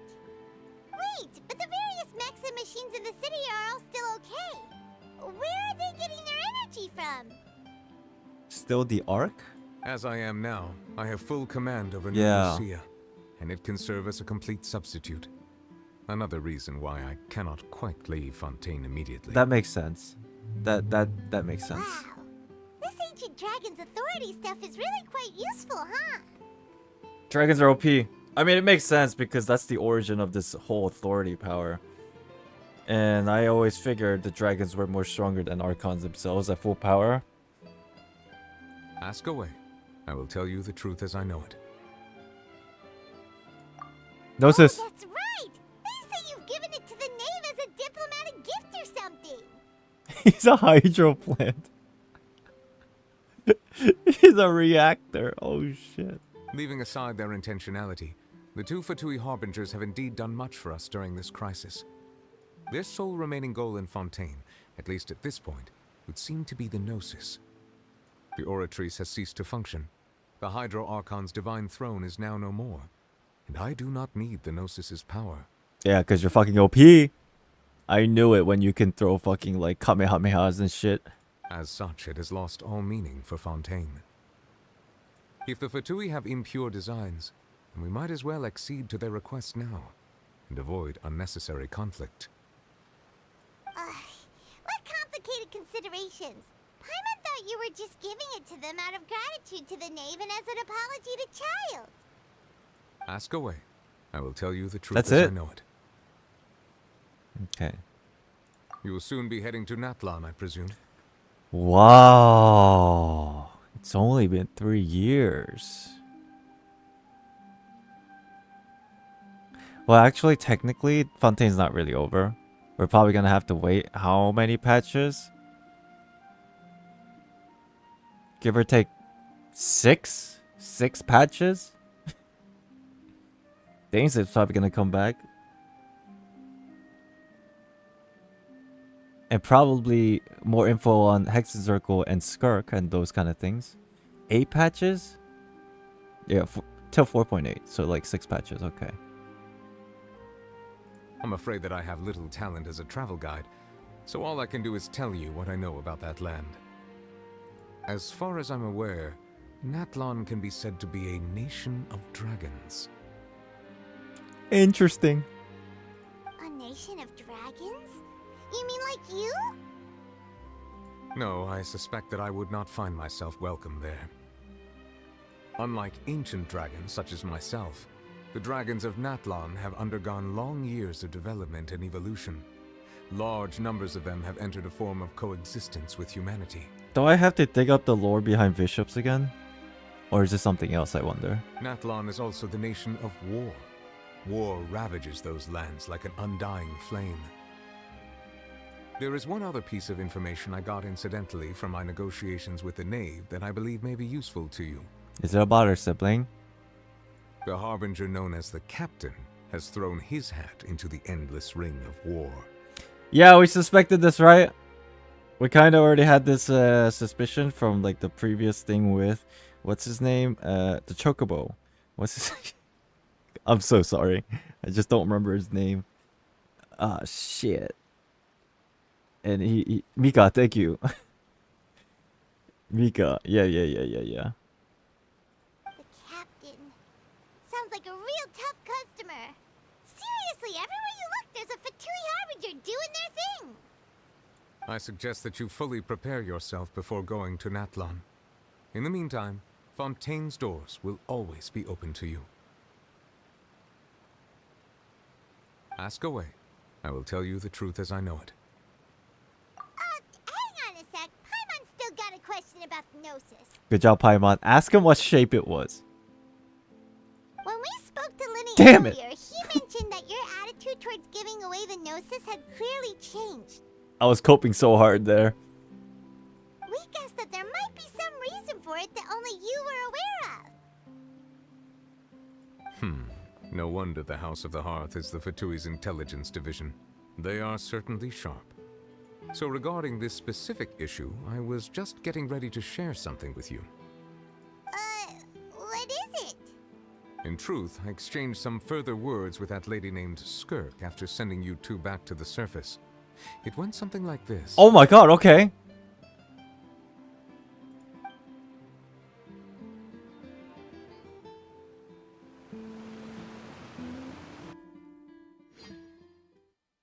Did not expect this. Well, we're going to head topside to see what's going on. You hurry over soon as well, all right, Neuvillette? Whoa! What next? The all-devouring narwhal isn't here, so I'm no longer getting any interference. I can finally catch the scent of your power, what it's made of. It is the authority of the planet's primordial dragons, but with something very similar to a god's curse mixed in. It's quite a novel blend.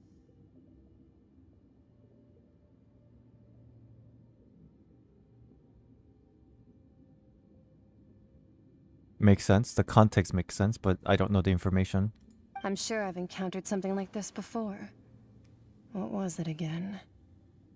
I do not know what you speak of. Ah, of course. How could I forget? You should have the remains of the third Descender on your person, yes?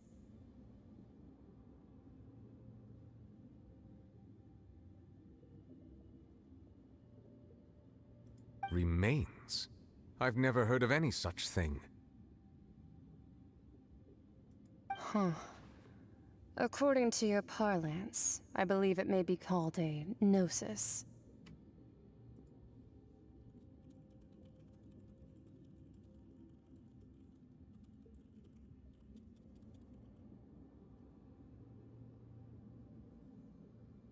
Well, that much is true. After Focalor's divinity faded, she handed her gnosis to me.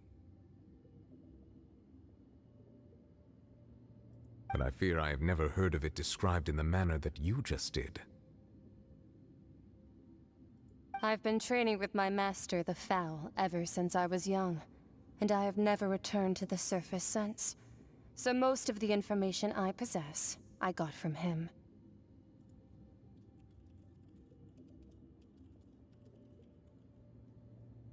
It is only natural for those who are greater than humanity to possess a different sort of common sense, which is why there are so many problems in our attempts to communicate with humans. Regardless, you should probably get rid of objects of misfortune to prevent any disasters from befalling you.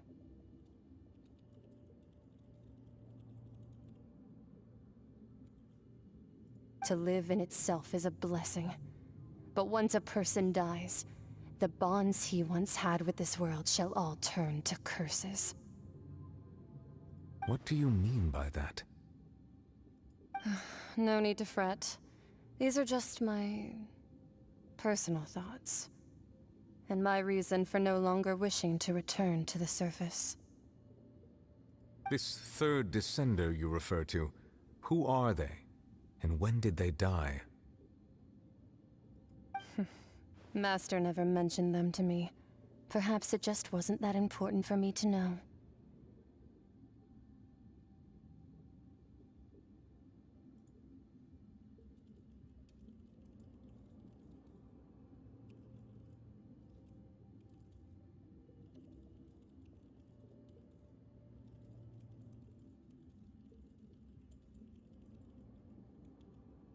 If you're interested, though, I could ask him.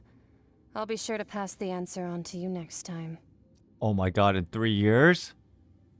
Next time? You believe we will meet again? I do. Wait. I have a disciple of my own, don't I? He can be the messenger then.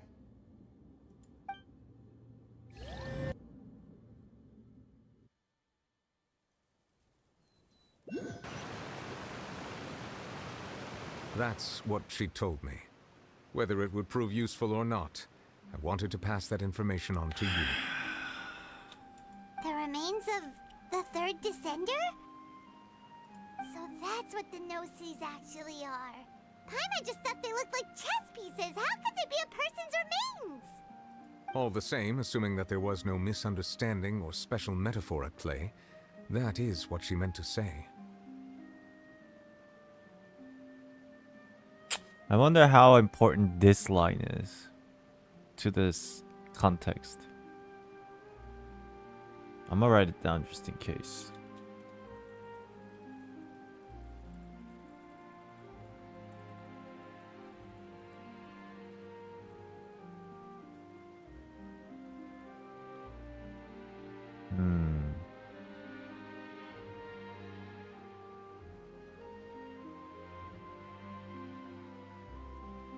And she said that it would bring misfortune and that you should chuck it, which is why you gave it to the Fatui. Chuck it like Skirk Chuck Child.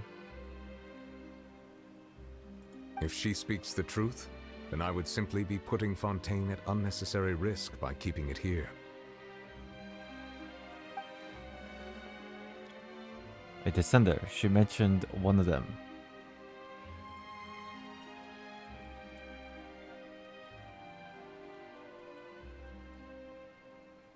I am the fourth descender. For me, this information means two things. Is it a sibling?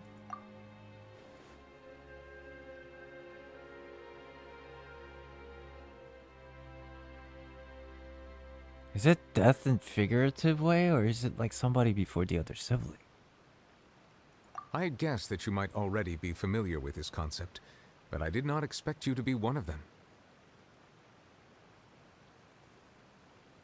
Oh yeah, they didn't say sibling was a descender, right?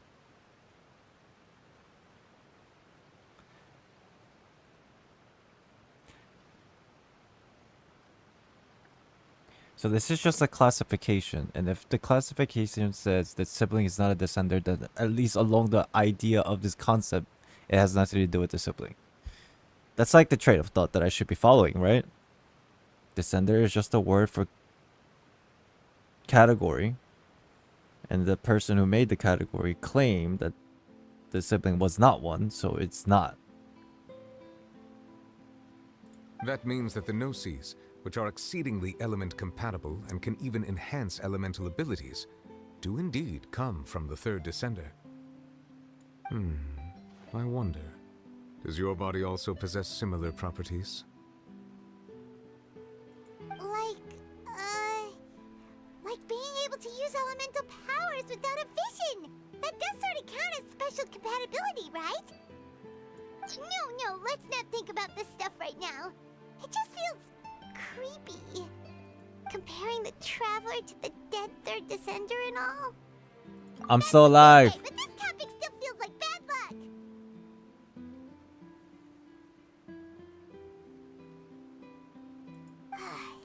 Once Child recovers, let's get some more answers out of him. Or go look for his master and get the answers that way. I too believe it unwise to make too many blind guesses when information is lacking. The same is true of being at court. But that's my whole channel. You're basically telling me to quit. Alright. Whatever the case, it seems like the crisis here in Fontaine's over for now. Yes. All of Focalor's efforts were for this moment as well. But she sacrificed herself in the end as a god, and she suffered through all those years as a human. Was that really what she wanted? I suppose that would be the mystery of a god's will. Can you understand the will of the gods? I suspect not. But once in a while, I too would guess that if wishes were like the clouds in the sky, they will one day return to the earth as raindrops. Life flows like water, and rain is the final answer. The water levels may sometimes tilt one way or another, but the rain falls fairly upon all. Okay, that's deep. And what, ultimately, is the difference between the rains that fall upon all of us? Okay, that's way too deep. End dialogue. This shit deep.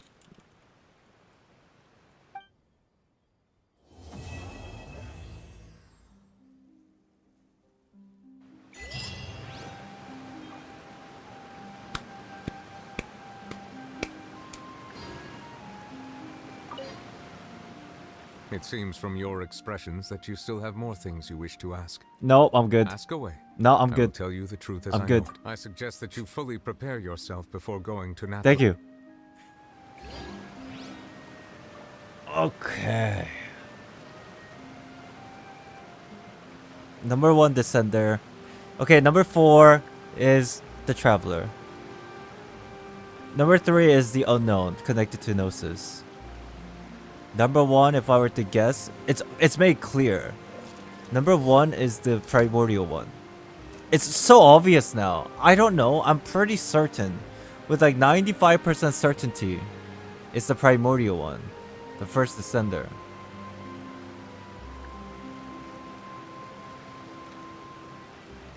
Maxo plays, thank you for the super chat. After you're done with the Archon quest, you have to go to the tower that releases patch. There's a paper in front of the teleport waypoint, huge lore bomb.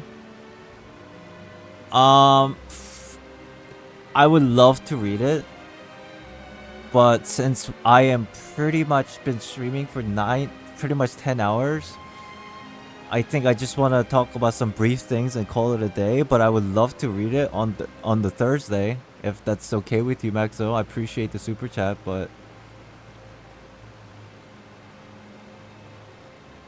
just have to come back and remind me. I got a new letter from an informant. Looks like the situation has changed again. So, I really appreciate it, but I'm pretty much dead right now. I do want to mention a couple things. But thank you.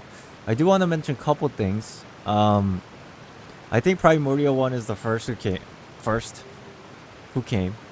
Descender. The second who came is, I am 65%.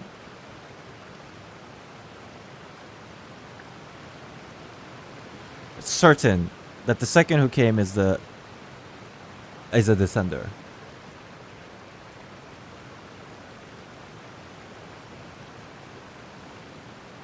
Navigating the world is a whole lot easier with a few different identities to choose from. Maybe I don't there's think Heavenly something Principle for is a descender. I think Heavenly Principle is just a thing that exists to enforce the law of the Heavenly or the primordial one. But that's just my opinion. Third may or may not be your sibling. That's the question mark. But the thing is, Eric, thank you for the super chat. Neuvillette Vision. I don't own him.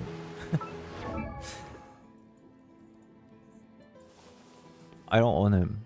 Can you also please remind me to do that for Thursday? I'm sorry. I'm literally dead. I'm literally dead. I just wanted to quickly say a couple of things before I end the stream, and it's almost 6. It's 7 a.m. I've been streaming 9 p.m. last night. We definitely can dig into it when we talk about lore stuff Thursday.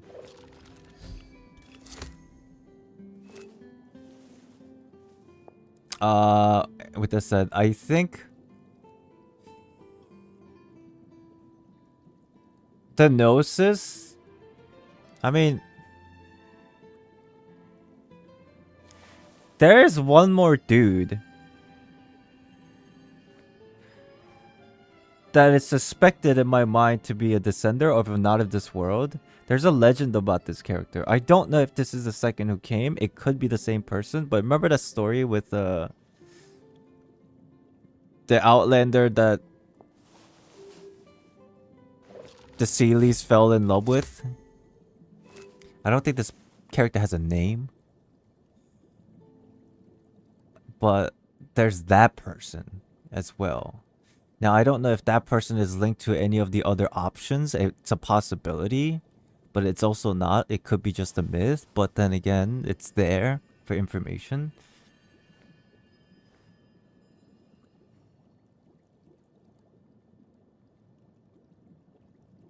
Yeah, but as far as this, what I'm concerned, the Gnosis, the 7 Gnosis combining to be that of the power of outside of this world, I guess kind of makes sense because, like, I always assumed the Gnosis from Celestia, but then again, if that's the case, the power of the Gnosis should have came from the Primordial one, and if that's the case, the power of the Primordial one is not of Tevat anyway.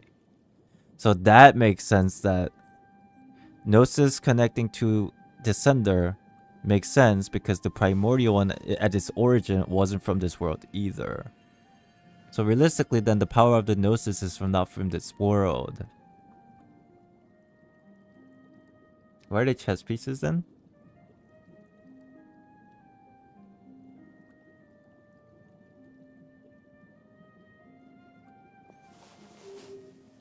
The Primordial one is Tet from No Game No Life.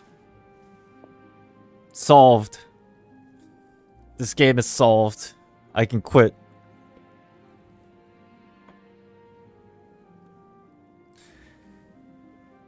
Ah! Hey, no way, bro.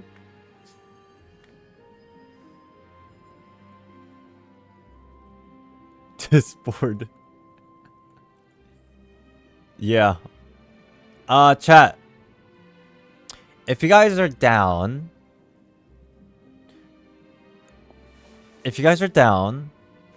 I know a lot of you have questions and a lot of things. Everybody wants to talk about a lot of conversation about this whole thing. I am done for today, so I appreciate you watching. But if you guys are down, I don't have tomorrow like set for a stream. I was supposed to use tomorrow to, in case I didn't get to finish this Archon quest today, I was supposed to stream today, essentially later today. We can just stream like for a couple hours instead and just shoot the shit and talk about lore. If you guys are down. I'm sure everybody's down. Because right now I can't talk about lore because my brain is pooped. I'm at like 0.5% energy. But instead I take a good rest.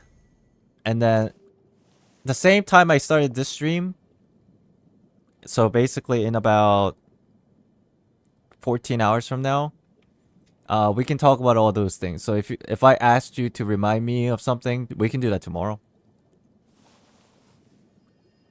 instead of waiting until Thursday. And then just hang out. I do some of my dailies, and then we'll just talk about some lore stuff. I don't know how deep we'll go, but all the things that you guys want me to check, I'll check it tomorrow, and all that good things. Okay? Yo, chat, thank you for watching. This has been nearly 10-hour stream. Didn't think I thought that was a joke, but apparently it is. Thank you for hanging out with me throughout all this. Before you go, hit the like button if you enjoyed the stream. I appreciate it. And if you just want to share your thoughts or let me know about something, leave a comment, and I'll probably read it after I wake up tomorrow. And yeah, thank you for just hanging out.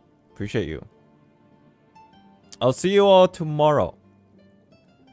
14 hours from now. You saw that thing about 23 months. Have a good rest of the night. Great stream. As always, thank you so much. Thank you guys. I really appreciate you all. Have a good day. I hope this was really fun. I had a blast. I'm just very tired now. Have a great day. Afternoon, morning, wherever you are. And I'll see you tomorrow. Okay? Bye-bye. Goodbye. Bye-bye. Before I do end, 9.7 out of 10. This Archon quest. That 0.3. There were some small things I didn't like.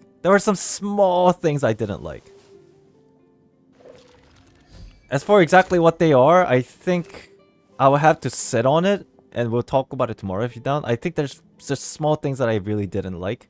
Not like really didn't like, but just small things that I didn't like. But overall, I think it's like 9.7. Somewhere around there.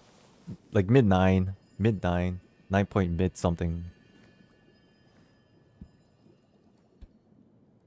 Oh my god, dude. Skirk was hot. Shit.